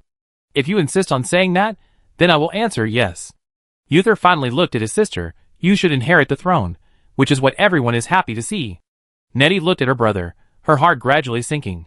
Is she really just a tool for her brother to win the hearts of the people? After Uther left, Hem stepped into Nettie's bedroom. Nettie sat at the table, looking tired. Hem, what's wrong? Hem glanced at Nettie and said hesitantly, Nettie, if you can become the Queen of Helios, can you abolish slavery? Nettie pressed her eyebrows. I will consider this matter, but at least not now. Why? Hem couldn't help but raise his voice. Nettie, you know what I have always wanted is to be free from slavery. Hem, I know you've been wronged, and I hope you can get rid of your slavery as soon as possible. Nettie suppressed her emotions and said reluctantly, but now I have too many things to do, and this needs to be prepared slowly. Hem lowered her head and stared at the floor. The moment she heard slowly prepare, her mind was buzzing. Anger and disappointment took away all her rationality, and countless dark and evil thoughts grew in her heart. Hem, what's wrong with you? Why is your face so ugly? Nettie asked. Nothing. Hem suddenly realized that the words he was about to confess were ridiculous. For the royal family, being exempted from slavery is just a matter of charity. But Nettie was reluctant to give her such a gift. Perhaps in Nettie's eyes, she should have abided by her duty, and always played the role of a lowly slave. I heard them say that Prince Uther wants to replace you, Hem whispered. She knew that she was like a mean and provocative villain now, but Hem couldn't control her emotions, and always wanted to hear Nettie's promise. I know about the rumors. Nettie sighed, but I won't let it happen. But? Hem was interrupted by Nettie before he finished speaking. Nettie's patience ran out, and her tone was a little impatient. Hem, you need to worry about your own business. Like the incident where they reported you for stealing before, did you handle it well? You are just a slave. You shouldn't care too much about my business. In an instant, Hem's face turned pale, and her self-esteem was completely shattered by Nettie's words. Yes, she is just a slave, a lowly, humble slave. Nettie noticed Hem's expression and realized that her words were inappropriate. But she was in a very upset mood and didn't want to apologize for this sentence. What's more, in the communication with Hem, why is it always her who plays the gentle and generous role? Why can't Hem understand her troubles? She is tired of such an unequal relationship. The succession ceremony will be held in 3 days. In order to ensure the smooth progress of the ceremony, I have been very tired recently, and have no extra energy to deal with you. I am going to rest. If you are fine, please leave. Nettie took off her gauze robe and hung it on the hanger. Hem stared at Nettie's exquisite outer garment, which was as light as a cicada's wing, and tightly grasped his coarse cloth clothes. At this moment, all the worries turned into strong hatred and unwillingness. Why can she have everything so easily, while she has to struggle in the quagmire and protect her fragile self-esteem? Why? Chapter 74. Because he caught Hem poisoning himself, Chu Ran kept an eye on Hem's movements for the next few days. However, until the day of the succession ceremony, Hem did not take any further action. Instead, he took the initiative to transfer from the position of taking care of the royal family members, which made Chu Ran feel relieved. On the day of the succession ceremony, Star Network started the real-time live broadcast mode. Except for the Mecha team, other teams showed their magical powers. Helios is located in the desert and believes in the power of the sun god. The leader of the oracle, the Saint Gufeng, climbed the altar early, and the heroes she summoned stood on both sides. When the ceremony officially begins, Gufeng will personally summon the sun god to promote the succession ceremony. The Rune Tooth presented a stone sculpture engraved with the power of protection and blessing, and placed it around the altar.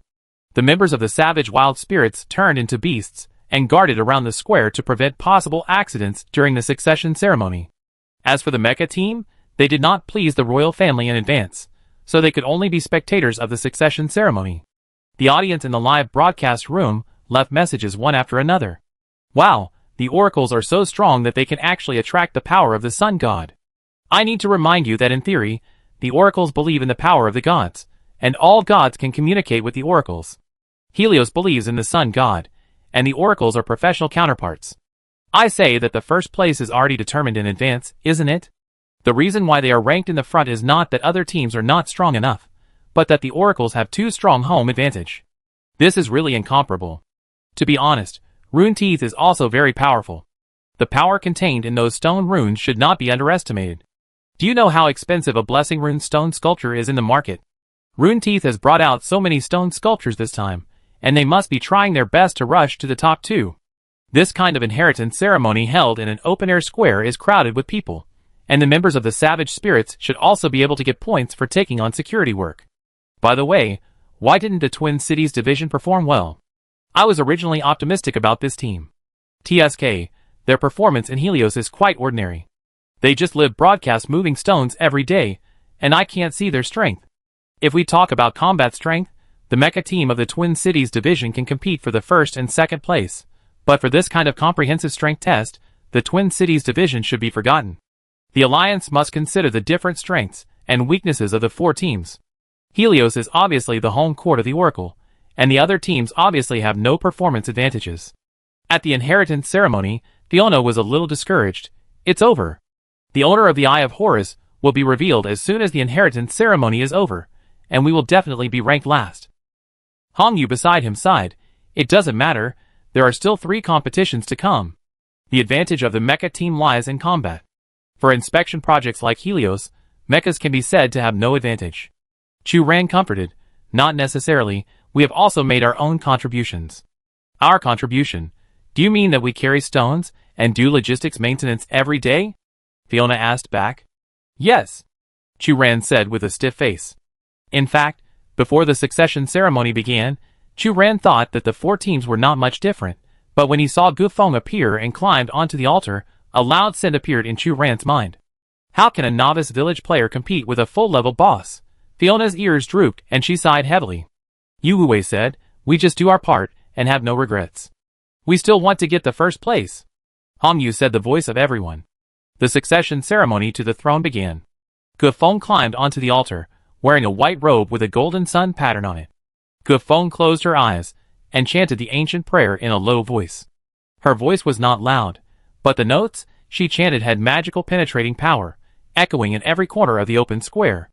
As she chanted, the crowd gradually quieted down.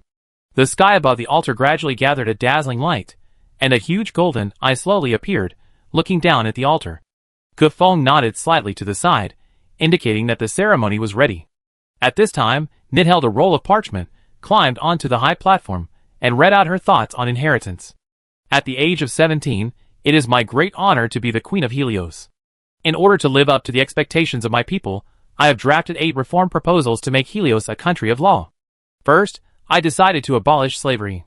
Slavery and forced labor will no longer exist in any place where I have jurisdiction in Helios, except for the punishment of criminals sentenced according to law.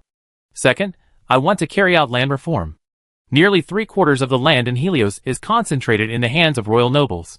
I plan to distribute the land owned by the royal family to civilians, especially those newly freed slaves.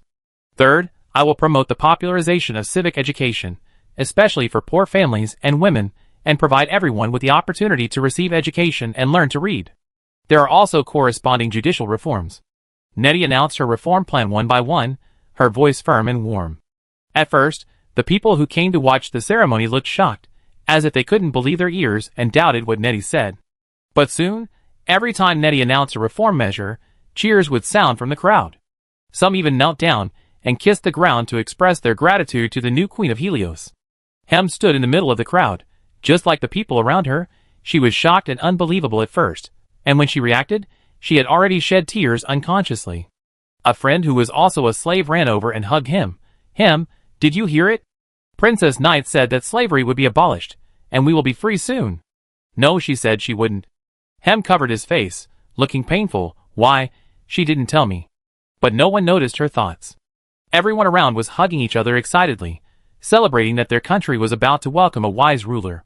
Compared to the excited people, the royal family members represented by Uther in the stands were not so happy. They looked at each other with uneasy expressions. Finally, a royal family member asked, Uther, what should we do? Uther, how can Nettie announce the reduction of royal land in such a way? Did you collude? Uther, you and Nettie decided to do this. Why don't you ask our opinions? Even if your parents were alive, they would treat us with courtesy, and it would never happen today. Uther gritted his teeth and barely maintained a smile. I was also surprised by Nettie's performance today, and I didn't know about it. Nettie is young and has immature views on many things. After I communicate with her, maybe she will change her mind. It's obviously my brother. Can actually raise such a rebellious sister. It's really hard to understand. Uther, if Neat decides to move our land, I will not give up. Yes. Neat wants to make good reforms, of course I support it. But want to release those lowly slaves? Why not dig a piece of meat from my heart? Uther looked at the cheering audience below the stage, and the smile on his mouth could not be maintained after all. He said coldly, enough. As for those lowly slaves, I hate them no less than you do. As for Neat, I will make her change her mind. But Neat's determination seems to be more firm than you think. Someone sarcastically said, if your discipline is so useful, Neat would not announce these reform measures in public. Uther raised his eyes, and looked coldly at the royal family member. The other party was stimulated by his gaze, and subconsciously shrank. What? Is there anything wrong with what I said? Uther suddenly showed a strange smile on his face. Neat is indeed not obedient. She must pay the price for her words and deeds. What are you going to do? Neat is my sister. I will never do anything to hurt her. Uther smiled, but maybe, someone will stand up for us. After reading the contents of the 8 reform measures, Neat walked to the altar. She wore a robe specially made for the heir to the throne, holding a scepter, and waved and smiled at the enthusiastic and cheering people. Then she gestured to Gufeng next to her, and stood in the center of the altar with a firm heart, facing the sun's rays. Gufeng raised his hand, and the eye that stayed in the sky was completely revealed. A face that occupied half of the sky appeared in the air. His face was solemn and serious, and he looked at Knight in the center of the altar. Knight held the scepter tightly, and looked at him bravely.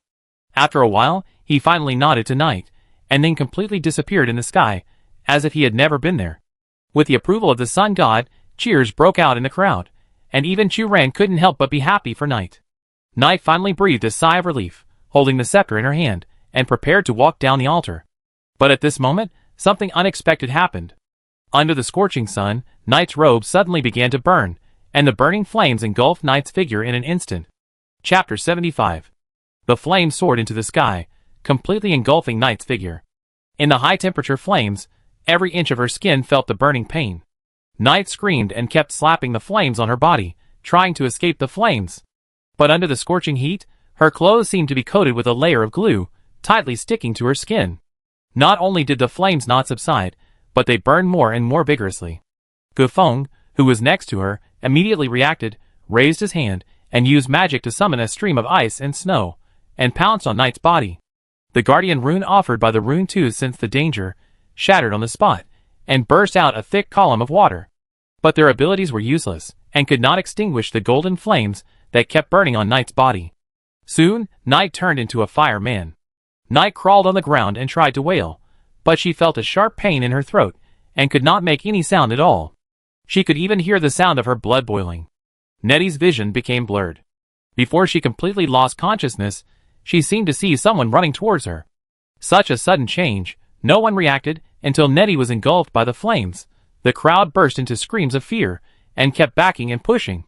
Many children cried, and the inheritance ceremony was in chaos. The members of the savage spirit had to work hard to maintain order at the scene. Everyone on the viewing platform was also stunned, and Uther led people to run downstairs and ran to his sister's side. Fiona was shocked and said, "What's going on?" Chu-Ran frowned and said, "There's something wrong with Nettie's clothes." "What's the problem?" Hong Yu asked. "Her clothes were probably painted with phlogiston." Chu-Ran pursed his lips. "This is a material unique to Helios, usually used in the construction of local buildings. A very small amount of phlogiston is applied to the exterior wall of the building, which can absorb the heat of the sun during the day and provide lighting at night. Helios is located in the desert, with a large temperature difference between day and night. Phlogiston can store heat and facilitate people's evening activities." "Is this a common local building material?" Hong Yu asked. "Yes. During this period, the temple where the inheritance ceremony was held was built, and a small amount of phlogiston was applied to the exterior wall." Chu-Ran looked serious. "A very small amount of phlogiston can benefit mankind and become an excellent material for building insulation and lighting. But a large amount of phlogiston can become an excellent combustion agent. It only needs sunlight to ignite the phlogiston in an instant, generating extremely high temperatures and causing huge damage. For this reason, people are very careful about the storage of phlogiston." Chu-Ran never expected that someone would use the characteristics of phlogiston to frame Night in public. In the end, the flames on Night were extinguished, but Night was already dying. Her whole body was severely burned, and she was filled with a fishy smell. After bandaging her whole body, the doctor applied a thick layer of special herbs to Night's skin. But the smell of the herbs, mixed with the fishy smell on Night's body, this strange smell was disgusting and gradually spread throughout the palace. Night's throat was burned and her voice was hoarse. She opened her eyes and shed tears. "Brother." Uther sat by Night's bed and said, "Night, you can't cry now, and try not to talk. This will help your wounds recover." Nettie turned her head and closed her eyes. At this time, the royal family member next to Uther said, "Uther, although Nettie is injured now, the succession ceremony must continue." Uther glared at him. "My sister is already like this, and you are still thinking about the succession ceremony." "Doctor, how is my sister?" The doctor said in embarrassment, "Your Highness, because of the untimely intervention and the extremely fierce fire, the princess's condition is very bad, and it is difficult for her to survive tonight." "What did you say?" Uther was furious. The doctor immediately knelt down and apologized, and the 4 teams present had different reactions. Gufeng looked cold and looked at his subordinates. Ares and Thorfinn understood and said, "Prince Uther, we deeply sympathize with Princess Neat's experience. But the succession ceremony is the foundation of Helios, and we think it should be advanced as soon as possible. Although our saint can invite the gods' mercy is time-limited. After this period of time, perhaps he will never come back again." Captain Soren of Rune Teeth also said, "Prince Uther, grief is not the most important thing now. What is more important is to find out the murderer behind the scenes, and continue to promote the succession ceremony to the throne." The members of the savage spirits did not speak, but they gathered around Uther, and their body language showed their attitude. Chu-Ran said with some dissatisfaction, "Neat has completed the succession ceremony to the throne.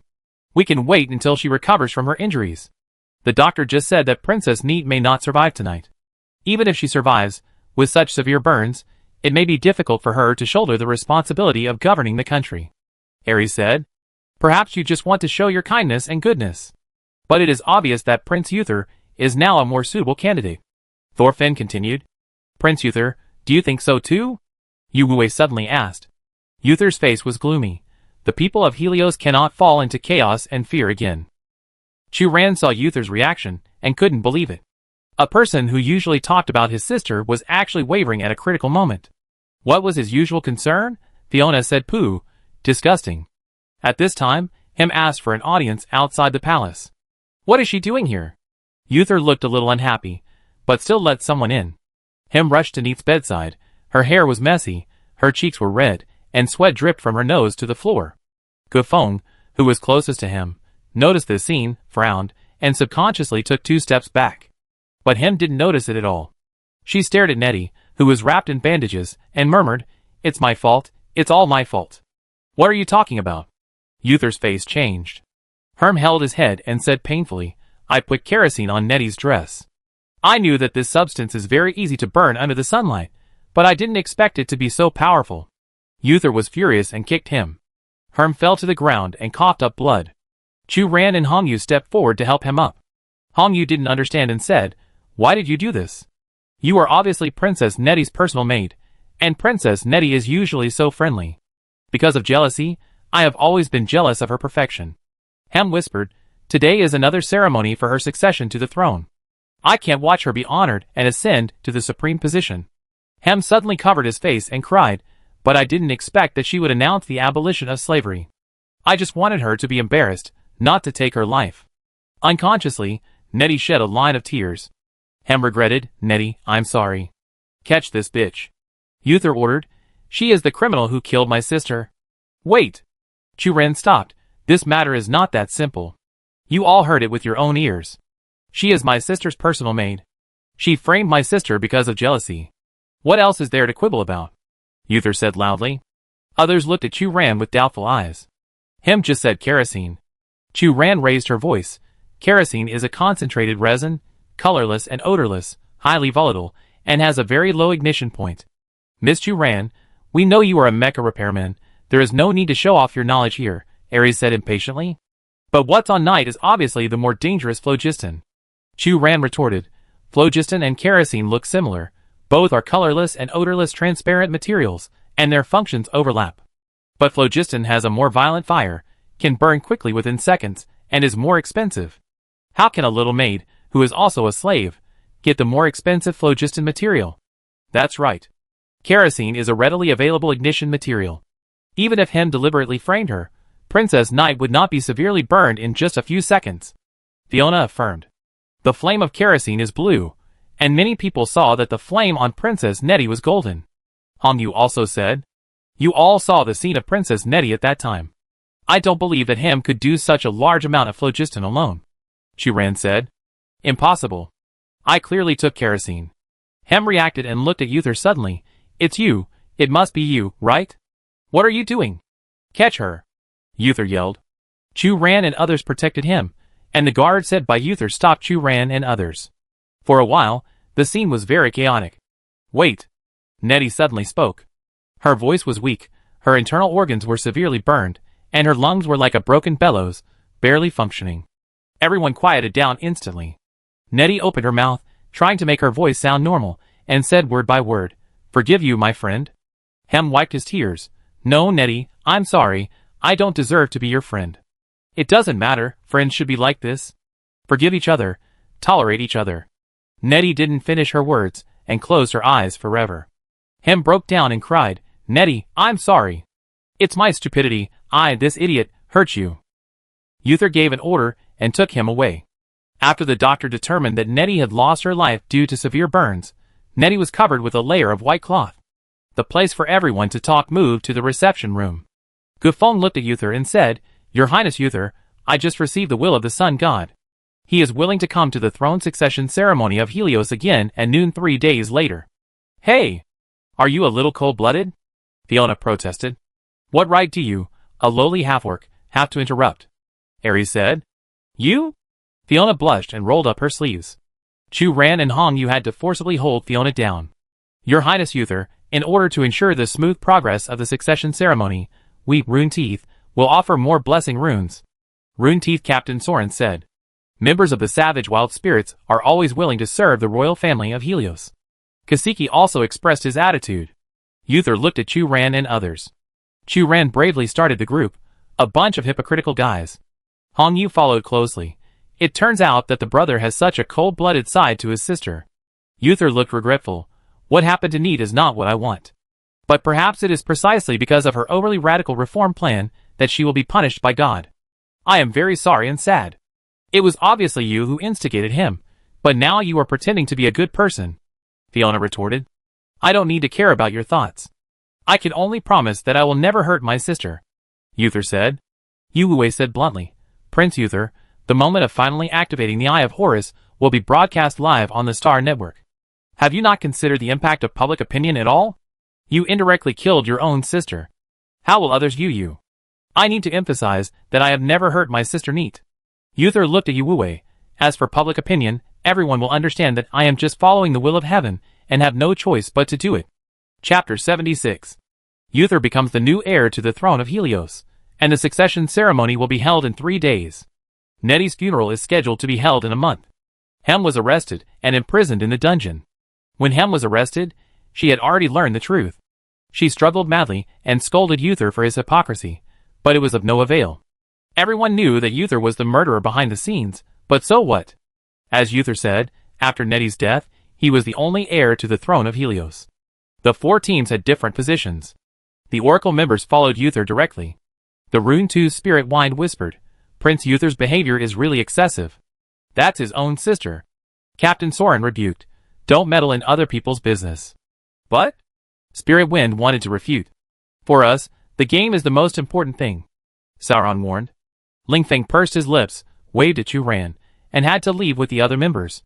This prince is too much. A voice sounded next to Chu Ran. Chu Ran was a little surprised to find that Kasikue had walked to her side without knowing when. Noticing her expression, Kasikue asked back, Why are you so surprised? I thought. Chu Ran said, Forget it, it's nothing. Do you think our position of the Savage Wild Spirits will be like the other 2 teams? To please the royal family of Helios? Kasikue said directly. Chu Ran scratched her hair. She did think so. But you took the initiative to assume the responsibility of ceremony security before. Fiona said. It's just for the sake of the competition that we want to actively show ourselves. Kaseki said with disgust, but Uther's behavior is despicable. Aram next to him also said, We are united in the Janna galaxy and hate the existence of betrayers the most. Yes, the twin brothers said in unison. So, from the moment Princess Night passed away, the royal family of Helios was destined not to be respected and loyal by our wild spirits. Kaseki said, In this regard, we are the same as you. Chu Ran and others' expressions eased a little. At least not all teams could ignore Night's death. They finally felt a little comforted. What is this? Yu Wei pointed at the floating spirits beside Kaseki and others. Each member of the wild spirits carried a floating spirit and followed them closely. This is a floating spirit, representing the longing for home.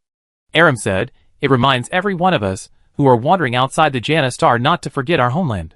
It has no substantial use. It is a small creature unique to our Janna star. Kaseki stroked the floating spirit on his shoulder. Welcome to Janna star. Such small creatures can be found everywhere in the Janna star system. Yu Wei frowned, but did not continue to ask. Fiona said, Very cute little guys.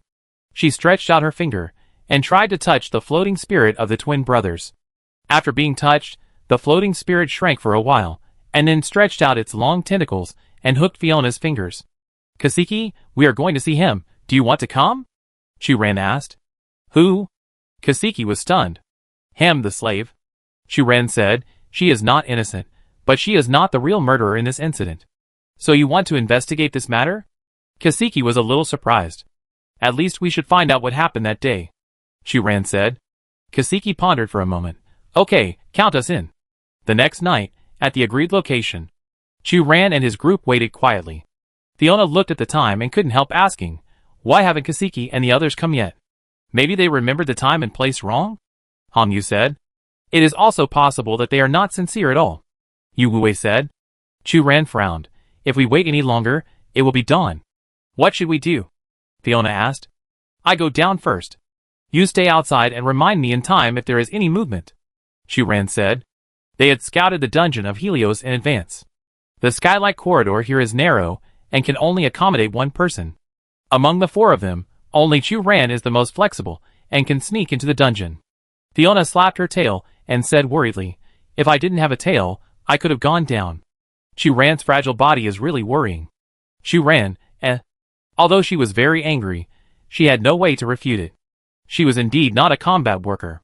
Fiona looked shorter than her and weaker, but she only needed one punch to knock her out. "Ready." Hong Yu pried open the skylight and threw down a rope. "You can go down." Chu Ran went down to the dungeon. In just one day, Heimu was like a different person. Her face was haggard, her lips were chapped, her hair was like a bunch of weeds, and she didn't care about her image at all. Chu Ran even saw a few strands of white hair on Heimu's head. Heimu was lying on the ground, with food and water that were obviously untouched next to her. Chu Ran was shocked and said, "Hem, are you okay?"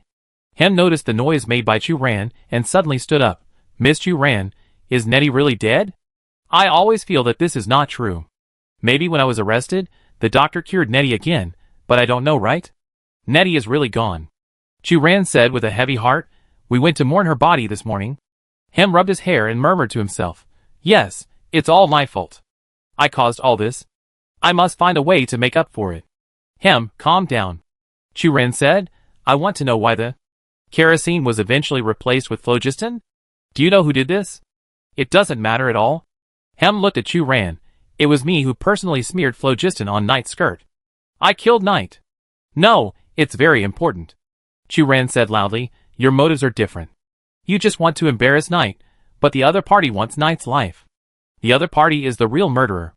"Miss Chu Ran, how do you know that I didn't want Knight to die at that time?" Hem suddenly said calmly, "If I didn't want to harm anyone, the other party would not have a chance to take advantage of me. So I killed Knight." "Hem, you." Chu Ran was shocked by Hem's confession and frowned again. "But your idea is wrong. The other party just wants you to feel guilty and annoyed, so as to completely clear the suspicion and achieve his goal. Hem did something wrong. She shouldn't have done revenge to make Neat embarrassed in public because of her momentary emotions. However, the real murderer will not feel guilty or remorseful. Uther may have calculated Hem's mentality, so he is so fearless. Hem, now we should work together to find evidence that Uther framed you and Neat, so that it can be regarded as compensation for Neat." Chu Ran said earnestly. "Miss Chu Ran, do you know? The only way I can atone for my sins is to let Neat come back to life." Hem shed tears. "But Neat is dead." Chu Ran couldn't help saying. "As long as I sacrifice my life, she can come back to life," Hem said firmly. Chu Ran paused for a moment before saying, "Hem, you're crazy. Don't do such a stupid thing. You only make Uther feel more at ease." "Miss Chu Ran, I never told you." Hem said painfully, "My parents were also slaves, and they died a long time ago. From childhood to adulthood, it was Nettie who protected me. If it weren't for Nettie, I wouldn't be able to live like this." But, Chu Ran patted Hem's shoulder and heard her sobbing softly. "Nettie is such a kind person, but I misunderstood her thoughts and didn't understand her determination. I hate my impulsiveness. Maybe this is fate. A stupid person like me deserves to be a lowly slave." Hem regretted. "Hem, I don't allow you to belittle yourself like this," Chu Ran said. "No two people in the world have exactly the same personality. We don't even have enough time to find our own strengths in this life. Why should we blame and magnify our own shortcomings?" "Miss Chu Ran, thank you," Hem said. "Have you heard of the necromancer?" "The necromancer?" Chu Ran was stunned. "It is said that they can summon the souls that stay in the land of the dead and use black magic to refine the summoned souls." Hem murmured, "Perhaps Neat hasn't gone far. She is still waiting for me in the land of the dead." "Hem, everything has a price." Chu Ran frowned. She thought of Sister Lien, who took the order on the dark whip for her daughter, and snatched a hydrocarbon crystal from the Black Wizard, but even the powerful Yu Lien still paid the price of a left arm. "You don't have enough ability, and you might die on the way. Or maybe when you find those Black Wizards, Neat is gone. Or maybe you find Neat's ghost, but you don't have a good way to place a dead soul," Chu Ran said seriously. "I've thought about these possibilities." Hem bit his lip and said unwillingly, "But I must bring Neat back. She has forgiven you, and she should hope that you can live well." Chu Ran disagreed. "I can't forgive myself," Hem insisted. Chu Ran looked at him, and after a moment, he suddenly asked, "Who told you the legend about the Black Wizard?" Chu Ran finally realized that Hem in front of him was so paranoid and crazy, and seemed to be sure that he could save Neat, and it seemed that he was bewitched by others. However, Uther was clearly busy with the succession ceremony these 2 days, and had no time or disdain to deal with him. So, who would target a little slave like this? After Chu Ran raised this question, Hem's expression was obviously flustered for a moment. Chu Ran noticed the change in him, and became even more angry, resenting the cruelty of the murderer behind the scenes. Hem scratched his fingers, and said nervously, "Miss Chu Ran, you are very kind to me, and came to visit me specially. In order to protect you, you don't need to know this matter." "Then how are you going to find the Black Wizard?" Chu Ran asked. "Miss Chu Ran, I'm sorry." As soon as Hem finished speaking, he took out a sack from somewhere, and covered Chu Ran's head tightly at lightning speed. Chu Ran struggled subconsciously, but she was no match for him, who worked all year round. Hem hit Chu Ran's back of the head with an elbow. Before she fainted, Chu Ran heard him say sorry. When Chu Ran woke up, she found herself lying on a bed. Fiona was slapping her face, and sprinkling water on it. Hong Yu's voice came from the side. "Fiona, I don't think what you are doing is an effective method. This is a traditional way of exorcising evil spirits in our family. It should be useful," Fiona said, and sprinkled a handful of water on Chu Ran's face again. Chu Ran choked on the water, and grabbed Fiona's hand. "Wow, Chu Ran is awake. It seems that this method is really useful," Fiona said excitedly. "So what happened?" Chu Ran asked. "Hem knocked you out, and we heard the noise, and could only ask the dungeon guard to open the door, so Hem took advantage of the chaos to escape." Fiona glanced at the door, but someone was in charge of guarding the exit, but he was able to let Hem leave. Yu Wuwei coughed lightly. "I just think that it might be more appropriate to let her leave than to stay in the dungeon." Hong Yu interrupted. "You fainted in the dungeon at that time, and it was Yu Wuwei who carried you back." Fiona clapped her hands, and said with great regret, "Yes. Just to save you, Yu Wuwei was unwilling to catch him, and it was obviously enough for Hong Yu and I to send you back." "Stop, thank you. Chu Ran said. "So where did Hem go?" "We don't know her whereabouts yet." Hong Yu frowned, "But I heard that she stole Princess Neat's body before escaping from Helios, and I don't know what she will do." "Where is Uther?" "His sister's body is gone. Didn't he say anything?" Chu Ran said in shock. "Tomorrow is Uther's succession ceremony. All the people in the palace have been transferred to him. He should have no time to care about what Hem did," Fiona said. "Other teams have also gone to please Uther."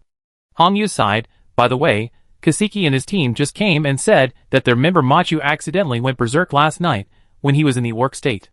Kaseki and his team had to suppress Machu first, so they didn't come in time. After hearing about your situation, they were very sorry and sent nutritional supplements." "So that's it," Chu Ran suddenly realized. Fiona propped up her chin. "By the way, it's better for me to die than to please a scum like Uther. But we still have to attend the viewing ceremony tomorrow," Yu Wuwei reminded. Chu Ran touched the back of her head. The place where Hem hit her was swollen. She didn't understand why Hem did this. Since the regret has already happened, why should it become an obsession? Chapter 77. On the day of the succession ceremony, all the contestants watched the ceremony on site. Chu Ran and others then discovered that the various things Uther prepared this time were very complicated and exquisite, in sharp contrast to the simple ceremony style of night at that time. Uther has taken out all the things in the bottom of the box. "I don't know what others will think when they see it," Fiona complained. "He is about to become the new ruler of Helios, and he should not care about other people's ideas," Chu Ran said. The audience in the live broadcast room couldn't help but leave messages when they saw such a luxurious configuration. "Today's scale is too luxurious. Is the gold of Helios free? I saw that the waiters each had a golden robe, and the gems on the prince's body were even more dazzling. Didn't the succession ceremony just live broadcast 2 days ago? Did I remember it wrong? Why is it live broadcast again today? The previous live broadcast was interrupted last time. I heard that there was an accident on the scene. The heir was severely burned, and this is the new heir. TSK, I heard that the original heir had passed away due to severe burns. She was the prince's biological sister. I didn't expect the royal family to have such a cold-blooded side. Yeah. Look how happy this prince is smiling. He doesn't look like his sister died at all. It's really eye-opening. I heard that the former king and queen of Helios passed away many years ago, and the two siblings depended on each other for survival. It seems that the rumors are not credible. At least this brother doesn't have much affection for his sister. He is so cold. Don't talk about the prince himself. Look at the players of these 4 participating teams. They are still kneeling down to lick the prince for the results of the game. They have no sympathy. Hey, in front, if Helios hadn't been selected for the college joint competition, the players would not have gone here, and you wouldn't have seen the scene at all. Why are you blaming the players now? Yes, it's understandable that the royal family is cold-blooded, but are you blaming the players for some serious illness? The players are just waiting for the ceremony to end so that the new ruler can announce the rankings of the competition. Just as the Star Network audience was about to quarrel, the throne succession ceremony was officially announced. Gufeng climbed up the altar. With the experience of night last time, more blessing runes were placed around the altar this time. Fiona touched Chu Ran's arm and motioned her to look. Chu Ran noticed the runes and sneered. Having witnessed the tragic situation of his sister, it is natural for a brother to be careful. Gufeng raised her hand and chanted the ancient prayer. Her voice was low and echoed in every corner of the open square, and the crowd gradually quieted down. But as Gufeng continued to chant, the figure of the god did not appear in the sky, and the discussion among the crowd gradually sounded. Why is this different from the last time? I remember that the gods appeared in the sky not long after the last time. Perhaps the gods also know that Prince Uther is not worthy of being the new ruler of our Helios. Prince Uther killed his siblings and took away the throne that should have belonged to his sister. He is destined to be punished. Shu, keep your voice down. The matter is a foregone conclusion. If Prince Uther and his supporters hear it, we will all have a bad ending. Princess Neat is so kind and has always been thinking about us, the lower-class civilians. She read out the 8 reform measures to abolish slavery at that time. I still remember it vividly. It's a pity. Reform is destined to pay a price. Perhaps she was framed because she touched the interests of those nobles. People were a little sad and couldn't help but remember the princess who died unfortunately. Compared with Prince Uther, who was always high and mighty, they supported the young and kind princess more. After listening to the 8 reform declarations made by Neat at the succession ceremony, people's admiration for the princess reached an unprecedented peak. Unfortunately, Princess Night passed away due to severe burns, and Prince Uther had to inherit the throne. If only Princess Night were still alive. Someone spoke out everyone's thoughts. As the discussion in the audience grew louder, Uther frowned. What's going on? Are you, the saint, lying to me? Ares said next to him, Your Highness Uther, you must wait patiently. Thorfinn also said, It is impossible for the saints of the Oracle family to have any problems. Please do not question our abilities. If this drags on, it will only make others laugh. Uther said dissatisfiedly, I must go on stage as soon as possible. Your Highness Uther, you. Ares wanted to say more, but was interrupted by Gufeng. Gufeng's voice was cold, and he squinted at everyone. What are you arguing about? Wait a little longer. She stopped chanting, raised her hand to the sky, whispered something, and then a golden light shot out from between her fingers. A golden eye slowly appeared in the center of the sky. Now, said Gufeng. Uther quickly straightened his clothes and walked slowly to the center of the altar. He closed his eyes, showing a look of joy and intoxication, waiting for the approval of the gods. The golden giant eye was fully revealed, and a cyclops face appeared above the altar, staring at Uther. Chu Ran realized that something was wrong and whispered, Is this so-called god different from the last time? Fiona rubbed her eyes. Is it? It's so dazzling, I can't see clearly, and I can't tell the difference between the 2 times. Well, it just feels different. Chu Ran frowned. It may also be my illusion. The gods that appeared twice were all cyclops emitting golden light, and their appearance did not seem to have changed. But the god who looked at night last time clearly revealed a kind of divinity, which made people feel awe and dare not look directly at him. The god summoned this time revealed a strong evil nature, revealing an inhuman breath everywhere. Suddenly, the sky darkened, and the golden giant eyes of the god turned around, as if looking for something. A bony hand suddenly stretched out, and grabbed the golden eye fiercely. The god wailed in pain, and countless golden lights fluttered from his eyes, and fell to the ground, igniting raging fire wherever he went. But the bone hand refused to give up, and continued to attack the god. The god was enraged and broke 2 fingers of the bone hand, and the 2 wrestled together. The audience in the live broadcast room was stunned when they saw this scene in the sky. No, what's going on? Oh my god, what happened in the sky? If I remember correctly, this golden-eyed giant should be the patron saint of Helios, the sun god himself, right? Yes. In theory, the sun god recognizes the successor, and the ceremony should be over. Where did this bone hand come from, and how could it interrupt the god's gaze? No, do gods really exist in this world? I thought everyone was just joking. Back to the previous point, where do you think the oracles came from? Their ability is to summon heroic spirits, and heroic spirits are the embodiment of the remaining will of the gods. That golden eye is the sun god, but why do I feel that the owner of that bone hand is also a god? Not sure, let's take a look. The golden eye giant and the bone hand fought back and forth, and the sky dimmed for a while, and Helios's enthusiasm faded a lot. Uther shouted at Guffin in the center of the altar, "What the hell is going on? Look at what you have attracted." Guffin looked serious and ignored Uther's temper. He pursed his lips and stared at the two figures in the sky. "I said, you proposed to summon the gods. Now you have come up with this thing, you must give me an explanation." Uther walked to Guffin's side and raised his hand to push him, but Ares and Thorfinn clamped his arms. "Hey, let me go! Ares and Thorfinn want to rebel?"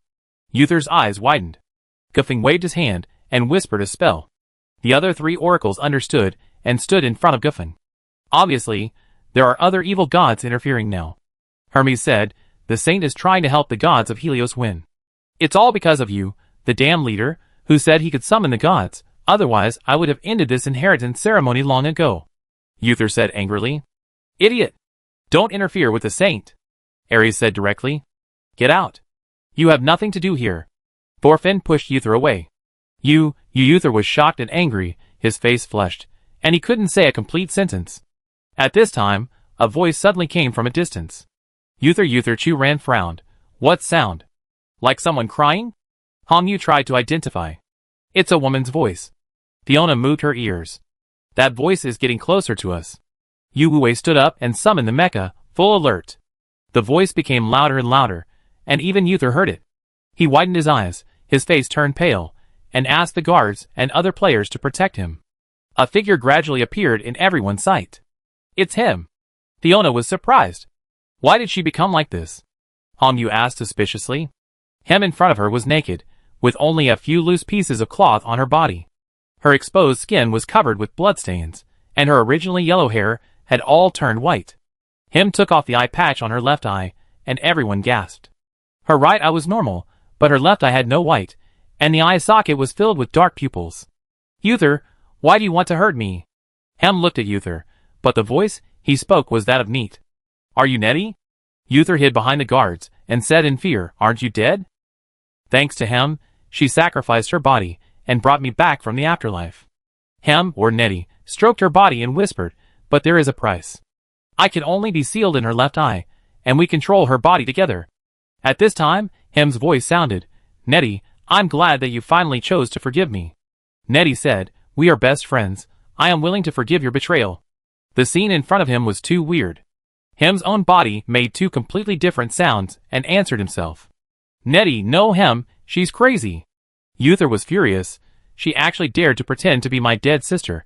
Come, arrest this fugitive." But everyone in front of him was stunned by Hem's self-questioning and self-answering. The reason is the same. Hem looks like Nettie herself has returned. "I can forgive my friends who betrayed me, because I know that Hem is sincere to me." Nettie manipulated Hem's body and looked at Uther. "But my dear brother, I trust you, respect you, and love you so much. Why do you treat me like this? If you want the throne, you should have said it at the beginning. Do you think I won't be sincere and humble? Or you want to be a perfect brother, so you can't face your heart honestly? Come on, come on. Kill her for me. She is a monster," Uther shouted. Nettie sneered and swooped down towards Uther like a ghost. "Now that I'm back, do you think you can still survive?" As Nettie moved, the owner of the bone hand in the sky finally revealed his appearance. It was a skeleton with white bones, fighting with the golden-eyed giant in the air, with constant bangs. "Won't you protect me?" Uther said angrily. "If I die, Helios will have no heir, and your mission will be invalid." Uther noticed that other players looked at Nettie, hesitated, and became even more angry. "Nettie has become a monster now. Do you think a monster can activate the Eye of Horus?" His words were like a reassurance. In addition to the Mecha team, the other three teams took action, and used their abilities to protect Uther in the center. Chapter 78. Guffin directly summoned two heroes, who flew into the sky to assist the golden-eyed god in the battle. Thorfinn's weapon was a giant hammer. Ares' body continued to expand, eventually becoming a giant nearly 3 meters tall. A pair of wings grew behind Hermes, and his weapon was a bow and arrow. Sauron, the captain of Rune Teeth, took the lead in forming a formation, with a man and a woman standing on his left and right, responsible for shields and movement speed respectively. Ling Feng stood in the background. using a cinnabar pen to continuously write runes for team buffs and healing. The members of the savage wild spirits roared and transformed into wild beasts one after another. Kashiki transformed into a giant python, Aram was a vulture, and the twin brothers Machu and Hamasai were tigers and leopards respectively. The Mecha team subconsciously protected her. Yu Wei was responsible for restraining the oracle, Hong Yu went to deal with the members of Rune Teeth, and Fiona went to the direction of the savage wild spirits. Chu Ran drove the mecha and was responsible for protecting him. The four teams were fighting together. Yu Wei had to interfere with the two heroes summoned by Gufeng, and at the same time resist the attacks of the other three members. Hong Yu controlled the mecha and kept dodging the spell power of the Rune Tooth. Facing the orc forms of the wild spirit members, Fiona's tail slapped loudly and fell into an extremely excited state. Suddenly, Kasiki made a fake move and cooperated with his teammates to bypass Fiona, summoned several brightly colored venomous snakes, and pounced on him. Chu Ran reacted very quickly and immediately controlled the mecha to block. The moment he got close to Kasiki, Kasiki suddenly withdrew his strength and blinked at Chu Ran. Kasiki, who turned into a giant python, spit out his snake tongue and gestured with his mouth. "There is no way, we can only do this." Chu Ran was stunned for a moment and crossed Kasiki's defense line. "Thank you." Chu Ran passed everyone along the way and finally brought him close to Uther. At the same time, the war between the gods in the sky also entered the climax stage. The skeleton used his bone hand to scratch the giant's golden giant eye. The giant covered his face and kept wailing. His tears turned into golden flames and fell to the earth, causing civilians to scream in fear wherever they went. But the two heroes summoned by Gufeng had extremely strong combat power and helped the giant break one of the skeleton's arms. A loud noise came, and the giant broke another leg of the skeleton with the help of the heroes. Him suddenly looked up and looked at the sky. Such a false god should be expelled. "False god?" Chu Ran asked. Hem, or Nettie, pointed at the skeleton and said, "He is the original patron saint of Helios. But since I was killed, he was also deprived of his power by the false god summoned by Uther, and was imprisoned in the land of the dead by the contestant named Gufeng. He returned from the land of the dead with me." Chu Ran was shocked by Gufeng's boldness and amazed at his tyrannical strength, who could actually imprison gods. As soon as Nettie finished speaking, a loud noise came from the air. The skeleton tore off the head of the false god and swallowed two heroes into its stomach. At the same time, there was a scream, and Uther, who was originally in the center of the altar, suddenly burned all over. Unlike Nettie's situation last time, Uther turned into a handful of dust in almost the blink of an eye. Everyone was caught off guard by this sudden change. The heroic spirit summoned by Gufeng was swallowed, and she herself suffered a backlash and spit out a mouthful of black blood. Gufeng was closest to Uther. Seeing Uther turned into a handful of ashes, she was stunned for a moment, then reacted and announced, "Uther failed to get the recognition of God." The Star Network barrage was completely dumbfounded. "No, what happened just now? Damn, that person spontaneously combusted in public. Too terrible, he is obviously the heir to the throne. What did he do wrong to be punished by God like this?" The battle between the four teams just now was too exciting. It's a pity that they have different positions and can only confront each other. However, who is this woman dressed as a slave? Doesn't anyone think her eyes are strange? The false god fell, the sky returned to silence, and the skeleton stared at the people in the open square without further action. Him slowly walked up to the altar. She opened her arms and announced to the people below, "It's me, Neat, I'm back." The people at the scene didn't expect Neat to be resurrected. Seeing him and others on the stage, everyone had different reactions. "The one on the stage is clearly him, I know her.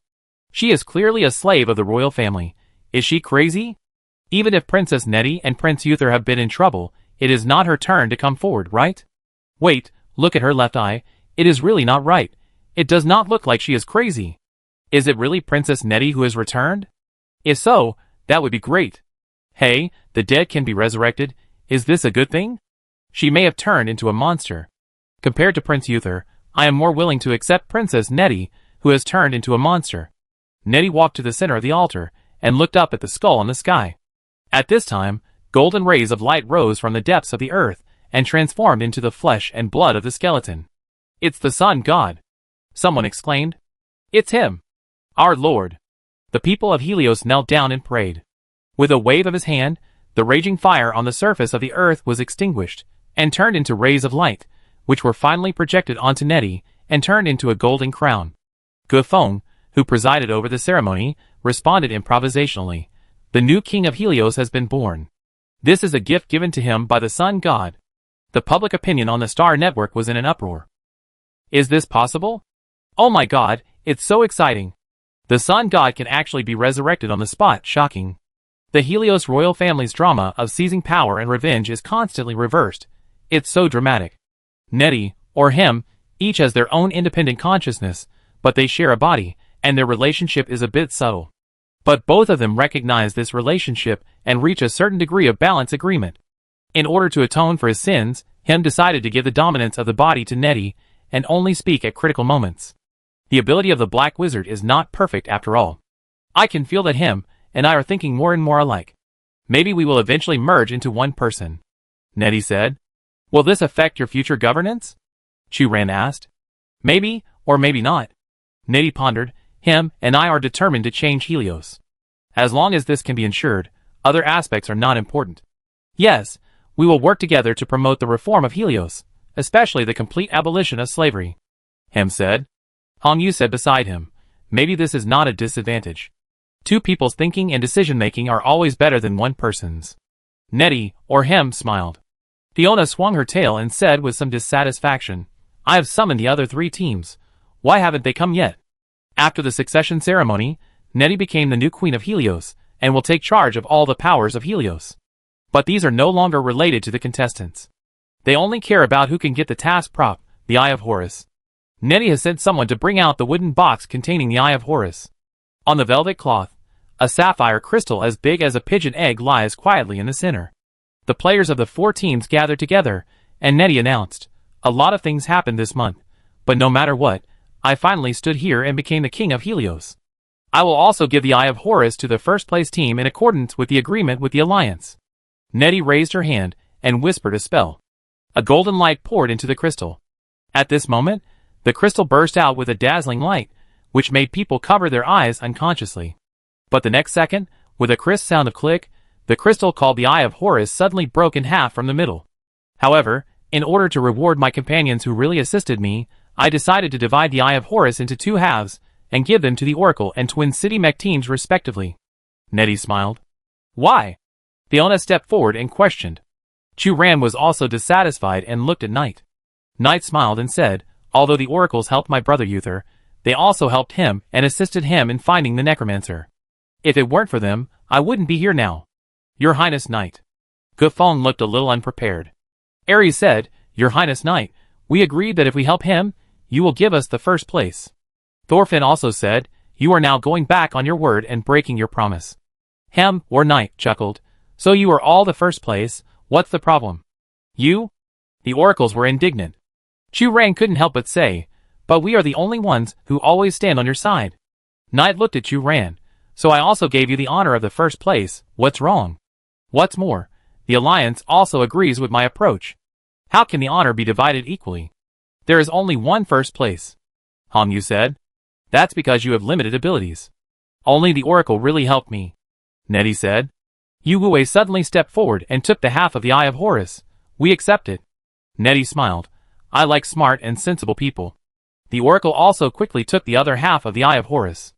As for the other 2 teams, Rune Teeth and Savage Wild Spirit, they did not get the token of the Helios royal family, and each player could only get a local specialty. Wait, Chu-Ran, stay. When everyone left, Nit suddenly said. Chu-Ran was a little confused. Me? Yes, I have something to tell you. Nettie said. Okay. Because of the first place in the competition, Chu-Ran didn't want to communicate with either Nettie or him. Do you know the place of rebirth? Nettie asked. I heard about it from others before, but I don't know much about it. Chu-Ran said uncomfortably. It's quiet there, with only souls unwilling to leave. But as time goes by, even the strongest obsession will eventually disappear, so there are many remaining soul fragments there. Nettie said. Soul fragments? Chu-Ran frowned. Yes, they float in the air, unable to reincarnate, carrying the host's broken memories. Nettie looked at Chu-Ran, lost in memories. You probably don't know, someone is still waiting for you. Someone is waiting for me. Chu-Ran repeated it, even more confused. Hem's voice sounded, Nettie, it's not important. Yes, it's not important. Perhaps because she was parasitic in Hem's body, or perhaps because she went to the afterlife. Nettie's personality seems to have become a little naughty now. I just want to say that I happened to get this thing, and pass it on to you. Nettie took out a chip, and handed it to Chu Ran. This chip is only the size of a fingernail, usually used to store information, and the number of the manufacturing factory is engraved on the bottom. It is a very classic product of the Twin Cities area. Chu Ran took the chip, his expression was shocked, and he couldn't help but look at the chip in his hand carefully. You can go back and check it again, Nettie said. Whose thing is this? Chu Ran frowned. This chip is not a popular product now. It has a history of at least several decades. Chu Ran, you have to understand, Nettie said. No matter who the owner of this item is, he is already a dead person. Chapter 79. That night, Chu Ran inserted the chip into his EVA Termo. The model of this chip is quite old, and EVA has been constantly updated in recent years. Chu Ran didn't have much hope of being able to successfully read the contents of the chip. Surprisingly, EVA actually read the bar successfully. The next second, through the EVA terminal, Chu Ran's mental power entered the chip. This is a different dimension space, like a study room. The room is full of various books. Many books have accumulated a thick layer of dust. It seems that no one has been here for a long time. There is a set of tables and chairs on the east side of the room, and a portrait of a person is hung in the middle of the wall. When Chu Ran saw the portrait, he subconsciously exclaimed in surprise, Duke Fuya. The portrait shows a woman who is nearly 30 years old. She has a serious expression, rosy cheeks, short black hair, and a pair of brown eyes looking forward, firm and resolute. The painter's craftsmanship was extremely superb, and he portrayed the woman holding a scepter in her left hand, and a mecha gear in her right palm vividly. Chu Ran couldn't help but get closer to observe carefully. After the opening ceremony of the joint exercise between colleges and universities, the organizers of Shangqing specially arranged for the contestants to visit the Shangqing Council Hall, where Chu Ran saw the portrait of Duke Fuya for the first time. But compared with the portrait in the council hall, the portrait here was more exquisite and vivid, as if Duke Fuya himself was standing in front of the visitor. Chu Ran stopped and looked into Duke Fuya's eyes, and was once again amazed at the painter's superb skills. Suddenly, the eyes of the person in the painting turned. Chu Ran was stunned. Her heart stopped for a moment. The next second, a domineering female voice sounded, disrespectful guy. The Duke Fuya in the painting came to life. She stared at Chu Ran, her expression very dissatisfied. Chu Ran covered her heart. Who are you? I am Fuya. Who are you? Fuya said unhappily. My name is Chu Ran. Chu Ran was still buffering. Fuya, don't scare the newcomers. Another voice sounded next to her. Chu Ran then noticed that there were two small portraits of people hanging on the left and right sides of Duke Fuya. It was just that the position of these portraits was inconspicuous, and the area was less than half of Fuya's portrait, so Chu Ran didn't notice it. These four small portraits included men and women, old and young. The one who just spoke was the small portrait on Fuya's left. Chu Ran saw the man's appearance and was shocked. Ratask? Why are you here? A newcomer who doesn't know etiquette. Who is Ratask? The owner of the portrait? The white-bearded old man said angrily. I am obviously one of the four sages of the upper city, Lord Hector. Chu Ran, When you lose your temper, you look more like Ratask. A ethereal female voice sounded on the right. Everyone, I believe this newcomer has no ill intentions. Sophia, you are always so indecisive. Fuya said mercilessly. The woman named Sophia adjusted her long hair and said with some sadness, if you want to have inspiration for the aesthetics of Mecha, you always need some tenderness.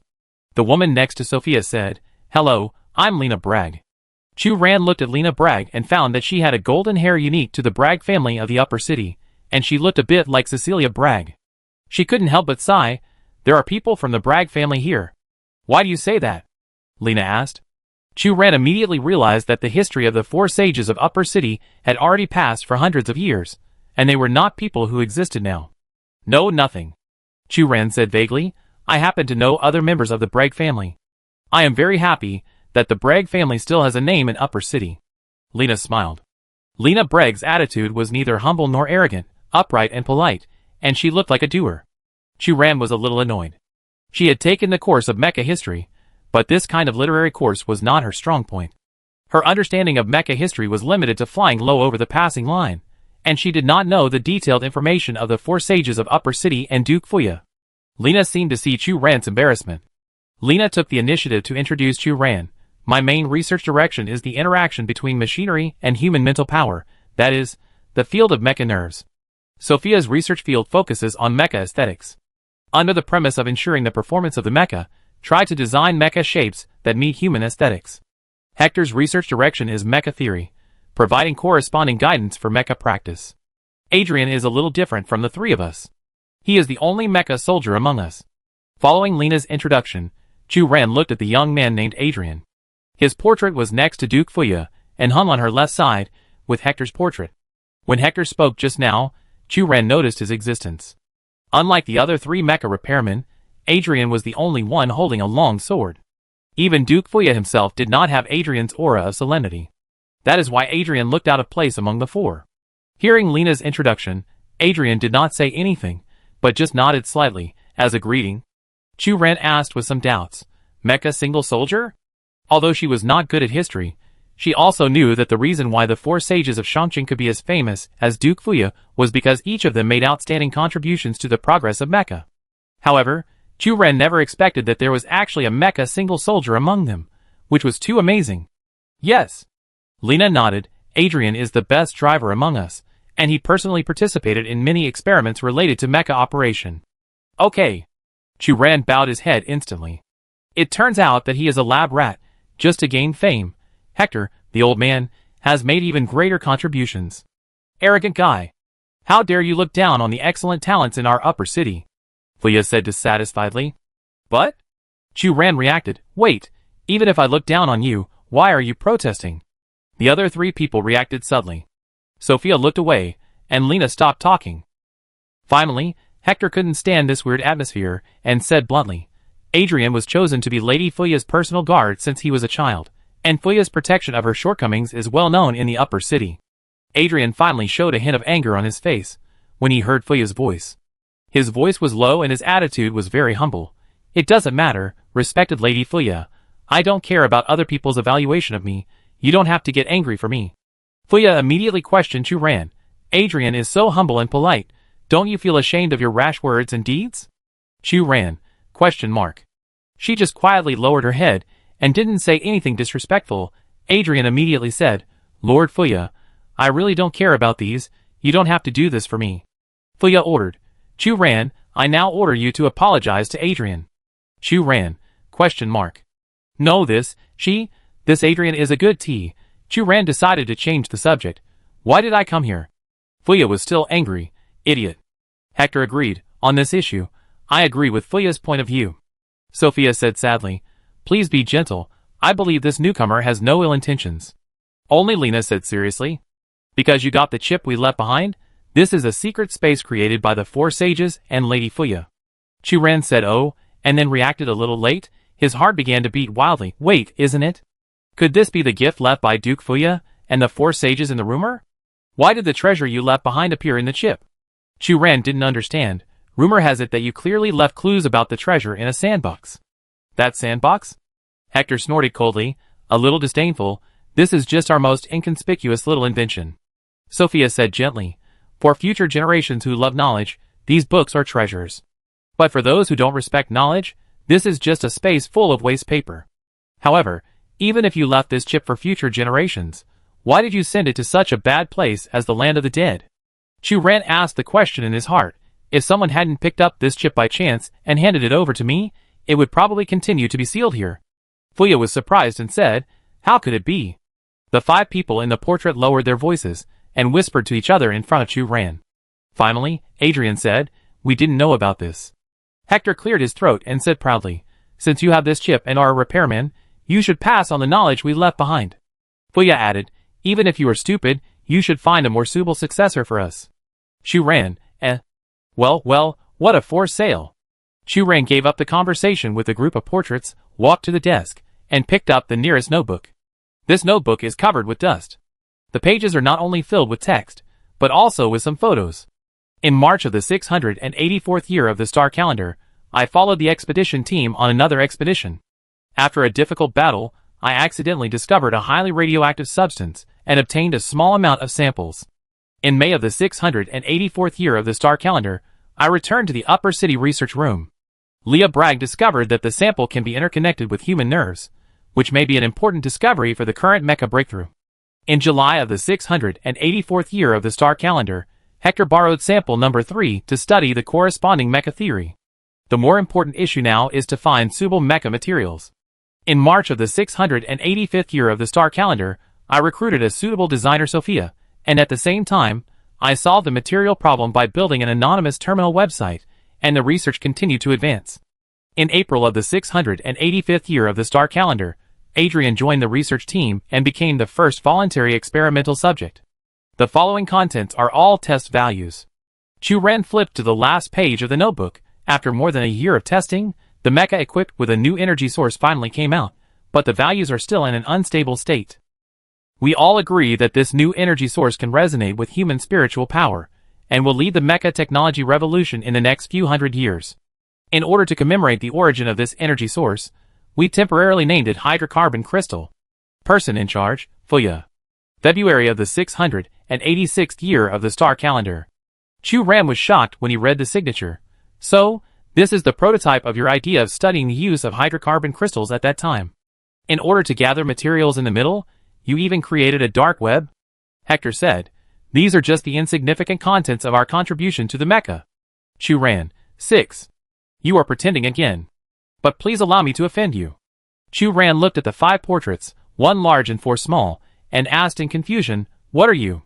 I have never seen a portrait that can talk. The atmosphere suddenly became cold. After a moment, Fuya said, we are paint. Adrian said, we are memory. Lena explained, you can understand that for the sake of knowledge inheritance, we store a part of our memory into the chip so that we can talk to you. Sophia said sadly, but this mode of conversation ultimately depends on our behavior patterns before we died. Like Eva? Chu Ran pondered. We are different from Eva. Hector said seriously, Eva is equipped with hydrocarbon crystal energy, with higher computing power and wider sampling range. But we are just memory samples stored in a chip, which depends entirely on personal character.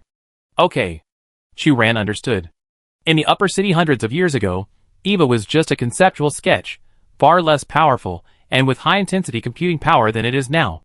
And people like Fuya, and the 4 sages, who are at the forefront of the times can only choose solid-state storage methods, such as chips. Let me ask you, what is the most important thing in a mecha? Fuya asked. Chu Ran answered without thinking, materials.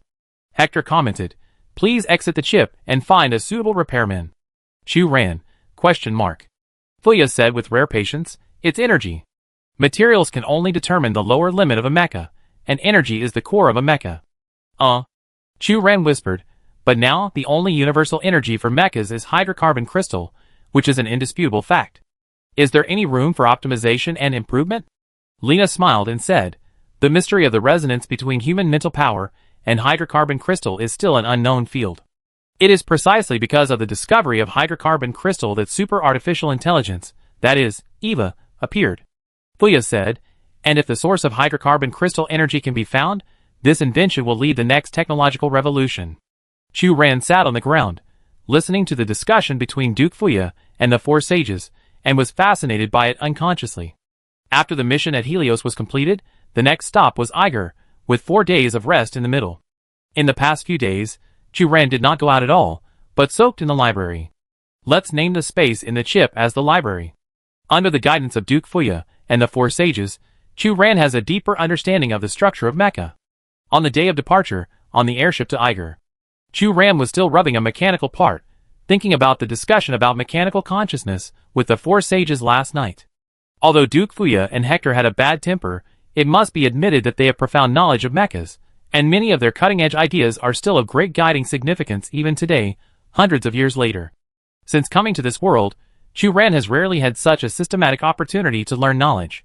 At first in the academy, Chu Ran had similar feelings in Luke's class, but as he gradually adapted to the pace of life in this world, Chu Ran's self-study progress has far exceeded the scope that most schools in the Twin Cities area can provide.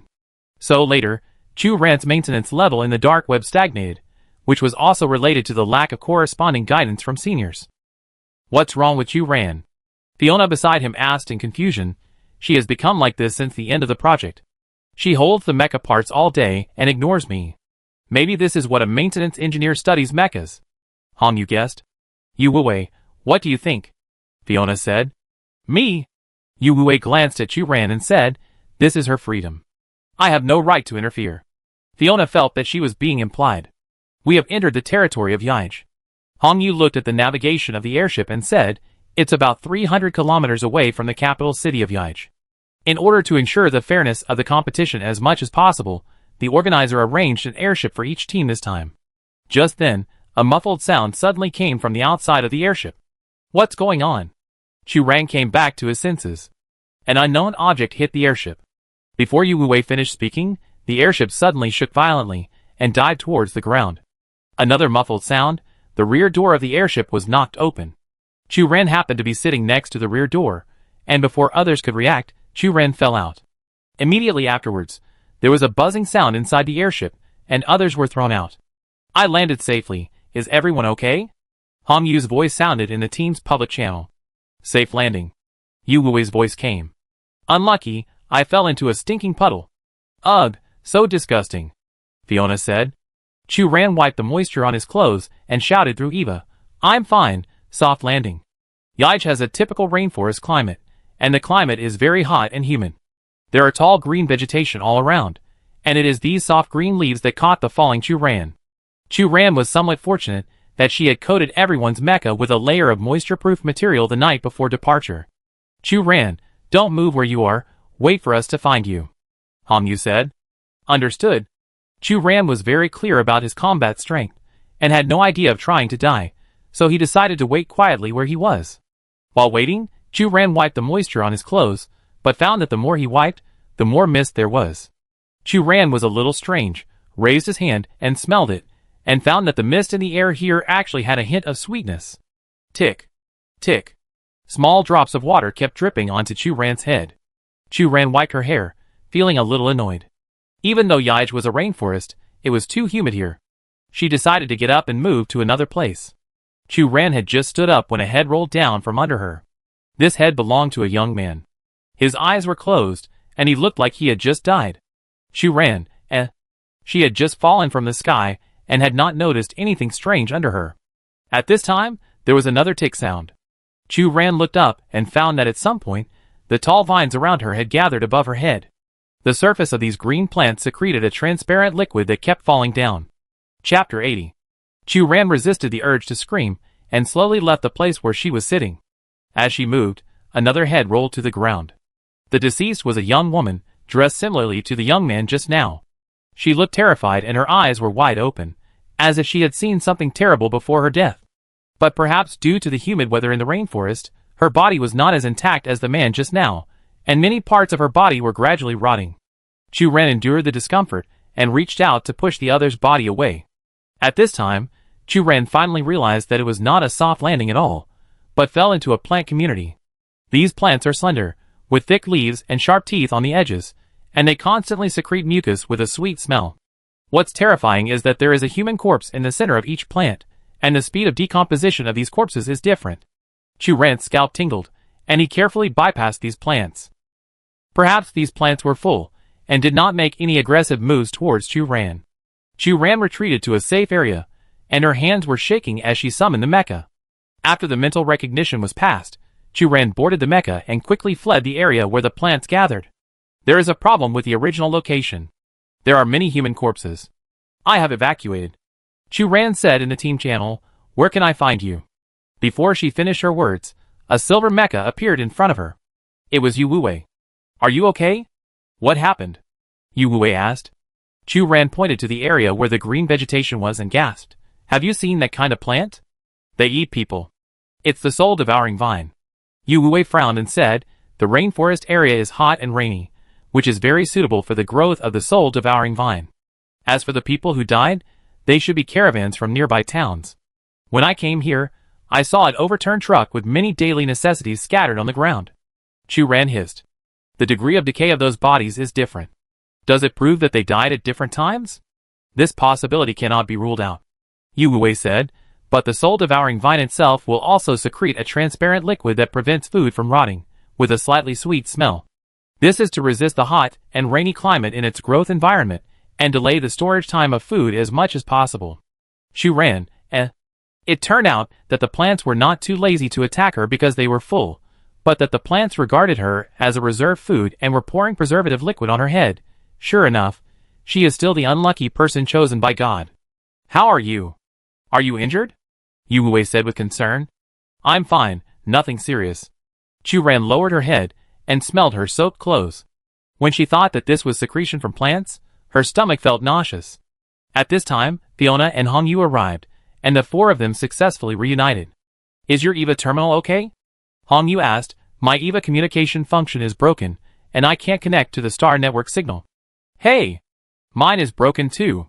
Fiona was surprised, but other functions are fine. My terminal device has no signal either.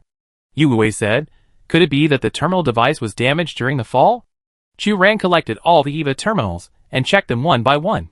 He concluded, there is no problem with EVA's hardware facilities, and other functions are not affected, including the normal communication in the team channel. Fiona took her EVA device and tried to tap. But if this happens, we will lose contact with the Alliance, and the Star Network audience will not be able to see our latest updates.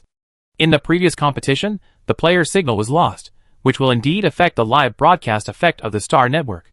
Yu said, maybe it has something to do with the remote location of Eiger. But this is not a bad thing, is it?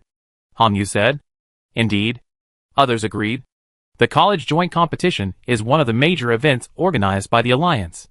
Although the live broadcast of the All-Star Network has brought huge traffic and popularity, it has also been controversial.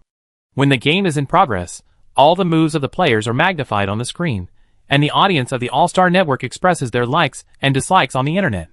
But when the game is over, the opinions of the public opinion field will affect every contestant, and there will often be some excited audiences who will surround some contestants offline. Our current landing site is at the border of Ige, which is still a certain distance from the target capital. Hongyu opened EVA's built-in map and said, Ige is located in the southern part of Titan continent.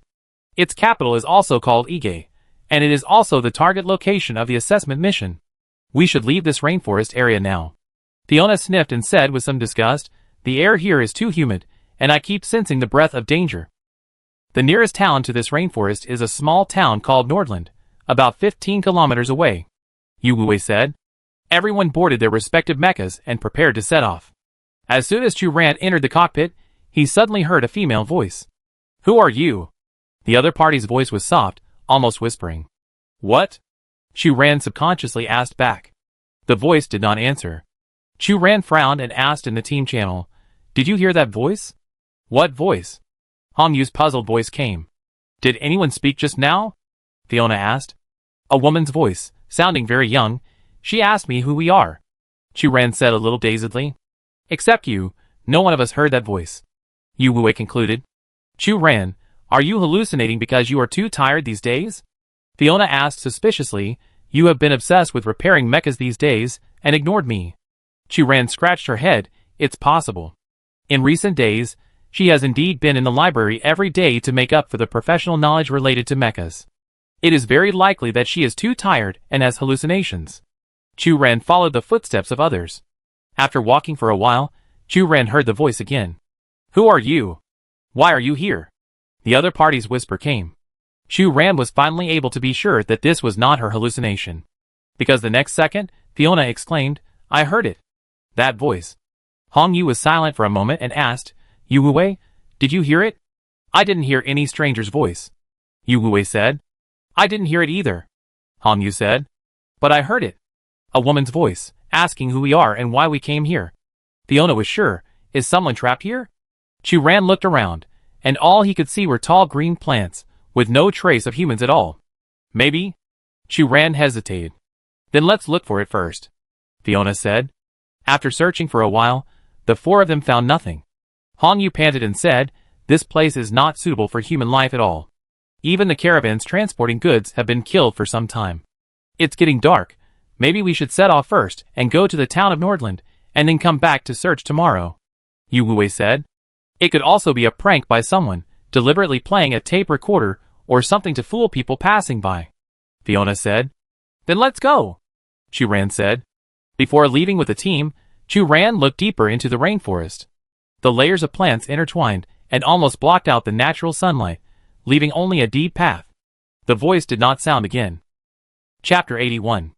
Eiger is located in the southern part of Titan continent. It has a hot and humid climate and is surrounded by dense rainforests. These rainforests form a natural biological barrier, blocking the exchanges between Eiger and other city-states in other regions. Only the capital of the same name, Eiger, has a prosperous economy.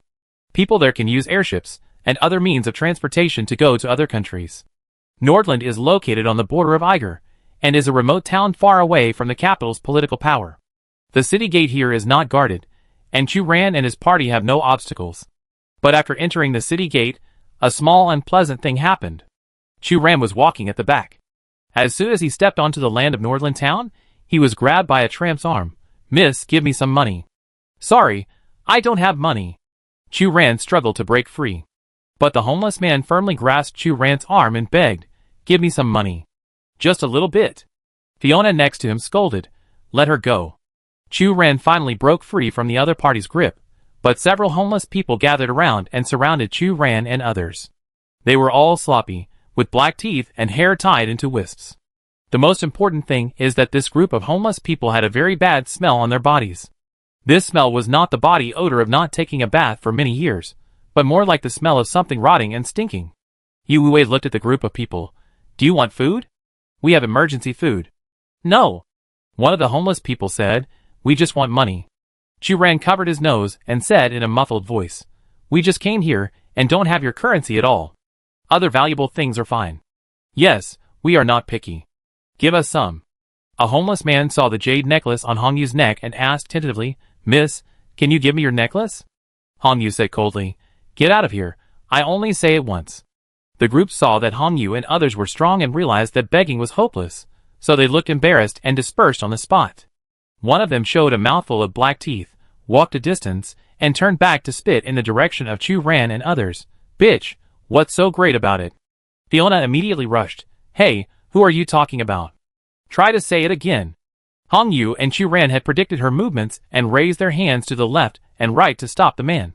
The man originally shrank back, and when he saw Fiona being stopped, he showed a smug look and walked away. Fiona was so angry that she jumped up and down. "The other party is riding on our faces. Why should we endure it?" Yu Wei said, "As contestants, we cannot conflict with local people unless it is necessary." "Damn! I feel bad when those homeless people appear," Fiona said angrily. Chu Ran agreed, "Indeed. They just came to a strange place and met such a group of people, which made them feel unhappy." Chu Ran's overall impression of Yaij became bad. "Forget it, don't bother with him." Hong Yu said, "Let's find a restaurant, find some food, and take a rest." Yu Wei agreed. "We are really tired after a day of traveling." Chu Ran and Fiona naturally agreed. After they entered the city, they went straight to the restaurants in the city. But surprisingly, most of the restaurants they found were closed. As soon as they entered the few restaurants that were open, the waiter inside said, "The store is closed now." "When do you open?" Fiona asked. "Let me see." The waiter glanced at the time and found that it was 7:30 in the evening. "Sorry, today's business hours are from 6 to 7 p.m., and it's over. Are you only open for 1 hour?" Fiona couldn't help but ask curiously, "Are you a 5-star restaurant here? The food should be delicious. All restaurants in our Nordland town are like this. They are only open for 2 or 3 hours a day. If you can't make it, you can only wait until tomorrow," the waiter said impatiently. "When will you open tomorrow?" Hong Yu asked. "I don't know, it depends on your mood." The waiter started to chase people away. "Anyway, you can eat or not. We are closing." "Hey you." Fiona didn't finish her words, and there was a loud bang on the door, driving everyone out. Chu Ran said optimistically, "It's not all bad, at least we know the rules of the restaurant here. Then what should we do next?" Fiona touched her stomach. "I'm really a little hungry now." "There are emergency food," Yu Wei said. "Hey, we have entered the town. I don't want to eat dry emergency food," Fiona protested. "Let's look for it again, maybe there are still open restaurants," Hong Yu said. "Based on the current situation, this is the only way," Chu Ran said. At this time, a voice suddenly came from behind. "Hey, are you new here?" Chu Ran looked behind him. There were about 7 or 8 people on the other side, both men and women, young and old, and behind them were 3 or 4 bulging trucks. The man who spoke just now sat in a carriage and said to Chu Ran and others, "We are members of the Happiness Chamber of Commerce and have no ill will towards you. Are you looking for food? I just saw you looking for a restaurant. We just made a meal. Do you want to eat with us?" The woman next to him said. Fiona's stomach made a gurgling sound. "Let's go!" Chu Ran made a decision. "We are players participating in the college joint competition from the Twin Cities division. Chu Ran and others introduced themselves. The members of the Happiness Chamber of Commerce talked about it. The Twin Cities Division?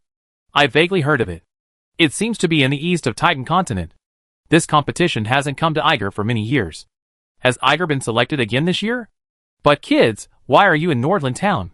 It doesn't look like a competition here. One of the oldest grandmothers asked with concern. Chu Ran coughed lightly and said, our airship broke down during the journey. We were originally planning to go to the capital Eiger. Oh. The others suddenly realized. What about you? Yu Wei asked. I'm John. The man who greeted Chu Ran and others at the beginning introduced, this is my wife Sarah. Sarah was the one who invited them to dinner just now. My husband and I run the Happiness Chamber of Commerce together. The members of the Chamber of Commerce are all our family members, our parents, my aunt's family, my uncle's family, and these two little rascals are my and Sarah's children. John said. I see. Fiona said, no wonder you all have brown curly hair and freckles. Sarah smiled and said, yes, although the family-run model has certain risks, being with my family, even if we travel back and forth between various city-states every day, is more important than anything else. Usually we mainly travel between the capital Yaij and other remote city-states to transport goods for a living. John said, the next stop is Edwin, which is a transit point to the capital Yaij. Perhaps you can go with us. Hong Yu opened the navigation and found that this city called Edwin was indeed a place that must be passed to go to Yaij. Chu Ran and others agreed. But why don't you go to a bigger city? Fiona asked curiously. Places like Nordland are so remote and transportation is not convenient. Sarah sighed. Of course we want to deliver goods to big cities, but those important transportation hubs are occupied by larger chambers of commerce. Small family workshops, like us, can only run to small places like Nordland. Okay. Fiona touched her nose. Thank you for your hospitality, very delicious food. After the meal, Hong Yu said. The food cooked by John and Sarah is a kind of broth, after adding a lot of dried meat, and then put in a kind of berry unique to the rainforest area. After a period of stewing, it finally becomes a delicious dish with local style. You're welcome. Sarah said enthusiastically, if you don't mind us camping in a tent, you can stay with us. Yes, it happens that we will deliver the goods tomorrow and set off for Edwin in the afternoon. John said, of course I don't mind, thank you. Fiona patted her bulging belly and said sincerely. After finishing the meal and packing up, Chu Ran prepared to find a quiet place and continue to study in the library. Chu Ran, where are you going? Sarah called Chu Ran. Take a walk around.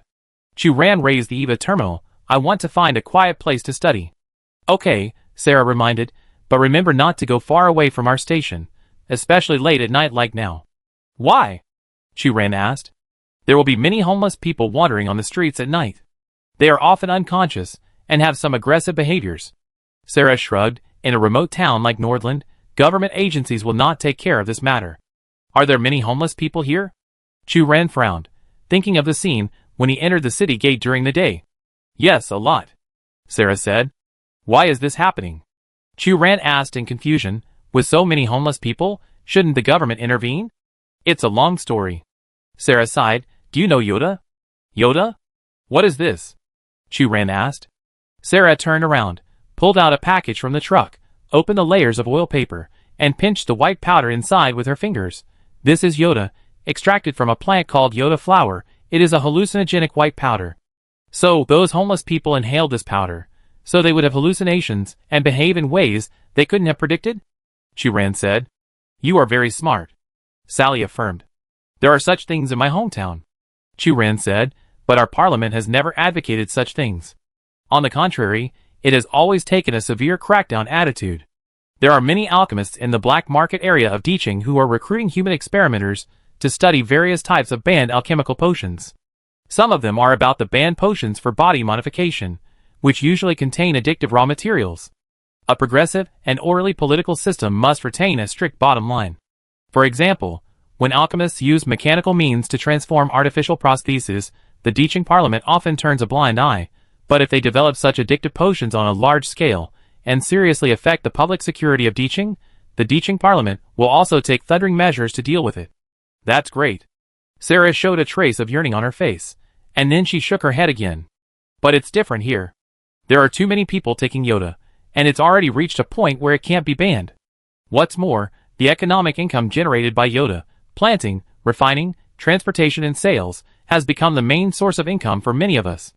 Sarah patted the truck and said, Nordland Town is far away from Yoda's production base, so we are here to transport Yoda. These 3 trucks are all loaded with Yoda, which is also the source of income for our family for several months. Chu Ran disagreed with the occurrence of this phenomenon, but Sarah's family treated them very well and made a living by trafficking Yoda, which made it difficult for Chu Ran to say harsh words of reprimand. Why are there so many people taking Yoda? Chu Ran asked. Yoda was originally an anesthetic drug, and a small amount of Yoda can relieve the patient's pain, Sally said, but for some reason, one day, everyone on the street was taking Yoda. For your safety, if you smell the stench of decay on someone on the street, please stay away from him. Thank you, I will remember it, Chu Ran said. Chapter 82. Chu Ran took Eva to a deserted alley nearby. Considering Sarah's instructions, Chu Ran deliberately observed the surroundings and found that this area was not an area where homeless people gathered and was relatively safe. After arranging everything, Chu Ran inserted the chip into Eva's terminal and entered the library to study again. When Chu Ran came out of the library, it was already 3 hours later, and it was early morning. The high-intensity study made people tired, and Chu Ran couldn't help stretching his stiff neck. At this time, Chu Ran suddenly found a girl lying on the ground not far away, and couldn't help but run to the girl quickly. Hey, wake up! Chu Ran gently pushed the other party, wake up! The girl seemed to be in a coma, and looked like a minor, only about 15 or 16 years old. She was wearing a green long skirt with exquisite patterns and lines embroidered on the hem, and a green bracelet on her wrist, which was enough to infer the girl's wealthy family. Seeing that the other party was unconscious, Chu Ran had to grit his teeth and bend down, trying to carry the girl back. But Chu Ran overestimated his own strength, or the weight of the girl in front of him was much heavier than it looked. Just as Chu Ran carried the other party on his back, he felt like he was carrying a weight, and he knelt down on the ground. Who is she? A familiar voice came from behind, and Yu Wu hurried over. Chu Ran was a little surprised. What's wrong with you? Forget it, help me and take her back. Okay. Yu Wu easily took the girl. Back at the camping site, Joseph and Sarah had not fallen asleep yet. Seeing Chu Ran bring back an unconscious girl, the couple hurried out to greet her and put her in the vacant tent in the camp. Fiona and Hong Yu also came to help. Chu Ran briefly described what happened, and everyone began to speculate. This child looked so young, maybe she got lost and fainted due to exhaustion. John said, maybe she was a lone student. Hong Yu guessed. It's more likely that she met the homeless people here, and then this girl was knocked unconscious by their group and thrown to where Chu Ran is. Fiona was sure. It's unlikely. Chu Ran said, there are no obvious scars on the girl's body, and the area I'm in is also a relatively safe place. The most important thing is that if it was done by the homeless people, I would definitely hear the noise when they brought people here. But the fact is that I didn't hear any sound. It's more like she appeared here out of thin air. That makes sense. Fiona frowned and thought hard, but if it's not the homeless people, who could it be? She is very weak and has obvious symptoms of dehydration. Sarah said, I have fed her some water and nutrients. I hope she can wake up tomorrow and tell us what happened. Yes. Children, it's late now, let's rest quickly. John urged. We have to set off for Edwin tomorrow afternoon. Everyone went back to their tents to rest. After a busy day, Chu Ran laid down in the tent. Too many things happened that day. First, the airship crashed, then the town of Nordland, and he saved someone while studying at night. Chu Ran felt very tired and felt sleepy almost as soon as he lay down on the bed. In a half-awake state, Chu Ran suddenly heard a familiar voice. Stranger, who are you? In the quiet night, the voice was particularly clear. Like a bucket of ice water poured over her head, Chu Ran's sleepiness completely disappeared. She stood up straight and looked around for the source of the sound. She shared a room with Fiona, who was snoring. Chu Ran pushed Fiona next to her. Fiona, wake up. Fiona did not open her eyes. Huh? Did you hear it? That voice. Chu Ran looked around. What is it? Fiona gritted her teeth, turned over, and used her tail to pull Chu Ran's hand away. Chu Ran, Sure enough, at the critical moment, only she could be reliable. Chu Ran lay down again, clutching the quilt with both hands, a little nervous, and some inexplicable expectations. But for a while, until sleepiness came again, the voice did not appear again. That voice was like Chu Ran's hallucination. Early the next morning, Chu Ran was awakened by the noise outside. It turned out that the girl who was rescued yesterday woke up. The girl's body was still very weak, and she had to be supported by Sarah to barely sit up. Wow, Her eyes are emerald green, Fiona exclaimed in a low voice. Like a beautiful emerald, Hongyu affirmed. The girl was pale, her cheeks were bloodless, and she looked like she might faint at any time. But her pair of emerald green eyes added some vitality and energy to her. She also has a nice name, Sif. Dear, where are you from? Sarah asked. Sif shook her head. Sorry, I can't remember clearly. Child, how did you appear here? You don't look like a resident of Nordland. John said. I only remember that my home is in the capital Yaich. Sif said, but I can't remember anything else. My head hurts when I think about it. Fiona said, since her home is in the capital Yaich, but she appeared in this remote town, there must be bad guys who kidnapped her. Then during the escape, Sif accidentally lost her memory and only remembered her hometown. Churan said. Hey you guys. Hongyu said, in the current situation, we can only say that this possibility is not ruled out. Only by returning to the capital Yaich can we confirm Sif's identity. Yu Wei said. Dear, you can go with us to Edwin Town, which is the largest transit city nearby. You can find other caravans going to the capital Yaich here. Sarah looked at Churan and his group. These children are also going to Yaich. Maybe you can go together. My mecha cockpit can accommodate one more person. Churan said. After arriving in Edwin, you can take my mecha. Thank you. Sif said gratefully. It's okay. John smiled. When we are out, helping within our ability is the principle of making us happy. If you are not feeling well, you can lie on the truck. Sarah said considerately. We will set off in the afternoon, and there will be idle trucks by then. Sif nodded, her cheeks flushed. Okay, she needs to rest now. Let's all go, and do our own things. Sarah began to chase people away. At this time, Sif stopped Churan. Wait, you found me? Sif was shy and spoke in a low voice. Yes. Churan scratched his head. This is a grass ring I wove myself, thank you. Sif handed a grass ring to Churan. Thank you, it looks great. Churan took it and put the grass ring on his hand, but, do you remember anything now? Sif shook her head. Every time I try to recall the past, I get a headache and can only give up thinking and recalling. Don't worry. Churan comforted, you need to take care of your body now. As for other things, maybe we can figure it out when we go to the capital Yaich. Sif nodded, thank you. After settling Sif, everyone began to pack their bags and prepare to set off for Edwin Town in the afternoon. At this time, Fiona suddenly exclaimed, my Eva has a signal. Hongyu turned on her own Eva. Although there is only one signal, it is indeed good news. Churan also turned on Eva and found that her Eva still had no signal, which made her a little depressed. I contacted the organizer and confirmed our coordinates. Our direction is correct. Yu Wei said. The other 3 teams have also released their coordinates. Hongyu said. It turned out that when they arrived in Yaich, the airships of the 4 teams had different degrees of failure and crashed in Yaich. The Savage Wild Spirit had the best luck and was closest to the capital Yaich. It is expected to arrive in the capital today. The other 3 teams were in the same situation, landing in the west, east and southeast of Eiger, and were trying to get to the capital city. What did the alliance say? Hongyu asked. The organizer is contacting the staff of Eiger in the capital. There is a signal there, but there has been no response. Yu Wei frowned. If I remember correctly, the last time Eiger was selected was more than 50 years ago. Is it possible that Eiger officials are unwilling to cooperate with our alliance now? Fiona guessed. In any case, we should go to Eiger now. Yu Wei said. Churan sighed. Alas! My Eva has not received any signal. Although Hongyu and other signals were not strong, they could only barely transmit some text messages, but Churan's Eva terminal still had no signal, which was very depressing. Maybe it's because we have left the rainforest now. Hongyu comforted, when we get closer to the capital, the signal should be stronger. This possibility cannot be ruled out. Yu Wei said. Yes. Fiona also nodded, unless something unexpected happens, but we have already come out of the rainforest, so the possibility is extremely low. The next second, Hongyu suddenly lowered her head and said, why is my Eva out of signal? Fiona and Yu Wei's Eva also lost the signal.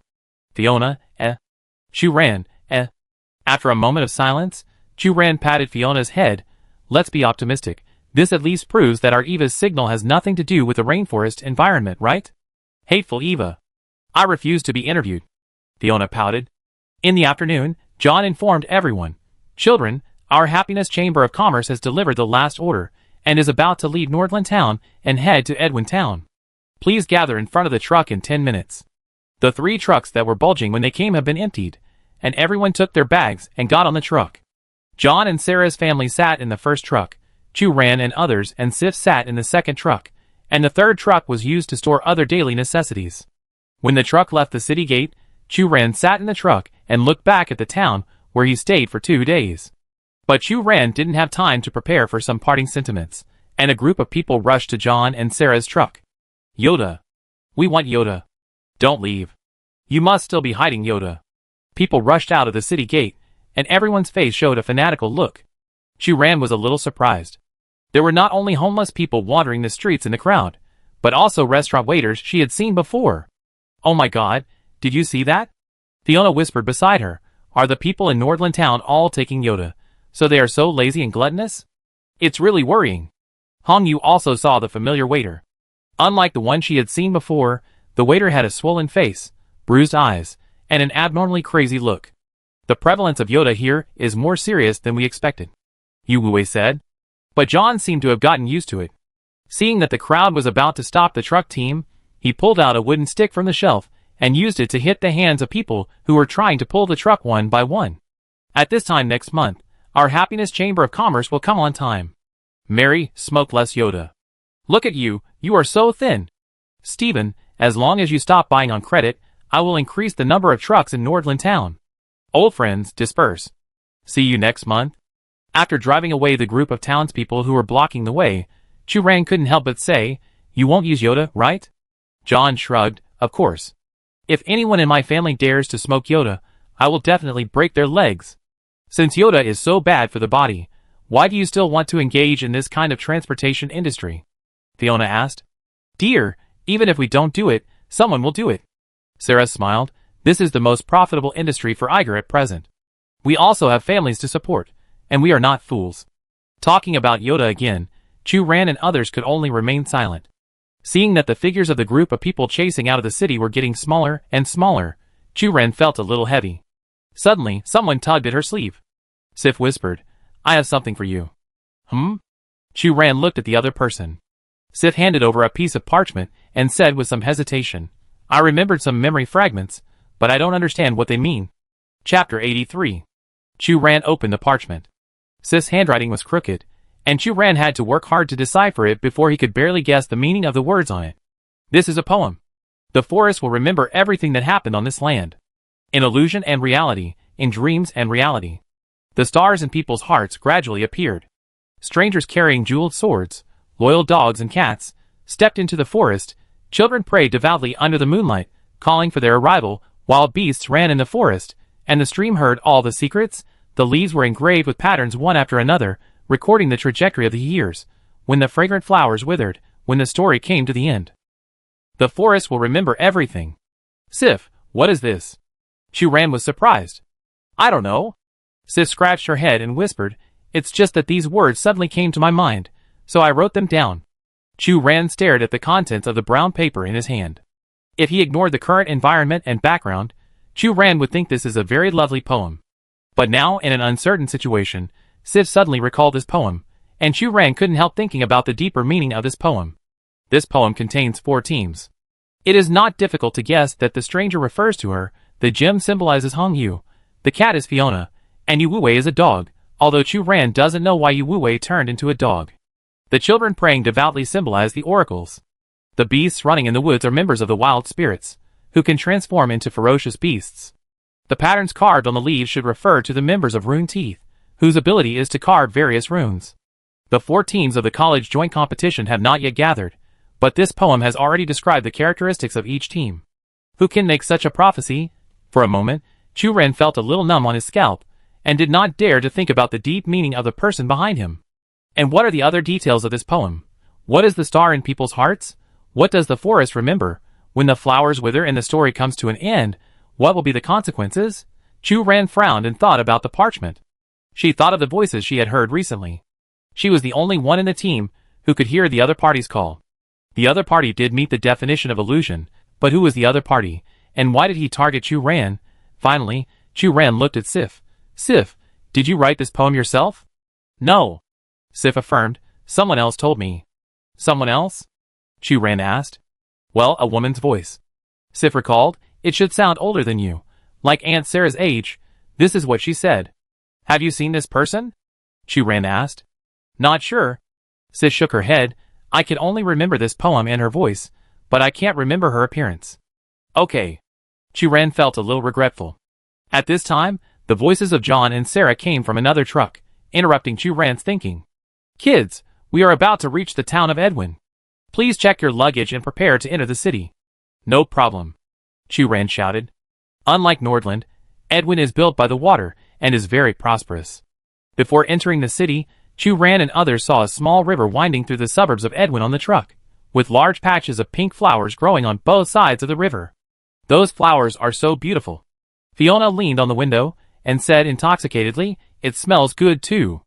Sarah, what kind of flower is this? Hongyu asked. This is the tears of Yodla. Recently, there are rumors that they are the tears of the world tree. Sarah said. Tears? That must be very precious. As the truck passed the suburbs of the town, Chu-Ran also smelled the sweet fragrance of the flowers. You must have heard of its other nickname. Sarah smiled, Yoda flower. Ah? Fiona couldn't help but say. Edwin has the largest Yoda flower plantation in Yaij, and is also one of the main sources of Yoda flowers. Sarah pointed to the flowers on both sides of the stream and said, Yoda flowers have a very high demand for fresh water. This river runs through the entire town of Edwin, providing abundant fresh water resources for the cultivation of Yoda flowers. So, Edwin can become an important transportation hub in Yaij? Yu-Wei asked. Sarah nodded and said, in addition to its pleasant climate and soil suitable for the growth of Yoda flowers, Edwin is located in the heart of Yaij, with developed transportation, and many chambers of commerce choose to be stationed here. The right time, the right place, and the right people, all kinds of factors are accounted for. Fiona said. You can say that. Sarah nodded. What is that? As they approached the city gate, more and more trucks came and went. Chu-Ran pointed to a truck with a wing pattern in front and asked, Many trucks have this wing mark along the way. This is a truck from Feiyin Chamber of Commerce. John said, They are the most extensive and powerful Chamber of Commerce organization in Yaij. Is the headquarters of Feiyin Chamber of Commerce also in Edwin Town? Hongyu asked. The headquarters of Feiyin Chamber of Commerce is in the capital Yaij, but this Chamber of Commerce started from Edwin Town and controls the main plantation of Yuda in Edwin Town. Its strength should not be underestimated. John's voice was not finished. The truck John and his wife were in was suddenly hit by a carriage from behind. The carriage was printed with the logo of Feiyin Chamber of Commerce. Sorry. It's our fault. John quickly apologized. What a fool. Don't you look at the road? Are you a family rushing to reincarnate? The other party cursed a few words and walked away. Hey! What's your attitude? Fiona waved her fist and said dissatisfiedly, Let's walk properly. They obviously bumped into us. John, Sarah, you shouldn't let them go. Hongyu also said. Indeed. Blindly tolerating will only make them worse. Chu-Ran was also a little angry when he heard the other party's dirty words. Hey, be careful with your words. John hurriedly said, Almost all of Edwin Town is Feiyin Chamber of Commerce's property. We are small-scale chambers of commerce, so it's naturally not easy to provoke them. Not only can we not provoke them, but the orders we receive are also in areas that Feiyin Chamber of Commerce disdains to do, so of course we have to give in. Sarah said. But they were just looking for trouble just now. It's not our fault. Fiona said. Sarah sighed. Everyone is like this. There is nothing we can do. A guy who takes advantage of others' power. Hongyu commented. After entering the town of Edwin, Chu-Ran and his party finally understood why others would give in to Feiyin Chamber of Commerce. Almost all the shops, restaurants and hotels were printed with the unique wing pattern of Feiyin Chamber of Commerce. Under such a monopoly, it is no wonder that the people of Feiyin Chamber of Commerce would be so arrogant and bully others with confidence. After arriving in Edwin Town, John and Sarah were going to other cities to transport goods instead of going to the capital Yaij. Chu-Ran and others had to say goodbye to them. Before leaving, Chu-Ran gave the couple a modified truck automatic driving instrument, which she had modified last night, so that John and Sarah would not have to drive the truck hard every day. Fiona sent a pair of beast claws, which are said to have automatic enemy detection function, which can drive away all bad guys with bad intentions and protect their property safety. Yu-Wei gave John and Sarah a free pass to Shuangqing area, welcoming their family to visit Shuangqing. Hongyu paid more attention to practicality, and directly gave them a small bag of gold leaves. John and Sarah blushed and refused repeatedly, This is embarrassing. These gifts are too expensive, we can't accept them. Yes, we helped you at the beginning, not to collect rewards from you. Chu Ran held Sarah's hand and said, sincerity for sincerity, we will not treat our friends unfairly. That's right. Fiona forced the things into John's arms. If it weren't for your enthusiastic help, we wouldn't know how to get to the capital. No, even without us, you would definitely be able to reach the capital, John said hurriedly. But it certainly wouldn't be as smooth as it is now, Hongyu said. John and Sarah couldn't refuse, and finally accepted the gifts and thanked them repeatedly. Chu Ran was quite emotional.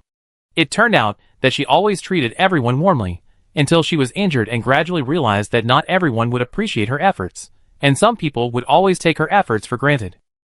So Chu Ran gradually changed her principles of dealing with people. She built a spiritual defense line, and would only return several times the kindness to those who expressed kindness.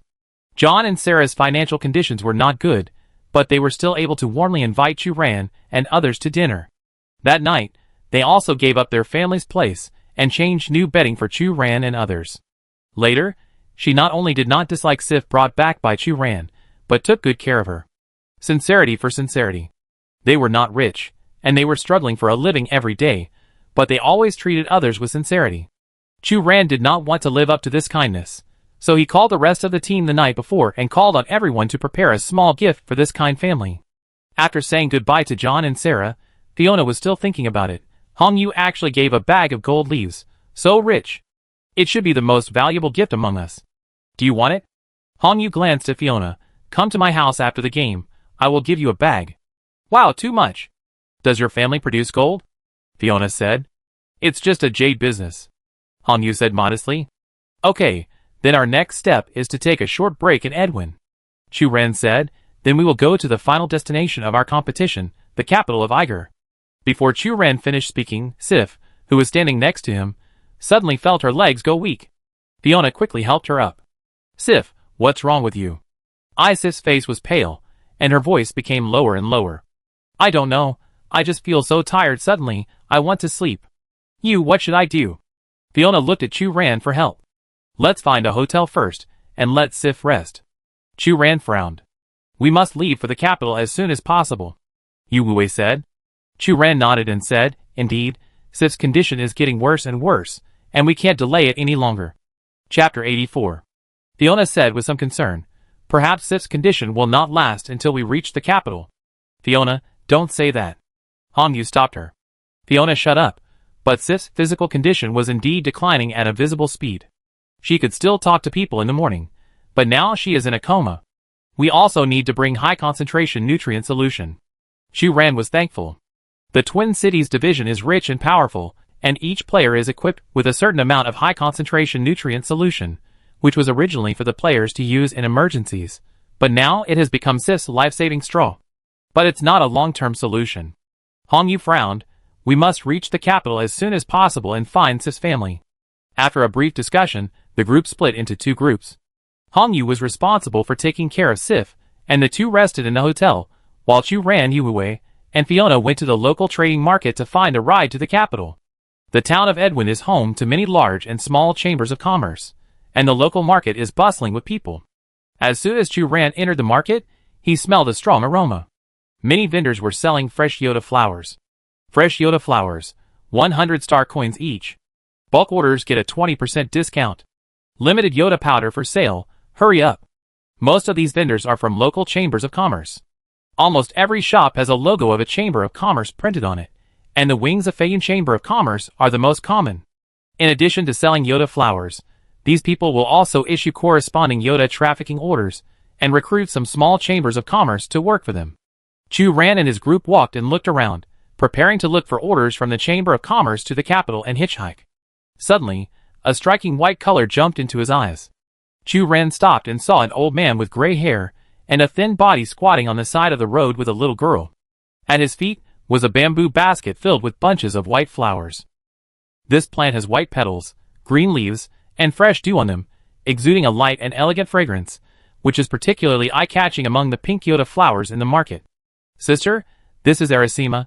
Do you want to buy one? The little girl noticed Chu Ran's sight and looked up and asked.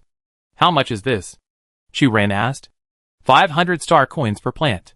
The white-haired old man said. 500 star coins? So expensive. Fiona's eyes widened. The Yoda flower next door is only 100 star coins. I planted this myself. A small business.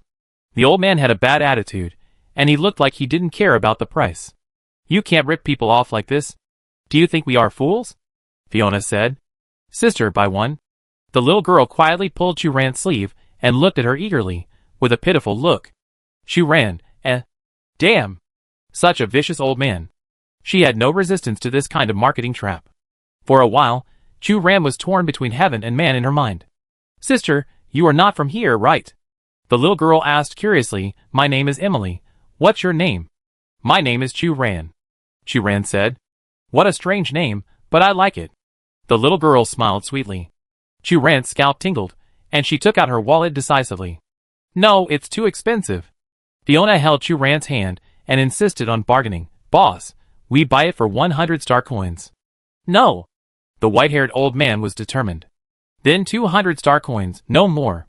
Fiona didn't say anything, and suddenly a group of strong men came over. They all wore a dark blue armband with a wing pattern printed on it, and inspected the business conditions of the vendors on both sides of the road one by one. A man walked up to the old man, picked up a flower of Arasima from the bamboo basket, looked at it for a moment, and then stretched out his hand to crush it and threw it on the ground. Albert, you haven't paid the stall fee for the first half of the month yet. When do you plan to delay it? Boss, my small business doesn't occupy a stall, said the old man named Albert. I've already said that only Yoda flowers are free of booth fees. The man yelled, you insisted on selling your broken flowers. Now don't blame us for being ruthless. Boss, give us a few more days. Albert whispered. This weekend, a total of 5,000 star coins. Get out if you can't pay. The man took out a notebook and wrote a ticket. We at Feiyun Chamber of Commerce don't like to offend people, but we will let you know how powerful we are when necessary. The man threw the ticket in Albert's face and kicked over the bamboo basket he had placed next to him. Albert, for the sake of our old neighbors, even if you don't consider yourself, you have to consider Emily, right? I don't want to target her either. The Arasima flowers were scattered all over the ground, and Albert seemed to have gotten used to it. He squatted on the ground and picked up the white flowers. Even the little girl Emily didn't react much. She just lowered her head to help the old man pick up the flowers on the ground. Hey, they are too bullying. Fiona was amazed. Albert looked up at Chu-Ran and the others. Why haven't you left yet? Without waiting for Chu-Ran to answer, the old man waved his hand and said, Forget it, I don't want your money, you can take as much as you want. Emily picked up a perfect Arasima flower and stuffed it into Chu-Ran's hand. Sister, I give it to you. Fiona said directly, You old guy, you are bullying the weak and afraid of the strong. Chu-Ran covered Fiona's mouth and said, Old man, is there anything we can help you with? Fiona struggled to break free and said proudly, Since you know your mistakes and can correct them, we are willing to help. Albert looked at Chu-Ran and the others, and after a moment of silence, he said, You follow me. Albert took Chu-Ran and the other two back to his home. His home is in the suburbs of Edwin Town. It is a bit shabby to call it a home. There are only 2 simple brick sheds, plus a small vegetable field next to it. Like many old people, Albert collected a lot of broken things and piled them in the corner outside the house. Albert took out a bag of Aracea flowers from the room. These are the petals I dried myself. Please take them to the capital. It should be able to sell for a good price. Okay. Yue took the bag. Old man, what is this? Fiona was strolling outside the house, holding up a stone statue, and asked curiously. Hey! After seeing what Fiona was holding, Albert's face changed drastically, and he shouted, Don't touch it. Fiona was shocked. The statue slipped from her hand and instantly shattered into pieces of stone. You? Albert was so angry that he jumped up and down.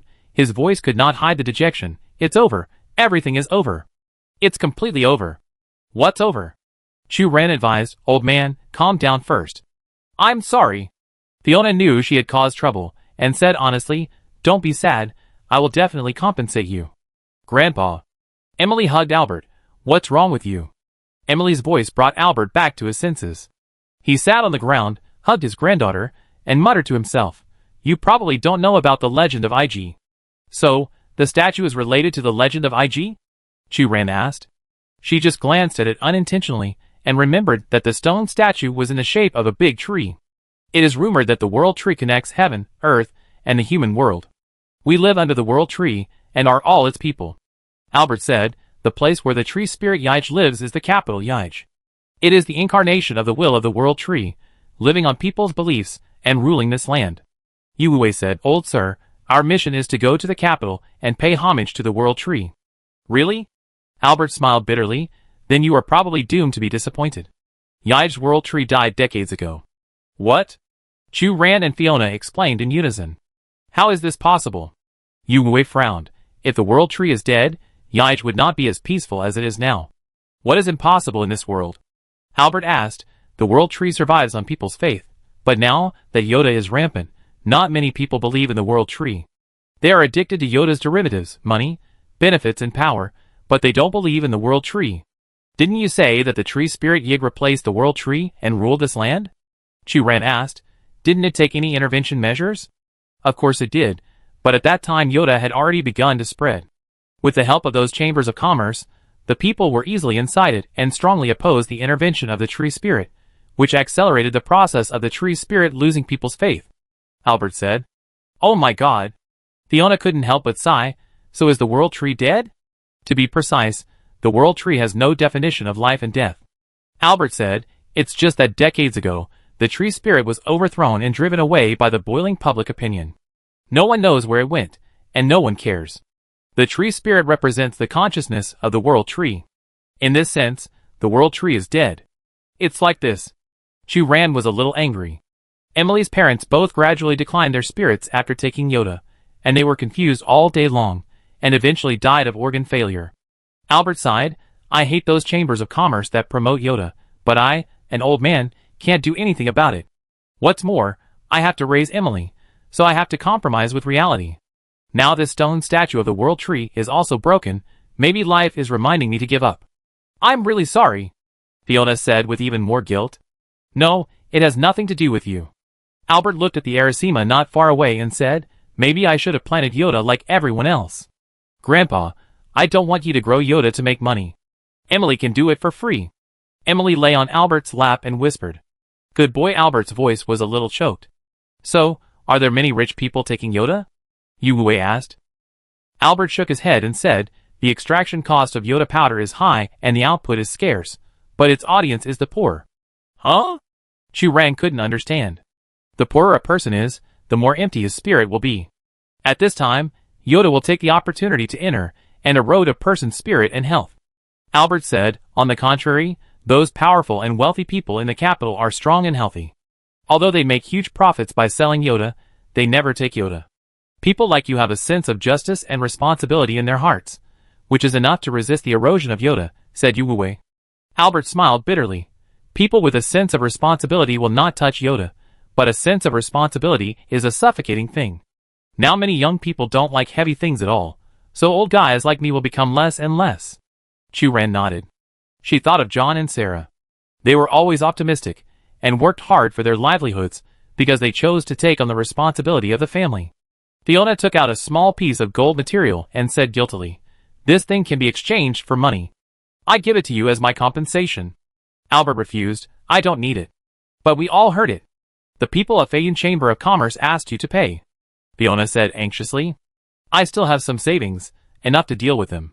Albert insisted. I only make a living with my own hands, and I am proud of it.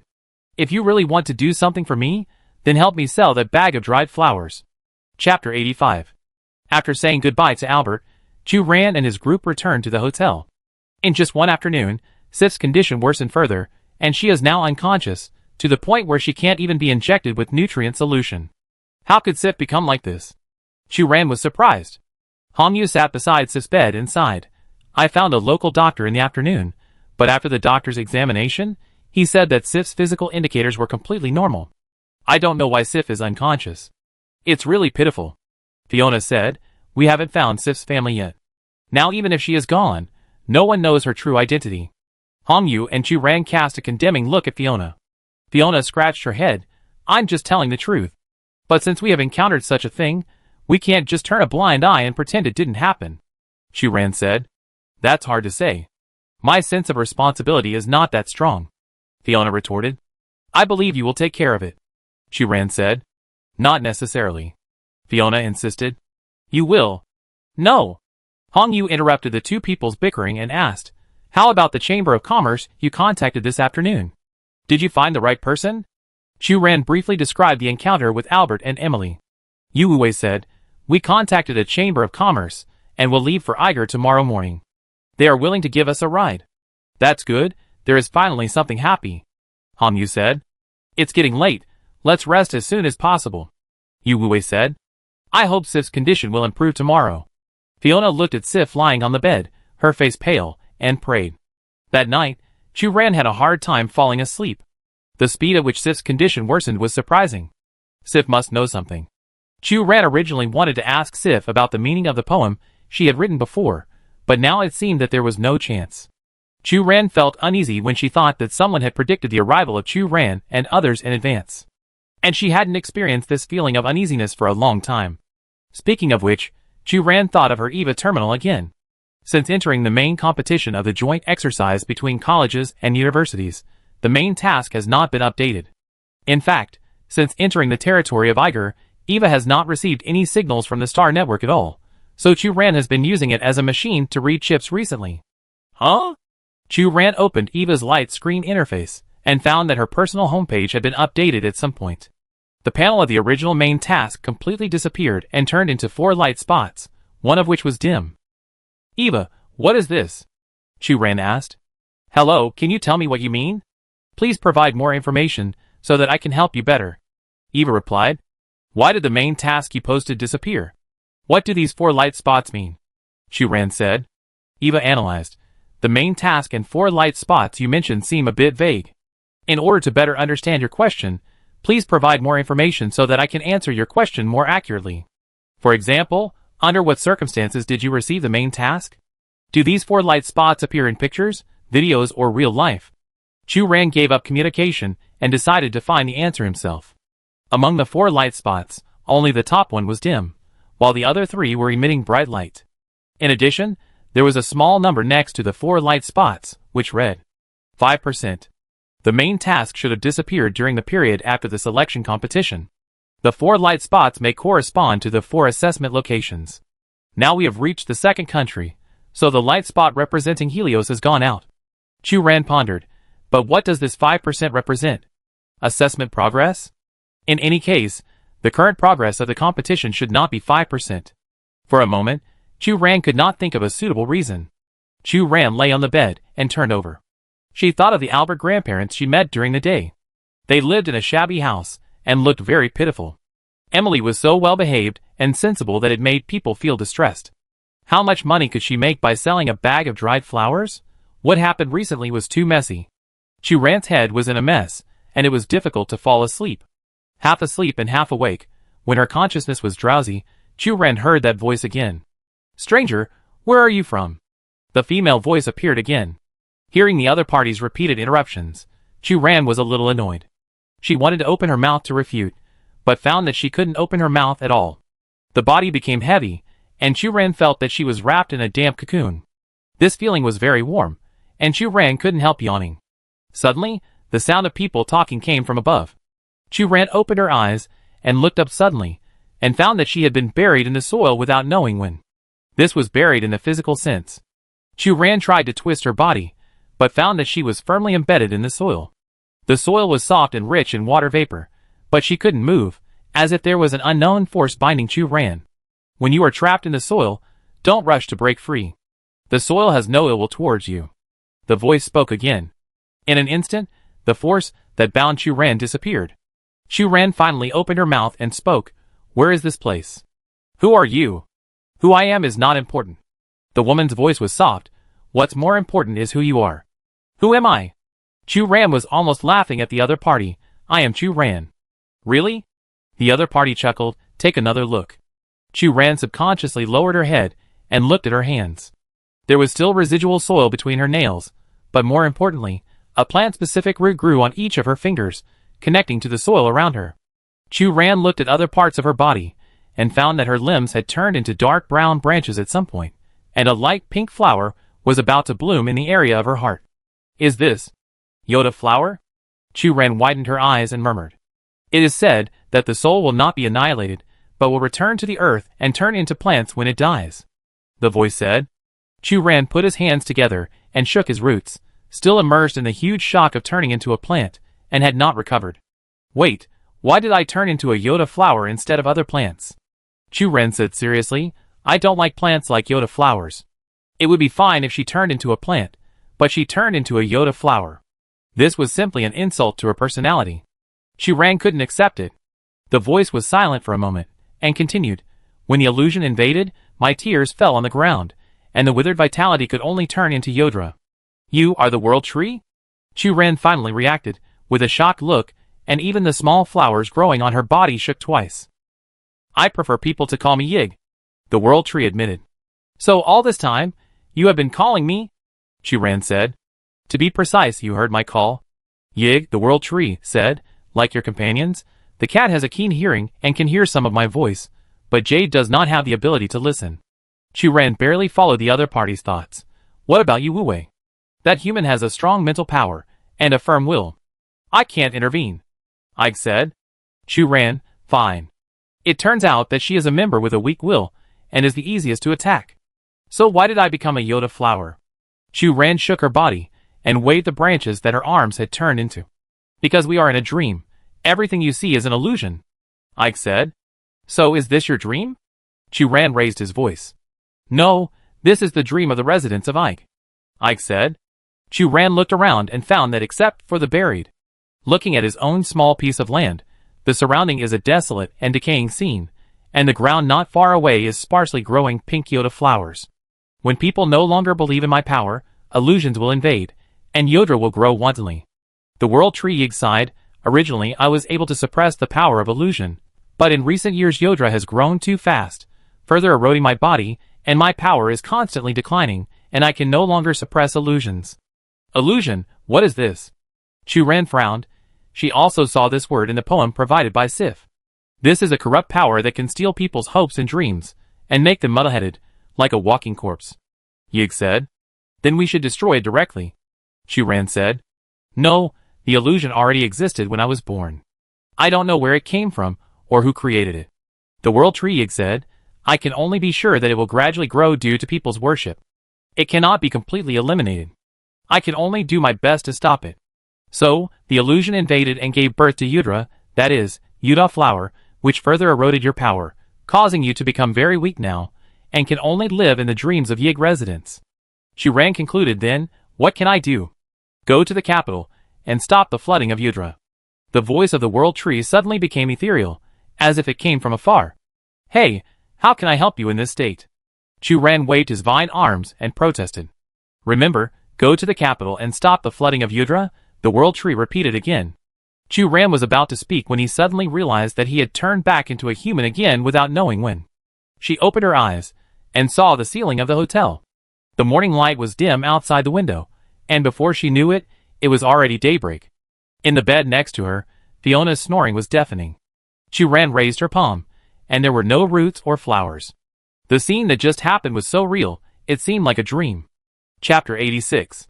Chu Ran lay motionless on the bed, digesting what had just happened to her. She actually connected to the consciousness of the world tree Yig. According to the world tree's narration, the situation of Yig is not optimistic now. The flood of Yoda has eroded the power of the world tree, so that it has to seek Chu Ran's help. Now Chu Ran must go to the capital to help the world tree, and stop the flood of Yoda. Chu Ran stared at the ceiling and couldn't help but have doubts. She didn't know the whereabouts of the world tree at all, so how could she help the world tree? Chu Ran lay for a while. The soundproofing of the hotel was not good, and the sound of Hongyu getting up and walking in the next room came. After a while, Chu Ran's door was knocked gently, and Hongyu's voice came. Chu Ran, Fiona, we are ready to go. A medium-sized chamber of commerce contacted yesterday. Chu Ran and his party negotiated the price, and will take the truck of this chamber of commerce to the capital as individual tourists. When they arrived at the meeting place, Chu Ran and others found that in addition to them, there were other passengers who also wanted to go to the capital. During the journey, a freckled boy introduced himself to everyone. My name is Zach. I am 14 years old. I plan to go to the capital to join my uncle and leave my hometown Edwin Town completely. Little Zach, isn't Edwin Town good? Someone asked. Others echoed. Yes. Although we businessmen are always on the road, only when we return to the place where we were born can we feel at ease. Indeed. I have traveled to and from the capital many times with different caravans.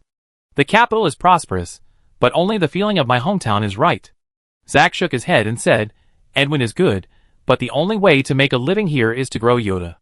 The development in other aspects is too backward, and the construction and development in entertainment is even worse. The promising young people have gone to the capital, and I want to go out and make a living too. Oh, what do you want to do? The others asked. I heard that there is a big theater in the capital. I want to be a drama director and rehearse the adventure stories I imagine in my mind for everyone to see, Zack said with confidence. The others laughed out loud. You? A brat who hasn't even grown all his hair yet? If you can become the director of the Grand Theater, I can become the richest man in Iger. Zack, you should go home and study for another 2 years. Zack didn't take these taunts to heart. He looked at the passengers in the truck and suddenly noticed Fiona's unusual appearance. He sat next to Fiona, pointed at her tail and cat ears, and asked curiously, Hey, are you foreigners?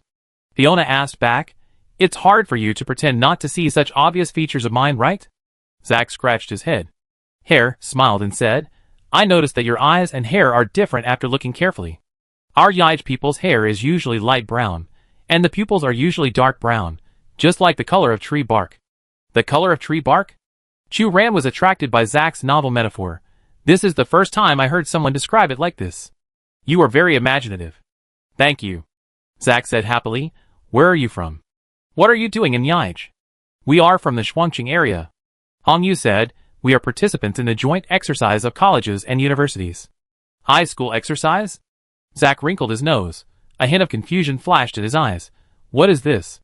The bearded uncle next to him said, Boy, this is a competition from a long time ago.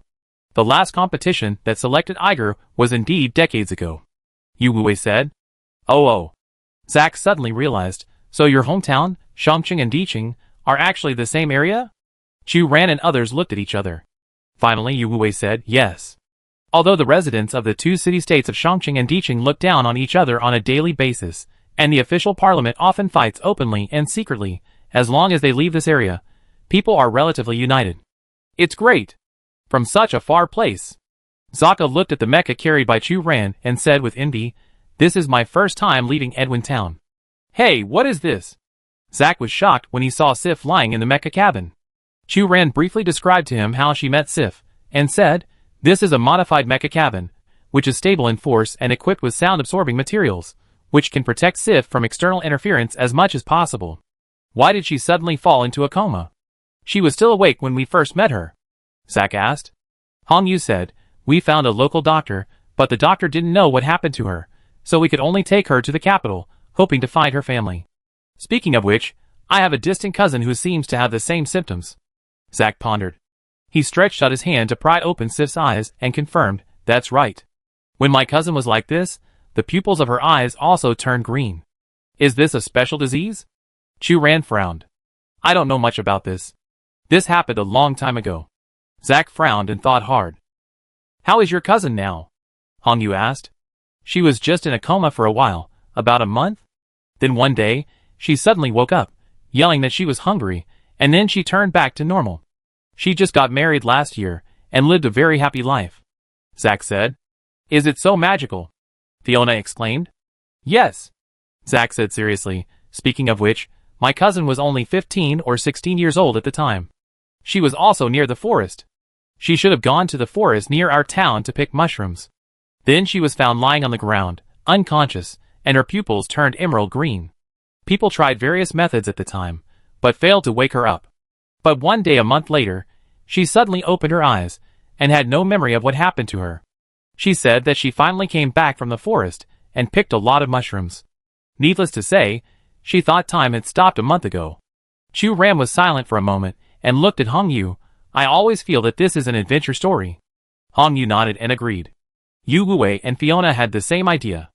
But before they could speak, the other people in the truck had already laughed and interrupted Zack's narration. Zack, stop bragging. What cousin? This is a story you made up. Don't believe him. This guy is a dreamer. Zack's face turned red. I really remember such a strange thing happening. I know Zack's parents. As far as I know, Zack doesn't have any cousins at all.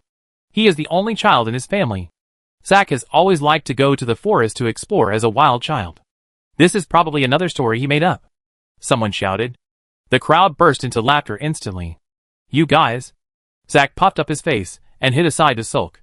The next morning, the truck arrived at the capital Yaij. Before getting off the car, Zack warmly invited Chu Ran and his party. Do you want to come to my house? My uncle is very generous. Come with me. As soon as the voice fell, Chu Ran saw a burly middle-aged man standing not far away, waving to Zack. Zack. Zack trotted over. Uncle. Who is this? The middle-aged man looked at Chu Ran and others with a somewhat alert look. They are friends I met on the road, from the Shuangqing area. Zack said enthusiastically. Oh. The man smiled warmly. Come on, kids. Come with Zack, I treat you. Thank you for your kindness. Hong Yu declined. We have other things to do. Chu Ran's eyes stayed on the logo on the man's robe, which was the pattern of Feiyun Chamber of Commerce. The other party was from Feiyun Chamber of Commerce.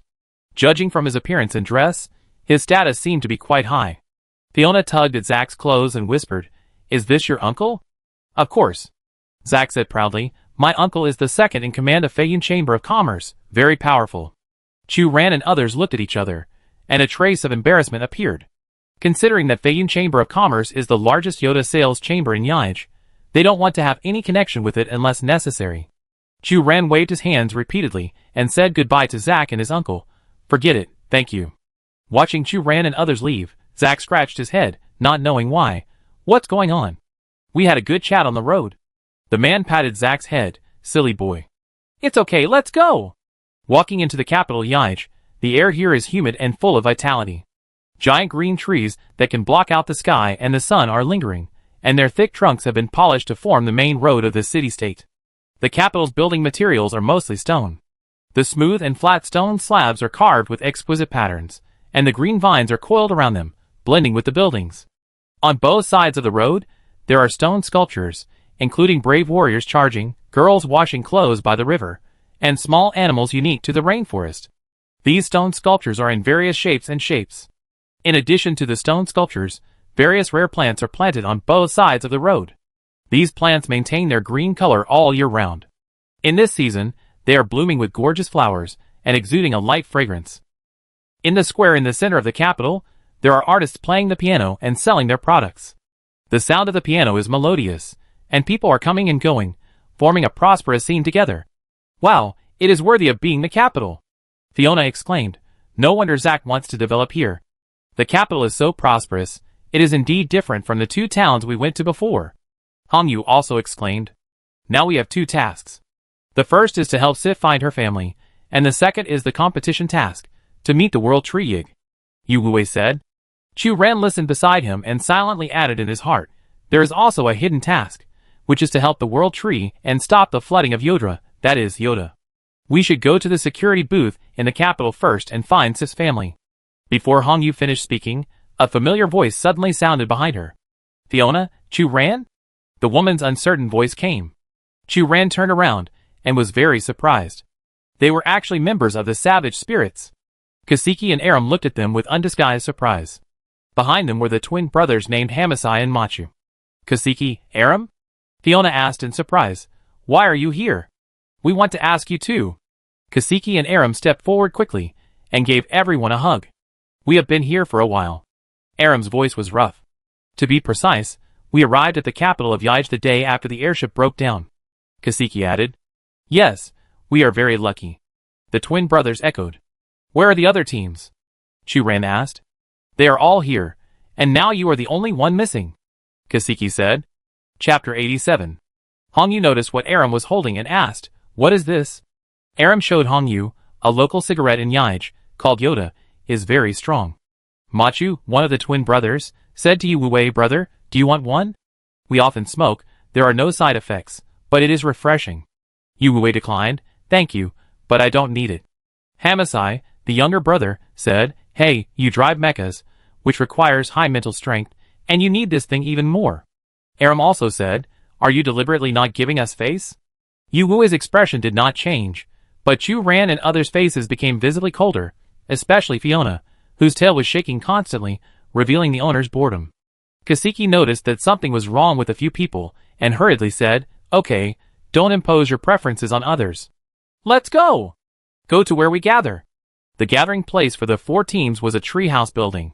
This treehouse is supported by the branches of several giant trees, surrounded by green vines, and the top is composed of several huge leaves. This kind of primitive building is not uncommon in the capital. Kaseki walked in front and lifted the bamboo curtain of the treehouse. The other 2 teams were already waiting in the house. Fiona next to him said, "Wow. They are all old acquaintances." Ling Feng, a member of Rune Teeth, waved to Chu Ran. "Chu Ran, see you again." Chu Ran sat next to Ling Feng and asked, "When did you come?" "We landed at the southern border of Yaij, just half a day earlier than you," Ling Feng said. "Fortunately, all 4 of our teams arrived safely in the capital," Chu Ran said thankfully. "Yes," Ling Feng whispered, "you came late. In fact, before you came, everyone was discussing the competition mission." "What mission?" Chu Ran didn't understand. "The signal connecting everyone to the Alliance is intermittent, and real-time live broadcast is even more impossible. These factors are interfering with the smooth progress of the competition," Ling Feng said, "but the most critical problem is that now, the World Tree Spirit of Eiger is missing, which directly affects the original assessment mission of the competition." "What was the original mission?" Chu Ran asked. "I also heard from them that the original Alliance plan was to let the players gain the recognition of the World Tree Spirit and get a branch of the World Tree," Ling Feng whispered. "This mission is indeed difficult to complete." Chu Ran connected to the consciousness of the World Tree, and she knew that the World Tree was now so weak that it could not appear. So everyone is negotiating about changing the assessment tasks. "I heard that the people of Feiyan Chamber of Commerce are actively promoting this matter," Ling Feng said optimistically. "If the assessment tasks can be replaced with tasks related to Feiyan Chamber of Commerce, it should be easier." Hearing the familiar name, Chu Ran frowned. "Feiyan Chamber of Commerce? By the way, you may not know that they are the largest chamber of commerce in Yaij. During the time when the World Tree disappeared, they have been working hard to maintain the smooth operation of Yaij," Ling Feng said. Chu Ran did not comment. She sniffed and changed the subject. "Is there anyone in the room using Yoda?" When Yoda burns, it is usually accompanied by a fishy smell, which is very pungent. Once you have smelled the smell of Yoda, it is impossible to confuse it with the smell of burning other objects. When Chu Ran just entered the room, he smelled this faint fishy smell. The wild spirits are all inhaling it. Ling Feng shrugged. Maybe it has something to do with their orc blood. On the other side of the room, Kaseki was putting a spoonful of Yoda powder into an exquisite snuff bottle. The smoke produced by the burning Yoda powder curled up, and Kaseki showed an intoxicated look. Next to Kaseki sat the captain of Rune Teeth, Soren, who also took out a paper cigarette rolled with Yoda powder and smoked it. The fishy smell spread in the room, and Chu Ran frowned. Kaseki noticed Chu Ran's expression and invited him. "Chu Ran, do you want to try it? This thing smells bad, but it actually refreshes the mind and has the effect of relaxing the mood." Chu Ran said unhappily, "Kaseki, you should have seen the consequences of those locals taking this kind of thing. I know your worry is nothing more than high addiction." Kaseki exhaled a puff of smoke and said lazily, "But for our orc blood, this thing has no side effects, but has many benefits, so I invite you to try it." Fiona sniffed and retorted, "Orc blood? I don't think so. You see, Sauron of Rune Tooth does not have orc blood, but is also taking it. Maybe the addictiveness of this thing is only for the locals of Yig," Kaseki said. Chu Ran looked at Sauron's obviously sunken cheekbones, pushed Ling Feng, and whispered, "Why is your captain also taking Yoda?" Ling Feng sighed. "It's a long story. In short, our captain had to participate in some necessary social activities in order to get to know the people of Feiyan Chamber of Commerce. You should understand that kind of social occasions. Everyone is taking drugs, so you can only follow suit. What kind of social occasion is so powerful?" Chu Ran was a little surprised. Sauron could have refused to attend. The situation at that time was a bit complicated.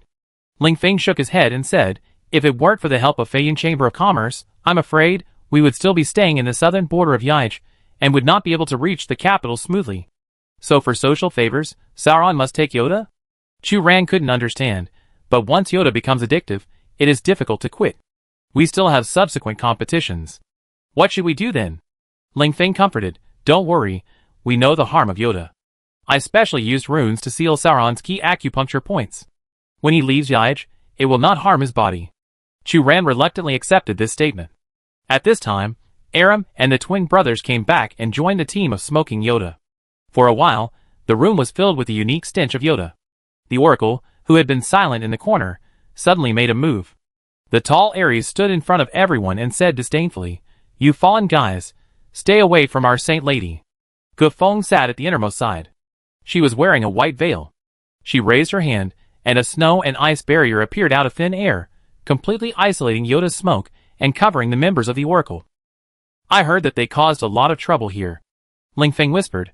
When we first entered Yaij, the Oracle members burned the truck that transported Yoda, saying it was an act of blasphemy, and almost got into a fight with the locals. Chu Ran was about to speak when the bamboo curtain outside the house was lifted and a female voice sounded. Everyone, I'm late. A tall woman stepped into the room. Her skin was wheat-colored, and she was wearing a leather vest and shorts. Her exposed muscles were clearly defined, and her back was covered with tattoos of various shapes, exuding a capable temperament. I am the head of Feiyun Chamber of Commerce, Lokshaw. Lokshaw said cheerfully, nodding and greeting Chu Ran and others. Welcome new friends. Now we can finally officially advance your assessment tasks. Lokshaw, what is the result of your discussion with the Alliance? Aram asked. The World Tree Spirit is missing, and the residents of Ige are helpless. Lokshaw said, our Feiyun Chamber of Commerce is actively discussing a replacement mission plan with the Alliance. The Alliance gave a positive reply today, expressing the hope that our Feiyun Chamber of Commerce will be responsible, but the specific details are still to be finalized. Please wait a few more days. Chu Ran and others naturally had no objection. Lokshaw looked at Kasiki, and her voice was full of awe. Ms. Kasiki, what do you think? Kasiki seemed to be accustomed to the other party's attention. She took a breath of Yoda and said slowly, we wild spirits will not cause trouble to others. Of course, your convenience comes first. Thank you for your kindness. Lokshaw showed a grateful look. On the other side, Fiona whispered, is Kasiki important to Feiyun Chamber of Commerce? Why do you need to ask for her opinion specifically? Lingfeng said, the local totem worship of wild animals in Yaij has a history of hundreds of years. Kasiki inherited the bloodline of the tongue snake, and was regarded as auspicious by the local people of Yaij. Chu Ran then noticed that the tattoos on Lokshaw's back were patterns of various wild animals, one of which was a giant python spitting out its tongue, which almost occupied 2/3 of her back. Boss Lokshaw, you are so young but have such an ability to coordinate things, which is really enviable. Sauron, the captain of Rune Teeth, complimented. Compared to the respect for Kasiki, Lokshaw obviously disdained this compliment, just smiled slightly, and did not say anything. Soren didn't seem to realize that Lokshaw ignored him, and just continued. The Feiyun Chamber of Commerce led by you has established a huge Yoda empire in Yaij.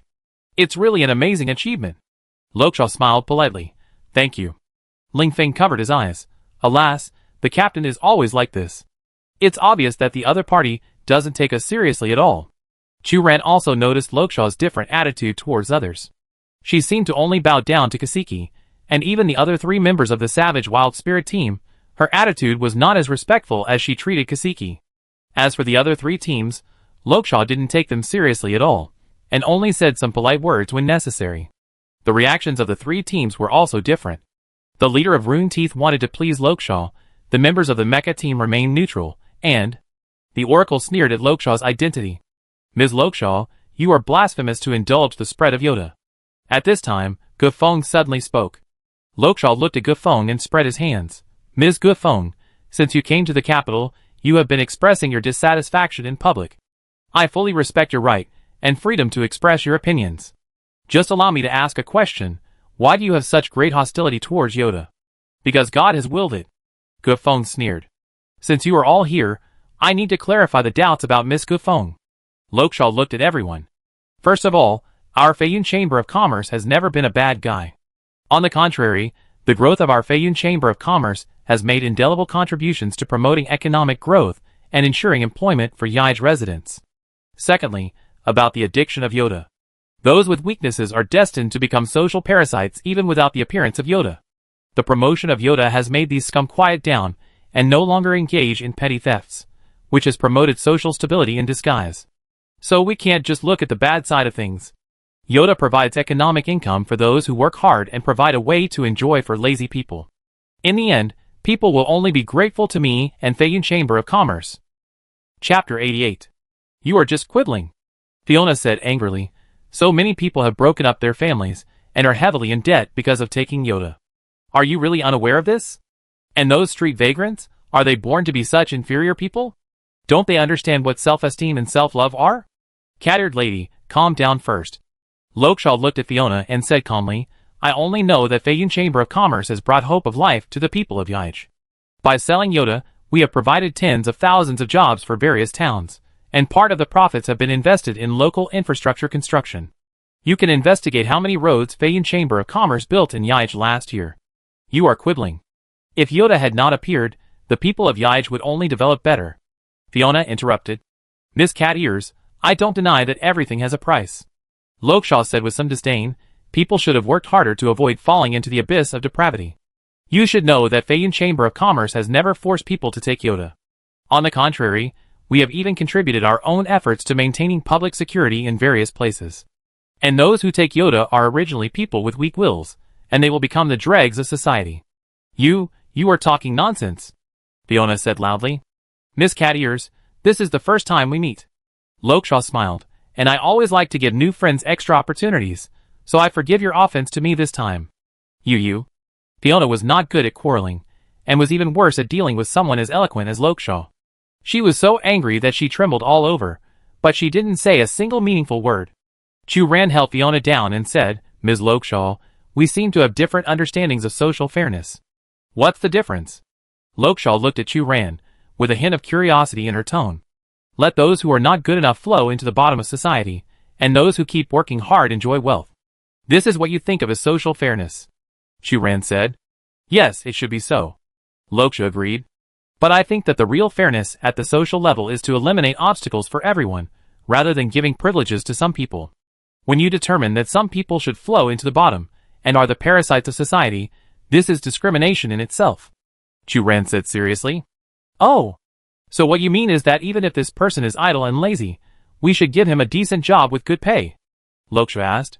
Of course not. Chu Ran retorted, the point I emphasize is that we should give everyone the right to apply for this decent job, rather than directly depriving some people of the right to apply through Yoda. As for who will get this job in the end, it should naturally be the hard-working people. In other words, even if this person has flaws in character, and has even hurt you or someone you care about, you still have to defend the other person's basic rights? Lokshaw asked back. Yes. Chu Ran said firmly. Heh. Lokshaw laughed. Her tone turned cold. Miss Chu Ran, it seems that you are the same as your teammate Miss Cat Ears. I will give you an extra chance to forgive. Fiona wanted to stand up immediately after hearing this. Chu Ran held her down and said calmly, Then I want to thank you for your generosity. On the other side, members of other teams noticed Lokshaw's emotional ups and downs and comforted her. Captain Soren of Rune T said, Miss Lokshaw, there is no need to be angry about this. You need to understand that not everyone can understand how much contribution the Feiyun Chamber of Commerce led by you has made to Yiger. As for those who don't understand, we naturally don't need to waste too much time talking. This time, not only Chu Ran and Fiona, but even Hong Yu and Yu Wei looked at Soren, marveling at the other party's shamelessness. Ling Feng, a member of the Rune Teeth team, even covered his face directly, unable to bear to look at his captain's humble appearance. Hearing Soren's flattery, Lokshaw just nodded slightly, without much change in her expression. At this time, Kasiki tried to smooth things over, saying, Miss Lokshaw, the Mecha team is new here, and they don't know much about the situation in the capital. It's not their intention to offend you with their words. I hope you can understand. Lokshaw looked at the members of the Savage Wild Spirits and smiled at Kasiki, saying, Since they are your friends, I should naturally tolerate them. Regarding the discussion with the Alliance, Feiyun Chamber of Commerce will definitely give you a satisfactory answer. It's getting late, please go to bed early. Everyone stood up and prepared to leave. While no one was paying attention, Chu Ran called Lokshaw, Wait, Miss Lokshaw, please stay. Lokshaw looked at Chu Ran, somewhat confused. Chu Ran recounted the story about Sif.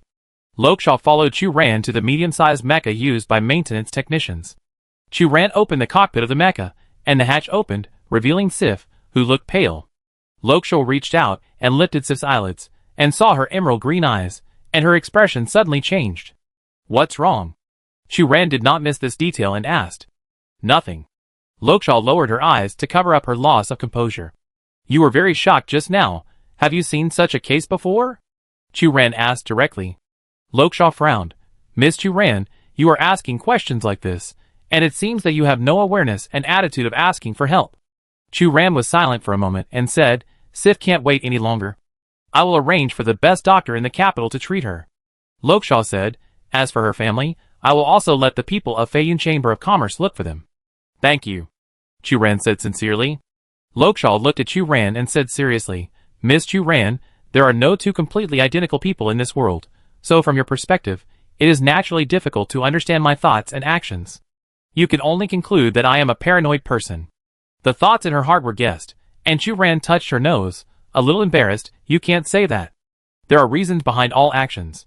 I don't think I am a good person, but I am not an absolutely bad person either, Lokshaw said. Really? Chu Ran frowned, a little skeptical. If it weren't for Lokshaw and the Feiyun Chamber of Commerce she founded, there probably wouldn't be so many Yoda-addicted fanatics in Yiger. At least in my values, I think so. Lokshaw smiled, stretched out her hand to Chu Ran and said, although we have different concepts, I recognize and respect your excellence. Chu Ran stretched out his hand and spoke his true feelings. I also recognize your outstanding ability, but it does not prevent me from thinking that you are an overly paranoid person who regards evil as justice. Lokshaw laughed out loud, patted Chu Ran on the shoulder, and turned away.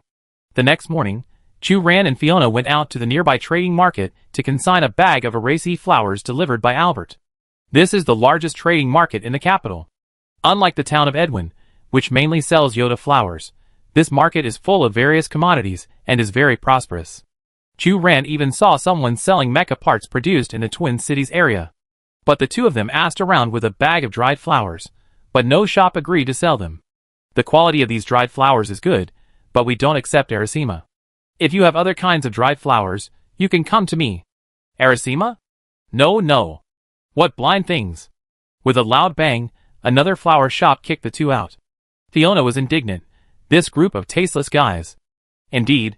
Chu Ran gave high recognition. At this time, a very familiar voice suddenly came from the side. Miss Cat Ears Chu Ran? My name is Fiona. Not Miss Cat Ears. Fiona was in a bad mood, and she was even more angry when she heard this name. Rokisha changed the subject and said, Why are you here?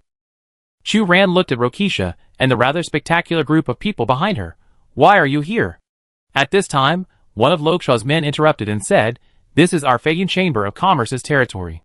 The boss is diligent and responsible, and comes here to inspect every day. Chu Ran raised the bag of dried flowers in his hand. A friend asked us to sell them in the capital. Is this Araceae?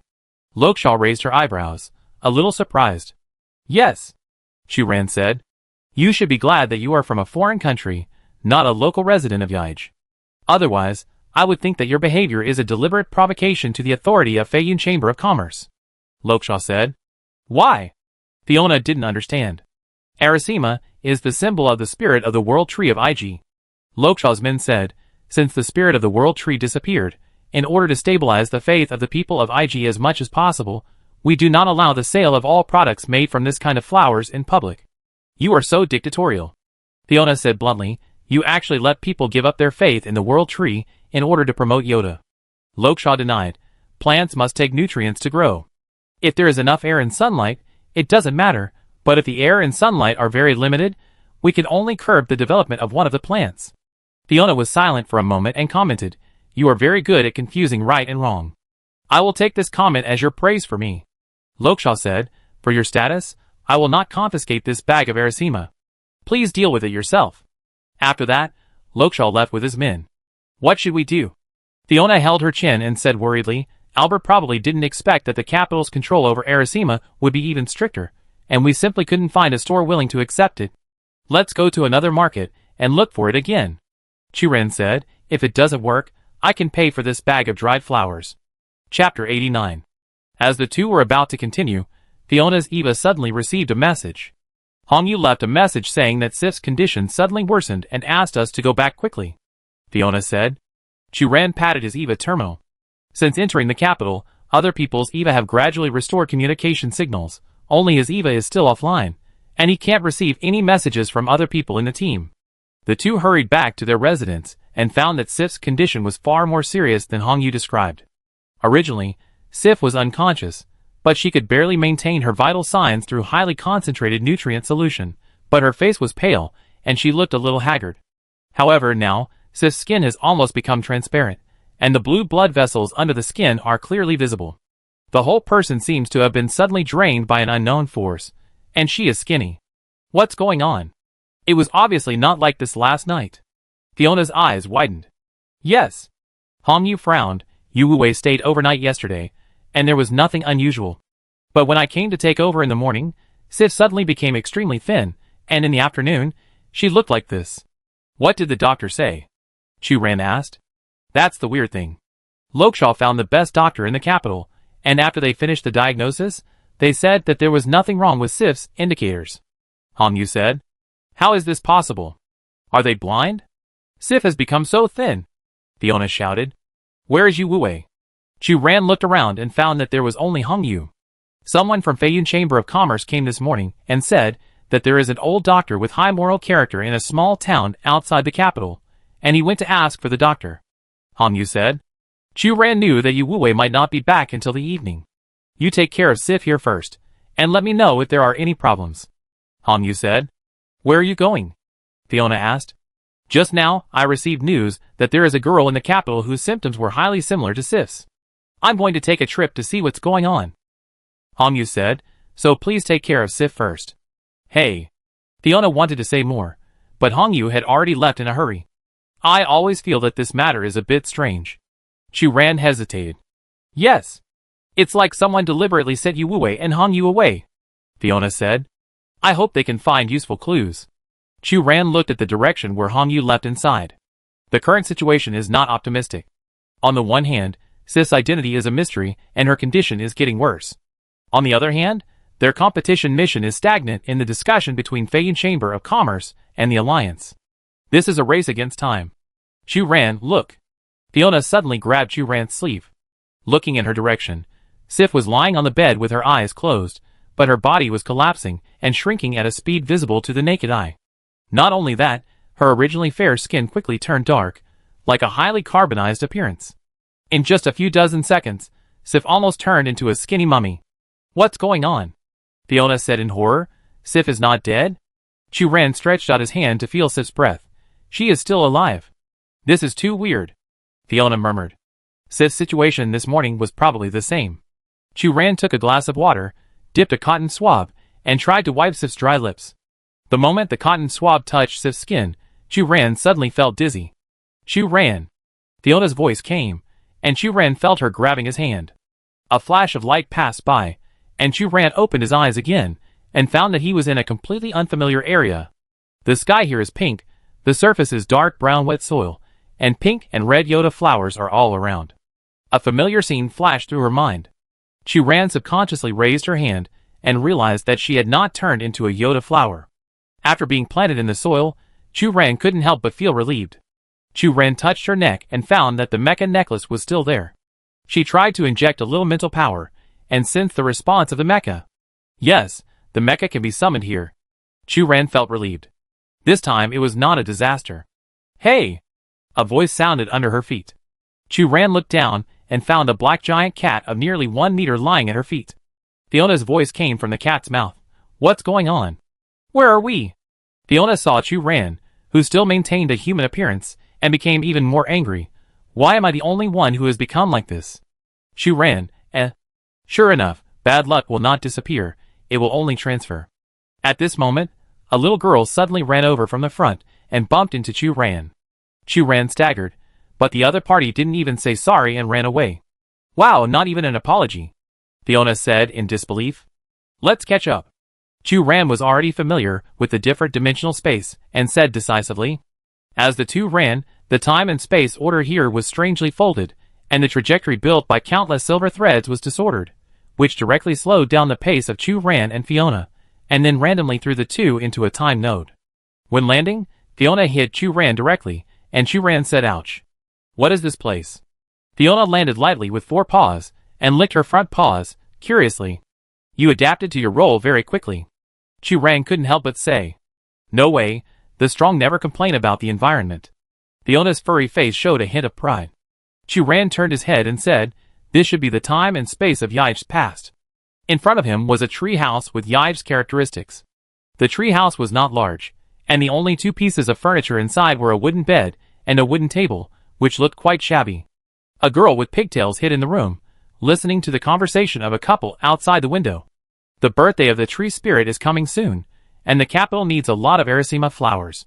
We can just sell the stock at home, the woman said. The tree spirit only loves Erisima flowers. In order to cater to its preferences, almost everyone is planting Erisima flowers. This kind of flower has long been worthless. The man said. What should we do? The child will go to school next year, and we also want to move to a better house. And my mother's place. The woman said worriedly. I heard from a friend that there will be a flower street parade for the birthday event this year, and we need to recruit decoration workers. The daily wage is not bad. We have relevant experience, so we can try it. The man said. The child. The woman hesitated. We often work outside, and she is not a child anymore. She can take care of herself. The man rubbed his hair. Otherwise, where will our money come from? The woman nodded and finally agreed to the man's proposal. In the tree house, the little girl hid behind the door. She looked only 7 or 8 years old, with wheat-colored skin and a head of dry yellow hair tied into a small braid hanging behind her head. She looked a little malnourished. After seeing the girl's appearance clearly, Fiona was a little surprised. Chu-ran, is this Loksha? It should be her. Chu-ran said seriously. After hearing her parents leave, Loksha took out a set of transparent containers and a large bunch of flowers from under the table. Loksha has a high talent for chemistry. With just a few simple operations, one of the Erisima flowers was refined into a transparent liquid. But Loksha seemed to be just playing around. She shook the jar of refined liquid and poured it directly on the ground. She took another bunch of fresh flowers, sat in front of the table, and continued to repeat the previous actions. Fiona whispered, She is so amazing. At such a young age, she can actually complete the purification operation. Yes. Chu-ran also said, What kind of super elementary school student is this? Primary school student? What is this? Fiona was a little confused. I mean, she is a little genius. Chu-ran corrected. For a period of time after Loksha's parents left, Loksha took good care of herself. In addition to the daily necessary eating and sleeping, she spent half of her time picking various plants and flowers in the forest, and the other half of her time sitting at the table, fiddling with her set of refining instruments. Until this day, a group of strangers, who claimed to be Loksha's relatives, appeared in the house. They surrounded Loksha, talking to each other. Poor Ned and Joan, they fell from such a high wooden frame. I heard that they died on the spot, which is not too painful. Speaking of which, why didn't the capital give Ned and Joan a pension? They died accidentally in the preparations for the tree spirit's birthday, but they didn't receive any official subsidies. Yes. They have such a young daughter. A woman looked at Loksha and wanted to touch her head, but Loksha dodged her. Oh. That's naturally because the job Ned found was not an official birthday repair activity at all, but an outsourced job. Now that an accident has occurred, there is naturally no pension. But Ned and Joan do work for the tree spirit's birthday activities every day, eating and living with those formal workers. There is no difference, so why don't they count? Finally, a white-haired old lady interrupted the discussion. Okay, it's meaningless for us to discuss this. Now let's discuss the whereabouts of Loksha, Ned and Joan's daughter. Is there anyone who is most willing to adopt Loksha? Aunt Muffin, I would like to adopt Loksha, but you know, I have 4 children to raise at home. What about Sally? The old lady named Muffin called her. Muffin, my parents are not mobile, and I don't have the energy to take care of another child. Okay, then Joe. Your parents are still alive, and you only have 1 child to raise. Old Lady Muffin said. Aunt Muffin, my husband's salary is pitifully low. I am a full-time housewife and have no income at all. Loksha's parents haven't left her any property. Joe said with difficulty, Aunt Muffin, it's not that I don't want to take Loksha away, but my situation doesn't allow me to be so generous and kind. Then, Muffin looked at the others. However, everyone's answer was similar. Either they disliked that Rokisha's parents did not leave her any inheritance, and the cost of raising her was too high, or they disliked that Rokisha was already 7 years old, and would no longer have deep feelings for her adoptive parents. During this process, Rokisha kept her head down and said nothing, only occasionally looking up at the appearance of the parties involved when everyone was arguing. Okay. Finally, Muffin knocked on her crutches, her face flushed, and said, Since no one is willing to raise Rokisha, then I, an old woman, will raise her. It just so happens that I have a pension and I have time. Auntie Muffin, how can this be? You still live alone. The old man has no energy to take care of a little girl. Muffin, raising a child to adulthood is a tough job. You are so old. Aunt Muffin, you have a pension, but now prices are soaring, and that money is not enough for Loksha to live. If you ask me, Just send Lokshaw to the welfare home organized by the city council.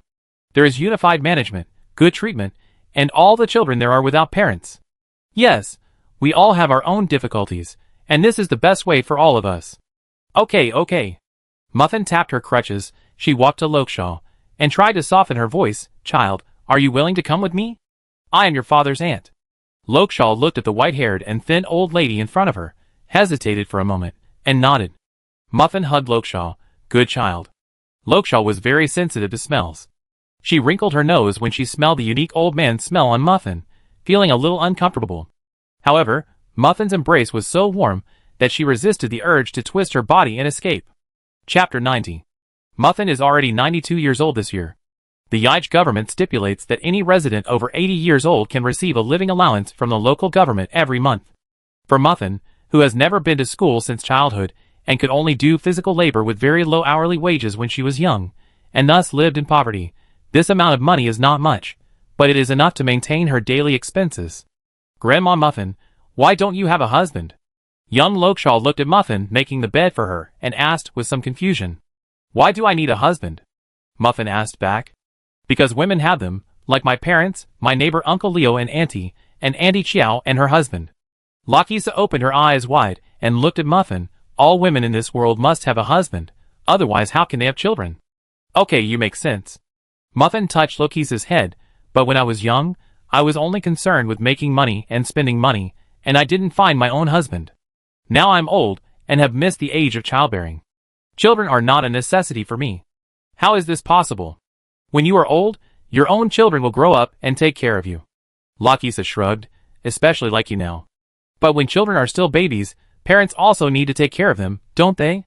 Muffin said. Then why don't you find a man to marry? If you have a partner, you don't need to take care of the children alone. Lakisa's thoughts are very jumpy. Really? Muffin made the bed and said, but no one stipulates that a woman must be a wife and a mother. This is my right. But they all say you are a weirdo, without a husband or children, a weird old lady, destined to die in the attic of your house, and not be found until a week later. Lokshaw said seriously.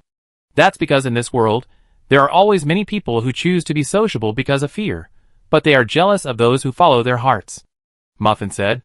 Lokshaw looked puzzled, obviously did not understand what Muffin meant, but she pretended to be mature and said, but I will definitely find a man to marry in the future. Oh! Why? Muffin smiled. Because it's a good deal. Men can give you money, so women don't have to work, or only have to do very little labor to control the money offered by men. Lokshaw said seriously, just like my parents. If your standard is just to find a man who gives you money, then this is indeed a very easy goal to achieve.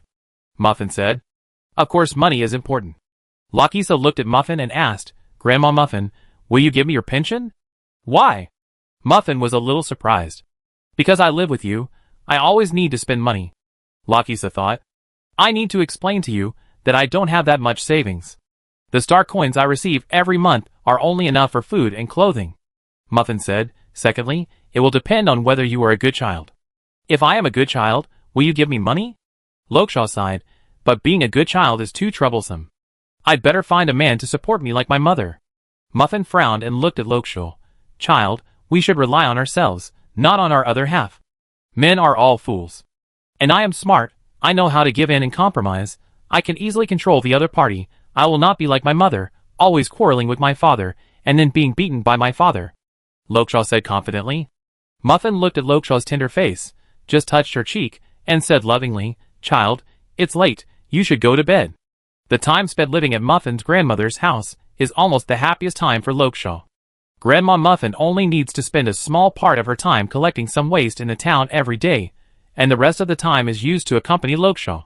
Although this companionship is sometimes annoying, she always has to endure Muffin's nagging, and is forced to eat food she doesn't like, but compared to living alone, Lokshaw enjoys Muffin's care. At the same time, Lokshaw did not give up her life plan, marrying a stupid but hard-working man at the right age. Until that afternoon, Grandma Muffin went to other parts of the town to collect waste as usual. Lokshaw was alone at home, with a bunch of fresh flowers beside her, fiddling with her set of refining equipment. At this time, the door banged. Lokshaw opened the door, and found that it was the idle homeless man in the town. He looked very sloppy, his hair was greasy, and he was always drunk every day. He kept begging from passers-by, and had no job of his own. She was very sensitive to smells, and immediately smelled the alcohol and sweat on the homeless man. She covered her nose, took a step back and said, "Grandma Muffin is not at home." The homeless man stared at her, obviously drunk. He suddenly grinned and smiled. "I'm not looking for that old woman Muffin." "Then what are you doing here?" Lakisa said with disgust. "You should marry a woman who can make money, so that you won't be so sloppy." "Marry a woman?" The homeless man seemed to have heard the funniest joke in his life. "What woman would be willing to marry me?" Lokshaw pursed her lips and said, "If you are good at cooking, housework, and taking care of children, I believe there are still women who can be interested in you. At least a woman cannot give birth to a child alone." The tramp shook his head. "But I don't need to do these things, and I can get what I want." "How is it possible?" Lokshaw couldn't believe it. "No stupid woman would be willing to follow a man like you. For example, now I need a woman, and I can get one naturally." The tramp stared at Lokshaw, holding the door frame with one hand, and pushed hard, and the shabby wooden door fell to the ground in an instant. Lokshaw screamed. She reacted very quickly, turned around and ran into the room. But the tramp grabbed Lokshaw's braid and pulled hard, and Lokshaw fell on her back. The back of her head hit the ground first, and a sharp pain came. Lokshaw lay on the ground, her vision became blurred, and she gradually lost consciousness. This was also the first time Lokshaw felt the direct difference in physical strength between men and women. A small stream of blood flowed from the back of Lokshaw's head, but the tramp didn't care.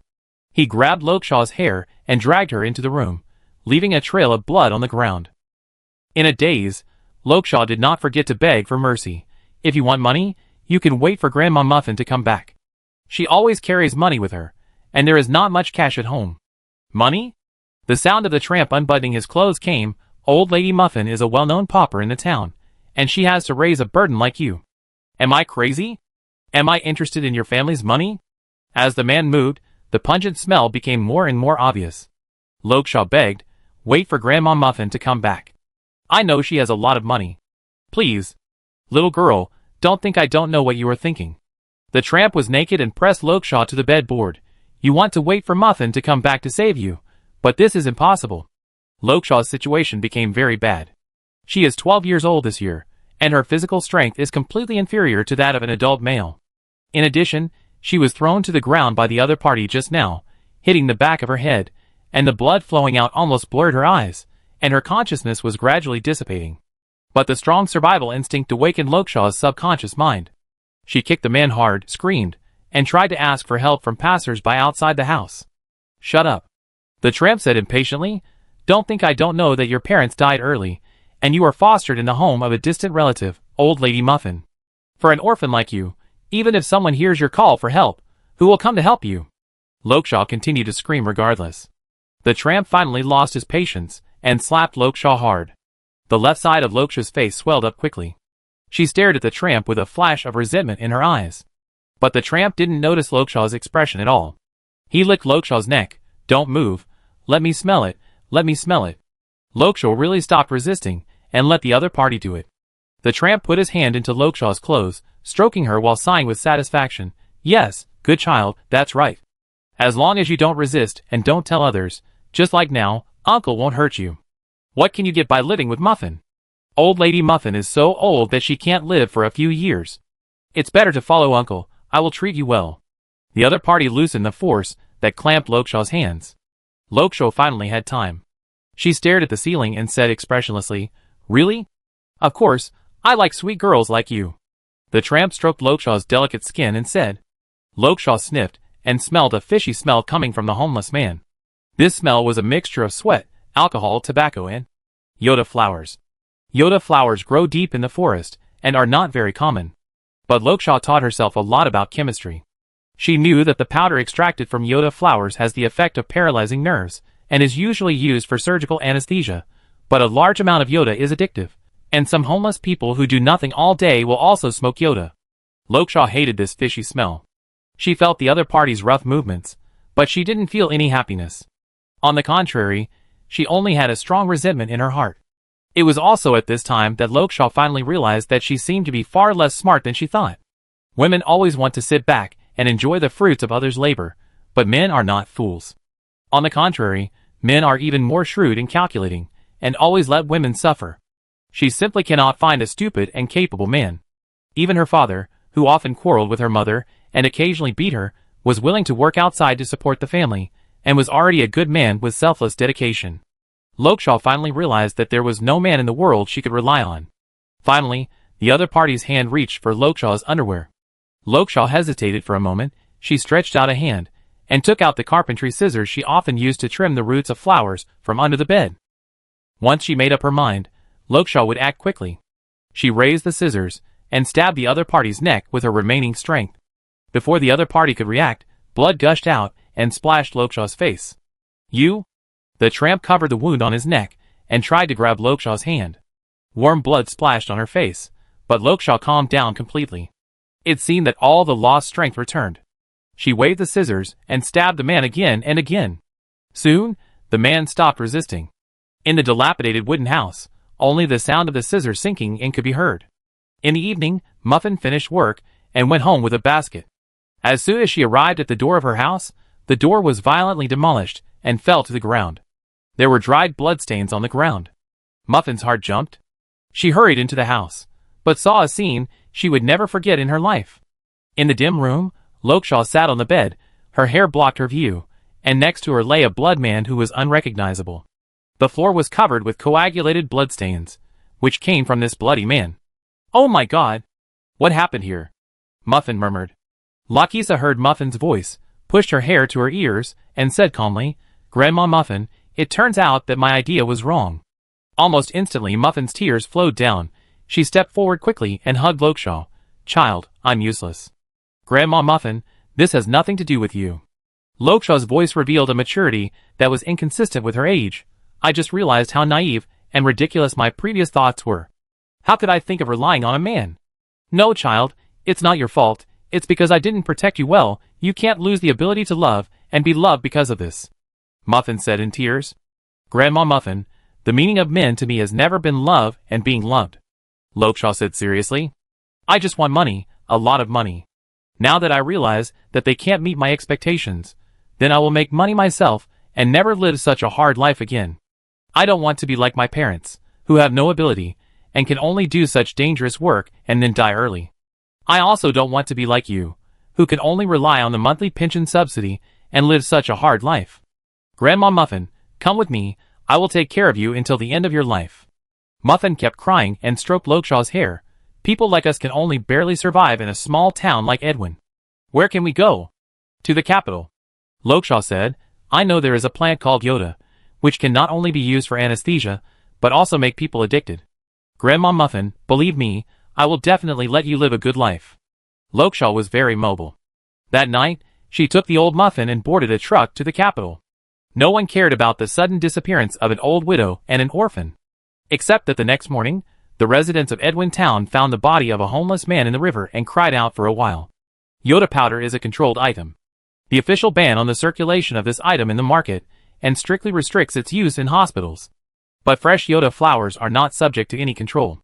Even though the output of Yoda flowers is scarce, Lokshaw can find more sources of Yoda flowers in the capital. Lokshaw has a high talent for chemistry.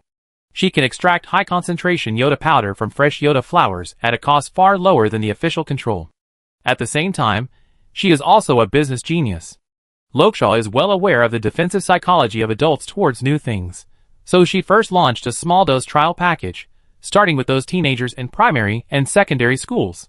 She first let those bad boys who liked to hunt for novelties smoke Yoda for free, and when they became addicted to Yoda, she ordered them to promote this item in their own schools. Soon, under the viral spread of these students, smoking Yoda powder became a new popular thing on campus, and more young students secretly joined the ranks of buying Yoda. Lokshaw has her own set of sales standards. She only chooses those teenagers from wealthy families to sell, and rejects those students from poor families, unless they can attract more wealthy students. Lokshaw will provide them with free Yoda at her discretion. After earning her first pot of gold, Lokshaw went to the hospital again. She disguised the Yoda powder as a magic medicine called Liberation Powder, claiming that this magic medicine was omnipotent and could cure all diseases. She sold it specifically to middle-aged and elderly people with serious illnesses. Yoda does have a certain effect of soothing nerves, but under Lokshaw's deliberate propaganda, Liberation Powder was instantly driven up to a terrible price. Gradually, under the double promotion, Some young and middle-aged people who were originally very defensive and cautious about new things were also attracted and joined the team of Yoda users. Some of them took it voluntarily, and some were invited by others to take it involuntarily, but Lokshaw didn't care about their thoughts. She only knew that she had more and more money in her pocket, and was building her own Yoda empire. At this time, Grandma Muffin was nearly 100 years old.